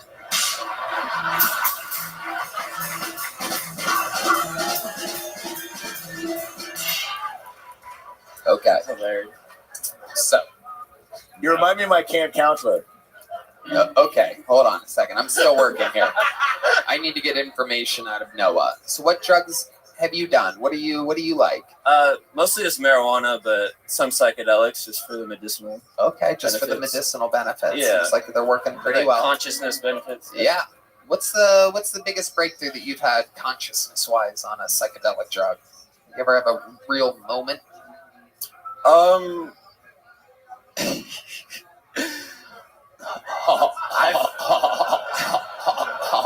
Honey bear bomb. Well, I took mushrooms recently, and I felt that it simultaneously brought me closer to myself and removed me from what I was. So that was pretty fantastic. Amen. Okay, yeah, the lady that thinks that Tum was a lime is agreeing with you right now in the audience. An audible yeah from the exact spot that lady was in. What are the odds? Okay. You know, she goes to bars and she's like, yeah, can you put a Tum in my vodka soda? All right, that sounded funnier in my head. So Noah, you have an 8-year-old. What does your baby mama do for a living? She's in graduate school to be a therapist. Oh, that's at this point. amazing. Yeah. Okay. Yeah. And who watches the kid when she's at school? I don't live with her. Right. Yeah. There, which leads me to my question: who takes care of your child while your baby mama? It's your 8-year-old. The question that we're talking. Your 8-year-old daughter. Am I correct? It's a daughter. A variety of people. She's very popular. Her Mimi, her grandma. Yeah, on both sides. Yeah. Okay. All right. Very good. Various. Is she members. Latina? Your baby mama? She's not. She's not. No. Just a regular white girl. She's pretty regular. She's off-white. She's Greek, so she's okay. Off-white. Different I like shade, that. Yeah. When you don't think about the answer, you're kind of funny. Yeah. If you try to not think, you just go with your initial. Let's try that. Starting now in this interview, okay? Try to not be embarrassed or think of what's cool. Let's just go with your gut there, because off-white, that's kind of all right. Yeah. That's what I always say. That's a bumper sticker. Make it straight to print. Thank you, Yoni. Okay. So, Noah, your next question without thinking of the answer. Okay? Here we go. What's your love life like now? I'm addicted. Addicted to sex. Addicted to sluts. Yeah. Addicted to sluts. Yeah. So take us through. I love this. By the way, I'm right about you. When you don't think about it, fucking amazing. So tell us, what's your addiction like? How does it work? Is it a daily thing? Or does it a lot happen by the river? Or are you what's up, babe? Well, I like this. I always just tell people what up, pimp. You know. You say that to a girl? I say that to people even though I don't want to. You say that to girls. No, dudes. You know what I mean? Oh, okay. And, do you when you say you're into sluts? Do you mean both men and women? No. Oh, just women. Okay, so here's my question: when you see a woman who appears in your mind to be slutty, what's your opening line with her? Oh, I don't do all that. Yeah. What do you mean? Well, I mean that's the whole point, right? It's what the fuck are you talking about right now? I literally trying so hard to follow, but you keep changing the fucking topic. It's like if you were a McDonald's drive-thru guy and I was like, "Can I get some fries?" and you were like, "Yeah, I mean, we'll go to space eventually." I'm like, or give me the fucking fries. All right. So, how many sluts do you think about in one day? Don't even think. Just answer. How many sluts do you thinking about right now? How many sluts? Just you, baby. Timmy? Just you. Just. Okay. Sorry. I'm not gonna fuck you. I didn't know to answer that. So My first time is not gonna be with the guy from fucking Salute Your Shorts. That's a Nickelodeon TV show. Look it up. Okay. All right. Whoa. All right. Noah, I just can't get enough of this. There's something about you. I just can't stop. So, how often do you see your 8-year-old? I saw her on Monday. Yeah, but how? First of all, this is Monday. So the answer would either be a week ago or today. That's true. It was exactly a week ago. It Yeah. was exactly a week ago. Yeah. And so if you had to guess, was the time before that? Is it a once a week thing? Once every couple weeks? It's as much as I can. And what is that? Which it seems like you have a pretty wide open fucking schedule, dude.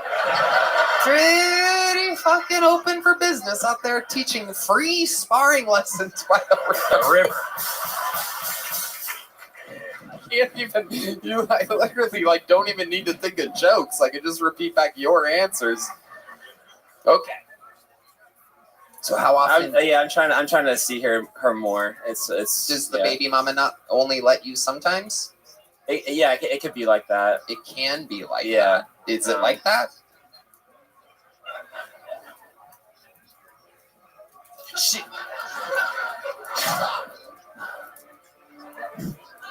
Let me ask you this. I want to see her as much as I can. Okay. Yeah, I just. Why do you think your baby mama doesn't want you seeing the 8-year-old more often? Sometimes the show's silly. Sometimes it's, wild. This is a serious, cool moment. At least I think so. And I'm the creator and executive in charge. She would love have me see her more. She would love that. I think that there are times when she feels that the connection that we've made and her attachment isn't totally secure. And so in that way, she would like, that trust to be developed and melded together into something beautiful. And yes. Yeah. Wow. Amazing. You said absolutely nothing there, by the way. Incredible. It was words. You're literally a male hippie Kamala Harris. It's incredible. You answered and gave no answer at the exact same time. This is amazing. I'm so in. You have me in like gargoyle formation right now. I'm like climbing onto my chair because I'm trying to figure out this puzzle that is you. Tell us about some more of the chaos in your life. Have you been arrested before? Yeah. There you go. Rattle it off. What were you arrested for? Well, the last time. Yeah, the last time I just needed a place to live, and I looked up on Zillow, like places that were abandoned or like they're being rented. Oh. And then I found like a tree house in the back of this place that had a really nice pool. And I was like swimming in the pool in my underwear, and then somebody came on the loudspeaker, and they're like, "Get out of my pool!" Da, da, da, da, da, da. They were on a loudspeaker? Yeah. Were you on drugs during this? No. You were in somebody's treehouse. Yeah. And they come over the loudspeaker? Well, no, I was in their pool. Oh. Yeah. Yeah. And so they were watching me swim in the pool, and they were like, "Hey, get out of there." And then I thought, maybe they won't see me go into the treehouse. So then I was just like in the treehouse. For how long? Probably like an hour or something. And then I was gonna leave, but the mosquitoes, because the mosquitoes were really bad. And I was like, that's probably maybe isn't the best place to like squat, Right. Because of the mosquitoes? You were getting bit by mosquitoes, plus a person was literally like, "Please get off my property. Straight up. Get out of my pool and off my property." That didn't a loudspeaker somehow in their backyard, and you're like, maybe that tree house. Let me go. The way your brain works is incredible. It's good to see you smiling, though. Even like this shit's crazy. This shit is crazy. That's why, yeah, so exactly. Then the police show up and they're like, "Get the fuck out of the treehouse." Right? Well, that's embarrassing, but I kind of like curled up and thought maybe they like wouldn't see me, even though they had their lights like right on me. It was kind of. And then what happened? Did they climb up the treehouse? Did the police come up, or did you eventually? Oh, you have a little crick in your neck? I think you just put a curse on us. Actual fucking. You ever seen The Ring when the kid's like? You're like, "Are you stretching your neck?" She's like, "Something like that." Don't have bananas later. Oh, shit. It's funny. This is the treehouse. I would watch 6 seasons of you living in a fucking treehouse with nothing to survive on but mosquitoes and your fucking thoughts and an Outkast album. So how long were you in the pool for? Just give me a guess. Hell yeah. Ballpark. How long were you in the pool? Like 20 minutes. 20 minutes. And someone's like, "Please get out of our pool." Right? Yeah. And then you're like, "There's a treehouse. I'm going to sneak up in the treehouse." How long were you in the treehouse? Give me a guess. Like an hour. Okay. And then all of a sudden, did you hear alarm? First of all, Red Man actually brings up a great question. How many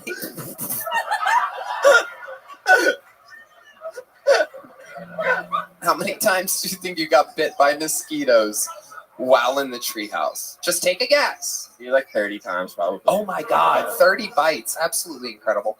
So you've been bit by 30 mosquitoes. You're held up in the treehouse.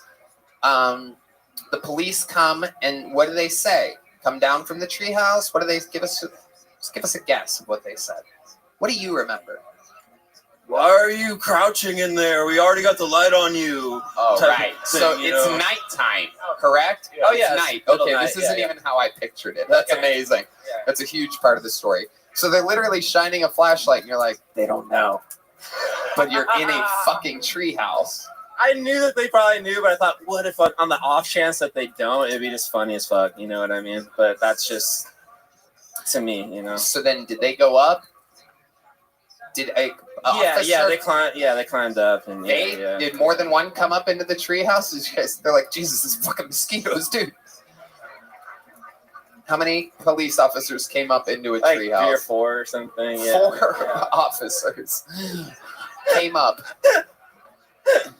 Okay. I'm like, I feel like I'm losing my mind right now. Okay.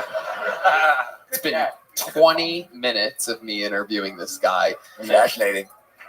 It is fascinating. I found out basically nothing. What's your next move? What do you think? How long have you been in Austin? 4 years. Oh, Jesus Christ. Oh, wow. And you've never had an actual job in Austin? Oh no, I have. I worked at this healing arts center for the last few years. Healing Arts Center. Fake place. Yeah, like what do they do there? They have all these different healing modalities. You know, people who practice yoga, who do Reiki, who do. What do you do there? So I did a mural. I was a host. I was a barista, and most recently, I was a non-alcoholic bartender. So yeah, there's a lot of bugs around. Okay. All right. I'm gonna put a fucking ribbon on this. Okay. Can I say something? Yeah. So the last time you saw your girl was when? Monday. Right, and you're trying to reconnect with her, right? Yes, sir. Like, have you ever taken her to dinner and done something nice? Yeah, I would love to. You never have? No, of course I have. If you give him money, I know what you're thinking right now. I'm not gonna. Okay, good. No, I was just saying, do something nice sometime. Oh, okay. I'm not that fucking piece of shit out of I don't just give away free shit. I was saying you should maybe think about doing that. Take her to dinner. Say, I fucking care about you. Let's get this back on track. I absolutely enjoy. I'm in love with every moment. I'm with her, and I appreciate every moment. What's that I get the coolest to spend thing with that her. you've done for her? She's 8 years old. Seems like you kind of visit and then dip. What's like the most bonding moment? I showed her how to build an icosahedron out of like building blocks. Build a Like what? I showed her how to build all the 5 platonic solids out of building blocks, which I think was pretty cool. Yep. The 5 regular convex polyhedra that Plato discovered in the You've done Greek mushrooms days. with her already? What is happening? Here's a little joke, bug. I fucked up. The internet's gonna be furious at me for this. No way. This is great. I'm calling it now. You don't need to say anything. I already know. I fucked up. I'm never listening again after that interview. I'm done forever. Why the fuck did that happen? It's like, why did he have that deadbeat up there for 22 minutes? It was Brad Pitt from True Romance that stood up. No. All right, ladies and gentlemen, your next bucket pool goes. Are you guys still having fun out there? Your next comedian, 60 seconds uninterrupted for Brandon LaCaruba. Brandon LaCaruba. Here he is. What's going on, everybody? I got married in November of 2021. And thank you. Divorced April of 22. Thank you. I don't know what lived longer, our marriage or our fetuses. It was one of them. I don't know. I don't know the answer. It was definitely one of them. I had a pretty smooth divorce, though, I got to say. Kind of got through it pretty easy. But worst part about being single for me, I was single in my late 20s in New York. Only thing to fuck were emos, Jews, and microwaved bagels. So it's not really, I know, that's what I said. That wasn't great. Until you get all 3 of those things together, an emo Jew with a bagel, a nice Blink 180 Jew chick. I'm a big fan. I like them. They like me. They like all the small things. They're a little naggy, though. Like, if they text you and you don't text them back immediately, they're calling you up immediately like, where are you? I'm so horny. And I'm like, just give me the bagel. I'm good. Thank you. I'm Brandon. Okay. This show is wild. Sure is. I've never experienced anything like this in my life. Sean, I swear, it's never like this. Like, I don't know what's real and what's a character. I really have no idea. I have no idea. It's not you, it's me, John. I'm just not over the last guy, but here we are. Hey, there we go. What's going on, fellas? Hello. What? How's it going? I'm great. This is a cool night How for long me. you been with stand-up? 5 and change. 5 and change. Where at? A lot of New York, Long Island, regrettably, but Okay. Yeah, just moved here about 2 months ago. Have you been on the show before? I have not. Okay. Yeah. All right. So 5 and some change. You're doing a lot of Blink 182 material. The entire minute was Blink 182. Yeah. They're back though. They're back. Is that like your thing? You the Blink 182 guy, or is No, it just this minute? I love girls that love Blink 182. So I tolerate Blink. A little whiny for me, but no, it's good. What are you talking about? What's your shit? What's my shit? I like the Arctic Monkeys. I like anime intro songs.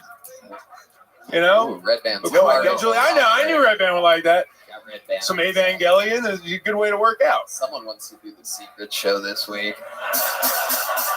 Brandon, let's talk about it. What do you do for work? I'm a manager at Office Depot, and it brings in the money, and I host game shows. Now imagine having to take orders from this guy.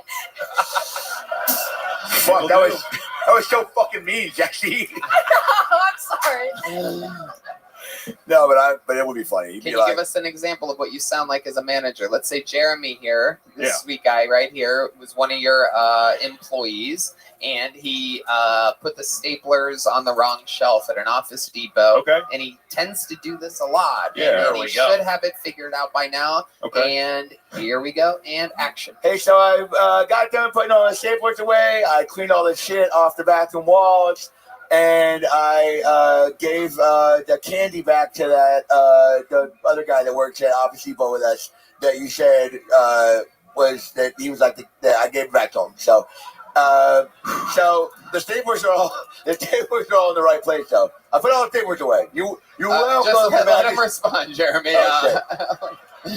Go ahead. Well, first I'd wipe the spit off my face, and I'd be like, I didn't understand a word you said, but there's codes, tells you where to put the stuff. You got to put it up there, or else we got to let you go. Well, you guys change the fucking codes every other month, so I don't know what fucking code is the right one. Do you know what I'm saying?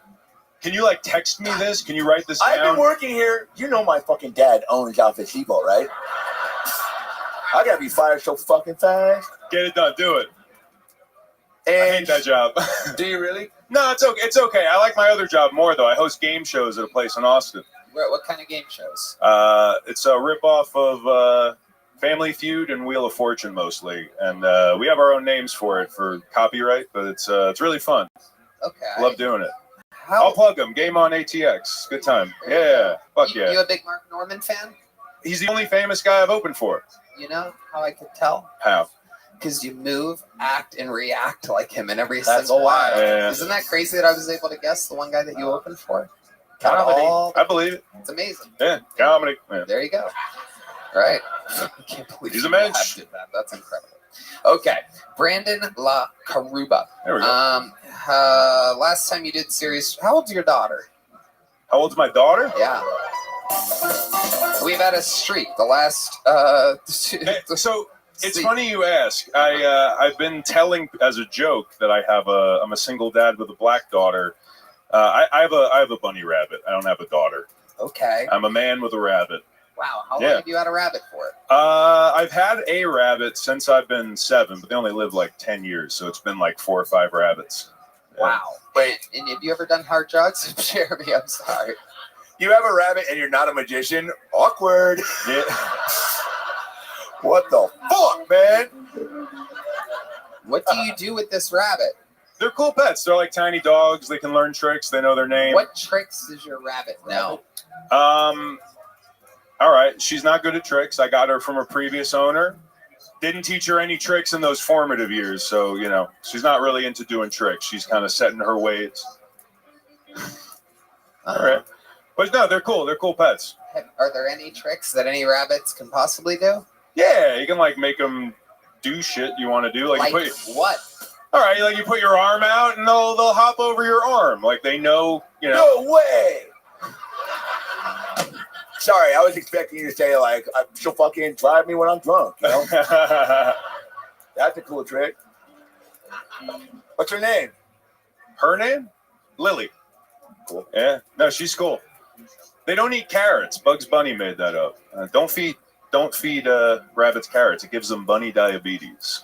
It's bad for them. Great band name. Yes. Please welcome Bunny Diabetes.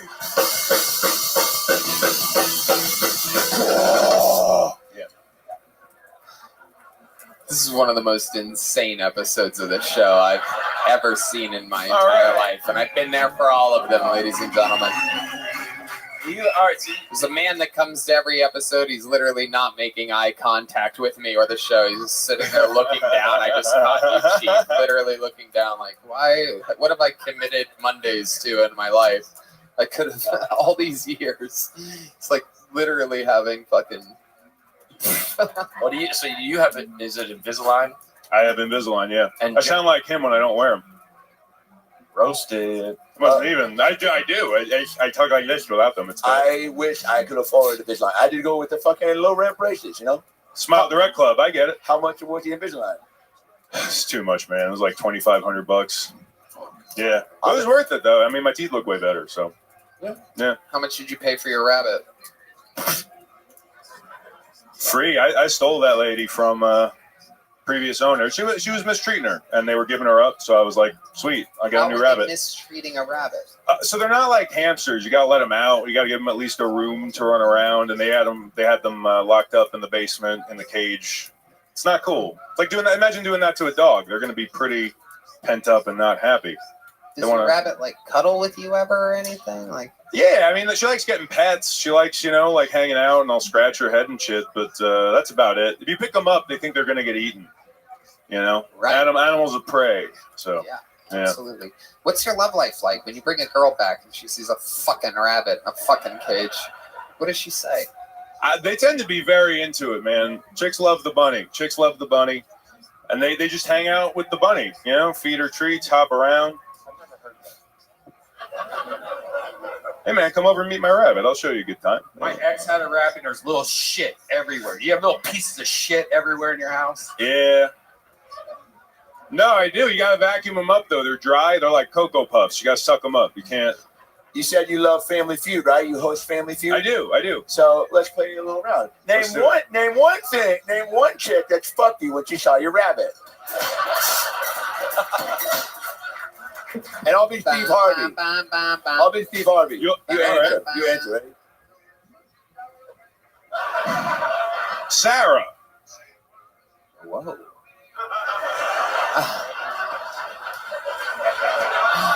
Is an amazing Steve Harvey impression. Okay. I've never done a Steve Harvey before. So one girl, one girl. Yeah, no, it helps. Right, the most interesting thing about your life that's ever happened. I went to Auschwitz once. That was pretty wacky. How was that? And Too soon. It was a choir field trip for high school. You were in the choir. I went to college for singing. Okay, can we hear a little bit of 1, 2, 1, 2, 3, 4? You guys know Knee Socks by the Arctic Monkeys? Knee Socks. That's lame. That's a great album. All right. Shit. Yeah. Come on, they can do anything. Bug it. They can do anything. How about Brandy by Looking Glass? You guys know Brandy? We'll follow you. How about all right. How about the Schindler's List theme song? Okay.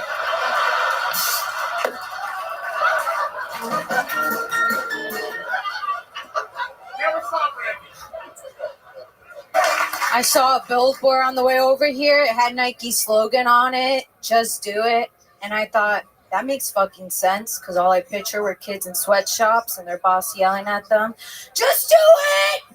Just fucking do it! Or you sucking me dickhead." Yeah. I'm Puerto Rican. Yeah, represent. I'm a very white Puerto Rican, though, if you can't tell from my accent. But don't worry, I'm still toxic. With bad credit and a bitchy attitude. Probably because I've seen the bottom of my mom's chancleta more than my father. But I'm tired of people always asking me, what type of Mexican are you? I given up. I'm like, I'm the lazy kind. And the legal kind, bitch. This lady at work the other day, she was like, if you're Puerto Rican, have you ever stabbed anybody? I was like, no, I never stabbed anyone. Today. I'm about to stab you next, bitch, if you keep talking. All right, you guys, I'm Jenny with an I. Thank you. Jenny with an I. What's up? What's going on, Jenny? How long have you been doing stand-up? I'll make a year next month on my birthday. Okay, where you been doing it at? Orlando, Florida. And you're just visiting here? I'm visiting, yeah. Okay. What do you do for work in Orlando? Huh? What do you do for work? Real estate. You good at it? Yeah. You make good money? Yeah. Listen, I'm here. I get to travel. It's, not bad. I love it. I love it. Could be your catchphrase. That's a good way to tag. You know how like I have, and that's what's up. To end my jokes. Yeah. That could be you say your joke and you go Meow. Meow. I like it.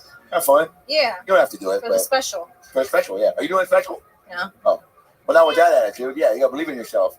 Yeah, I mean, someday, yeah. Can you what? I'm trying to get a move out of my apartment soon to a duplex. You want to open up for me? Sure. Yeah, all Are you right. fucking serious? Yeah. Oh my Let's do it. God. This is a crazy day for Jeremy. Don't fuck with me right now. It's been a wild Let's go right day. now. Well, where do you perform? In Orlando? Orlando. At like the Improv? Yeah. Okay. Yeah. I mean, you're kind of scary, but yeah. I mean, but you seem fun. What's your favorite thing to do? If we after the show, what do you like to drink or karaoke? Yeah, sure. What do you really do for fun? I go out. I go to the gym. I travel. When you go out, what do you like to do? I drink with friends. Yeah, have a good Tequila? time. Tequila. I like tequila. I like Tito's. Yeah,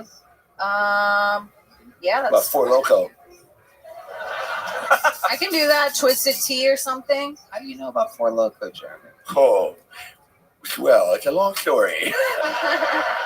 But let's just say Jerry and I, the one time we fucking had like a night out, we fucking drank like shit to a Four Loko. And let's just say we grabbed a couple of bird scooters, and let's just say we fucking went over to that guy Brandon's house and fucking taught his bunny some tricks. And it rhymes with suck your dick. And Hey, yeah. sounds like a good time. Meow. And so, no, I don't know. It's too crazy though. Yeah. All right. I like your jacket. Okay. What's your love life like, Jenny with an I? With an I. I'm in a relationship. Uh-huh. What's your boyfriend do for work? Same thing. We met at work. He's in real estate. Yeah. Did you guys...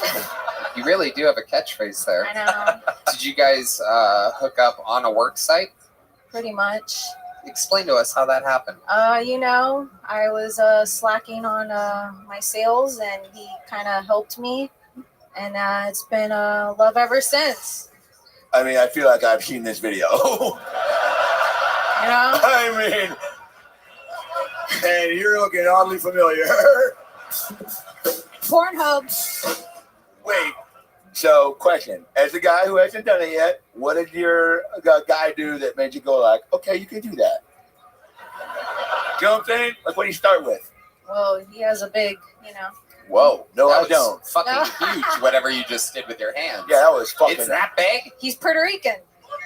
Whoa, Jesus Christ. He knows. Oh, this guy's... He knows. Oh, that is a huge cock. This guy's waving his dick. All right. Represent. That was his cock talking, not the guy. What does 1% mean? 1%. Yeah. What do you mean? Did you just say 1%? No, I said represent. Oh, okay. I couldn't hear you through We're your very thick proud Puerto Rican accent. Okay, very proud people Yeah. indeed. What's your favorite thing about being Puerto Rican? The food. Yeah. What are the famous foods of the Puerto Rican culture? Rice and beans. Oh, Mexican food. Arroz con canule. Sí, señorita. La Sí, babamba. mofongo. Uh-huh. La cucaracha. La cucaracha. La puposa. No. Gordo chicas. Yeah. Whoa, Red Band, our senior Puerto He Rican knows. food correspondent. Wow, I've never heard you speak another language before. Whoa, Red Band, living la vida loca over here, huh? That's all his Pornhub searches.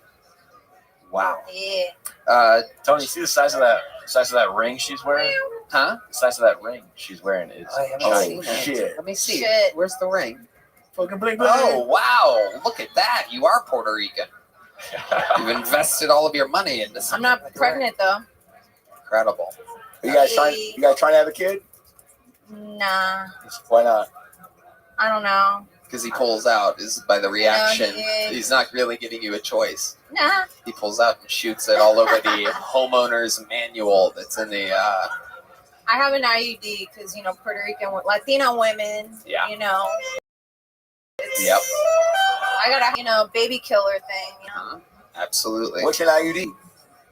Is that like an IOU? Yeah. I'm serious. I don't know what that is. It's a thing that they put up inside a woman's vagina. What the fuck? Why? That way you don't have kids or you don't get pregnant. It's like birth control. So when the jizz comes up, it's like fucking get out of here. Yeah, just like ooh. Pop, pop. I don't want no jizz. That's why I got an IUD up inside me, hanging out the passenger side. I don't know the rest after that, but Hey. that's fucking cool. Well, that's what's up.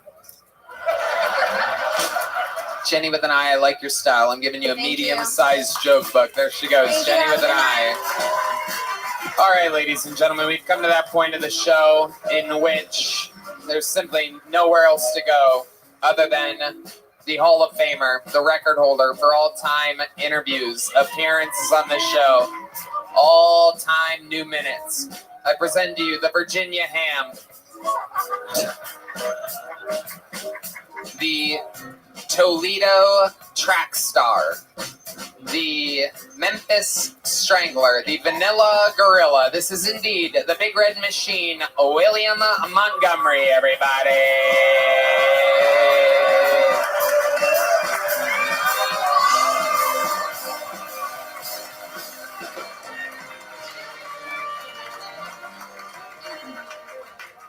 Last week in North Korea, flooding killed 4,000. Kim Jong-un reacted to the floods by executing 30 government officials. Apparently, Kim Jong-un was pissed that he wasn't the one who killed the 4,000 people.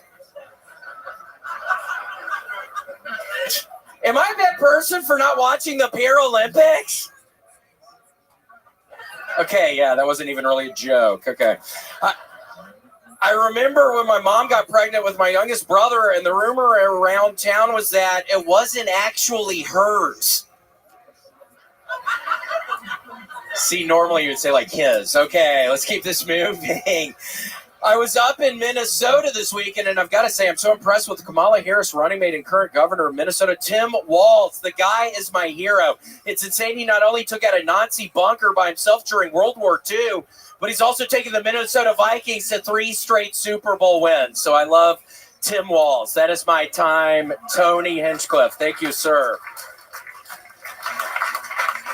Why did you roll your eyes like that, William? I don't know. My throat is killing me. Tony, at the end of my final set at the Mall of America this past weekend, all the shows were great, but I was tasting a lot of blood in my mouth. So why do you think that was? From yelling, I think. I was literally tasting blood, so I might need to go to the doctor or something. My throat literally feels like strep throat right now. It's really a nightmare. I was not in the best mood today. So. I've Googled it. You can drink your own blood. It's fine. I cut myself from eating stuff all the time and just drink the blood. I don't want to be in between.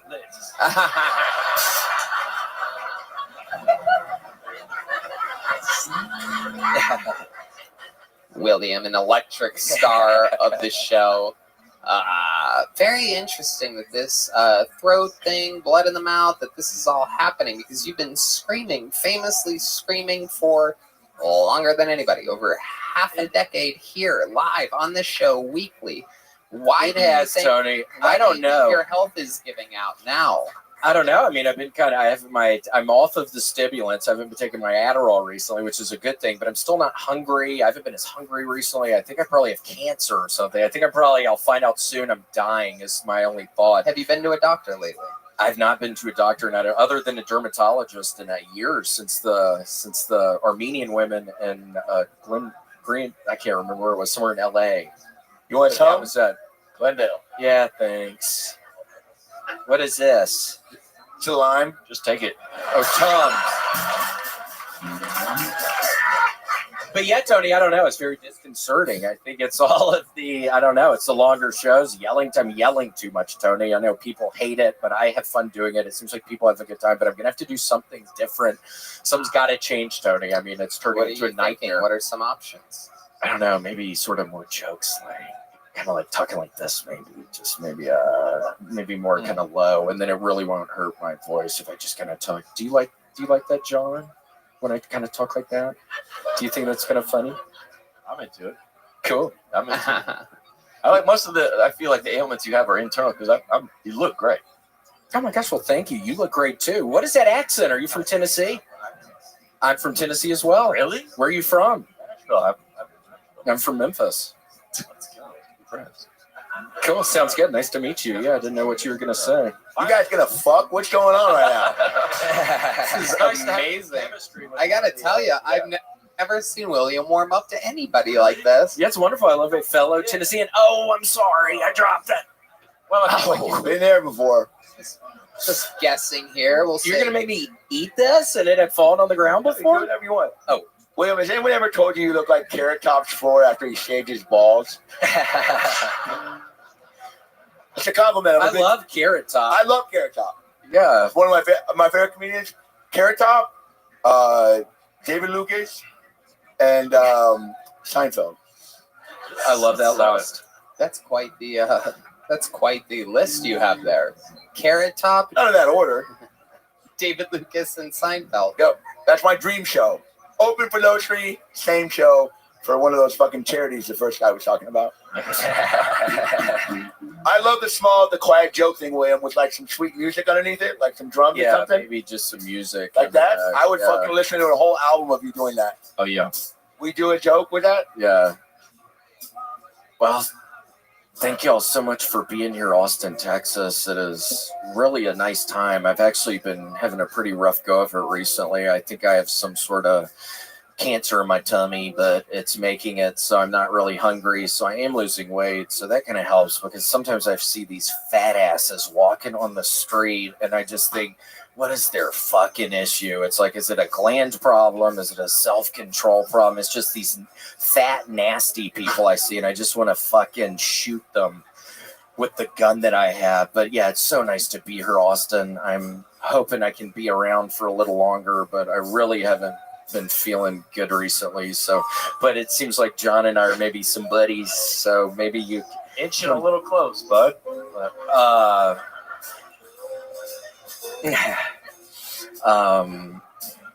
Red Band, help me. I think I'm just trying to take it all in here, and the thing that stands out to me is the Kill Tony fan base. I think the thing that's going to stand out to the universe that listens to us, you every single week, is this not screaming thing. Have we? Yeah, they're gonna have to get used to it. You've stopped. I'm stopping. I'm not gonna fucking scream anymore. Wow. I can't, Tony. Wow. I'm literally in horrible pain right now. I was scared to come up here tonight. Yeah. I was scared to death. I haven't gotten strep throat in many years. I got my tonsils taken out with my brother Vance. Yeah, it's not good. So I just can't yell anymore. So we're gonna go quiet. And if it doesn't work quiet, I'm gonna move back home to Memphis and just fucking quit doing comedy. I'm getting to the part where I'm getting sick of this shit, and I'm gonna. You gotta keep going. Really? You gotta keep going. Do you ever go through times like that, John, where you don't want to keep on doing it? What helps you make it through? Reach out to my friend. Really? Yeah. Could I get your number after this? I'm not even kidding. Could I? Because I really need somebody like you right now. Okay. Okay. Well. No, I was kidding. I thought you can't say it right in front of everybody. But yeah, Tony, I don't know. I'm going to have to, we're going to have to see. I'm going to have to evolve. I'm going to have to change everything up. So when it comes to screaming, you have stopped. I'm done. Heard it here. I'm finished screaming. It's completely stopped. It's done, Tony. Look, D Madness says he doesn't believe you. What do you have to say to D? Look D in the eyes and tell him. Oh, look D in the eyelids. No. Look D in the eyelids.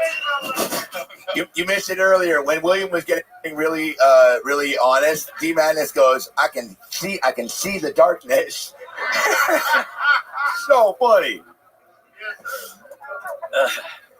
But yeah, Tony. So we'll see. Oh, excuse me, D Madness. What? But yeah, so we'll see, Tony. I don't know. It might be bubbling up. I feel like the yelling is. I could just do sound bits of everything he says. Yeah, we're gonna need sound effects of him back in the day when he was in his prime yelling. Yeah, so I'm gonna get on that. Red Band, get on that. Will you be able to help me with that? Okay. I don't know if thanks you have so any much. idea how fast Red Band moves, but it's gonna take a couple weeks. He's got to do about 425 hours of VR, and then he's gonna get around to it. We'll circle around. Okay, thanks, man. Yeah, you can get audio sound bites and play them, and you can like lip sync to them. You know, that's a really great idea. Like, maybe I can do that. Maybe yeah. Like singers do that, right? Singers do that their songs, so you could do that for your shows. I could do that, but like here, I'll do it for you, right? Like do it. Let's do it. Like talk to I'll lip sync to you, right? Okay. Hey, how's it going? No, wait, no. So you don't. So you don't talk, but you move your mouth like a marionette, and I'll do you. Like I could be backstage for you, right? Let's do it. Hi guys. So lately I've been going through a tough time. I know I look like Ronald McDonald if cocaine was his happy meal. But that's just because I'm having a fucking rough week. I fucking look like Sasquatch fucked a Chucky doll. I look like fucking Casey Rocket's dad. I look like if I shave my beard, there's just a sign that says, yeah, I got HPV. You tricked me. What? You and tricked I never take a shit off. All right. That's this episode of Kill Tony, brought to you by DraftKings. Everyone's gonna get a refund at the door.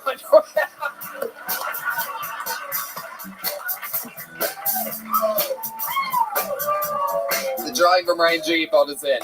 The drawing from Chris Rogers is right over there. Let's see what he got today. Ooh, Ari Maddie. Wow, Ari had the night off tonight, but that's beautiful. How about another hand for the best man in the land?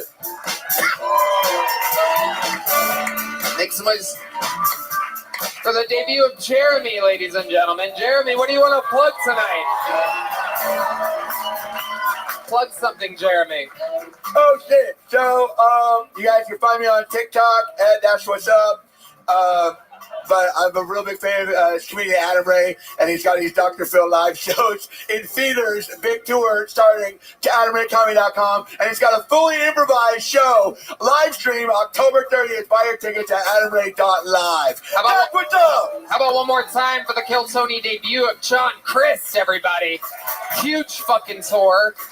Tickets at JohnChrisComedy.com. His podcast Net Positive. Thank you, John. Absolutely. One more time for John and Jeremy, everybody. Thank you to DraftKings, Red Band. Thank you guys so much. I love you all. We love you. Thank you. Good night, everybody.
Hey,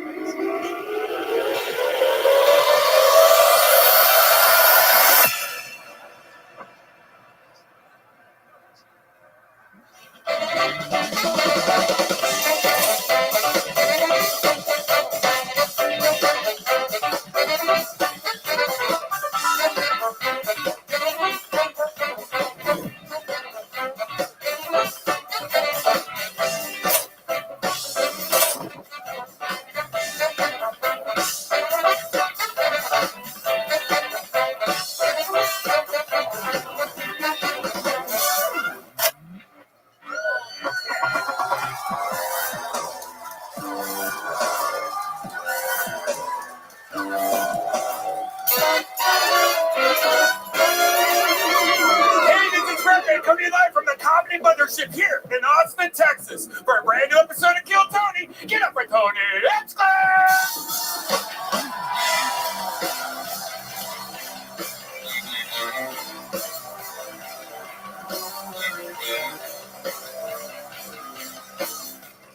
Who's ready for the best fucking night of their lives?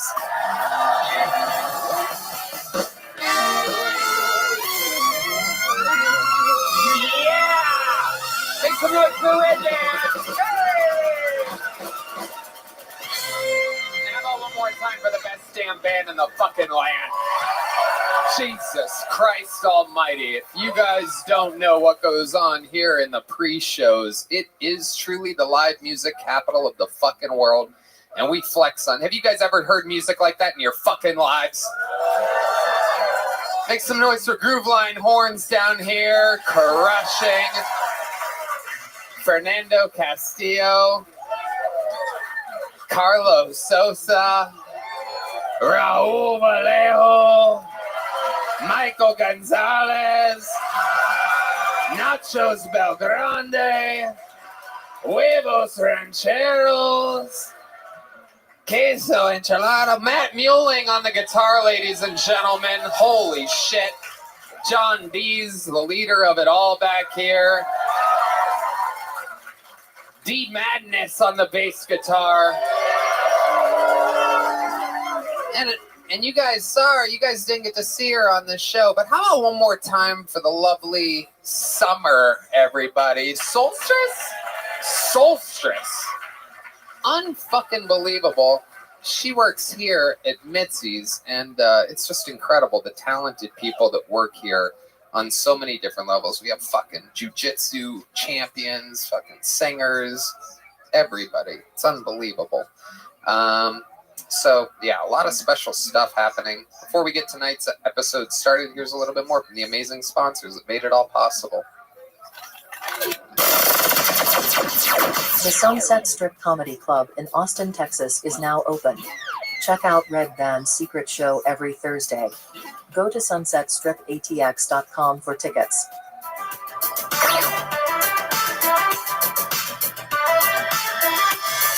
Are you guys ready to start the fucking show or what?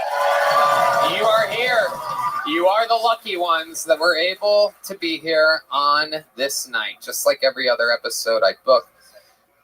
Sometimes 2, sometimes 3, and on very special nights, just one of the very best comedians in the world. This is one of those nights where I love this guest so much that I like to let the show breathe. I like to be able to fucking sit back and let me and the guest and Red Band's wacky soundboard fucking do some work and really drive home the backbone of this show, which are the people pulled out of the bucket and the regulars that we get to watch grow.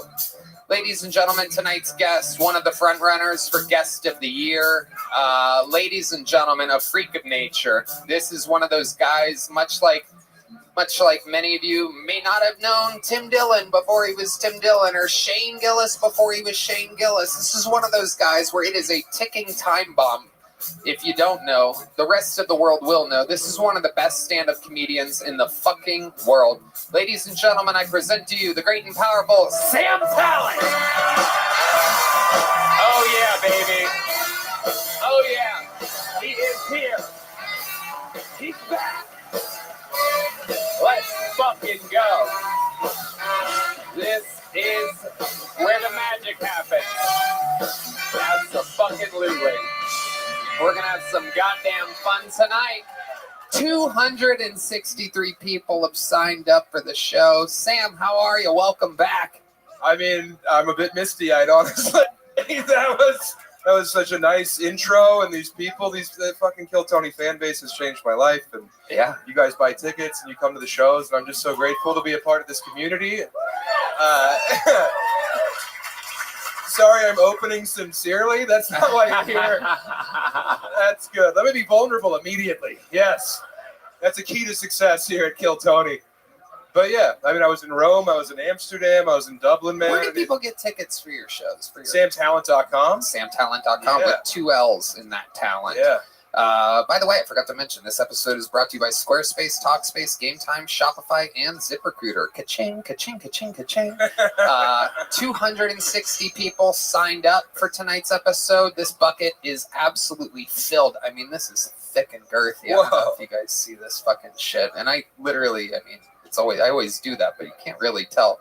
There's so many in there. And I like to get down and in and you dig it out. I do. I like to fucking see if I can fucking make it squirt. You should look the bucket in the eye if you're going that deep on it.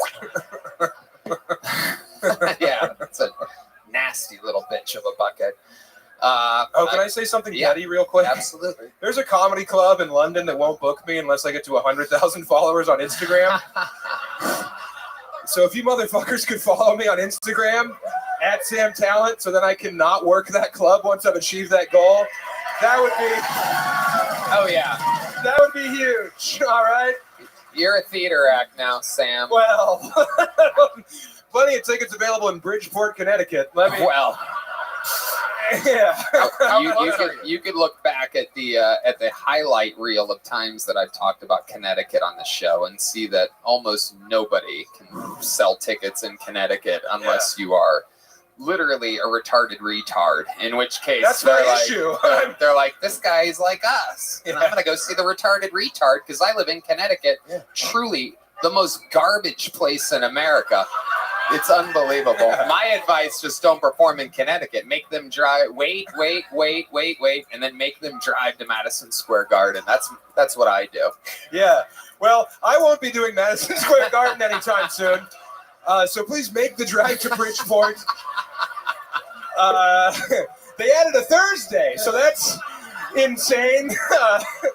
They're like, hey, no one's coming to Friday and Saturday. Why don't you come in a day early? So... Thank you all. Congrats on MSG, guys. That's a big moment. And thank you. Yeah, in comedy history, that's huge. It's unbelievable. A lot of other fun stuff coming up. A lot of big announcements happening. It's all very, very exciting. Just in case this is the first time you're watching this show, if this is your first Kill Tony, we have to tell you that I pre-pulled the name. That person's getting wrangled from the bar across the street. When they get up here, they get 60 seconds uninterrupted. You know their time is up and you hear the sound of a kitten. That means they have to wrap it up then, or else they bring out the angry West Hollywood bear. And that interrupts them. And then I conduct an interview. We find out more about them, what makes them interesting, what they could talk about, how they could possibly be better or get better, or sometimes it's just a superstar. And we find them, and it happens, and their career thrives here on Kill Tony. Anything can happen. You guys ready to start tonight's show? While we wrangle that comedian from across the street, I have a regular for you guys. And he is a superstar. His adventure started very, very recently. Meanwhile, he's considered a heavy fan favorite in the history of the show. On this adventure of his, as he continues to conquer all of his goals, the number one goal is still amongst us, which is making him a citizen of the United States of America. Ladies and gentlemen, I present to you a brand new minute from the Estonian assassin, Ari.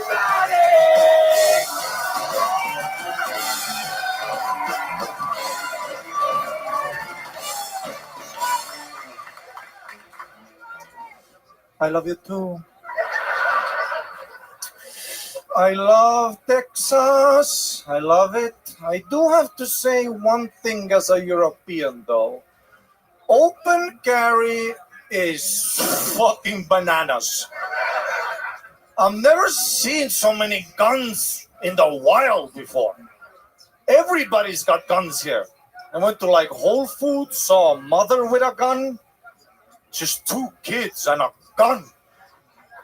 And you could see these kids listen.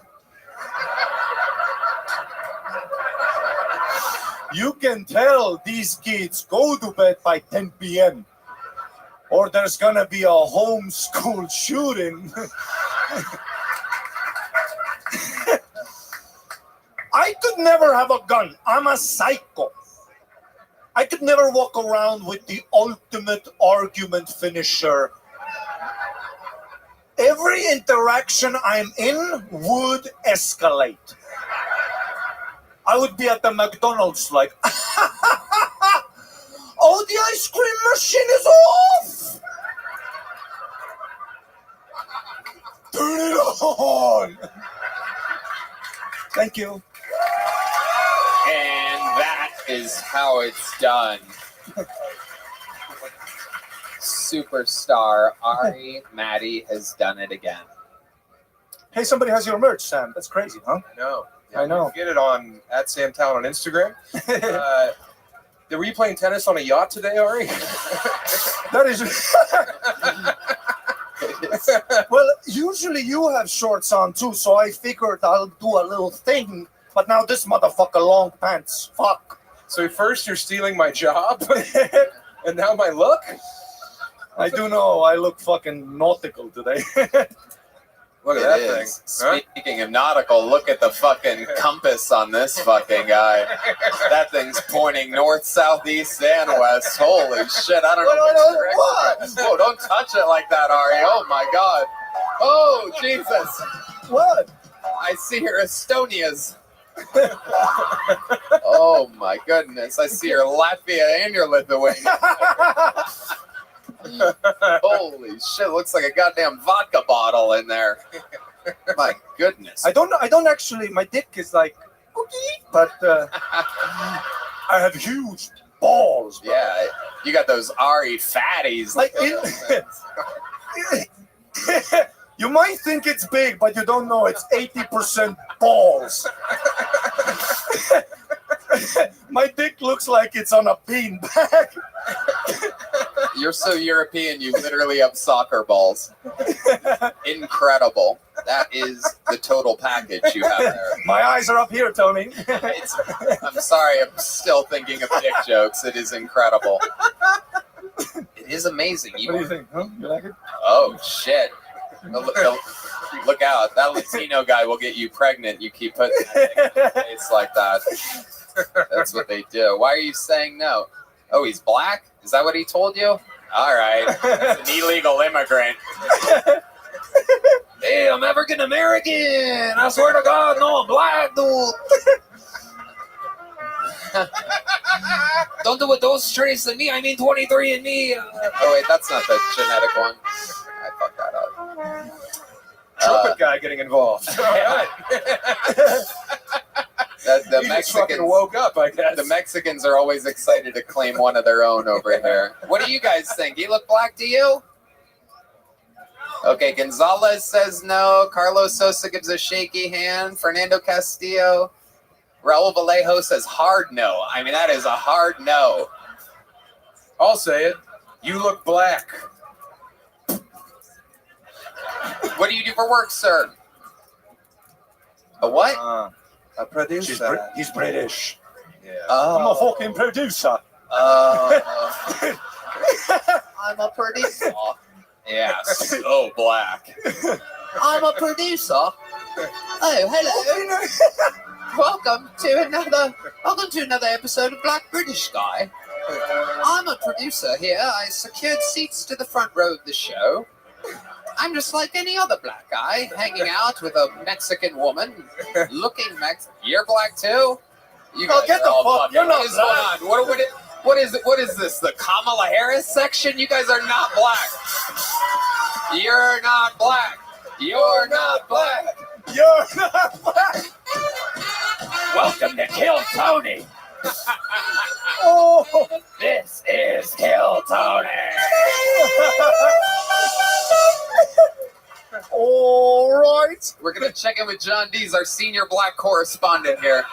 Yeah, thanks for asking me first. And you should ask them questions to see if they're black. Welcome to another episode of How Black Are You? They both just covered up their faces like that, by the way. Whoa, I didn't see her fingernails. She is black. Whoa! That is true. That is a black woman. Starting to see it now. I'm starting to see it. Ari, put that microphone up to the gentleman's face. What's your name, sir? Quincy. Oh, my name's Quincy. Hello. Oh, I'm from the mean streets of Abbey Road. Oh, toodaloo and hooty hoo. Oh, I'm so black. All right. Oh, what are you producing, Quincy? Music. Okay, what kind of music? Like rap music. Oh, British rap music. Hello. Oh, you've heard of the Black Beatles, perhaps? Song by Ray Strummond. The rhythm of the street speaks to me, isn't it? Perhaps you've heard some of my songs, Queen Kunta. What? Do you do any of the rapping? No, just the music. No, you just do the background music. Okay. How can we find some of your music? Can we? It's on Spotify. It's on Spotify. Spotify. It's all fucking Spotify. Oh yes. How would we find it? You're about to blow the fuck up right now, whether you want to or not. Type in put in Wait, what kind of producer are you? What's the name? I'm thinking of a song. Put in Burning is called GRM, and then Burning. That's GRM Burning? Yeah, that's one of the songs. GRM. You sound really excited for this. Red Band doesn't know how to spell GRM, so it's just going to be a second here. You can spell GRAVY. No, I don't think there's a G in it. Is this it with M. Huncho? Yeah. Uh-oh, he doesn't look excited. Let's hear a little bit of it. Oh, shit. Hey. All right. Another beautiful day. Hey. Where are my Hobies at? Let's have some bloody tea. Oh my goodness, the trolley is late. But I'm on time.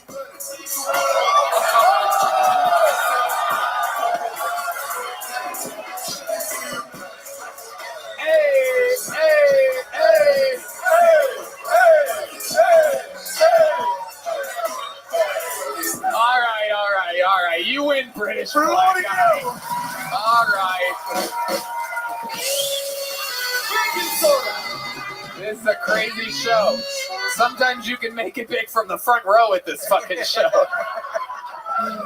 That's you got some beats there, dude. That was way better than I expected, to be honest. Holy shit. I like how it started Chinese.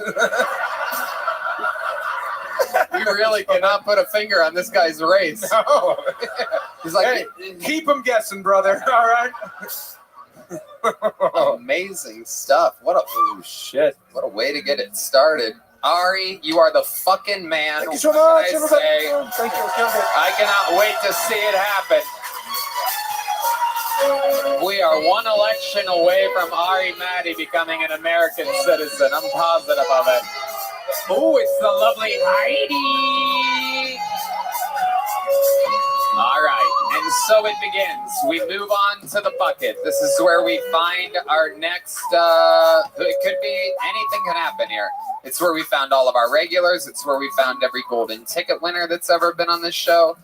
Sometimes it's a crazy person. Sometimes it's a person that's been doing it a long time that buckles under the pressure. Oh, yeah. Sometimes it's someone that's brand new, that thrives. Anything can happen. Ladies and gentlemen, your first bucket pull of the night with 60 seconds uninterrupted goes by the name of Tom Feeback. Here we go. Tom Feeback. What's up, guys? I have a girlfriend. Yeah, we've been trying to spice up our sex life a little bit recently. You know, like the other day, she gave me Roadhead. Yeah, and that's a great time until the Uber driver kicks you out. That is not a good time.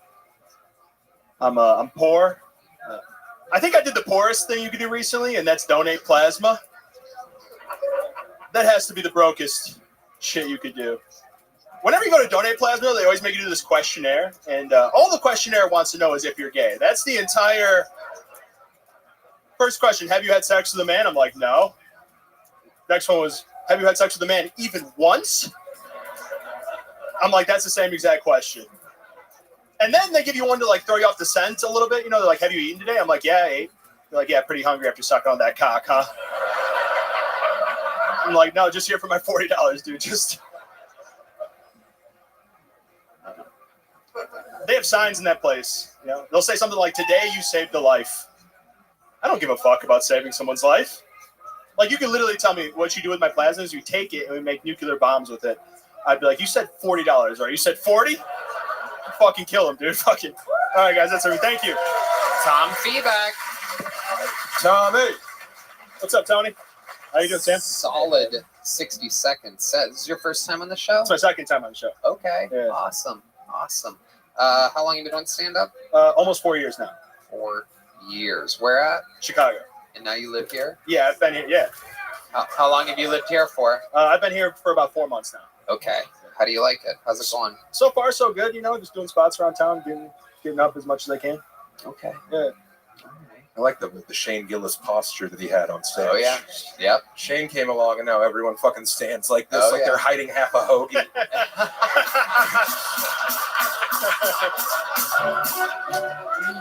It's so true. Every white kid you see do stand-up now. Then they do hand behind the back, Oh. which no one's ever done that's a human being before. Yeah. Well, this is an insane way to stand, but hey, man, it's okay. I was a big John Panette guy, so that's why I'm morbidly obese. I'm a hand behind the back guy. I didn't realize that was I've never had anyone make fun of it before. Well, yeah, no one's brave. You know, you guys are kingmakers, but you're my friends now, so that's on you. The double-handed thing I have noticed recently. It is a thing. It is a New York, Chicago thing. It's like you're trying to smuggle a Bud Light tall can into the movies. I love it. So, Tom, what do you do for a living? We went over this last time. I'm doing. Well, Uber yeah, Eats, we're going to go over some stuff that we went over last time. How dear! I apologize. Yeah. Right now, I'm doing Uber Eats. Uber Eats. Uber Eats, yeah. Okay. All right. How's that going for you? I don't know. It kind of sucks. It's a Yeah. shit job. Tell us about it. What are some things that we wouldn't know about an Uber Eats driver? Because I order a lot of food. Oh yeah. Almost every single meal. And I always wonder, like, what the fuck? Can I tell you something that drives me crazy? You have a car, right? Yes. Yeah. I ordered sushi the other night, and you think he delivers in a rickshaw? well, no, it's wild. I ordered sushi the other night, and I went a little crazy, right? I got one of those platter trays, right? And then my fucking Uber Eats is like, yeah, okay, your driver is gone, and there's a little bicycle icon there.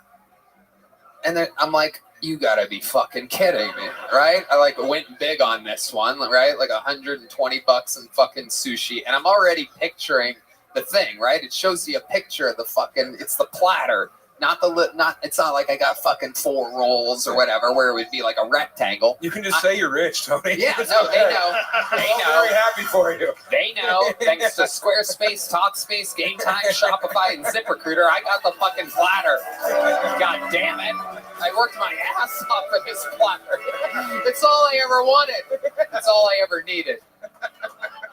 Anyway, and I see the bicycle, and I know right fucking away. I know right away. I'm like, there's no way that this bicycle has the fucking infrastructure to handle this platter. This fucking guy is going to shove this thing in a fucking backpack long ways, and sure enough, I get it. And everything's on fucking one side. It's all smushed together. Yeah. Was it hard to eat it in your ivory tower? Did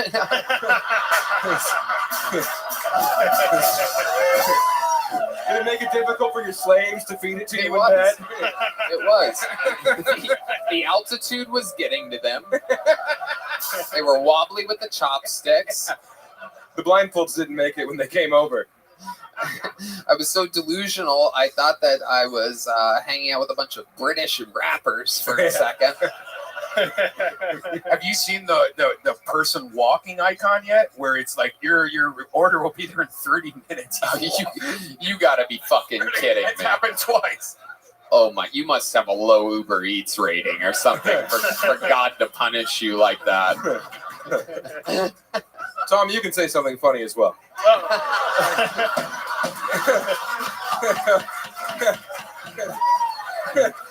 We're just letting you guys do your thing. Lifting over here. I'm just letting you guys do your thing. Okay. But you have a car you deliver in? Yeah, I just delivered a car. Yeah. What kind of car is it? Honda Accord. Oh my goodness. Yeah. A little hatchback? No, just a sedan, 4-door sedan. 4 doors. Look at you. Yeah. Wow. Balling out of control. Balling out. Yeah. Okay. Any crazy orders that you've had recently, or anything go wrong or go good, or? No, it's mostly the names that are like trip me up sometimes. Yep. Yeah. Well, there was one name that I had to pick up for, and it was basically the N-word. Whoa. Yeah. You're talking about one of those Quincy's? No.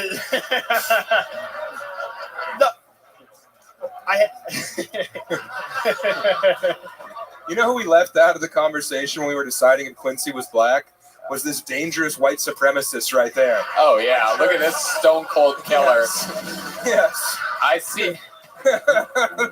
This guy saw Trump's post about 0-2 on assassination attempts. He's like, soon. Oh, yeah.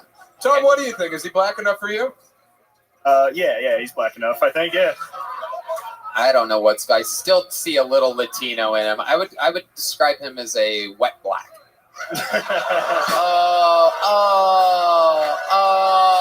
We came for Kill Tony. We didn't expect a joke like that. Oh no, we never heard nothing like that before on the Jimmy Fallon show. This isn't what we expected. Bro, you heard the fucking beat he made. Come on now. Wait, what? Credit where credit's due. You heard the beat he made. All right, Matt. Jesus, what are you, a fucking lawyer? My God. How dare you continue the jokes on Quincy? I mean, you heard the beat. Objection, Tony. Objection. My God. I object. Jesus Christ Almighty. It's your turn, Tom.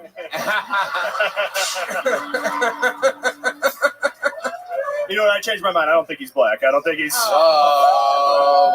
What is. Oh, look how pissed Matt. on the fucking play, bro.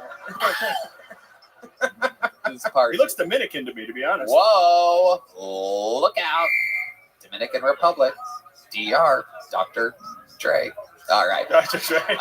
Back to you, Tom. What's happened interesting in your life since the last? I can't remember your last set. Did it go good? Was it wasn't as good as that?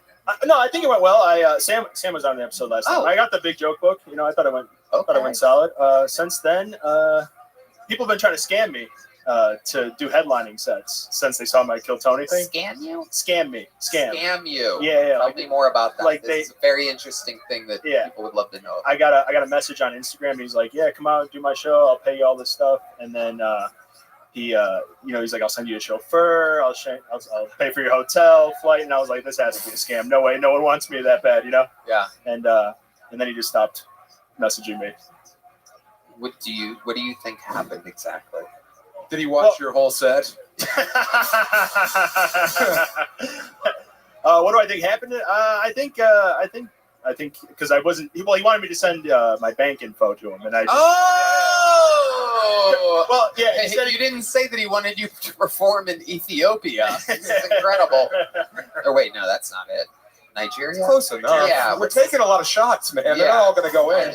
Yeah, exactly. We're not Quincy on the court, you know.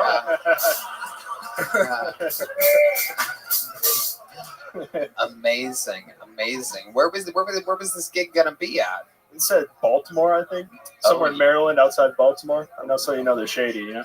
Yeah, might be real. There's not a gig in the world that will need your bank info, by the way. Just a little something for all the listeners out there. Do not get excited about a gig that needs your. Well, first he said he wanted my bank info to like wire the money, and then he said he was gonna email me a check. Which I don't think you email checks. I'm not a financial guy. You were excited though. You're like, yeah. Oh yeah, I'll do anything for $200, dude. I'll do. 200.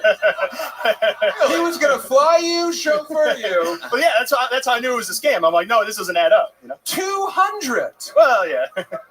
My God. You'll do anything for 200, huh? Oh, no. Hit me up, Red Band. There you go. Someone's on the secret. Don't show look this at me week. when you're horny.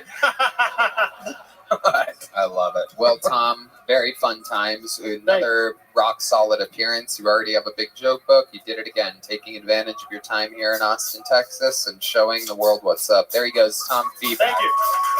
And it goes on and on. Can't understand how I last so long. I must have superpowers.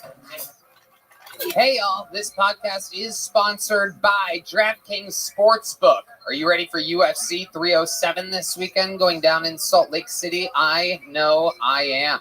Check this out. You can get in on all the action with our partners at DraftKings Sportsbook. Red Band. That's right, Tony. I love DraftKings Sportsbook, and I'm definitely going to place some bets on UFC 307 this weekend.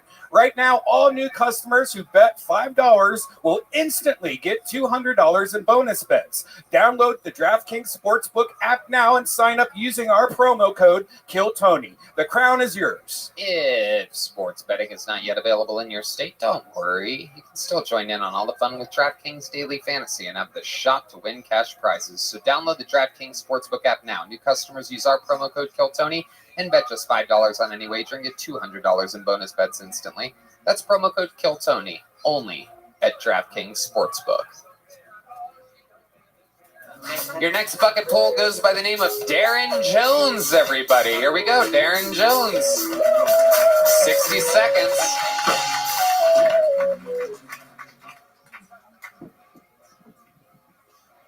Talked to Jesus last night. It was deep.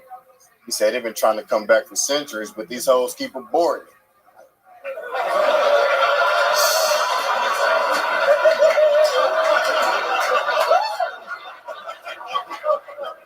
Like, god damn, the crucifixion was some shit, but them pussy vacuums.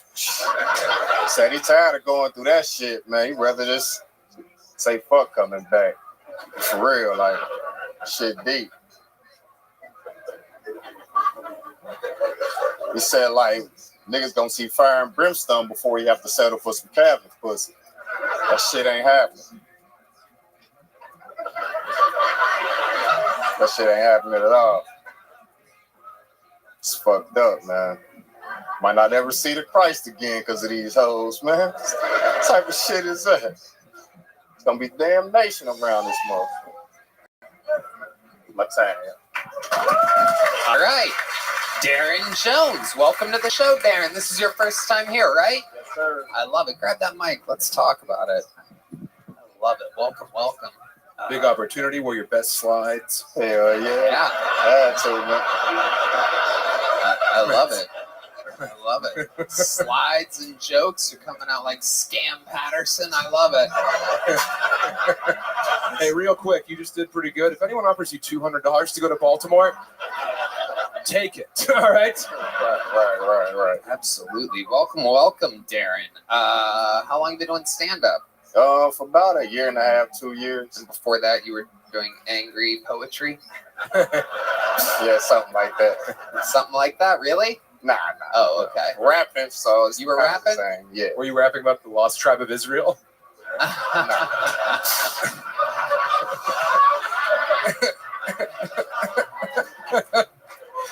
Rastafari. I and I. What do you do for a living? Right now, I work for a fencing company. You've been working for a fencing company? What do you fence? Stolen goods?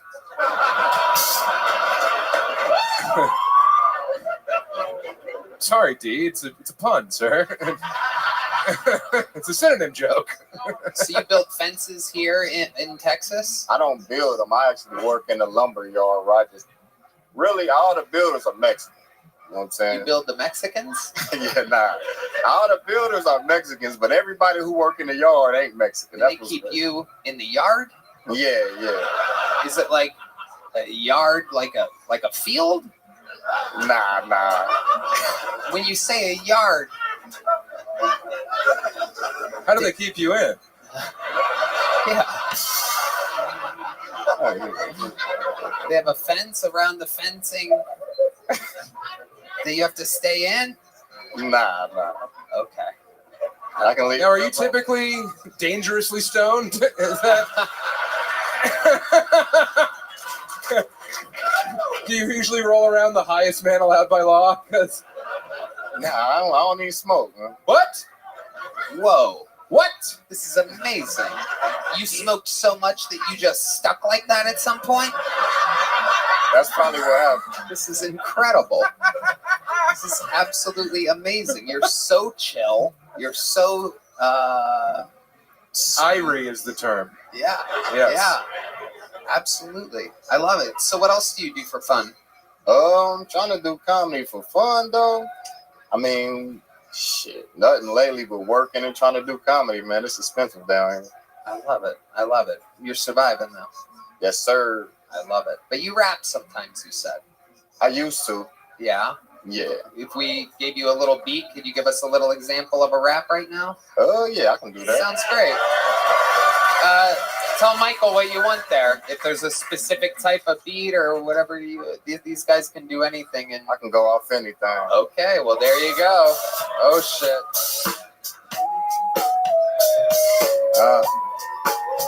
I ain't freestyled in a minute. Put that mic right up so that we can all hear you. I ain't freestyled in a minute. Fuck it, it's time to get up in it. I like papa on the spinach. But if a nigga disrespect, I got the Smith Weston if y'all ain't get it. Up here at Kill Tony, open mic rapping and shit.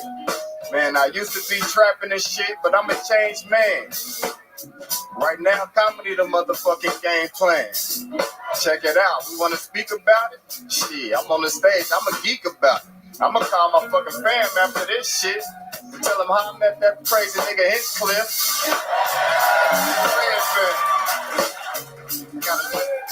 I think I got to drop the mic after that flow. Y'all don't even want me to. Y'all want me to go. All right. Amazing. Quincy, do you want to make him an offer? Let's take this thing all the way back to Essex, Quincy. Come on. I will keep him in my yard. Do you have a passport? I love it. Very, very chill, very mellow. You're like Wyclef Yawn.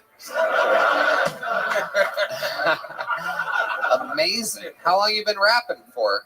Since I was a kid. I remember my first rap. Yeah? Yeah, it was my first rhyme, I should say.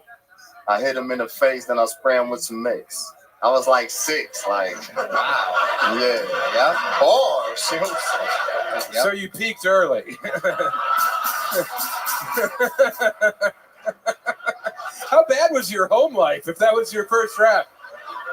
Was that about mom's new boyfriend? Nah. Something cool to say. You know? Oh, yeah. I get cool stuff. I say cool stuff all the time. Amazing. That's what made me, like, start comedy, actually. It was a Bill Burr bit where I seen his transition into, like, where he said, that's what's funny about Hitler. And that reminded me, like, when you on a certain rhyme scheme, when you switch, like, the rhyming word up to a different sounding word, like, you got to make it smooth and they got to hit hard, you know what I'm saying? So I was like, that hit me right there like a bar, like, Yep. I think I can try to do this, you know what I'm saying? Absolutely. Amazing. I know what you're saying. I believe.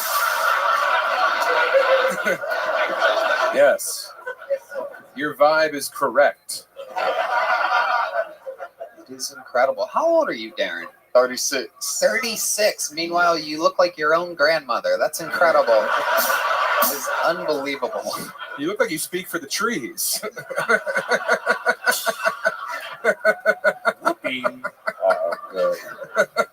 I love it. Darren, you have a love life? You've been going on dates, or you got a girl, or what's going on?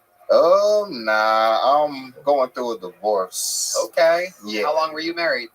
Since 2015, December. Okay. Now, this is gravy, though. Man, she cool. We cool. Yeah. Yeah, she moving back home. Where's home? Zimbabwe. Oh. So you got the country in the divorce? It's cheap enough. What's her name? Rudolph. It means no worries.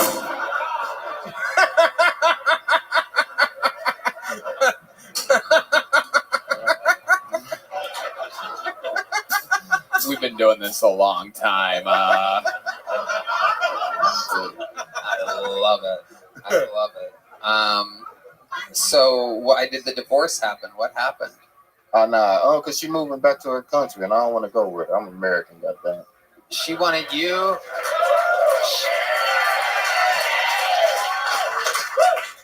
Do you miss her? She ain't gone yet. Shit.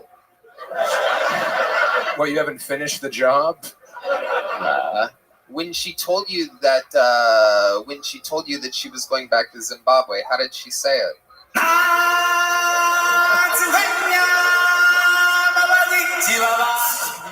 Again, we've been doing this a really long time. I thought you guys scheming, and it paid off. Little Jordan and Pippen shit going on over here. Fucking little pick and roll, you know what I mean? It doesn't really matter what she said. That was going to be the answer anyway.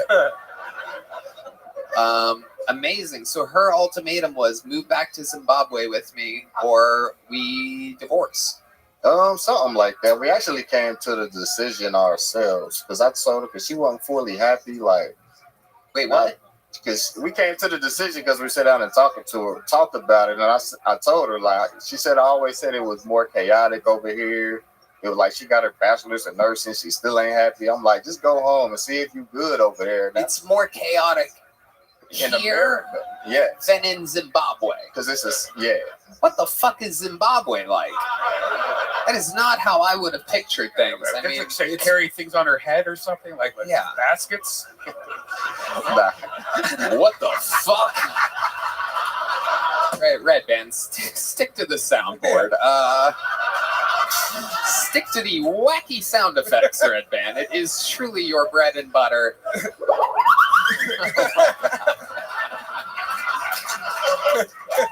Just overtly racist. Yeah, it's unbelievable what you just said. Did she have baskets on her head?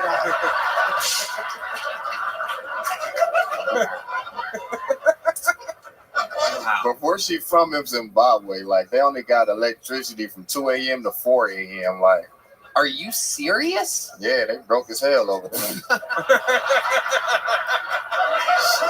She wanted to go back to that instead of be married to you. Yeah. Oh, that's tough. So wait a second. No, Red Band. What did you type in to find that picture? A black woman with basket of fruit balanced on head in Zimbabwe. I mean, did you just make that with AI? What did you type in?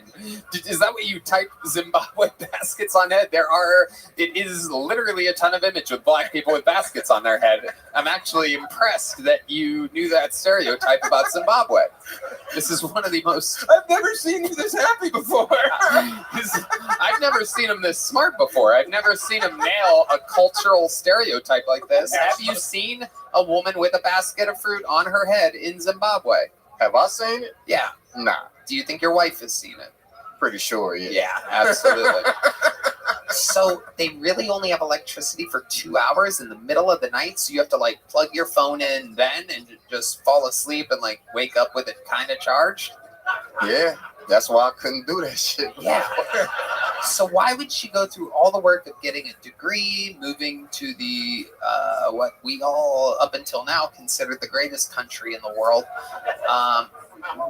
What is it? Is it family that she misses? Yeah, that's mostly it, family, and it's less stressful. Right. Yeah. Were you still having sex? It's been almost 10 years. Were you kind of like was it kind of slowing down a bit? I bet those slides got her wet. Yeah. Nah, I was hitting them cheeks right, God. You were hitting the cheeks right. Yeah. Right. And she was still giving you head like a fruit basket? Yeah. This is the stupidest show on planet Earth. I can't believe it's what. wildly successful. It doesn't really make any sense. Like someone, if you're just giving you head like a fruit basket. Like what other fucking, it's just unbelievable. What else are Zimbabweans known for? Is that right? Is Zimbabwean? I'll tell you Yeah, what. Zimbabwe. Yeah. Ooh, Yeah. Zimbabwe has a very troubled history. Yeah. Yes. If you meet like a white guy from South Africa, you're nervous. If you meet a white guy from Zimbabwe, leave the falconry yard. All right. You got to get away. The Rhodesian army. Am I insane? Nah, you got right. Facts. Yeah. As we say. Yeah. They had the same president for like 60 years, and he died. And now everybody hated him, but now they got somebody even worse than him, so they want the old nigga back. Like, That's what happens. That's what happens. Sounds like somewhere else that I kind of know of. Yeah. You want to reinstill a dictatorship? Is that what you're saying? Hey, I'm fucking down at this point. Darren, very fun stuff. I loved your interview. I love your style. Great stuff. Here's a big joke book. Yeah.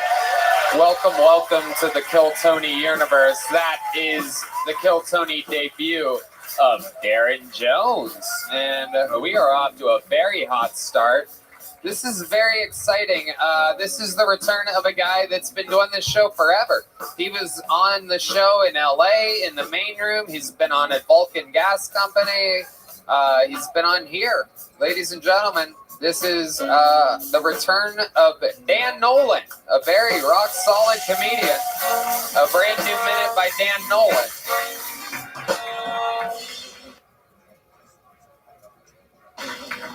How's it going? I like trans porn. A lot of people think that makes you gay if you like trans porn. I disagree. You know, it does make you gay. Chemicals that the government's been putting in our drinking water.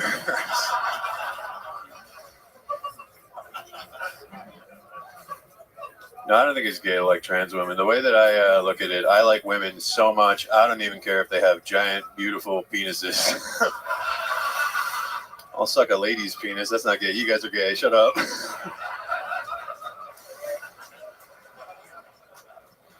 I'm really tall. I am 6'5". A lot of insecurities with being tall. Like I always thought that I had a small penis. Turned out it was just far away. So,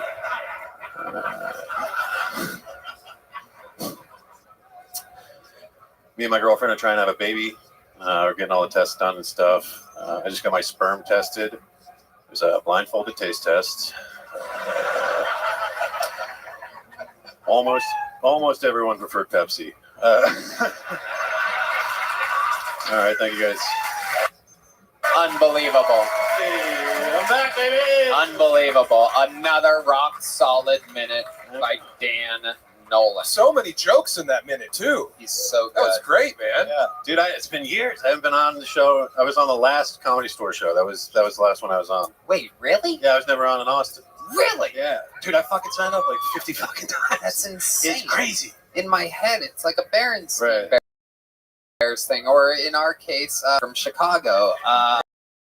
Like I could have sworn that you've been on everywhere. No, never in Austin. Wow, that's I know. fucking crazy. No, yeah. Well, we just see each other everywhere. Yeah. It's like whatever. Yeah, but out there on the streets, hustling. You're always going up and doing shows at yeah, the Daddy Sunset. Red Band's my boss now. That's Working over right. at fucking Sunset. It's been years. Yeah. So Yeah. tell the people. I Look know. out there. None of these people know who I am. I was on the show a long time ago before millions of. No, does anybody remember me from the? No, Dan, come on. Let's just answer my question. No, shit's really good. I got a great girlfriend. We're getting serious. We are trying to have a baby. How long have you been with her? 2 years. Where'd you meet her at? Just on Hinge. Okay. What was your first date? We went to some coffee place in Mueller. Okay. Yeah. Classic romantic, I see. Yes. Absolutely. She's Belarusian. Ooh, easy to trick. Right? Ah, Yes. Very good. All you need to pay her in a burlap sack, and she's yours forever. Yes. Congratulations on your budding love. Thank you. That's great. Ah, Belarusian. So she carries fruit baskets on her head? What are Belarusians known for? They make really good tractors. Wow. She went to the same college as Lee Harvey Oswald's wife. Okay. Wow. That's the two things that Belarus is famous for. Wow. And ballet. Oh yeah, the Bolshoi, right? Yes, they're strong on their feet. Right. Bleeding toes, these women. Yeah, she did ballet. Yes. Yeah. Amazing. So you're trying to have a baby. What are you doing to try to have a baby? What exactly are you doing? Is there a special thing that you do? Do you like hold her upside down or anything like that? Or I had to take like a bunch of fertility hormones and stuff. Like, did you got your sperm tested? You have a low sperm count. No, I have like a crazy high sperm count now. It's insane. Now. Yeah. Now. Right. Yeah. Before, I was taking testosterone for like 4 years. Then I had to stop and I had to take shit so that to get like jumpstart my balls again. Right. HCG. No, I was taking HCG while I was on test, and then I got off, and I'm not taking it anymore. I was taking clomiphene. What about PCP? You ever tried that? Yeah, I have not. Get wet and then get wet. You know. Well, the Belarusian soil is notoriously infertile. There's been various plagues and blights that have ruined their. It's true. You got to fucking till the soil over and over again. Yeah. It's true. Yep. That's how you do it. Going with the spade, you know? So when you're coming inside of her, is it like, do you go all the way in and just stay all the way in? Or is it more of like a keep pumping and try to shoot it in there type of thing? I've always been kind of curious because I avoid making children. I have my own. I don't know if you've met William Montgomery. I have my own children here that I'm raising. It's a very hard job, but I don't know how to make a baby. Are you doing it like the BB gun at the carnival, or like filling the clown's mouth? Right. Yeah. Spray and pray. Yeah. Attaboy. Yeah. So what are you doing? Just kind of leaving it in for a second, and then leave it in for a second. Let it marinate for a second, right? You are a romantic. Yeah. Sweet boy. It's like prepping chicken thighs for you. Do you like scoop it back in like when it comes out? Yeah. Yeah, Red Band's like, do you blow it back in there with a scuba fucking yeah. No, yeah, blow it in. That's Red Band, yeah, genius. Ever since you were right about Zimbabwean fruit baskets, you got a real swagger about you, Red Band. All right. This is amazing. So what else is going on other than pumping away, trying to make babies? Anything else we should know about you, Dan? No, just chilling, working. You work at Sunset Strip Comedy Club. Yeah, no, I'm also like an engineer during the day. Oh, wow. Look at that. Look at the staff you have, Red Band, working over there. I love Forgot to use the mic. Yeah. He's been working on the ceilings for almost a year and a half. It's incredible. I'm the only one that can reach them. So. Incredible. Absolutely amazing. Well, Dan, I love it. With the last time you were on, since it was in LA, I'm assuming you don't even have one of these. Yeah, never. Ladies and gentlemen, there you go. It's from the Great Bonsai. I'd love to have you on the secret show also, especially if you're working. All right, thank you guys. Make some fucking noise for Dan Nolan. He's signed up over 50 times. That was great. That's 50 fucking weeks of lingering around hundreds of other people at a big, dreary bar known as Poor Choices on 6th Street. And he finally got back up again. All right, your next bucket pull goes by the name of Mike Hammock. Make some noise for Mike Hammock, everybody. What's up, guys? I'm out here from Colorado Springs, from a very traditional, conservative Colorado Springs family. My grandparents were married for 62 years. They died 4 minutes apart. Sounds sweet. The doctors tell us that's very common in murder-suicides. Pretty much par for the course is what he said. America's got a lot of problems. I think none worse than women in their 20s having too much confidence. Listen, I was hanging out with a comic and his girlfriend. A couple of her friends were out. We had drinks. We got a little silly. One of them gives me like a half boob flash, looks me dead in the eyes and goes, I bet I'm hotter than your wife. Yeah, what do you say? I panicked. I didn't know what to say. I'm like, yeah, maybe you're 22, but you're not hotter than my house and kids. Like, I have a 3% more you. Are you out of your goddamn mind? It's a pre-COVID mortgage. What are you doing right now? What are your tits made out of? Custody? Get the fuck out of here. Oh my God. I feel like that was the minute. I feel like that was a minute. Yeah, you did it, dude. That's what it's like. Welcome, welcome. Thank you. I love it. How long have you been doing stand-up comedy? How you doing? 12 years. 12 years. Where at? Denver. Yeah. Denver with Sam. Oh, amazing. He's a fucking. You're funny now. This is great. Yeah. When you came out, I was like, ooh, okay, check your phone. But no, that was great, Mike. Way to go, buddy. Thank you. You win bald. That sucks, but yeah, I had 2 kids. I had 2 kids during the pandemic, so that's what fucking happens. And did you become a pedophile for the mustache too? I like to jog, and so it makes me feel like people see me with kids, they start chasing us, and that's what the mustache is for. Not really good at riffing, Mike. Nope. So, you know, he's I gotta bully you a little bit, Mike. That was good, buddy.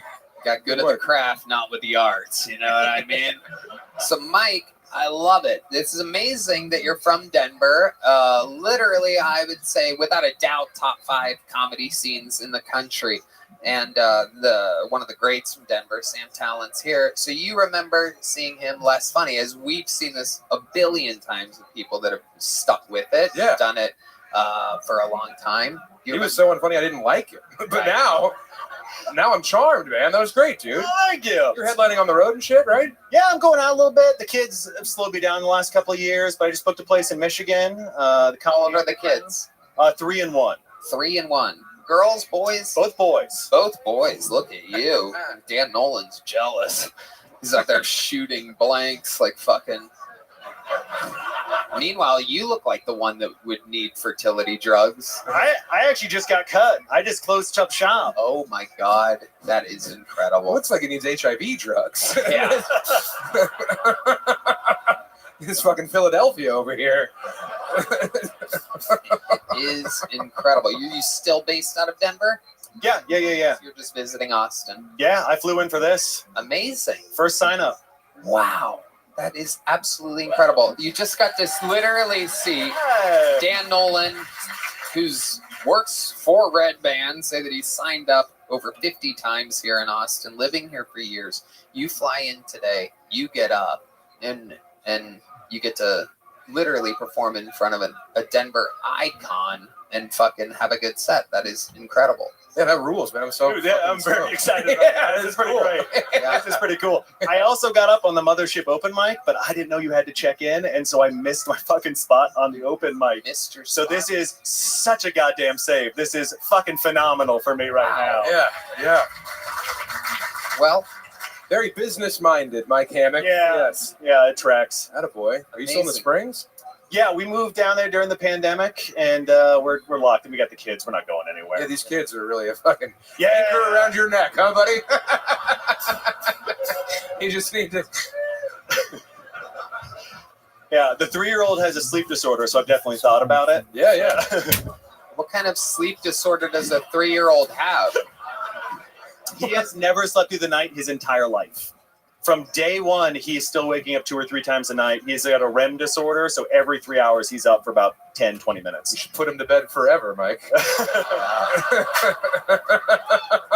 Wow. So, how long does it take him to fall back asleep? What are some tricks that you do for that? You play him some of your old sets? We've tried a lot. We've tried, books on tape. We've tried everything. You tried OxyContin? I'll sing to him sometimes. Like, can you give us an example of something? I fucking knew. Yeah. I do the classics. Do the Rockabye Baby. Sing the song, Sing Michael. the fucking song, dude. Entertain me, Mike. My baby on the treetop. When the wind blows, the cradle will rock. When the bough breaks, the cradle will fall. Down come baby cradle. Wow. Absolutely unbelievable. You're running the whole gambit here. We're getting a little taste of everything from Mike Hammock. Ironic that your last name is Hammock and you have a kid that can't fall asleep. If your name was Mike Tempur-Pedic, maybe you'd have better luck. What do you do for a living? I do cybersecurity. Ooh, so cool. Hey. Ooh, I'm so secure with your Looks like- cyber. Look, you help people download child pornography. Absolutely incredible. It's true. Nobody likes a kid that can't fall asleep more than a pedophile. It's amazing. It's like just action all night long, just every 30 minutes, just waking up for a more. God. But when my wife is cranky, I know she's not putting out. So. Rock-a-boy baby. Oh, all right. Okay, Mike. What do you do for fun? You have this 3-year-old, a 1-year-old. Other than stand-up comedy, do you have any passions? You seem like a guy that would have like a weird hobby up in the attic or something like that. Like miniature houses I like or to something. read. I like to we're going to the fucking zoo for my birthday because that's what you do with kids. So I'm gonna go. Yeah, but not like a one-time thing. You don't have anything that you're passionate about? Oh, I like to read. I like to write. I like to write some short stories, like stuff like that. And yeah, just mostly just that. Just you hang out with the kids. They're 1 and 3. This is the best time to hang out with kids. Right. They're fun. They're interesting. They can't remember anything. They can't. Yeah. So mostly it's just hang out with the kids. You know? All right. Well, how long are you in town for? I flew in Saturday and I fly out tomorrow morning, 7 a.m. Never mind. Well, I'll tell you what, though. You missed your spot upstairs, and I do have a little agreement with the great and powerful talent booker here, Adam Egget. One of the funniest human beings on planet Earth, and literally the best comedy booker in the world. Rogan hired him from the Comedy Store. Everybody moved here, and he has indeed, without a doubt, made this the greatest comedy club, the best lineups in the world. And so, as a little special treat, I figured, I wrote down Mr. Spot. So why don't we escort him to the other room and get him up and to make up for that spot? So Adam Egget will see you. You'll get that spot there. No pressure, but the rest of your career depends on how that set in front of Adam goes. Dude, thank you. So keep the momentum up, fucking ride the wave, and there you go. Good luck. There he goes. Mike Hammock. Oh, Mike, here he goes. One of those, too. Booyah. See the arc I put on that? I'm a joke book throwing master. I mean, I'm just the greatest. Don't let Dan's pop-up flip thing fool you. He fucked that up. Mike hit me up to try and hop on my shows this weekend. I left him on red. So this is this is a bit embarrassing. But good guy, loves his kids. Yeah, way to go, Mike. Oh my God. It's just, people will never believe how real this show is. Like a moment like that is so fucking hysterical. Let's come on, Red. Very funny. Then you have to face them literally in front of technically millions of people. That is amazing. We've gotten through 4 bucket pulls, ladies and gentlemen, and I think it's time for us to normally I like to bring a regular up when momentum has died out, but I'm truly running out of big joke books here tonight. I have a plethora of little ones that have not been given out, so that doesn't mean we don't get another regular. You got it. Ladies and gentlemen, I present to you one of the all-time greats of the show, a cold-blooded fucking killer. This is indeed the one and only Cam Patterson.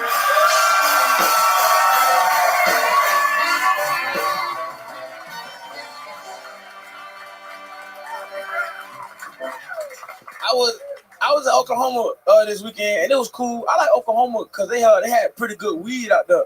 And I smoke like regular a little bit, but I just like the flower. I don't want nothing else. They brought me some weed, a lot of weed, and then they also brought me THC syrup.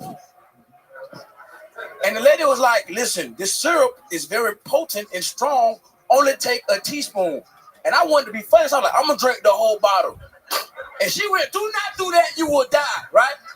So my homeboy, he's like a weed connoisseur. He loves weed. Weed is his thing, right? So he was like, I'm gonna just pour half the bottle into a cup. I'll be fine. Now listen, the bottle had a skull and crossbones on it.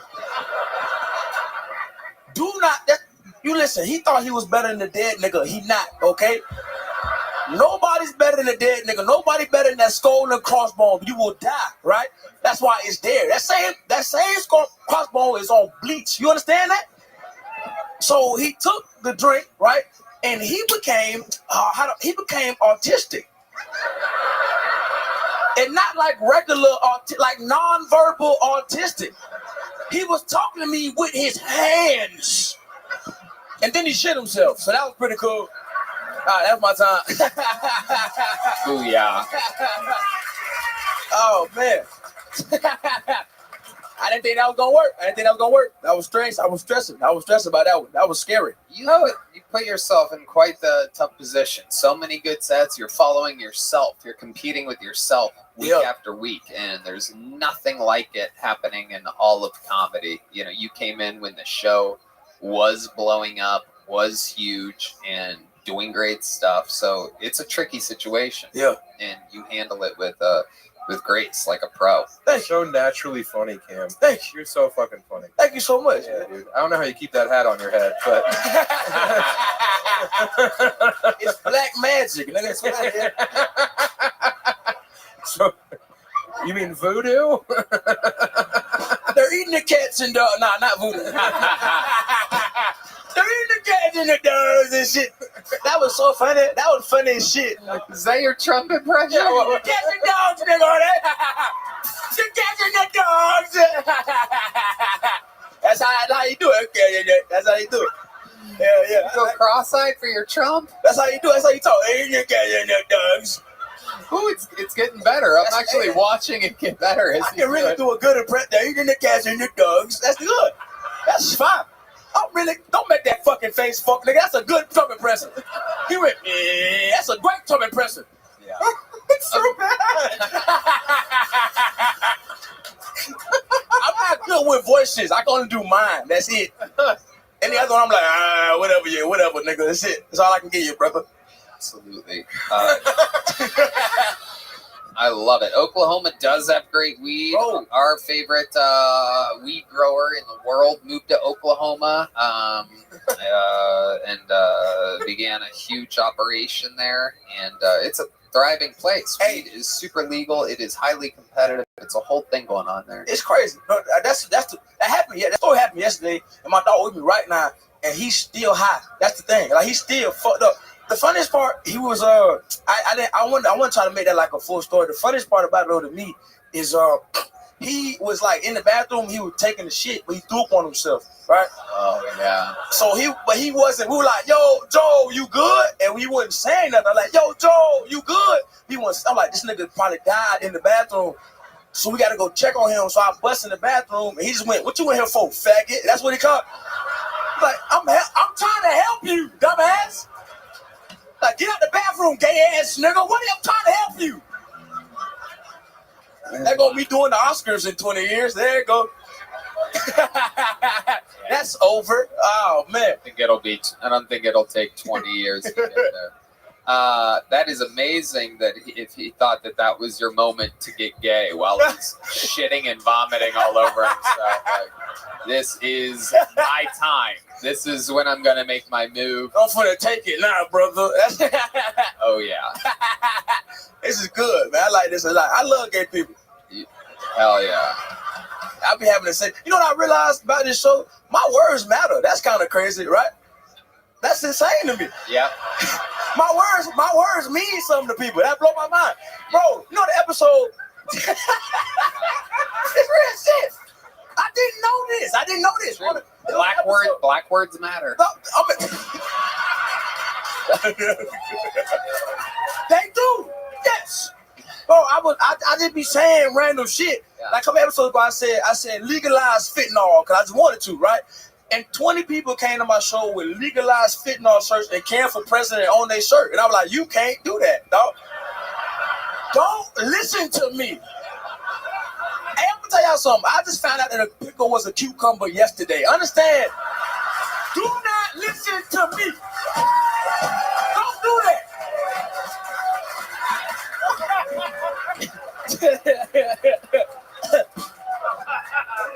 Unless you a bitch with a fat ass, then suck my dick, please.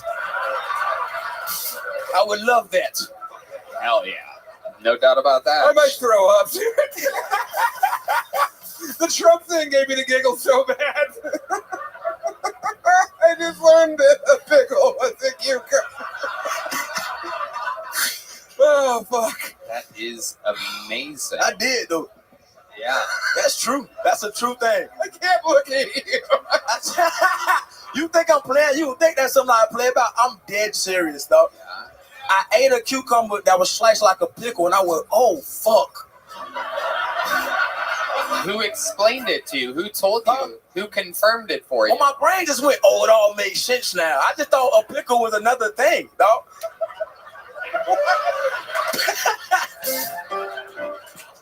What did you think it was? You thought they grew that way? It's the only wet, salty vegetable. Oh, I have a fucking cramp.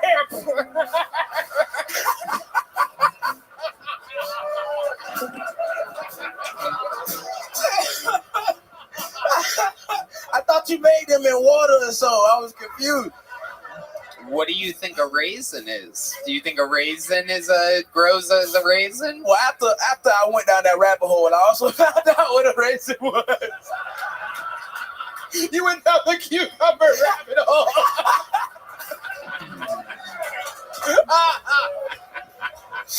Oh. How old were you guys though when you found out cucumbers were pickles? See? I was like 40. See? I also thought pickles were just pickles. Now I feel fucking retarded. God damn it. God damn it. Bad company. Bad company. You were all cool when you were bragging about knowing about the bean, though, huh? Some pointless piece of art. And by the way, let me say, it's been a few weeks. I'm ready to talk about it. Let me just say, everyone thinks, the big running joke, Tony's gay. Tony's gay. Tony's gay. Can I tell you how many fucking tough guys reached out in every fucking way and form going, you don't know about the bean? All these people, like, you don't know about this Art Deco piece in Chicago? Bunch of f***its out there judging me, the supposed gay guy, for not knowing about some art installation in fucking piece of shit Chicago. Dump. And no, I work when I'm in. I'm not visiting the fucking bean, you pieces of shit. Yeah, you fuck y'all. bored fucking tourist. And he was just there to make a fucking internet video for content, or else he wouldn't know what the fucking bean is either. He didn't even know what the pickle was a cucumber. I didn't know what the bean was in Chicago, and the internet lost their fucking minds about it. Oh, stop the fucking clocks on Kill Tony's success. Tony's never been to an art. Look at this angry white guy. He won't even make eye contact with me. Hey, that nigga do look terrifying. Oh my god. Truly one of the scariest. God, bro. Did you sign up by any chance? Oh god, it's a shame. Oh my god, I'd love to hear what the fuck is on your mind. Look at the wheels turning over there. It's got to be a lot of rape and child touching. You a weird guy. He has You a glasses. strange guy. You're not a regular person, brother. He's wearing glasses, and he has another pair of glasses hanging out of his pocket. Right? That's crazy. All scary, and the pocket is button closed, but the glasses are. Can you even get those out of there? Do those? Oh, okay. Very amazing. It's a fake button. It's a false button. Uh-oh. Oh my god, this guy's the key false button. That's crazy. That's kind of crazy. Unbelievable. Unbelievable. What did you think pickles were, buddy? I mean, seriously. Please, I need to know. I thought they just grew in water, bro. I didn't know. Who said what? Fuck you, goddamn. That's real shit. I thought they grew. I didn't know. You thought they were. Sometimes you don't know shit. God damn it. You thought they were sea cucumbers. Yes. Don't flex on me. What's wrong with that? What's wrong with that? Oh my God. I didn't know, but I know now, so it's all good. Calm the fuck down. Everything's fine. Did you find out anything else in the rabbit hole? Raisins? Anything else? Was there anything else? Nah, that was it. That was it. I was like, raising cucumbers, good to know. You're not ready for prunes, dog. Oh shit! Look at that face. I know what a prune is. What is it? It's a dried up plum, right? Hey! Whoa! Wow! Holy! I'm a fucking genius. Wow! I did not know I'm smart as fuck, man. I'm smart as fuck. I wasn't indicting you. I'm a genius. I was just delighted by everything you've done so far. I thought I was going to pass out and shit my pants. How about a beet? What's a beet? A beet? Oh, that shit grow out the ground, right? Oh, good job. Yeah. Okay, I tried to trick you there. I know shit. Okay. I'm a genius. And it be staying in your hands and shit. And it's red. That's right. That's Yeah. Fuck niggas. Cam, you are so fucking entertaining. It is unbelievable. What a star. What a fucking superstar. Make some good. How loud can this place get for Cam Patterson? God damn it. What an episode so far. All big joke books, all thunder and lightning, all the strongest regulars. When will momentum stop? Ladies and gentlemen, back to the bucket we go. 60 seconds uninterrupted in a momentous episode for Eric McLaughlin. Eric McLaughlin.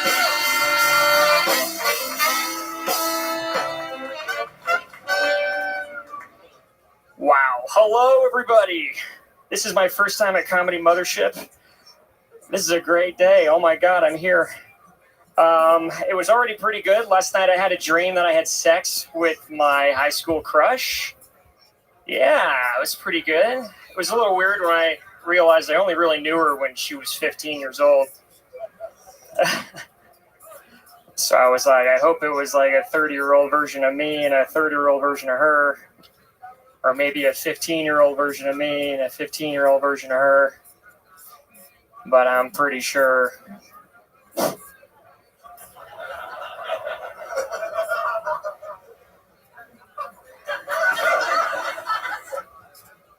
That I am 30 and she was 15.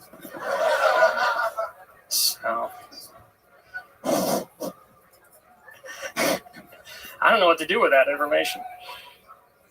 Guess I just won't go to sleep again. Anyway, I'm not going to make the minute. That's all. That's all I had. Thank you. All right. Well, there we go. I am grateful he bombed. We needed someone to cool this thing off. You didn't bomb. You did fine, you know, but no, it's okay. We needed to fucking pump the brakes a little bit. Yeah, it made sense. They were getting spoiled out there, you know? They were like, no one's going to miss tonight. Well, yeah, you put an end to that rumor. So, yeah. Even championship teams have to punt the ball every once in a while. You don't score on every drive. You are that guy. Yes. So let's talk about Eric. First time at the mothership, first time on the show. How long you been trying stand-up? I've been doing this for 2 months. I am very new. All right, Very, very new. You live here in Austin, Texas? I do. I am a local, yes. Really? Born and raised here? No. I was born in California, but I've lived here for like 17 years. 17 years? Yeah. Wow. How old are you? I'm 30. 30? What made you move here 17 years ago? Parents' depression or recession or whatever they Your call it. parents moved here. That's right. That's the answer. Yeah. All right. Depression and recession. I don't know what the fuck that has to do with anything. Well, it was 2008 is why. So they were like, we got to get out of California for jobs. It's always good when you tell a story and people have to do math. That's good. Yes, 2008. Yeah. So where did they move to? We live here, Austin. It's where I've been. They're still living here, and I still live here. By the airport. Okay. Yeah. Southeast Burleson. Right. You want to take this opportunity to dox your parents' address? Do you still live with them? I don't. I live near them. I live like a block away from my Why do you parents. live a block away from your parents? Well, I lived with them when I got out of college, and they were like, I got a job somewhere and I was making good money. There's my house next to us, and I was like, okay. So I just bought a house in the area because there were homes.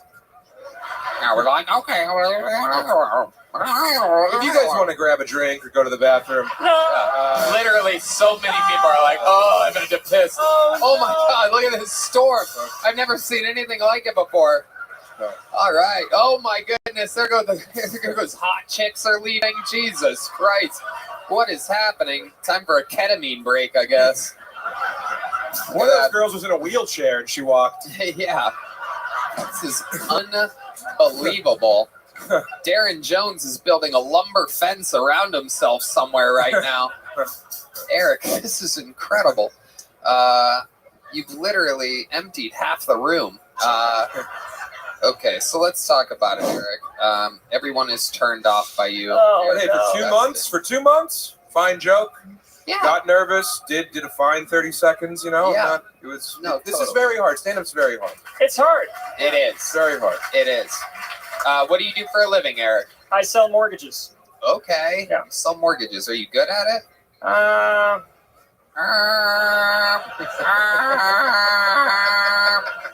Well, he's already got a catchphrase. Yeah. That's good.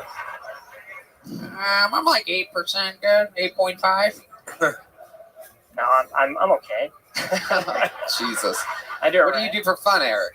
Like golf. I mean, what a classic thing that a white finance Hey, guy babe, would if do, you guys I need to guess. go take 5, you know. Anything other than golf? I play video games. I mean, what's your love life like, Eric? Love life is very boring. It's not going well. Going on dates? I do not go on dates. When's the last time that you attempted a date with a? Are you into women? Yeah, I'm into women. I'm into women. Yeah, no doubt about it. No doubt about it. Since the birth of the newspaper, I've been. Is that really how I sound? Oh wow. Yeah, is that how I sound? Huh? Mortgage rates 7.5, 8.5. What are you into? What do you want? You sound like a cartoon that's going to fight the Kaiser. That's what you sound.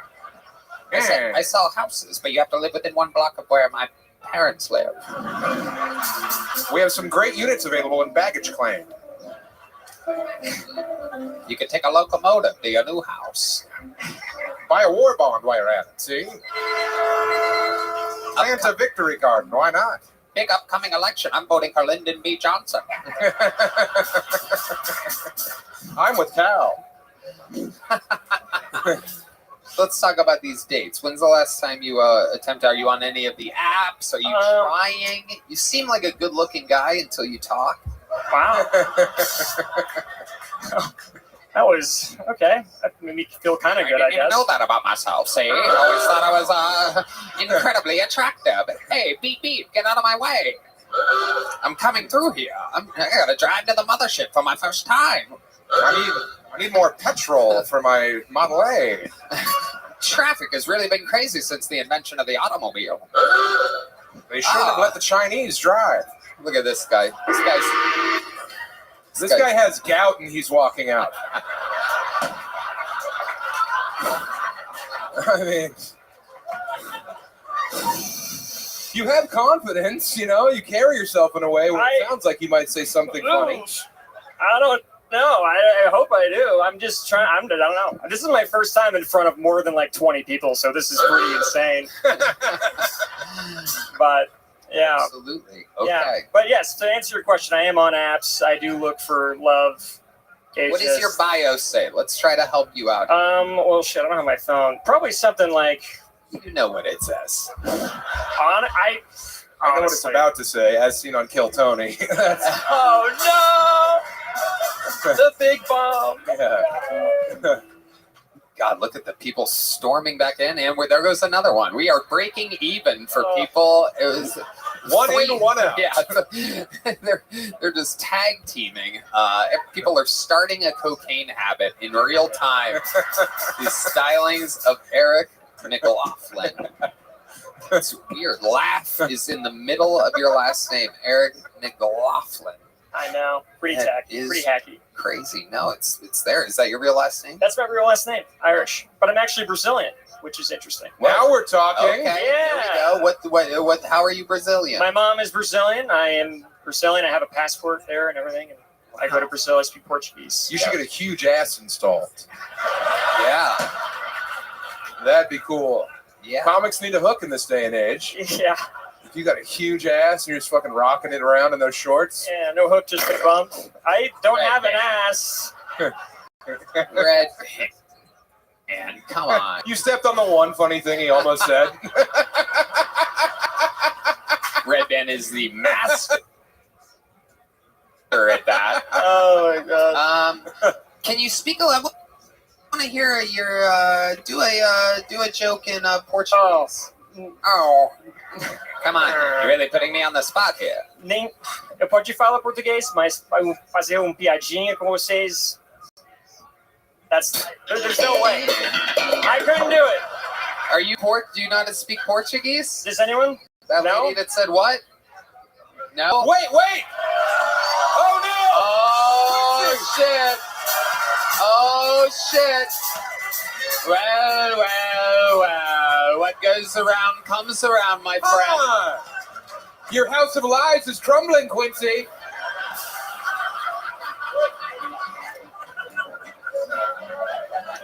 You speak Portuguese for real? Yeah. Okay. Quincy, what did he say when he said something into the mic? Put the mic up to Quincy's mouth.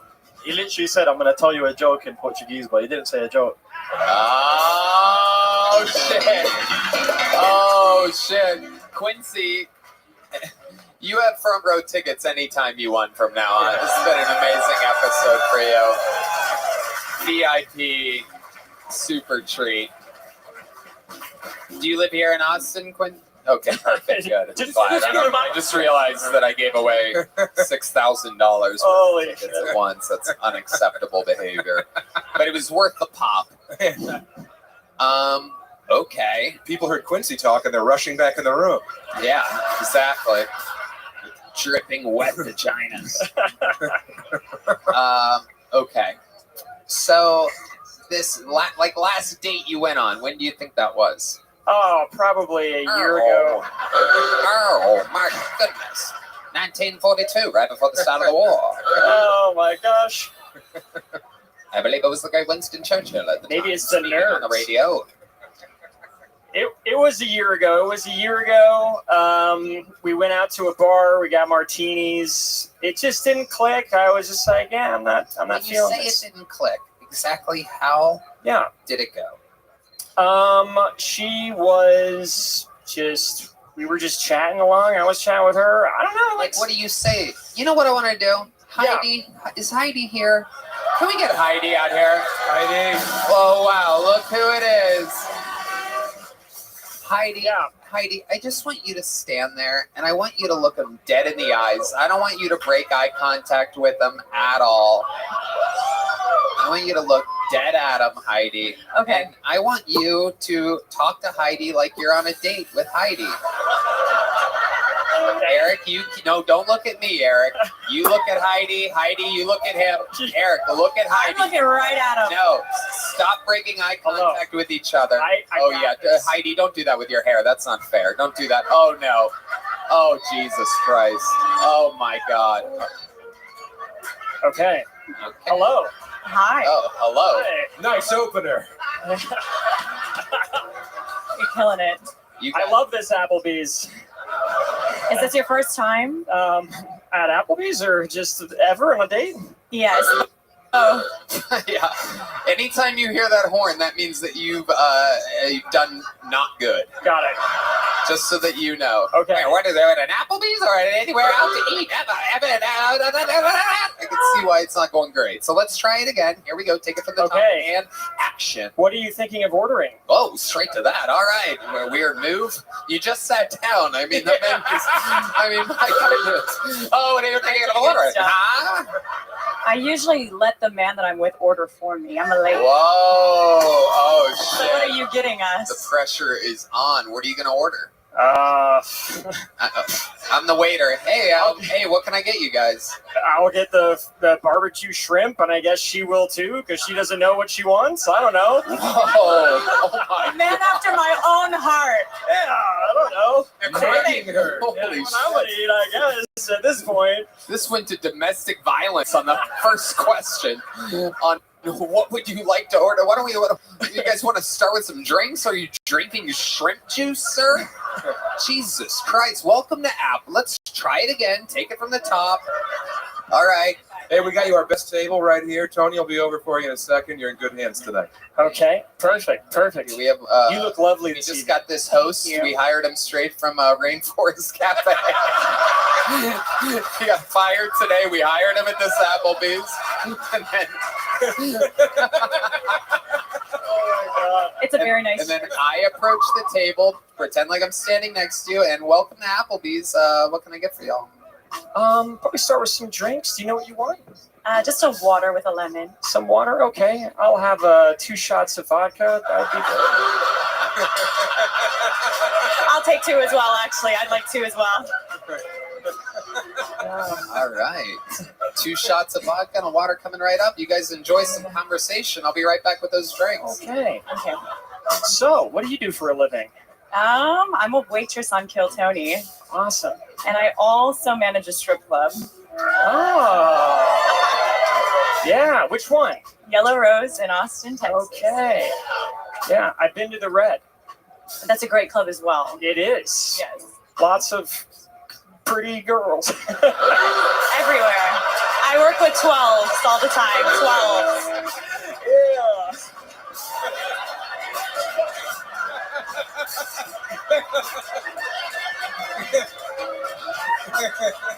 Honestly, I think you're doing great. I appreciate it. Thank God that my first minute was over. But That was horrible. It was bad. Hey, Tony, I just started working here, but you might want to bail out table 8.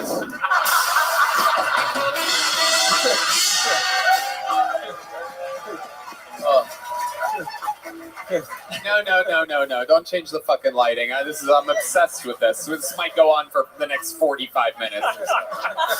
Hold on. I want to keep the conversation going. It's unbelievable. You're waiting for your drinks. I'm out there making a water with lemon and 2 shots of vodka. Classic Applebee's order. Sam is filling up the ice bucket for me. I needed more ice, so. Yeah. So how long have you lived in Austin? I've been here about 3 years now. Okay, perfect. Yeah. And do you like it here? I love it. There's a lot of fun things to do. A lot of transplants, unfortunately, from California, but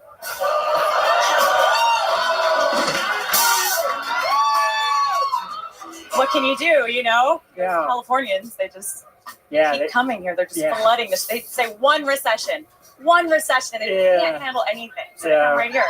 Fuck those guys. Yeah, Yeah. I'm a local. I don't. Oh, fuck them.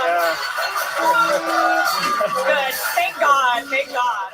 I'm so sick of going on these dates with these Californian men. Totally.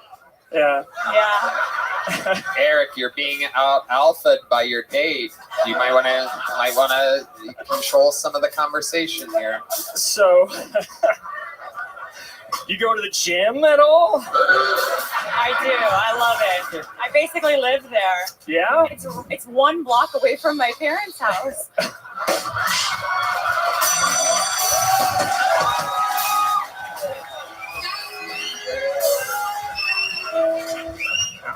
Sounds convenient. So.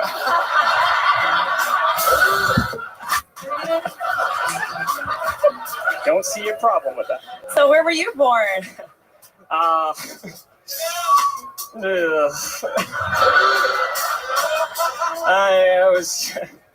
from California. Oh, God. Waiter. Oh, my goodness. Let's go, Heidi. Let's go get the fuck out of here. I'd love to. There you go. Your date just went and banged the waiter. Great job. Holy shit. Oh, my God. Eric. Sam, where do we even begin with this post-game analysis of this date? I've never seen a guy come in his pants on a fake date. He's like, I'm going to order the shrimp and just 2, Mama. Oh, boy. I'll have the scallops. 2 shots of vodka. The water. I see you have both breasts. That's convenient. One for me, one for you.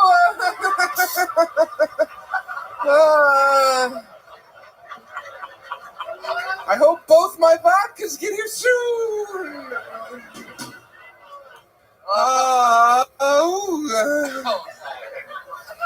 Holy shit, Eric.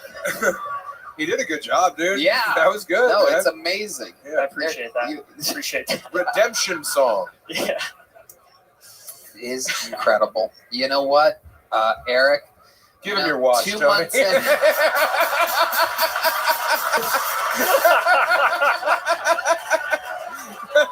You know,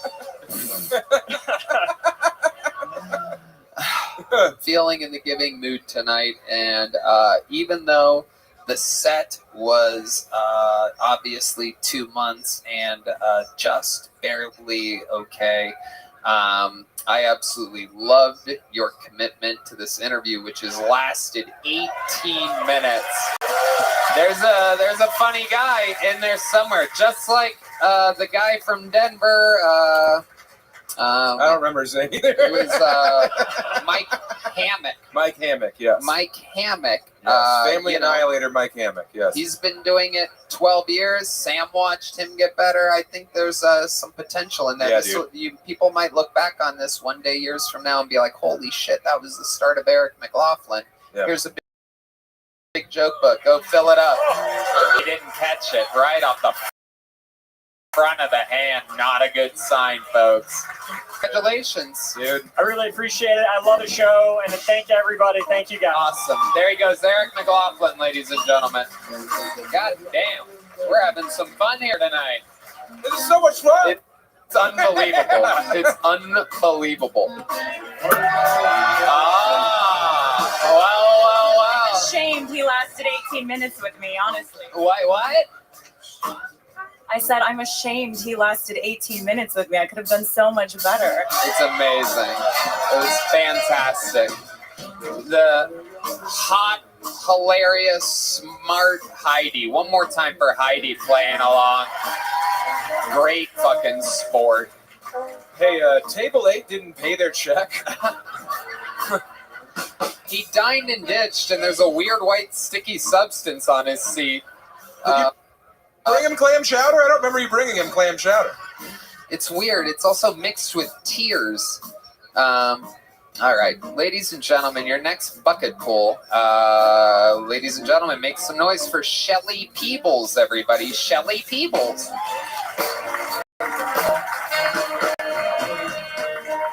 Wow. I can't see shit, which is good because this is a lot of people. I'm Shelly Peebles. I don't usually say my last name because people always get it fucking wrong, or they say Pebbles or Peeballs. I got made fun of a lot as a kid. I'm actually a dental hygienist. You know, I'm just starting out doing comedy, but I really love it. I also smoke a lot of weed, which I realize is an oxymoron. I've been an oxymoron all my life. It's fine. I'm used to it. My parents were hippies. I grew up in Austin. My parents were hippies, but they didn't smoke weed. And I grew up in Texas. So, you know, think about that for a minute. How does a white woman in Texas smoke a lot of weed? Well, I became a cannabis sommelier because I liked weed so much. So I just decided to take a deep dive into that. I also just discovered I have ADHD. Where are the jokes? I'm like the poster child for Gen X women in Texas. Where are the jokes? Yeah, I know. Menopause, hormones, all that bullshit. Yeah. I just started taking testosterone. I was told that if you... Okay, and the bear has spoken. Welcome to another episode of Kill Therapy. This is incredible. We learned so much about you. Dental hygienist, hippie, ADHD, menopause, on testosterone. Not a single joke. You literally did the interview part of the show first, which leaves us in a weird position here. Damn. It is incredible. Did you come here straight from work? I did, actually. Yeah, I believe that you are dressed like a dental hygienist. Yeah. If you didn't say you were a dental hygienist, I would say that you're like a dental hygienist. Are you asking if that's black? Plaque. Oh, yeah. What? What do you wear? I wear plaque. Oh no, that's Sometimes. there's a label on the inside of your shirt, that inside lapel. Do you think Quincy's plaque?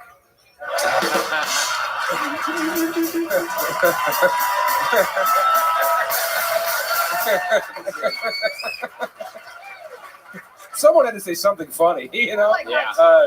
It is incredible. More like hot chocolate.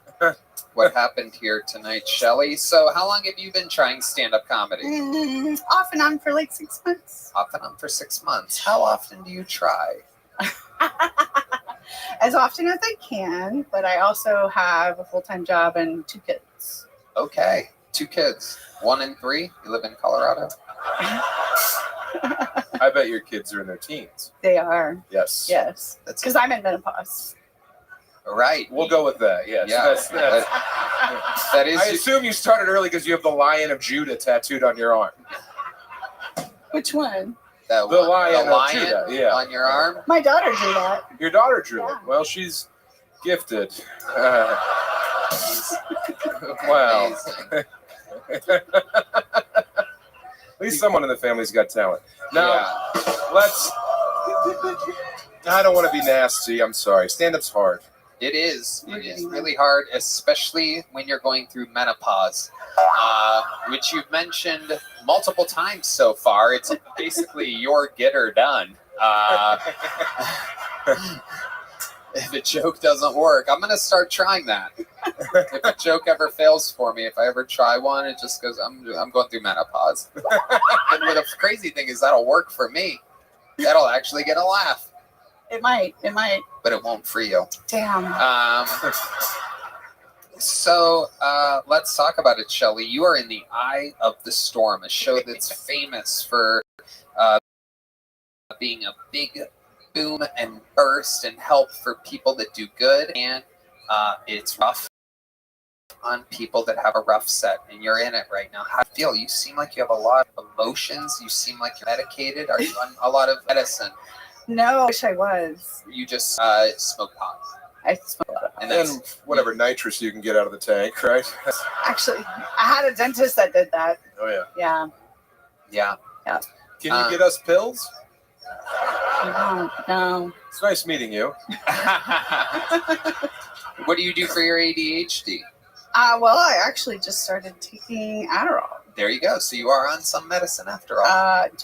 Just today I took my first dose. Really? Yeah. Okay. Do you have them on you?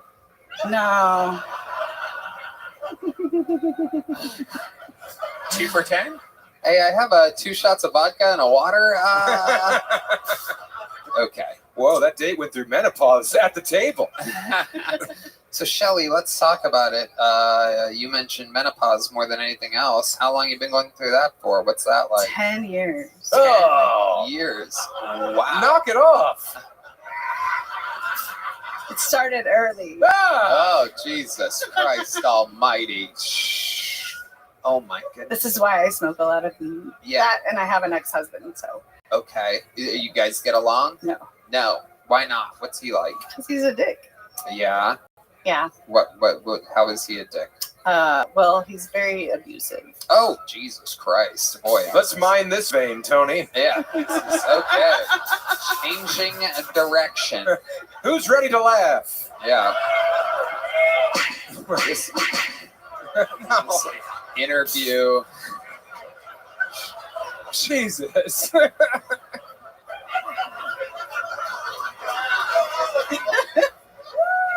What ethnicity? What ethnicity is your ex-husband? He's white. Oh, okay. Yeah. There you go. There you go. Okay. There you go. All right. You learned something. White, like, all right. Quincy's looking at me like, don't do it, dude. Stop. Stop it. The door's open. What? The door's open. The door is open. I'm not on the apps, but You're not on the apps. When's the last time you've been on a date? oh, it's been a while. Okay. Last week. Is Eric still here? Do we have Eric around? Eric probably No. hung himself. Yeah, Eric's long gone. We should have taken his shoelaces before he left the stage. That's okay. Very good. Red Band. It's a Red Band heavy episode. I love it. In the zone tonight. So amazing. This interview is like pulling teeth. If I only had a dental hygienist to help me. Would you like me to pull some teeth of yours? No, and neither would I ever want to fill your cavity. So tell us, Shelly, what do you think's funny about you? Like, what are some moments in life where you've been funny? And you're like, I should do stand up. It's just a long road of different journeys, and it's led me to here. I love it. No, Yeah. This is exciting. It is it's extremely hard thing to do. I'm trying to figure out here. I used to sing in the choir at church. You did? Okay. Why don't we try that? No. Was that the Stone Cold music? Oh my goodness. Not singing. Stone cold, but enough about her vagina. I thought that menopause made you very warm and wet. Well, no, it's actually quite the opposite. Oh my goodness. What's drier, your pussy or your sense of humor? That's a toss-up. It's a toss-up. That's fun. See, that's funny, Shelly. There you go. She said she sang in choir. Okay, so why don't we try this? You know, you have more experience, obviously, at choir. A 1, a 2, a 1, 2, 3, 4. Yeah, sorry, no. Shelly, you're gonna sing here tonight. Oh God. You didn't want to do. You didn't get any jokes, and we're gonna at least try to hit a note here tonight. I can't even think of a song to sing right now. These, you know, black shit. What's a church song? I don't even. Amazing Grace. It wasn't a gospel choir, was it? No. Oh, never mind. It was like church music, but like pop. Okay. How about a poppy version of Amazing Grace? And here we go. Where's my music? 1, 2, 3, 4. I don't know if that's Amazing Grace music. There's like about to be like an Adele moment Grace, right how sweet the sound that saved us from me. now. Okay, stop. Oh my God, Jesus Christ. Oh my God, you made my pussy go dry. And I have a famously wet pussy. Unbelievable. It's like she's allergic to microphones. It is incredible. What do you sing it like karaoke? What do you? Nothing. Oh, hit me with your best shot. Okay. That's my. All right. Hit me with your best shot. Oh my. Okay. Stop. Oh my God. The windows are breaking on 6th Street right now. This is incredible. Quincy, can you save her? Is this why your husband hit you?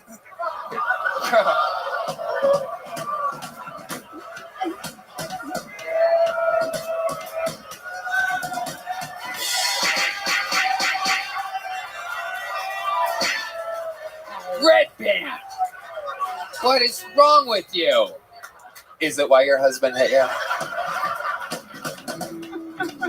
This fucking bitch sings like shit. She She's laughing, people. I can already feel the heat from this one. She's laughing, you fucking. It's called a hot flash, okay, motherfuckers? I love it. I love it. There's a little fire in there, Shelly Peebles. Well, I am an Aries. Uh-oh. Look Yeah, out. look out. Wait, you're into astrology? No way! Who saw that one coming? Your whole set was crap. That's about where my knowledge ends. Oh my goodness. Shelly, we tried. Look, this isn't easy. You're 6 months in. Yeah. You're already funnier than Amy Schumer. You're leaving here with a little joke book. Can you catch? Very good. There we go. Shelly Peebles, ladies and gentlemen. There she goes. We're gonna keep it moving along. You guys still having fun out there?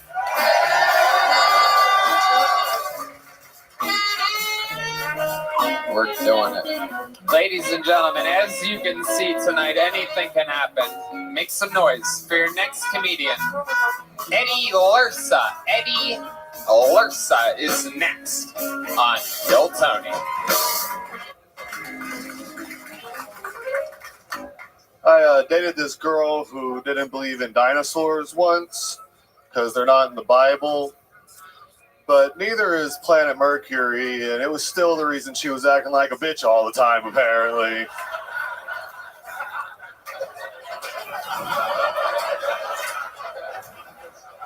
And I grew up a Christian. I'm not a Christian anymore, but this was my first time being exposed to one of these religiously special needs types. I didn't realize Christianity was a part of the spectrum. I thought I was an atheist. Now it turns out I'm just not retarded. And no, shouldn't call Christian people retarded because retarded people love dinosaurs, dude.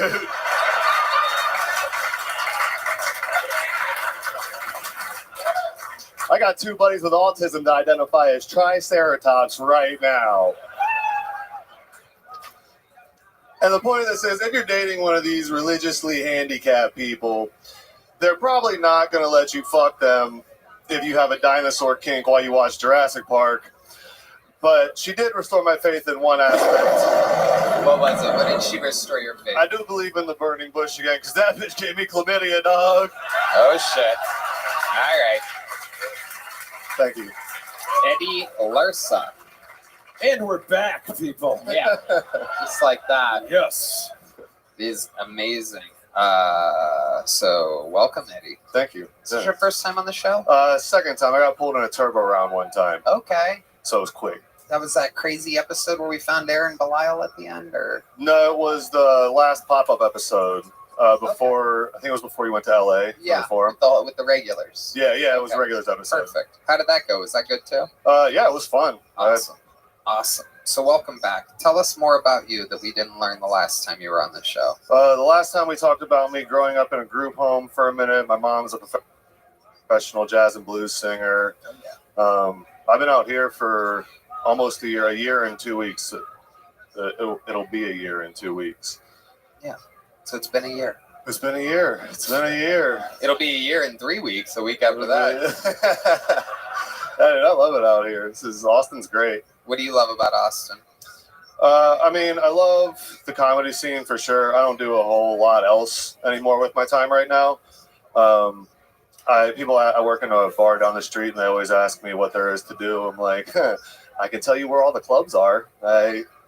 I don't drink anymore. I've been sober for a year and a half now. You have sober face.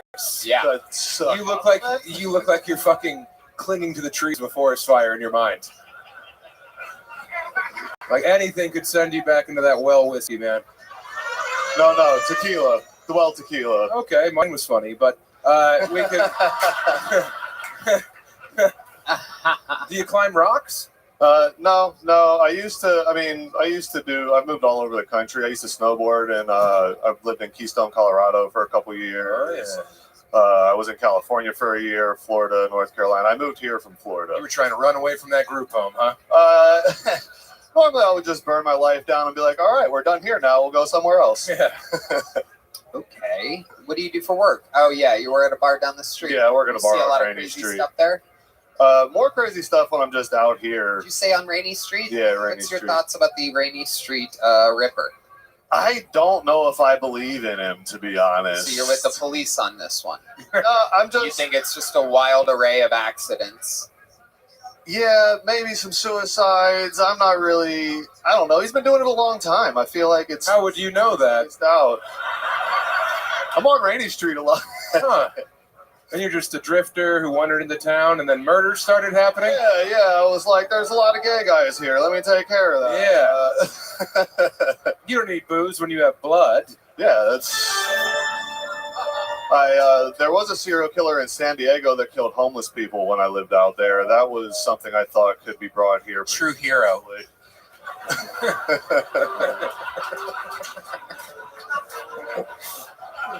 What a coincidence. Yeah. Smile, that makes it better. Yes. Okay. How do you... Yeah. So what else show about you? There must be something else that we didn't find out last time you were on this show. I mean, I was a vicious drug addict and alcoholic for 16 years. Vicious? Vicious. Once I get drunk, I don't care what the drug is. Just set it down and let me have it. He said he lived in Key Bump, Colorado for a while. Oh yeah, it was key bumps too. I got sick one time from doing cocaine in Colorado. Kind of sick. Like a real chest thing. I couldn't move for days. My dad was like, "You'll be fine." I was like, "Okay, I think I'm dying right now, but otherwise." The only cure is murdering a homosexual. Yeah, that's why I had to come here. I had to get over it. So a lot of guys, when they get sober from that type of wild life, their addiction turns into something else. Are you like a sex addict or something like that? No, I actually haven't. This is the longest dry spell ever. I haven't had sex or been on a date in a year now. You ever a little hung out with over a you year. ever hung out with a sand pussy dental hygienist before? That sounds like a slur. These fucking sand pussies out there. I was in Afghanistan, killed about 35 sand pussies.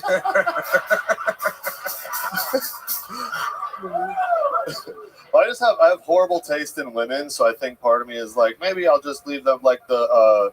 It's a fun story. My last serious girlfriend broke my face in 6 places with her new boyfriend. Wow. And stalked me for 2 years afterwards. Her boyfriend was the one who stalked me the most. I never really understood that. Didn't make much sense. That is a fun story. Yeah. Yeah. So how did that happen? Did he jump you? And why did you say that she broke your face in 6 places? Well, because it was her foot was the last one I saw hit my head. Shit. Yeah, she was like, "You can't tell people that we jumped you. It was only 4 of us." I was like, I think is it 5 for jumping? Like, I don't know. It felt like I saw 8 feet. Wow. But yeah, she was a drug addict, a former drug addict. And then we were together for a year. She started dating this other guy who, after we broke up, who was feeding her drugs. And me and him just didn't see eye to eye. And one night he... Quite the crew of people that we get up here. Yeah, and then I was staying away from him. They got me fired from my job. And then I got drunk enough to be mad. And I went and met him in a dark parking lot at like 2 a.m. It was a horrible Dark, idea. like Quincy dark, or... I wish I had a Quincy cam so that you guys could see the looks I'm getting over here. On that one, he was looking at the comedian, then looked at me like... Unbelievable. I love it.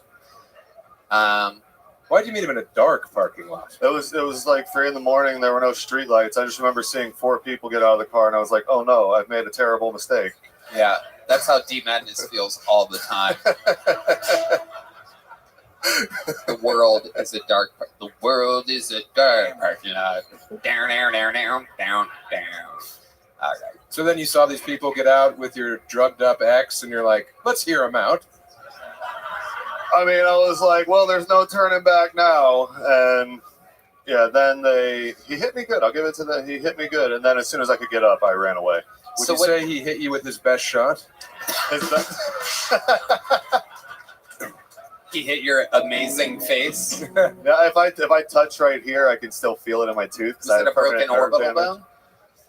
It was like multiple face fractures here and here. My nose was turned this way, deviated septum. Yeah, Fuck your eye up a little. I didn't think so, but Red band.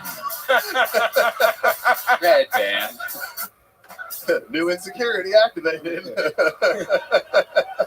You're used to men kicking you while you're down. Yeah. No. I used to get drunk and just I'd black out when I was living in Colorado. I'd black out and I'd wake up with new bruises and I'd have to hit up my friends and be like, "Did I get in a fight last night?" They'd be like, "Oh yeah, you got your ass kicked again." I was like, "All right, cool." Amazing. You got a big joke book last time you were I on did. the show? Great. Then this is for Quincy. There you go. There he goes. Eddie Lursa, ladies and gentlemen. There he goes. And it's that time. I mean, you were here for an absolute bonkers episode of Kill Tony. And on a night like this, on an episode like this, I think there's only one way to put a ribbon on it. Oh, really? Ladies and gentlemen, I present to you the reigning record holder, all-time appearances, all-time interviews, the Baron of Band-Aids, the Sultan of Salt, the Ginger of Geometry, the Connoisseur of Carnosaurs, of Carnivores, the King of Kentucky, the Strangler of Memphis. This is the Vanilla Gorilla, the Big Red Machine, William Montgomery.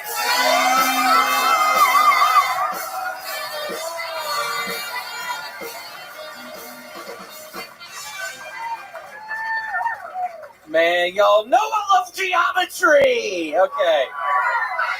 Donald Trump claims that Haitian immigrants are devouring people's pets, and honestly, I feel like he got the wrong immigrants. I mean, if we got Hans Kim, if we asked Hans Kim if he knew anybody feasting on domesticated animals, he would know. Okay, I kind of messed that one up. Please help me, Sim. But seriously, if a Haitian immigrant wants to sacrifice a small animal, that's their religious freedom. Nobody is stopping you from murdering your unborn child, Red Band. But I do feel like we should step up border security and mandate that any Haitian immigrant attempting to cross into the U.S. should be forced to practice voodoo. Because if they show up and they're saying, "Oh, Catholicism," hell no. What are you bringing to the table? You better be mixing up potions, stirring up bodies, directing zombies. That's like joining the CIA, and then first day on the job, you're like, "First of all, I refuse to actively participate in any conspiracy to assassinate the president." It's like, dog, what are you doing? Do you know what this job is? Okay. I got through it all kind of, Tony. It was beautiful, William. I got the Red Band. I got the dig on Red Band recently having an abortion. I was able to get that in there. This is breaking. Is that why you shaved? Is that like you look like kind of a baby right now because you killed the baby inside of your woman? I love that you think that a 50-year-old guy could have babies with drinking and smoking and doing everything I do right now. That's nice of you. That's a compliment. Oh yeah, I forgot the men carry the babies. I forgot about that. Idiot. What the hell are you talking about? That literally made no sense, dumbass. I didn't even want to talk to your fucking ass tonight. What do you think? I think men carry the children? Is that what you are? Red Band, you were having literally the best episode of your life up until that point. Literally, Red Band was the breakout star of this episode. Yes. And then he claimed that he can't have babies like he's a dental hygienist. The old sand pussy over here. Oh my goodness. What a time to be alive. And Sam, I have a question for you. What did you get recently, an Android? Because I've been texting you and the messages used to be blue and now they're green. Gross. What a nasty thing to say. What a wicked accusation. I've been texting you. You don't respond to anything. You called me this morning at 9 a.m. like a true psychopath. Because you were up all night waiting for the birds to come back or whatever the fuck you do. I needed you. I'm waiting for Wednesday, new season of Survivor. I cannot wait. I'm staying up until the new season of Survivor, Sam. Yeah. That's what I do every year. So, yeah, I was up and called you at 9 a.m. and somebody didn't respond. What were you doing, sleeping? Yeah, I was. Because I had a big night. Cool. Okay. I was finished Homeland. Help, Tony. Billy Boy McGumballs is back yet again. William, what's been going on this week with your life? Nothing. Was in Raleigh, North Carolina, and thank God, Tony, I was able to do some of the yelling down in Raleigh because I was so genuinely afraid because my throat was bleeding after Mall of America. So I was very worried about Raleigh last week. Was it really? Yeah, I got so self-conscious, Tony, because I see myself. I'm watching people in the audience, and I'm also seeing all this spit constantly flying out of my mouth, and I got real self-conscious that it was actually blood flying out of my mouth hitting the people. I don't think it was blood, but yes, I was tasting a bunch of blood in my mouth. I'm not kidding. It really kind of scared me a little bit. Do you use like chewing tobacco or vapes or something? What do you do? No, I mean, I'm still doing Zen. I'm still doing that. You do a lot of it? Yeah, one's in my mouth right now. Yeah. Normally it's not, but Tony, I'm on edge. He wasn't fucking. What milligrams are you on? This is 6. I used to have 2 6s in my mouth at all times, and then oh wow, the Florida Gators lost last year to Florida State, and I wasn't feeling good, and I went and finally looked at my gums in the mirror, and it was it looked like a war zone a little bit. So I got it down to 6 milligrams, a single 6 milligram. Wow. So yeah, things are looking up. Zipper is open, ma'am. You have your thing up. I can see your pussy. Whoa. You literally. Damn. Did you tell your bitch to do that on purpose, sir? That was so weird. Wow. That's a true Sam Talent right I know, there. it's a Sam Talent. He's got the Sam Talent shirt and the zipper down. That's a fucking party I'm people. sorry I missed your call, William. I was asleep, and then I texted you when I woke up. Okay, I know you did. Thank you. Yeah. Isn't that a nice thing for a friend to do? Yeah, thanks. Yeah. Maybe I'll call you tomorrow. I would like that. Okay. Let's not do it before the sun rises, stupid. Okay. Thank you. I like how you really took away fulfillment about your biggest fan having her zipper down. She's lovely. She's in my DMs all the time. So this is. I'm interested to know how many people are going to have their zipper down in what part of Connecticut. You know, let's just ride off Bridgeport. I'm hoping we can cancel the shows, so, come to San Diego or Tampa. SamTalent.com. With 2 L's. Yeah. Give me a follow. I love it. No, it's true. Please do. And subscribe to the show. We don't say that enough. We've been told by people. How's your family, William? Going good. They're very they're doing good. Good. Yeah, there was a little cancer scare though with my mother, so thank God she was so ugly cancer was scared of her. I wish that was the case. No, a lump on her liver. How's Selden doing? Luckily, she doesn't have cancer. Well, you were nasty to me, so I'm firing back. I'm sorry about wasn't your mom. that nasty to you? It was very personal. Okay. I shouldn't have brought it up. I'm trying to be a better friend to people. I'm sorry. Sorry your mom's lousy with cancer. It's probably your fault if you think about it.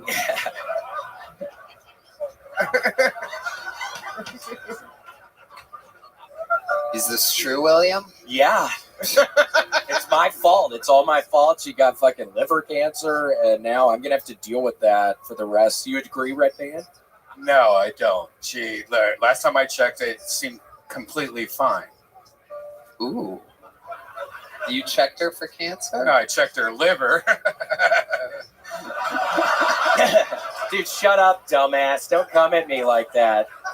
Don't come at me like that. I get it. You're actually kind of funny tonight. It doesn't normally really happen. is. I don't know what is going on. What are you have vitamins in your vape pen or something? What's going on tonight? Are you on Alpha Brain? Did you put a little Alpha Brain in your morning ice cream today? Your morning ice cream. Morning ice cream. is We ran out of milk for the coffee. it is incredible. William, look at this guy. Wait, William, which one? That is. Look at this guy right here with the guy. face. Yeah. He looks weird. He's strange. What nationality are you, sir? Are you Native American, or what is your nationality? Mixed white. Different types of white. We just used to call that white when I was a child. Yeah. Mixed white. Huh. Different types of white. He's from Connecticut? Oh my God. You can't make it up, folks. Imagine a whole audience filled with people that look like that with their zippers down in Bridgeport, Connecticut.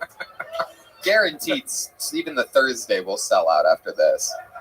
I believe in miracles. Yes. There's not a person that lives within 45 minutes of Bridgeport that's going to be able to miss that show. Well, yeah, but they're probably nodding off on drugs. So, right.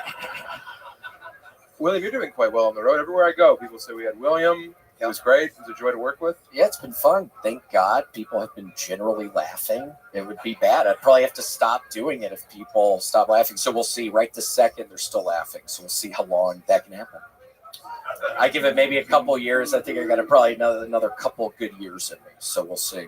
So come to see me, because it's not going to be long until I really just stop doing it. So you're thinking about retiring? No, he's going to have to stop and take care of his mom. Is this true? I'll take care of Drew. Oh my goodness. You're going to stop and take care of your mom? I might have to. She's only getting older, and I'm only getting older. And it's like, I don't know. You got to go back. You got to move back to Memphis. You got to help your mom. You're thinking about within the next 2 years retiring. Stopping. You're going to stop. Yeah, it's really taking it out of me. You're Like, gonna the road is. I thought you were. Wait, never wait, gonna hold on. stop. I ain't never gonna stop. Oh my God. Oh my God. I was about to have a cue card for the first time in the show's history. I was about to go, you ain't never gonna stop. But I didn't have to do it. One more time for the great and powerful William Montgomery, ladies and gentlemen. He's done it again. Go see him on tour. Squarespace, Talkspace, Game Time, Shopify, ZipRecruiter. How loud can this place get for one of my favorite chemistry mixes, one of my favorite comedians, Sam Talent? The drawing from Ryan J. Ebelt is in. It's literally cool as fuck. Oh my God! Yeah, we're gonna have to get you a framed print. That's one of the all-time fucking greats right there. How about one more time for the best damn band in the land? Groove Line Horns. Follow the Kill Tony Band on Instagram. Michael Gonzalez, Fernando Castillo, Carlos Sosa, Raul Vallejo, D Madness, John Dees, Matt Mueling. A lot of fun stuff coming up. A lot of fun announcements. A lot of big stuff happening in our little universe. Red Band, anything you want to say? Yeah, check out the SunsetStripATX.com. How about an extra big hand for a hot episode tonight? Brian Red Band, everybody. Unbelievable. You would have thought he worked in the comedy business if this was the first episode you saw tonight. Sam, anything you want to say? Subscribe to my YouTube, and I'm so grateful to be part of the Kill Tony. Thank you. Thank you. We love you all. God bless America. Thank you. Good night.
on the two. Hey. Hit me on the two. Hit me on the three. Hit me on the one. We out, y'all.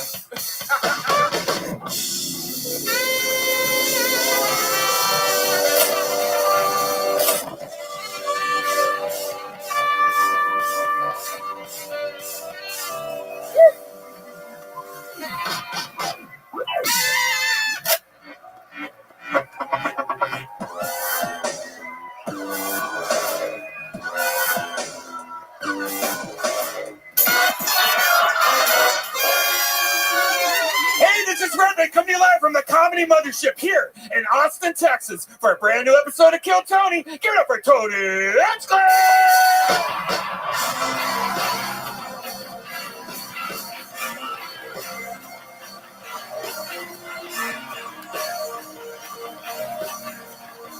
Who's ready for the best fucking night of their lives? God fucking damn it. Up, you fucks. Louder.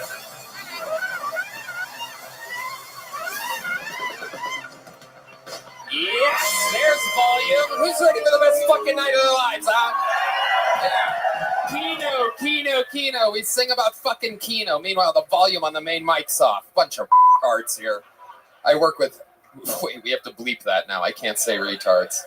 Jesus, YouTube is laying down the law on us, people. A lot of bleeps coming your way. How you doing tonight? Good?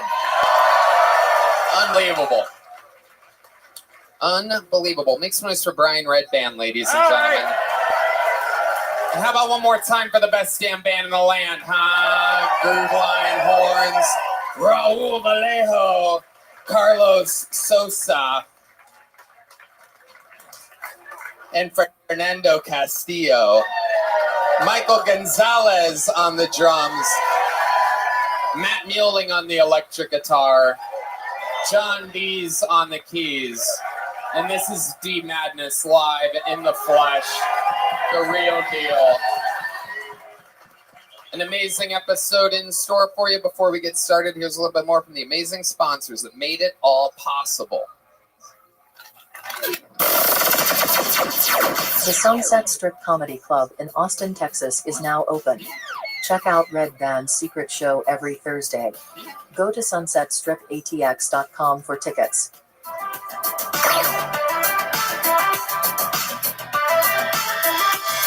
You guys ready to start tonight's episode or what? This is Kill Tony, the #1 show in comedy, brought to you by Simply Safe Hymns and ExpressVPN. You know, every single week I bring on maybe one, maybe two of the funniest people in the world. Tonight we go with 3. This is very, very exciting because these are indeed our brothers from another mother. For over a decade, we have had a synergistic relationship. We do their shows, they do our shows, we do their festivals, they show up to our crazy shit. Forever. These are our brothers from New York City. Ladies and gentlemen, I present to you the long-awaited return on this, a very special week of Skankfest. This is the Legion of Skanks. Louis J. Gomez, Dave Smith, and Big J. Okerson. Fuck yes, the great Dave Smith, Louis J. Gomez, and indeed, Big J. Okerson. 3 of my favorite human beings, 3 legends of the show, and it is incredible to have you guys back. Hi, Louis, one of the record holders for all-time appearances on the show, Louis J. Gomez. Right. Thank you, Brian. We're very happy to be here. You are our brothers. We love Austin, Texas. We have no problems with Austin, Texas. So That's right. You know that. That's New York right. City sucks. Austin rules. That is correct. That is correct. I'm glad to see some of those vaccine side effects wearing off.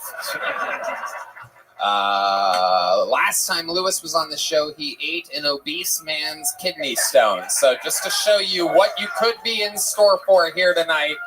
What? Yeah. A guy had a kidney stone. He brought it in a bottle. Louis asked to see it, and then he placed it in his mouth. Did you ever poop that out? I don't know, Tony. Maybe peed it out. I have no idea. It might still be with me right now. That is true. Anything can happen. Performed at Madison Square Garden on Kill Tony. Tony, lead with that. Yeah, no, the kidney stone first. Big J. Okerson fucking crushed Madison Square Garden. Thank you again for that opportunity, man. That was unbelievable. Amazing shows. We're having fun. Big J's coming back to the mothership here in November, right? It's here. Mothership. You're right here at the mothership. November. That's your first weekend here. Yep, first time. Amazing. If you guys don't know, truly, when I say Big J is one of the best in the fucking world, I mean it. Everything is fucking off the top of his head. He's a real freak. You know, a lot of these crowd work guys, the audience, have a lot of stuff fucking saved in their heads and this and that. Like if a magician actually made the magic tricks. Oh, like if it was like real. If it was like in front of you and it wasn't like something up his sleeve. He's like a freak. I'm releasing a double special of crowd work. I'm calling it Them They. And the great Dave Smith is here, ladies and gentlemen. One of our favorites, future presidential candidate. I don't know about all that, but Lewis did tell me backstage that he is going to top his last appearance tonight. So you guys get ready. I'm planning on bottoming my last appearance here tonight. Over 260 human souls signed up for the opportunity to stand behind that microphone that did not work earlier when I came out on stage. Hopefully it works for them in some way or another. If I pull their name out of the bucket, they get 60 seconds uninterrupted to make everyone laugh. You know, their time is up in here. The sound of a kitty. That means they have to wrap it up then, or else they bring out the angry West Hollywood bear, which interrupts them. And then I conduct an interview with them. We talk about their lives, anything more that they could possibly talk about on stage or what's interesting about them. The whole thing is improvised and anything can happen. Are you guys ready to start tonight's fucking show? Well, we go wrangle that soul from across the street who right now has no idea that they're about to be on the biggest show in comedy, but is about to find out. We have a regular, actually a golden ticket winner, who is climbed, ironically, to absolute fucking stardom here on this show. I mean, truly one of the most rock-solid comedians. I present to you, kicking off tonight's show, make some noise for the great and powerful Martin Phillips, everybody.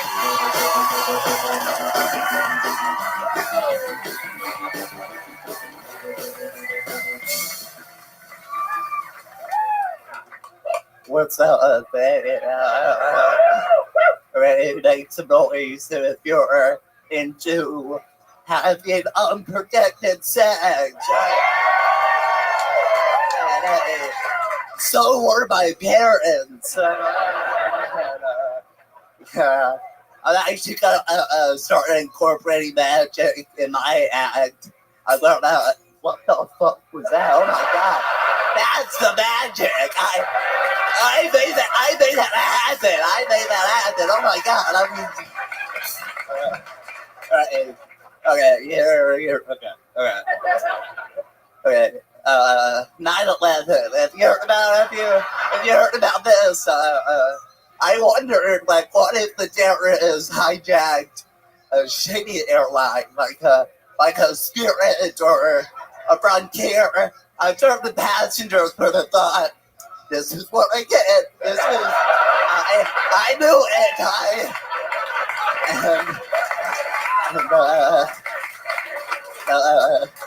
The terrorists would have been like, whoa, this is really easy to do. Oh my god. No one would think it was a terrorist attack. They'd be like, yeah, a shitty airline crash. Like, every flight's a hijacking. Okay. That's it. Okay, cool. The great Martin Phillips showing how it's done yet again, kicking ass, breaking glass. That's what happens when you make the waitresses laugh. Shit goes haywire over there. Cool. Martin, you did it again. Great, rock solid. Thanks. Did you paint that shirt yourself? This is a sick shirt, man. It's a sick ass shirt. By sick, do you mean the shirt has been vomiting all over itself? Yeah. This is a thrift shop vibe. Okay. All right. But yeah, I guess it is kind of looks like Shit. Yeah. Not like shit. I love how defensive you get over things like It's a cool shirt. It's what? Oh look, a leather jacket, so original. Oh my god, dude. Yeah, oh my god. Is that the Bonds? Oh my god. Oh my god. Hey, this is a thrift shop find. What do you guys think of Martin? Oh, I was asking the panel, but yeah. Yeah. I don't want to pull the curtain, but there's no way from the time you said his name to the time he walked on the stage, this guy came from across the street.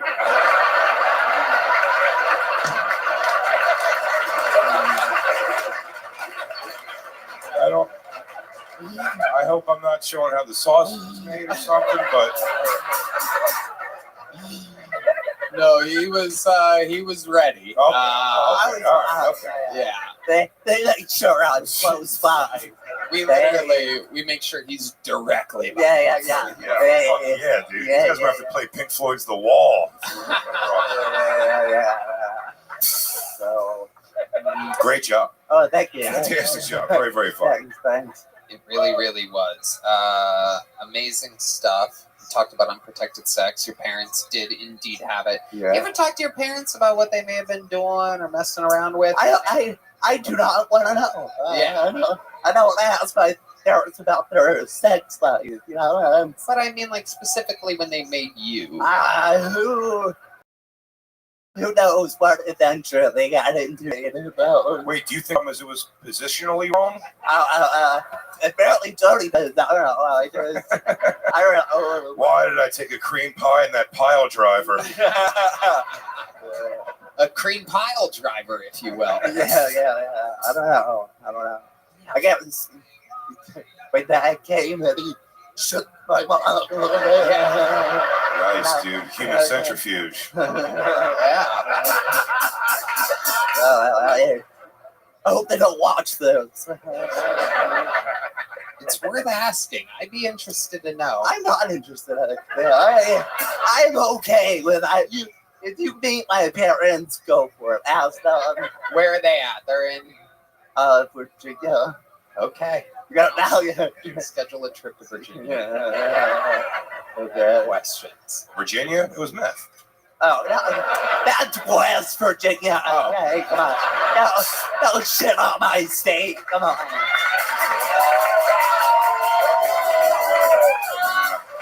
Those cousin fuckers have driver's license. They migrate. Okay. I love it. Lewis. Yeah, were they like old family members or something? Well, they weren't related or anything. No. Well, they were in their 30s, so like I would say, people don't wait. You know, but my sister, I'm the only like disabled guy in the family, so I don't know. Well, you're disabled? Oh, dude, I guess. Well, you're funny as hell, Martin. You're an absolute monster. No better way to get the show started than with you tonight. He shows us how it's done time and time again. Truly claiming the territory of one of the greatest golden ticket winners in the show's history. And we found him out of the bucket, just like we find everybody. Oh, there she is, ladies and gentlemen. The great and powerful Heidi is with us. And so we get to our first bucket pull of the night. Anything could happen. Could be a great comedian that has a rough set. Could be a bad comedian that has a good set. Bad comedian has a bad set. Good comedian has a good set. Could be somebody's first time. They could be doing it for 2 decades. Anything can happen. This is 60 Seconds Uninterrupted by your first bucket pull of the night. He goes by the name of Will Eck, everybody. Here's Will Eck. Hi, hey everybody. It's an absolute pleasure to be here. So recently I went on a road trip from Salt Lake City, Utah to San Antonio, Texas. It's about a 2-hour drive. And I got pretty lonely, so I figured who can help me feel not so lonely. I decided my ex. So I sent her a text saying, hey, I'm on a road trip. I'm feeling kind of lonely. Could you maybe give me a call or something? And about 20 minutes goes by, and I get a little buzz on my phone while I'm driving. And I look down, and it's her. I'm so excited. And she sent me a phone number. And underneath the phone number, it said, this is the phone number for the Utah Suicide Hotline. I've never been so humbled and yet so rejected at the same time in my entire life. So needless to say, I've never talked to her again. I've actually yet to talk to a girl since then. It kind of ruined my ego. Will Eck, ladies and gentlemen, with a true therapy session here for his 60-second upset Louis J. Gomez. I know why his last name's Ech.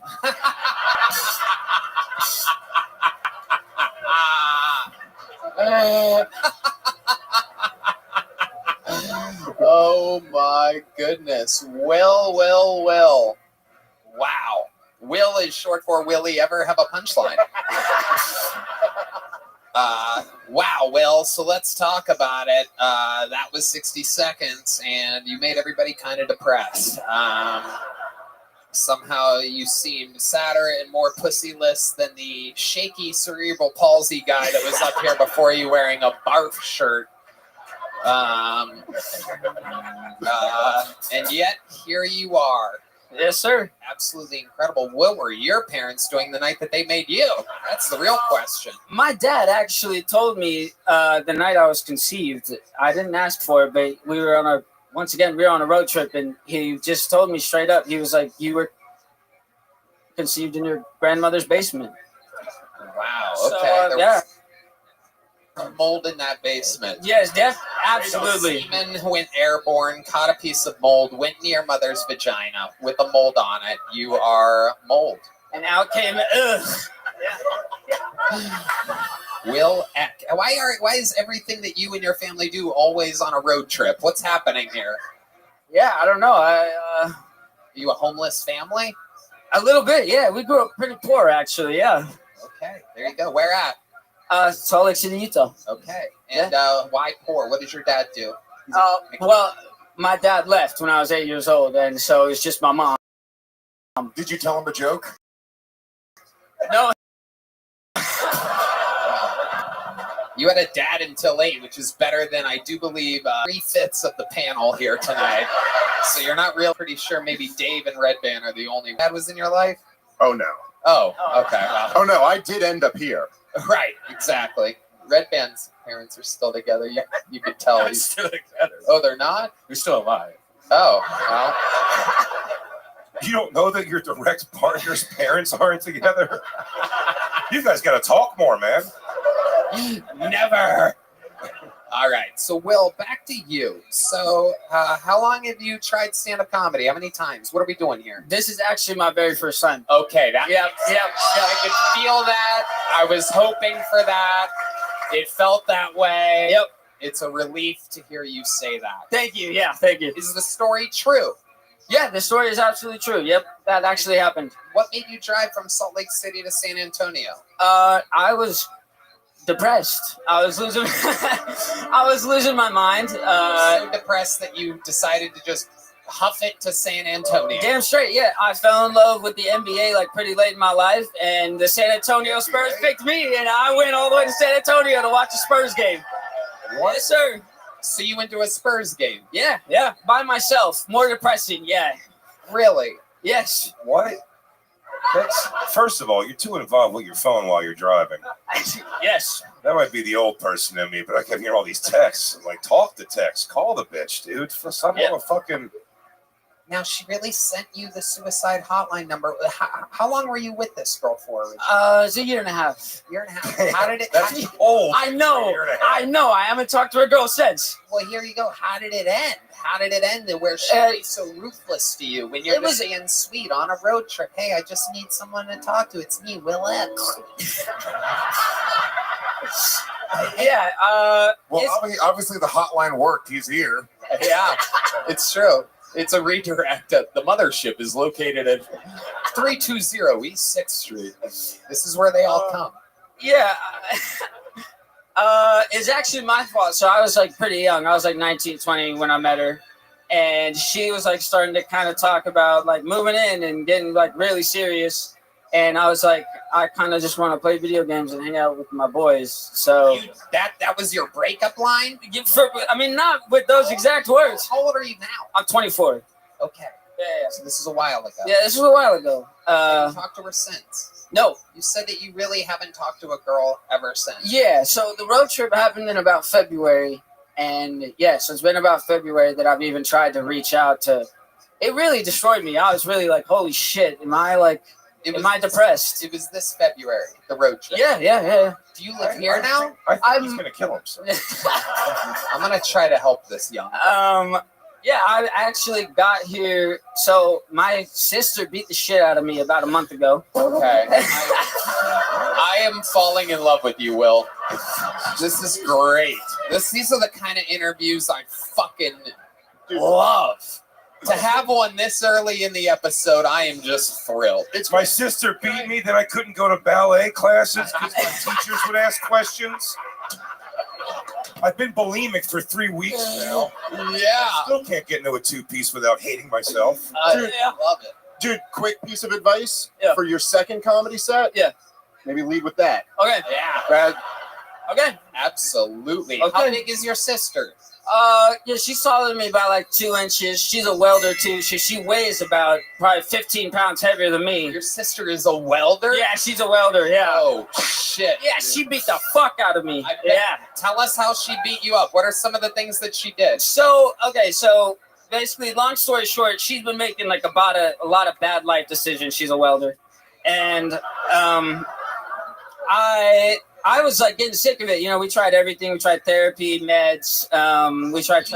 We tried everything. The whole family. The whole family. How many people are in this family? We're from Salt Lake City. We're from Salt Lake City, Utah. It's a big family. Give us a ball. Oh my god, whole extended family has got to be like 60 people. And you guys all go to therapy together? No. You go to therapy. Not many of us, because it's kind of like a recent thing. We're all kind of like getting on that wave, that kind of woke wave, you know. Yeah. Okay. So my sister, you know, we tried everything and nothing was really working. So I decided to shit out of you. So Feeling yourself. I was gonna go. Actually, technically, she didn't kick my ass. She made me keep hitting myself while telling me nonsense. But I broke 3 ribs, separated a shoulder. So what did she do to you? Keep going. So finally, I had to talk to my little brother. I was like, "We've tried everything. Like, is it time to just go in guns a-blazing and just try and tear her apart and really I feel like hit your her head?" brother's bigger than you. He's also bigger than me. Yeah, he's 6 feet tall. Yeah, he's 6 feet tall. He's bigger than me. And he weight lifts and everything. He's going to the gym, hitting the iron playground. He's a big guy now. Iron playground. Yeah. Wow, look at you. The best thing I've ever heard you say or do, Will. Thank you, Tony. You're welcome. So I went in guns a-blazing. I just tried to rip her apart. I probably called her fucking stupid too many times. And she was currently reading book 4 of Harry Potter hardback. And she walked up to me face to face and held the book over my head. And I said, "Do it, fucking hit me." And she did. And then she grabbed my shirt and repeated to punch me in the head. When you say head, you mean like top of the head? No, like in the temple. She hit me. That part's a little swollen on you. Still to this day. You have like little Martian, little bit of a Martian-shaped head. I haven't felt the same ever since, actually. Unbelievable. Yeah. Did you fight back? Yeah. Actually, okay. So back and lost? No. Okay. So look, it's debatable. It's debatable. I knocked her down 3 times, but I also walked away first. Knockdown roll. Okay. Well, but then I walked away first. She was still ready to fight. What are you working with? Huh? You're still sitting? She's standing over you? No. So yeah. No. I never fell down once. I knocked her down 3 times. But wait a second. Hold on. All right. Fucking Jake LaMotta over here. Yeah. How did you knock her down? What was your? Well, the first time I just grabbed her leg and I thought that she'd be done because I put her down and then she stood back up and kept on swinging. Right. And then the second time I hit her in the head and she fell over. And then the third time I just kind of. Did she say, I didn't hear no bell? By the way, where's Joe Rogan? They should let women fight guys. Dude, she beat my ass. I got like. She's 1-0 against dudes. I got scars on my chest from her scratching me while doing it and everything. Yeah. Here now? You're still in Salt Lake City? So I literally moved here yesterday at 6 p.m. Wow. Tell us more about that. From an abusive sister. Yeah. I couch surfed for a month after it happened, and then I said, fuck it, I'm moving to Austin, and here I am. Wow, here you are, and you're the first bucket pull of the night. That's absolutely incredible. Now, you said you haven't talked to a girl since. Is that true? That's, well, like I talked to coworkers and stuff, but I haven't talked to a girl like, well, for work. Well, okay, so I just moved here, so I don't have a job right now, but just previously I was working at like a cafe diner. A cafe diner? Yeah. You were a waitress? I was And you I were was a judging waitress. your girl for being a welder? Oh, no, your sister's a welder. Yeah, my sister's a welder, yeah. So that's what you're good at? Cafe diner? Yeah, I was like a line prep cook, yeah. Okay. Yeah. All right. So, very interesting. Are you good at it? Is that what you like to do? No, I actually fucking hate it. Really? Yeah, my last week I told my boss repeatedly, I fucking hate the line. I fucking hate the line. He said, what are you going to do? Your sister beat you up. I was My daughter can come here and tell you to do it or else, but... Interesting stuff. So, first of all, we're going to help you get a job. Wow. You're in Austin, Texas. And thank you. and You're gonna be a punching bag at the female boxing gym. yeah. I'd be incredible at it. You wouldn't believe. I'm gonna go over to Orange Theory and beat the shit out of that fucking guy.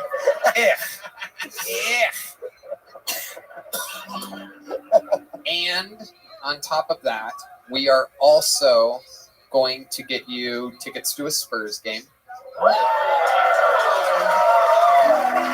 And on top of that, ladies and gentlemen, since I find your interview to be so, you gave us so much to work with, Will, and that deserves a reward. Will, when was the last time you kissed a girl? Oh shit. Why don't you put the mic back in the mic stand? I'd like to introduce to you a young lady who was on the show once before.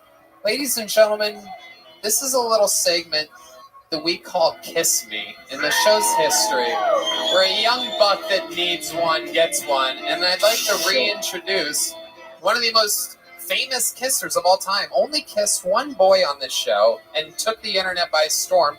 Make some noise for Riley, ladies and gentlemen. Oh shit. Oh my God. Will, look at him. Look how nervous. Yeah, dude, I haven't done this in so long, Tony. Well, ladies and gentlemen, this is how the magic happens. Oh shit. Riley, you want to take him to La La Land? Welcome to Austin, Texas, buddy.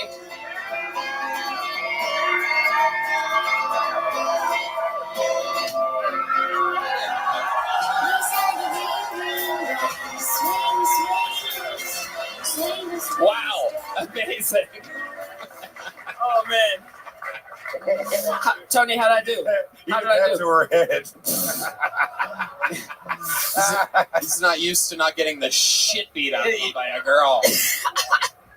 Ladies and gentlemen, how about a hand for Riley, ladies and gentlemen? Go grab a drink at the Betty some night, the coolest bar in Austin, Texas. And, Will, how do you feel? Good. Good. Wow, you're like a whole different person. I feel like I fucked it up pretty bad. Explain to us how you think you fucked it up. Well, I just... You're currently having a herpes outbreak. You were all tongue, no mouth. No,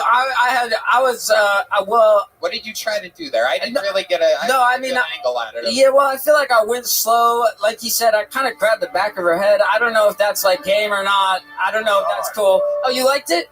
No, it was odd. Oh, I thought you said hot. Oh. That's usually like a a little bit into the makeout, maybe you go for like a face or something. Yeah. You had Yeah. It was, listen, a lot of pressure. Yeah. Thank you. Thank you. You went against your instincts. You didn't sweep the leg.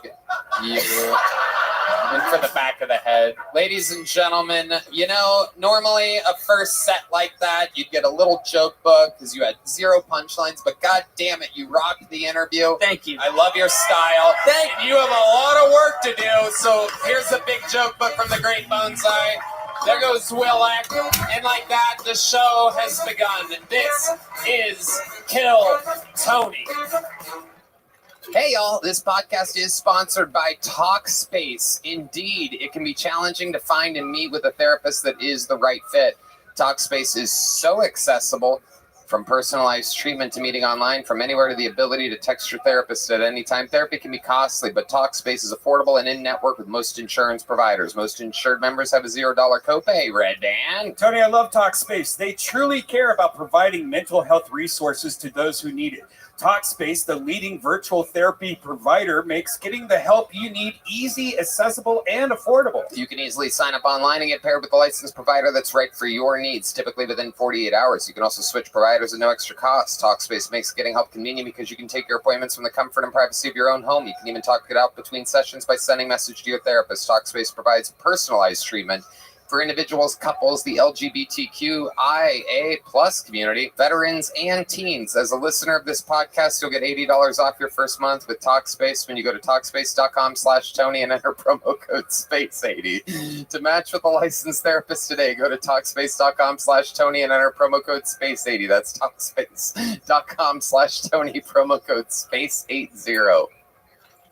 This podcast is sponsored by Game Time. I'm a live event junkie, folks, from music and comedy and small clubs all the way to theaters and big arenas. I love live events, which is why I use Game Time. Game Time has a new feature called Game Time Picks that makes getting tickets for concerts and events even easier.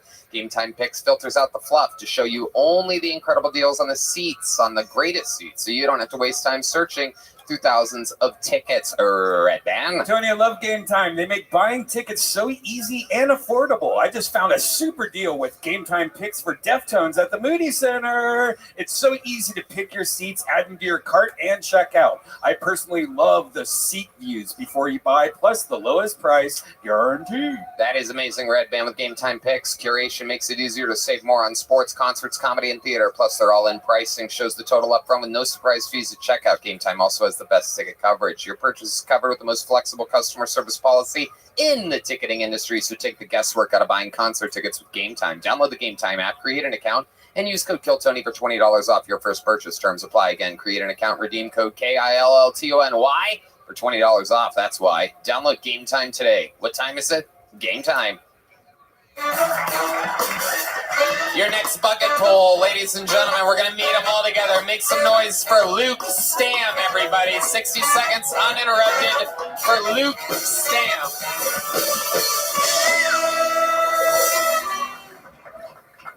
I found out that Helen Keller's father was a captain of the Confederate Army.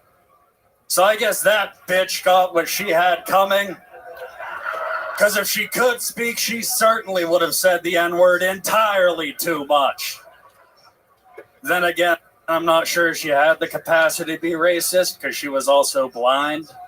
So everybody was black to her. The fucking horrors.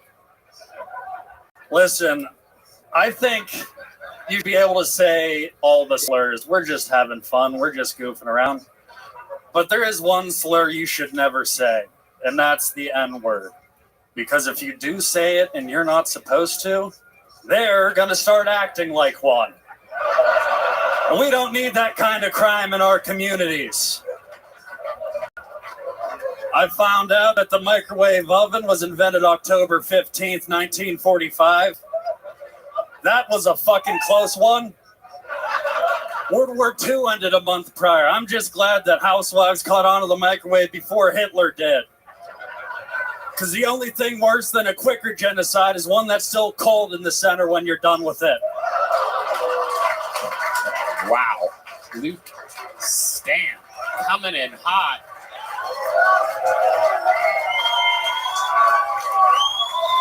Very good, my friend. How's it going? Really good. Thank you for asking, Luke. Welcome, Louis J. Gomez. Would you like to join the Legion of Skanks? Yeah. There you go. You could just be one of us, dude. There it is, the Four Horsemen. Big J, what do you think of this guy's performance? It was great. I gotta say, with the angle I was watching it from, this light right here was cascading off of his forearm, and I know this fear. When he knows he's going for a joke, that ball's out, and it went over, all the hairs in his arm just raised up. Like a cat. He was like, yes.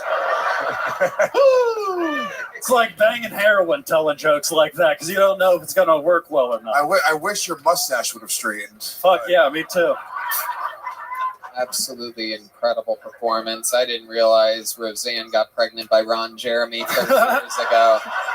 This is amazing. You have quite the style to you, Luke. You've been on this show before, I remember. Yeah, I got on a month ago. Yeah. So remind us, what do you do for work? How long you been on? What do? I do valet. I drive people's cars for a living. And what was the other question? I was paying attention. How long you been doing stand-up? Oh, 4 years. Very good. You live here now? Yeah, I live here in Austin. I love it. All right. Well, you were on a month ago. We had an interview then. Have you thought back at something that we might find interesting for your interview portion? Well, so this guy got the shit beat up. I told you that I was like a cokehead and an alcoholic, but I'm sober now.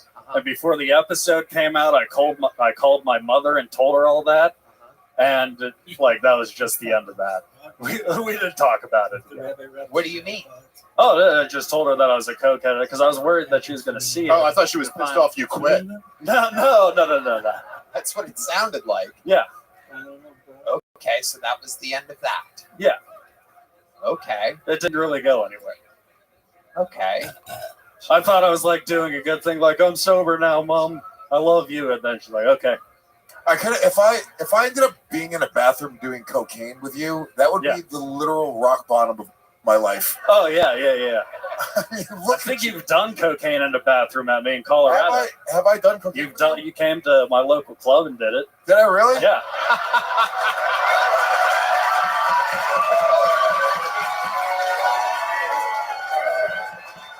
Lewis. Skanks. Wow. Wow. When was this? How long ago was that? Like a year or two ago with Aaron. I haven't done cocaine in like 3 years.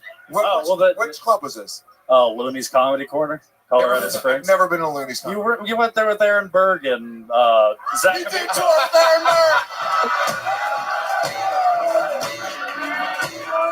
I love that Lewis is trying to be like, no, I never do. Couldn't possibly be. He's like, you did 17 minutes and 23 seconds. Your closing line was, thank you. Yeah. So I love that Lewis started by saying, if I ever did cocaine with you, that was my rock bottom. And then he realized he didn't remember doing cocaine with him. This is Lewis's rock bottom right now.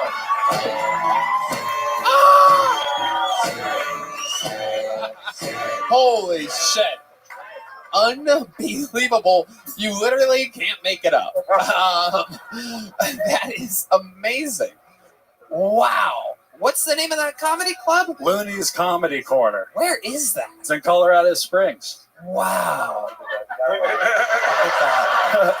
Colorado Springs, where cocaine goes to die. Wow.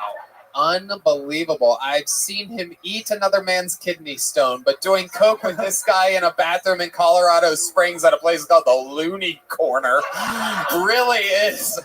That is unbelievable that this has been revealed live, technically in front of millions of people. Breaking news. Lewis has hit rock bottom and survived. Years ago, we're finding out in real time. Thriving. Hit rock bottom, didn't realize it, pressed forward. Yeah. Unbelievable. If a Puerto Rican hits rock bottom and no one's there to tell him, did it ever really happen? Yeah. Did you have that mustache that you didn't remember this guy with that mustache? When I do cocaine, I do a lot of crazy shit. I don't remember. I might have fucked this guy. I gotta be honest. Gives you something to hold on to. Do you remember more about that night? Perhaps you can reveal to Lewis, who seems to not have much of a I mean, I don't remember much from the night. I was drinking like over a fifth a night for a long time. Wow. Jesus. Okay. All right. We didn't have to make it sad. Jesus fuck. I was having a blast. It was the time of my life. Yeah. The mustache is puzzling me. I don't know why. I'm obsessed with it. It Is is the mustache wax you having that? Fuck yeah, it's waxed. It is wild. I can kind of see why it would throw you off, Big J, because it appears to be the only part of his entire body that he takes care of. Yeah, it's like, but it doesn't look like it's thick enough to do. It looks like the hair around cat pussies after they piss. It is very strange. It's like,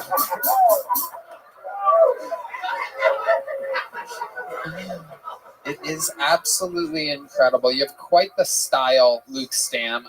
Very, very, very, very, very funny set. Congratulations. An amazing appearance. Thank you. Hey, I would love to have you on the Secret Show Thursday. Ooh la la, booked on a real show. It just happened. You saw it. All right, there he goes, Luke Stam. You got a joke book last time, and he's off to the races. And now we continue our adventure into Bucket Land, ladies and gentlemen. Ladies and gentlemen, make some noise for your next comedian, Carly Anderson, with an uninterrupted minute.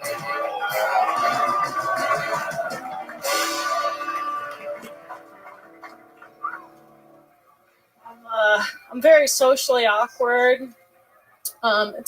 It's hard, especially in the bedroom. It's never a good time. The other day, this guy was giving him the Gluck Gluck 5000, the Optimus Prime, if you will, sir. And he started dirty talking with me. He was like, "Yeah, how's that dick taste?" Which, first of all, don't ask. Don't ask unless you really want to know, okay? And he wanted to know, so I thought I'd give him a restaurant review. Yeah, so I hit him with that Gordon Ramsay. I came up for air, and I was like,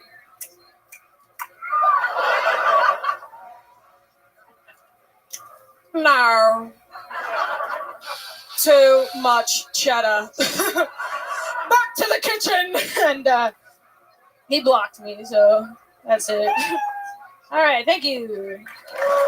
All right, Carly Anderson, you've been on the show before. Welcome back. Yeah, what's up? How's it going? It's going good, yeah. Did that really happen? Yeah, it did. Wow. It did, yeah. And it really tasted cheddary? Or were It you did. being It was funny. No, it actually did. It tasted like those cheddar pretzels. You guys ever had? Oh, Jesus. Yeah. It tasted delicious. One could say Yeah, that. it's more of a car ride snack. Yeah, I only get combos on the road. yeah.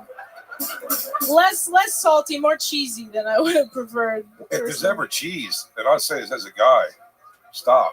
Yeah. Don't make a little quirky joke up in his face. Sure, the payoff is great, but at the moment, he should know there's an issue. Yeah. I mean, he found out, just like in a not very nice way. Yeah, you gotta Kiss him. stop. You should be gone, like, as in Gorgonzola. And I need the number to the Utah suicide hotline. It happens that quick, ladies and gentlemen. You can catch me at the Looney Tune Corner in Colorado Springs. That's all it took, is one Gorgonzola cheese dick joke from Tony's. That's my bottom. You've heard of Lewis's rock bottom, and you've seen my rock bottom here tonight. Carly, you seem like the kind of girl that would have an active sex life. You talk about sucking. That's actually so flattering You for me have- personally. I remember you kind of laying it on thick to, who was it, Theo Vaughn or something, right? Oh yeah, no, I'll never live that down. Actually, right. People haunt me with that. Yeah, thank you. I have a boyfriend now though, so it's just one guy. Nice. What made you settle down with this guy? He's great. He's awesome. We have very similar interests. Like and what? We keep Sucking up- dick. Say, can we guess? Can we guess what the interests are? Yeah, let's guess. Oh, finding old books. Not No, shading no. each other's armpits. No. They're shaved, I promise. But no, he Saw the also. hairs on her armpits stand up when the joke went good. She knew she was going for it. But he does stand up as well, so we kind of just bonded through that. Oh, it's gonna work out. Yeah. No, it always does. Right. His jokes as cheesy as his cock. No, he was not the cheddar one. He's a clean gentleman. Oh, okay. You call that guy your Cheddar Bay? Whoa. Let's kill ourselves together. Yeah. My goodness, these cheese dick jokes are rough. Was Yeah, he they're bad. uncircumcised or something? That guy? No, he wasn't. That's what's so surprising. Cheesy dick. Just sweaty and gross. Did you just pull it out like aggressively and he came back from the gym or something? No, I mean it was like a late night, so I don't know if it was just a lot of dancing on the dance floor or something. What? But You guys were dancing on the dance? no, it just was a late night, so I feel like maybe You assume he was probably dancing before he got home? I'm just looking for. Dancing all night? I'm looking for an Guilty. explanation. Yeah. Yeah. Amazing. Carly, what do you do for work? I am a stripper. Oh, wow. Wow, that was very quick. Red Band knew that somehow. Yeah, Red Band. It's Finger almost. lingering over the cherry pie button. It's almost. Where have you seen this young lady out there? Look who's playing a little hide and seek over here. It's almost like he subscribes to the OnlyFans or something. Oh, yeah. Man. You're on OnlyFans? I am. What yeah. types of things do you do on OnlyFans? Not enough. You know, pictures. Whoa. Whoa.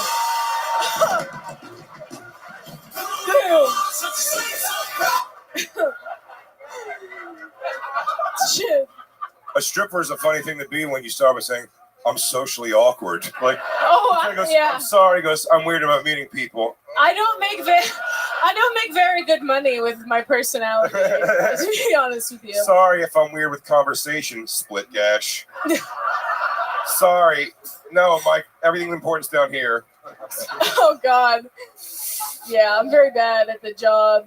So what's on your OnlyFans? What's the type of content that you have? This could be a huge money-making opportunity. Mostly, for you right now. okay. A lot of young men are watching this shit right now. Mostly. Poop stuff, I'm asking for a friend.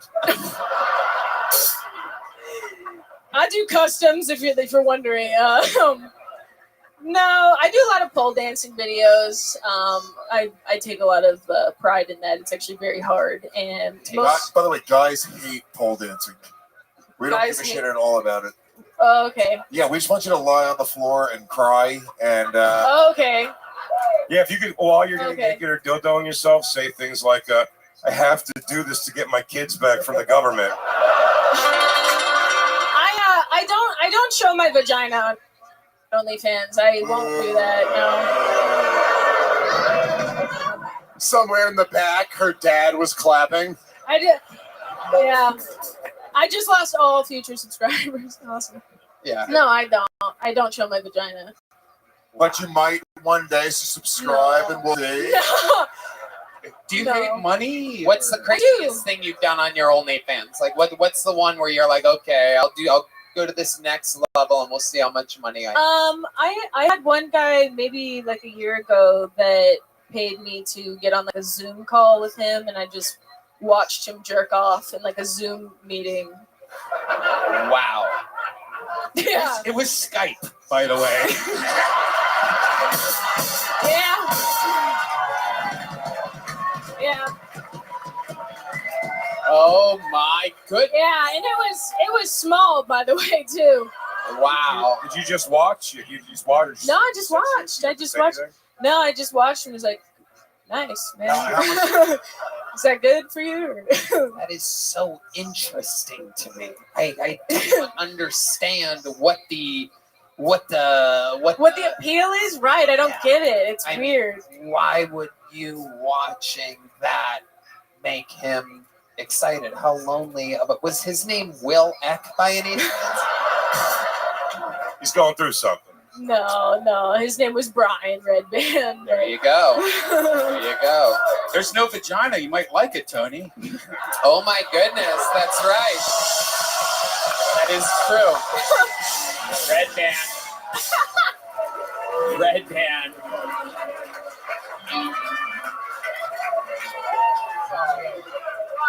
Settle down.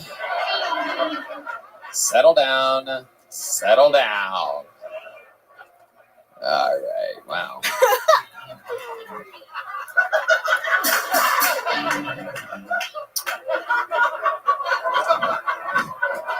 I've got a strap on if you want me to put it on. For Oh you. my God! What is happening?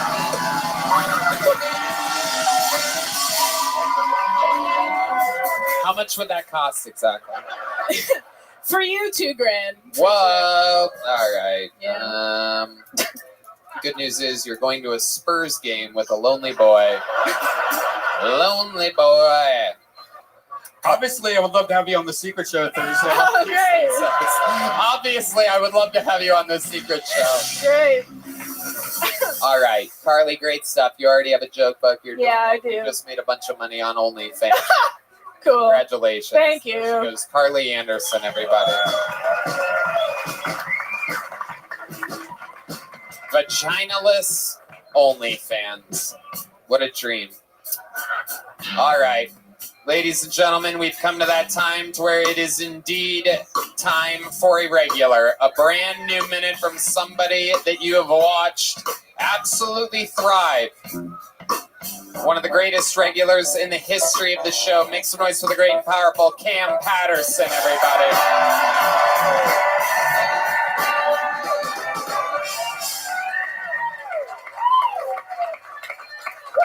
I love you too, white bitch.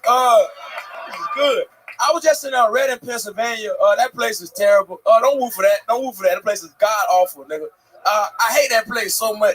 It reminded me like if the Civil War went through there and they were like, we don't got to build no more. It's over. They stopped building. That place was terrible. That joke didn't go well. All right, next joke. I seen the Amish. Now listen, I know I talked about wanting to fuck an Amish last time, and I really did. I wanted to fuck one for real. I really wanted to. And then I went up close. I went to like an Amish farm for real. And I'm gonna tell you something. They ugly as fuck. They hideous, dog. They all look like they inbred. It didn't look good at all. It was pretty terrible. The Amish guy that was doing this, like he would take us on the tour. He the only other black guy that was on the tour with was Marshawn Lynch. And he kept calling him O.J. Simpson for some reason. And that was fucking crazy. And I asked him, I said, hey man, have there been any other black people here that's been like Amish? And then he just went, well, a girl got raped once. That wasn't the answer I was looking for at all. When I was lackluster, I'm done. Cam Patterson with another new minute. Out there doing the road, middle of Pennsylvania. I missed a FaceTime from you on Saturday night. I was on the field at a Longhorns game. It was an absolute fucking blast. My first one. Going to be doing that a lot. Hell yeah. And missed a shit ton of phone calls. One of them, the rare FaceTime from Cam Patterson. And then I make it to my messages, and there's tons of pictures with you and everybody dressed up as Amish people. What went down exactly? We haven't gotten to catch up since then. We went to like Amish farm for real. We went there and we seen Amish. I went dressed like one for the show tonight, so I did. But Jolly kept calling us pilgrims, and that's not the same thing at all. Like, nigga, we pilgrims now. I don't think that's it at all. And the funny thing was, we dressed as the Amish, and everybody did it. Everybody did jet ski or Hans. We all just Amish, and me and Jolly, we just looked like slaves. So that wasn't a good look at all. We looked kind of terrible. I was like, wait a fucking minute, dog. So fucking don't do that, Red Band. Don't fucking do that. It was bad. It was not. It wasn't a good look for us as a group, as a community. It would look really bad. It is true. You guys looked slave-esque indeed. Yeah, we did. And then I saw Jet Ski Johnson in the picture, and I'm like, oh, okay, they must be all right. Yeah, that's still good. You guys went all Amish for that. Did it go over with the crowd? They liked it. They fuck with it. Yeah, because they right by the Amish and shit. Yeah. It's kind of crazy, dog. They just like living their lives like fucking retards. It's pretty crazy. Yeah. We don't learn electricity. That's fucking stupid, dog. Yeah. The dude, like, what's that look? He kept calling my phone a magic box. That was gay. I was pretty stupid. He kept calling it. I was like, this guy's retarded, dog. Oh, yeah. This is pretty dumb. I hate the Amish now, dog. And they'll never see this. Who gives a fuck? You know what I'm saying? They don't have phones. That is, you can make fun of the Amish all you want. It is the only group of people that cannot cancel you. They will never see it. They can't. They'll never know. Fuck them. No idea. Yeah, fuck the Amish, man. They all ugly as fuck. You notice that? They ugly as shit. It is true. famously ugly. They ugly as fuck, dog. Smell. You ever seen Kingpin? What that is? It's a great. Let me explain exactly what that is. That it's a one of the funniest, most underrated movies of all time. Oh! The Farrelly Brothers, Woody Harrelson, Bill Murray. It's a bowling movie, but it's largely shaped around the Amish community and how ugly the people are. Nah, they look terrible. The women and the men, frightening group of people. Yeah, they look horrible, dog. It's pretty crazy. Yeah. Hey, why y'all always bring a beautiful white bitch out to kiss these fucking retards, dog? Why can't I kiss a beautiful white bitch? That made me upset. I thought about that for a second. You need it on the show as well the rest of your life? Oh, no, not really. Isn't good enough? No, not really. I just wanted to say that. No, I know. Damn, you look like Puffy's mugshot. Don't do that. Don't do that. Wait a minute. Do that. I do not own baby oil. Leave me alone. No. I'm cutting my hair off. It's over. No, it's good. Would you, what's the craziest party you've ever been to? You've been invited to some wild things, right? The last part I went to, I got shot up and nigga died. Oh, well, okie dokie. It's a tricky show. You know exactly what answers you're going to get all of a sudden. I think you knew I was going to say that. Somebody died the last part I went to. It was funny, too. I dapped the killer up before he did it. Wait, what? I dapped him up before he killed the guy, yeah. You dapped up the killer? Yeah. Okay. Who's on the same basketball team? That sounds like a racial stereotype. No. He was white. He was white. He was white? Yeah. The shooter was white? Yeah.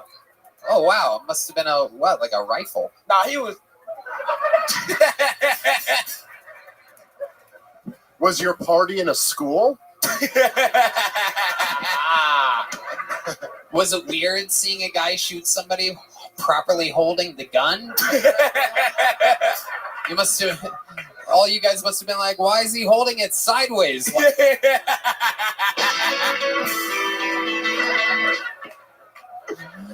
Big J, what do you think about all this chaos? Why come you as an Amish country? What?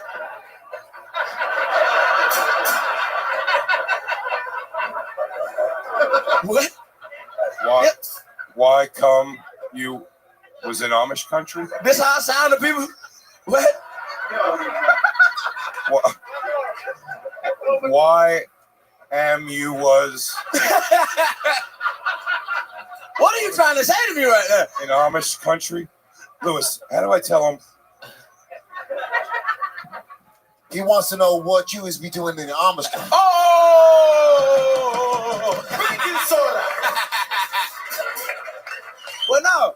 Before I went, I was trying to find one to fuck, and then I seen him. I was like, I don't want to fuck none of these bitches. No, not even the story on that one. Nah, not even. It wouldn't have been a good time. Those sense memories will last forever. I would tell you, it was one on. She was like, she did like run sprinkle some shit, and she would run like the whole. What? She did run sprinkle, like a run. What? Run sprinkle. Where they get to do whatever they want. Yeah, they let them leave and figure out what the world is, and they come back. They cool. Oh, but this bitch left. And then she just kept leaving. She was gone. She was just gone. But then she came back to start like the buggy shit that we did. And she had a fat ass. So I see why she left. You know what I'm saying? Okay. Yep. All right. An Amish girl with a fat ass. Yeah. That's what happens. Lugging wood around and building barns and stuff. Homemade butter. Yeah. Absolutely. Wow. So you were in Reading, Pennsylvania. Where else? In is it Virginia? Yeah, Virginia, yeah, Richmond. Okay. Yeah, we was in Richmond. Were Martin's parents there by any chance? They from Richmond? They're from Virginia. For real? Which part? Yeah. Oh, I ain't see that. Ain't somebody walking around like this. I ain't see nobody like that in the suit. I did not. Amazing. That shit funny. Going on? We're ramping up for Vegas this week. Hell yeah. Excited about that? Yeah, I'm excited. That's gonna be fun. What do you like to do in Vegas? I don't do shit, man. I like to watch my grandma gamble because she give me her winnings and shit. Every time my grandma wins, she give me the money. So I be like, I like that shit. That shit be cool. What? That's every time my grandma win and she gamble in Vegas, she give me the money and shit. How dare you disrespect the woman who I'm assuming raised him? She did. You're not wrong, brother. These people know what be being. Y'all ain't even fucking be knowing.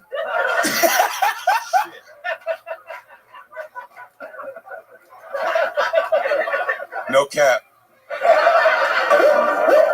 I'm a Steve, nigga. You ever do an impression of like how white people talk? What would that sound like if you did that? Get us back. Strike us down with your dark energies. Hello, brother. What the fuck? I said, hello, a fellow white man. Here's a 25% tip. See?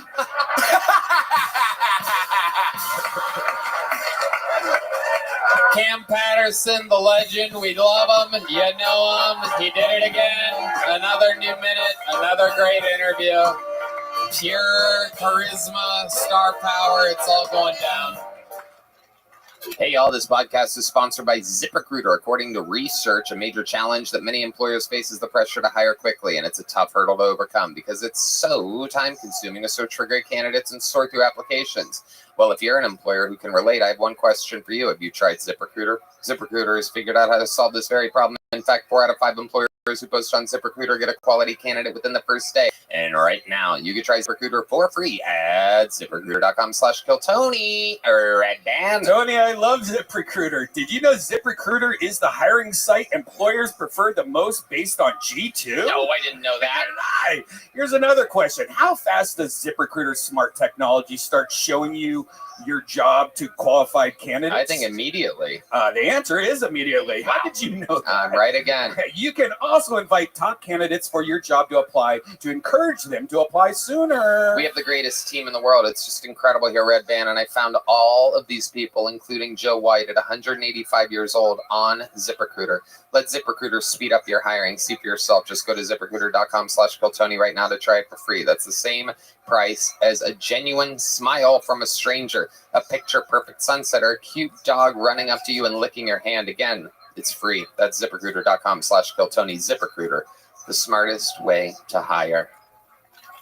Hey, y'all, this podcast is sponsored by Squarespace. They are the all-in-one website platform for entrepreneurs to stand out and succeed online.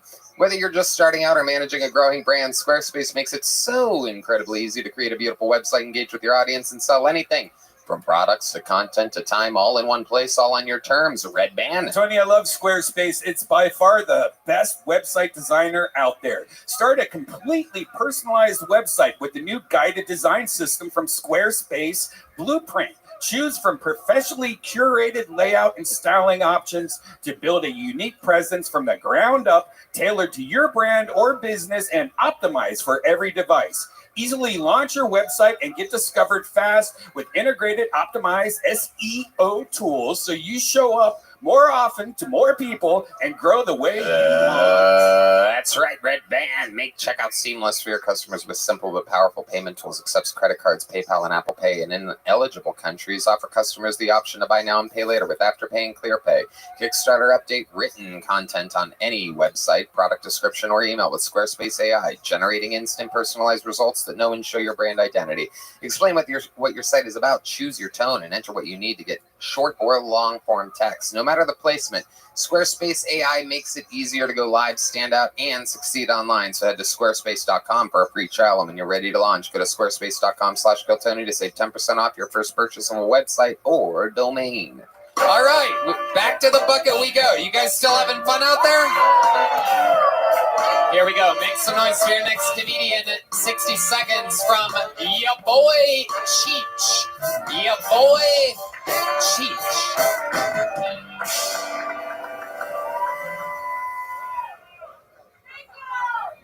Yeah.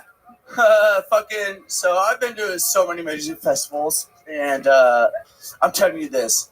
I've done so many whippets. I have gained control of my mustache hairs, guys. I am Dr. Zoidberg up in this bitch. Yeah. So anyway,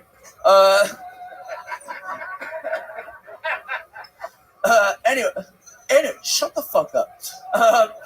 Let me get through my fucking set. Anyway, ooh. Anyway.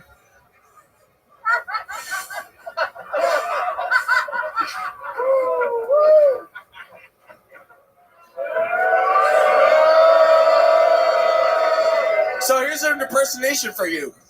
So this is fucking Hell's Kitchen if Smeagol was Gordon Ramsay.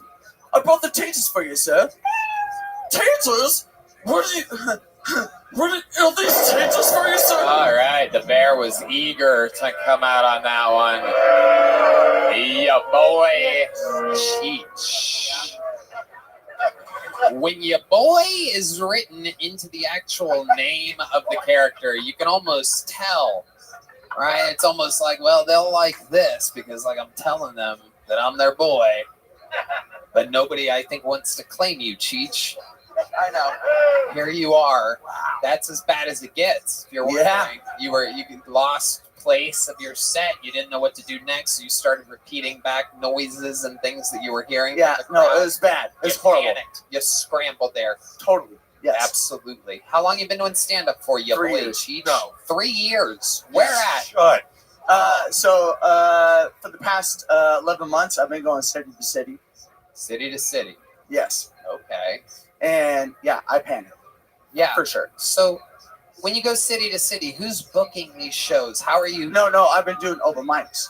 Well, why would you do open mic city to city instead of just staying in one place and doing an open mic that's just as open as all the other mics? Because I've had a hard life and I wanted to fulfill like my dream again. Because I was a musician beforehand. Yeah, dude, you rule, and I'm gonna tell you why I'm saying that. This guy's got Kai, the fucking hatchet guy vibes, and he's gonna come for us one by one. He's gonna be Xing off our faces in a picture that the four of us took together backstage. And you hear that? Whoa. No, I'm good reading people, dude. You're great. Dude, you fucking rule. Thanks, dude. Thank you so much. Yeah, boy, Cheech, let's talk about it. You made a real point to say that you had a hard life. I'm interested to hear. Explain to us, what was so hard about your life? Growing up very poor. You're gonna have to do my dad was a drug addict.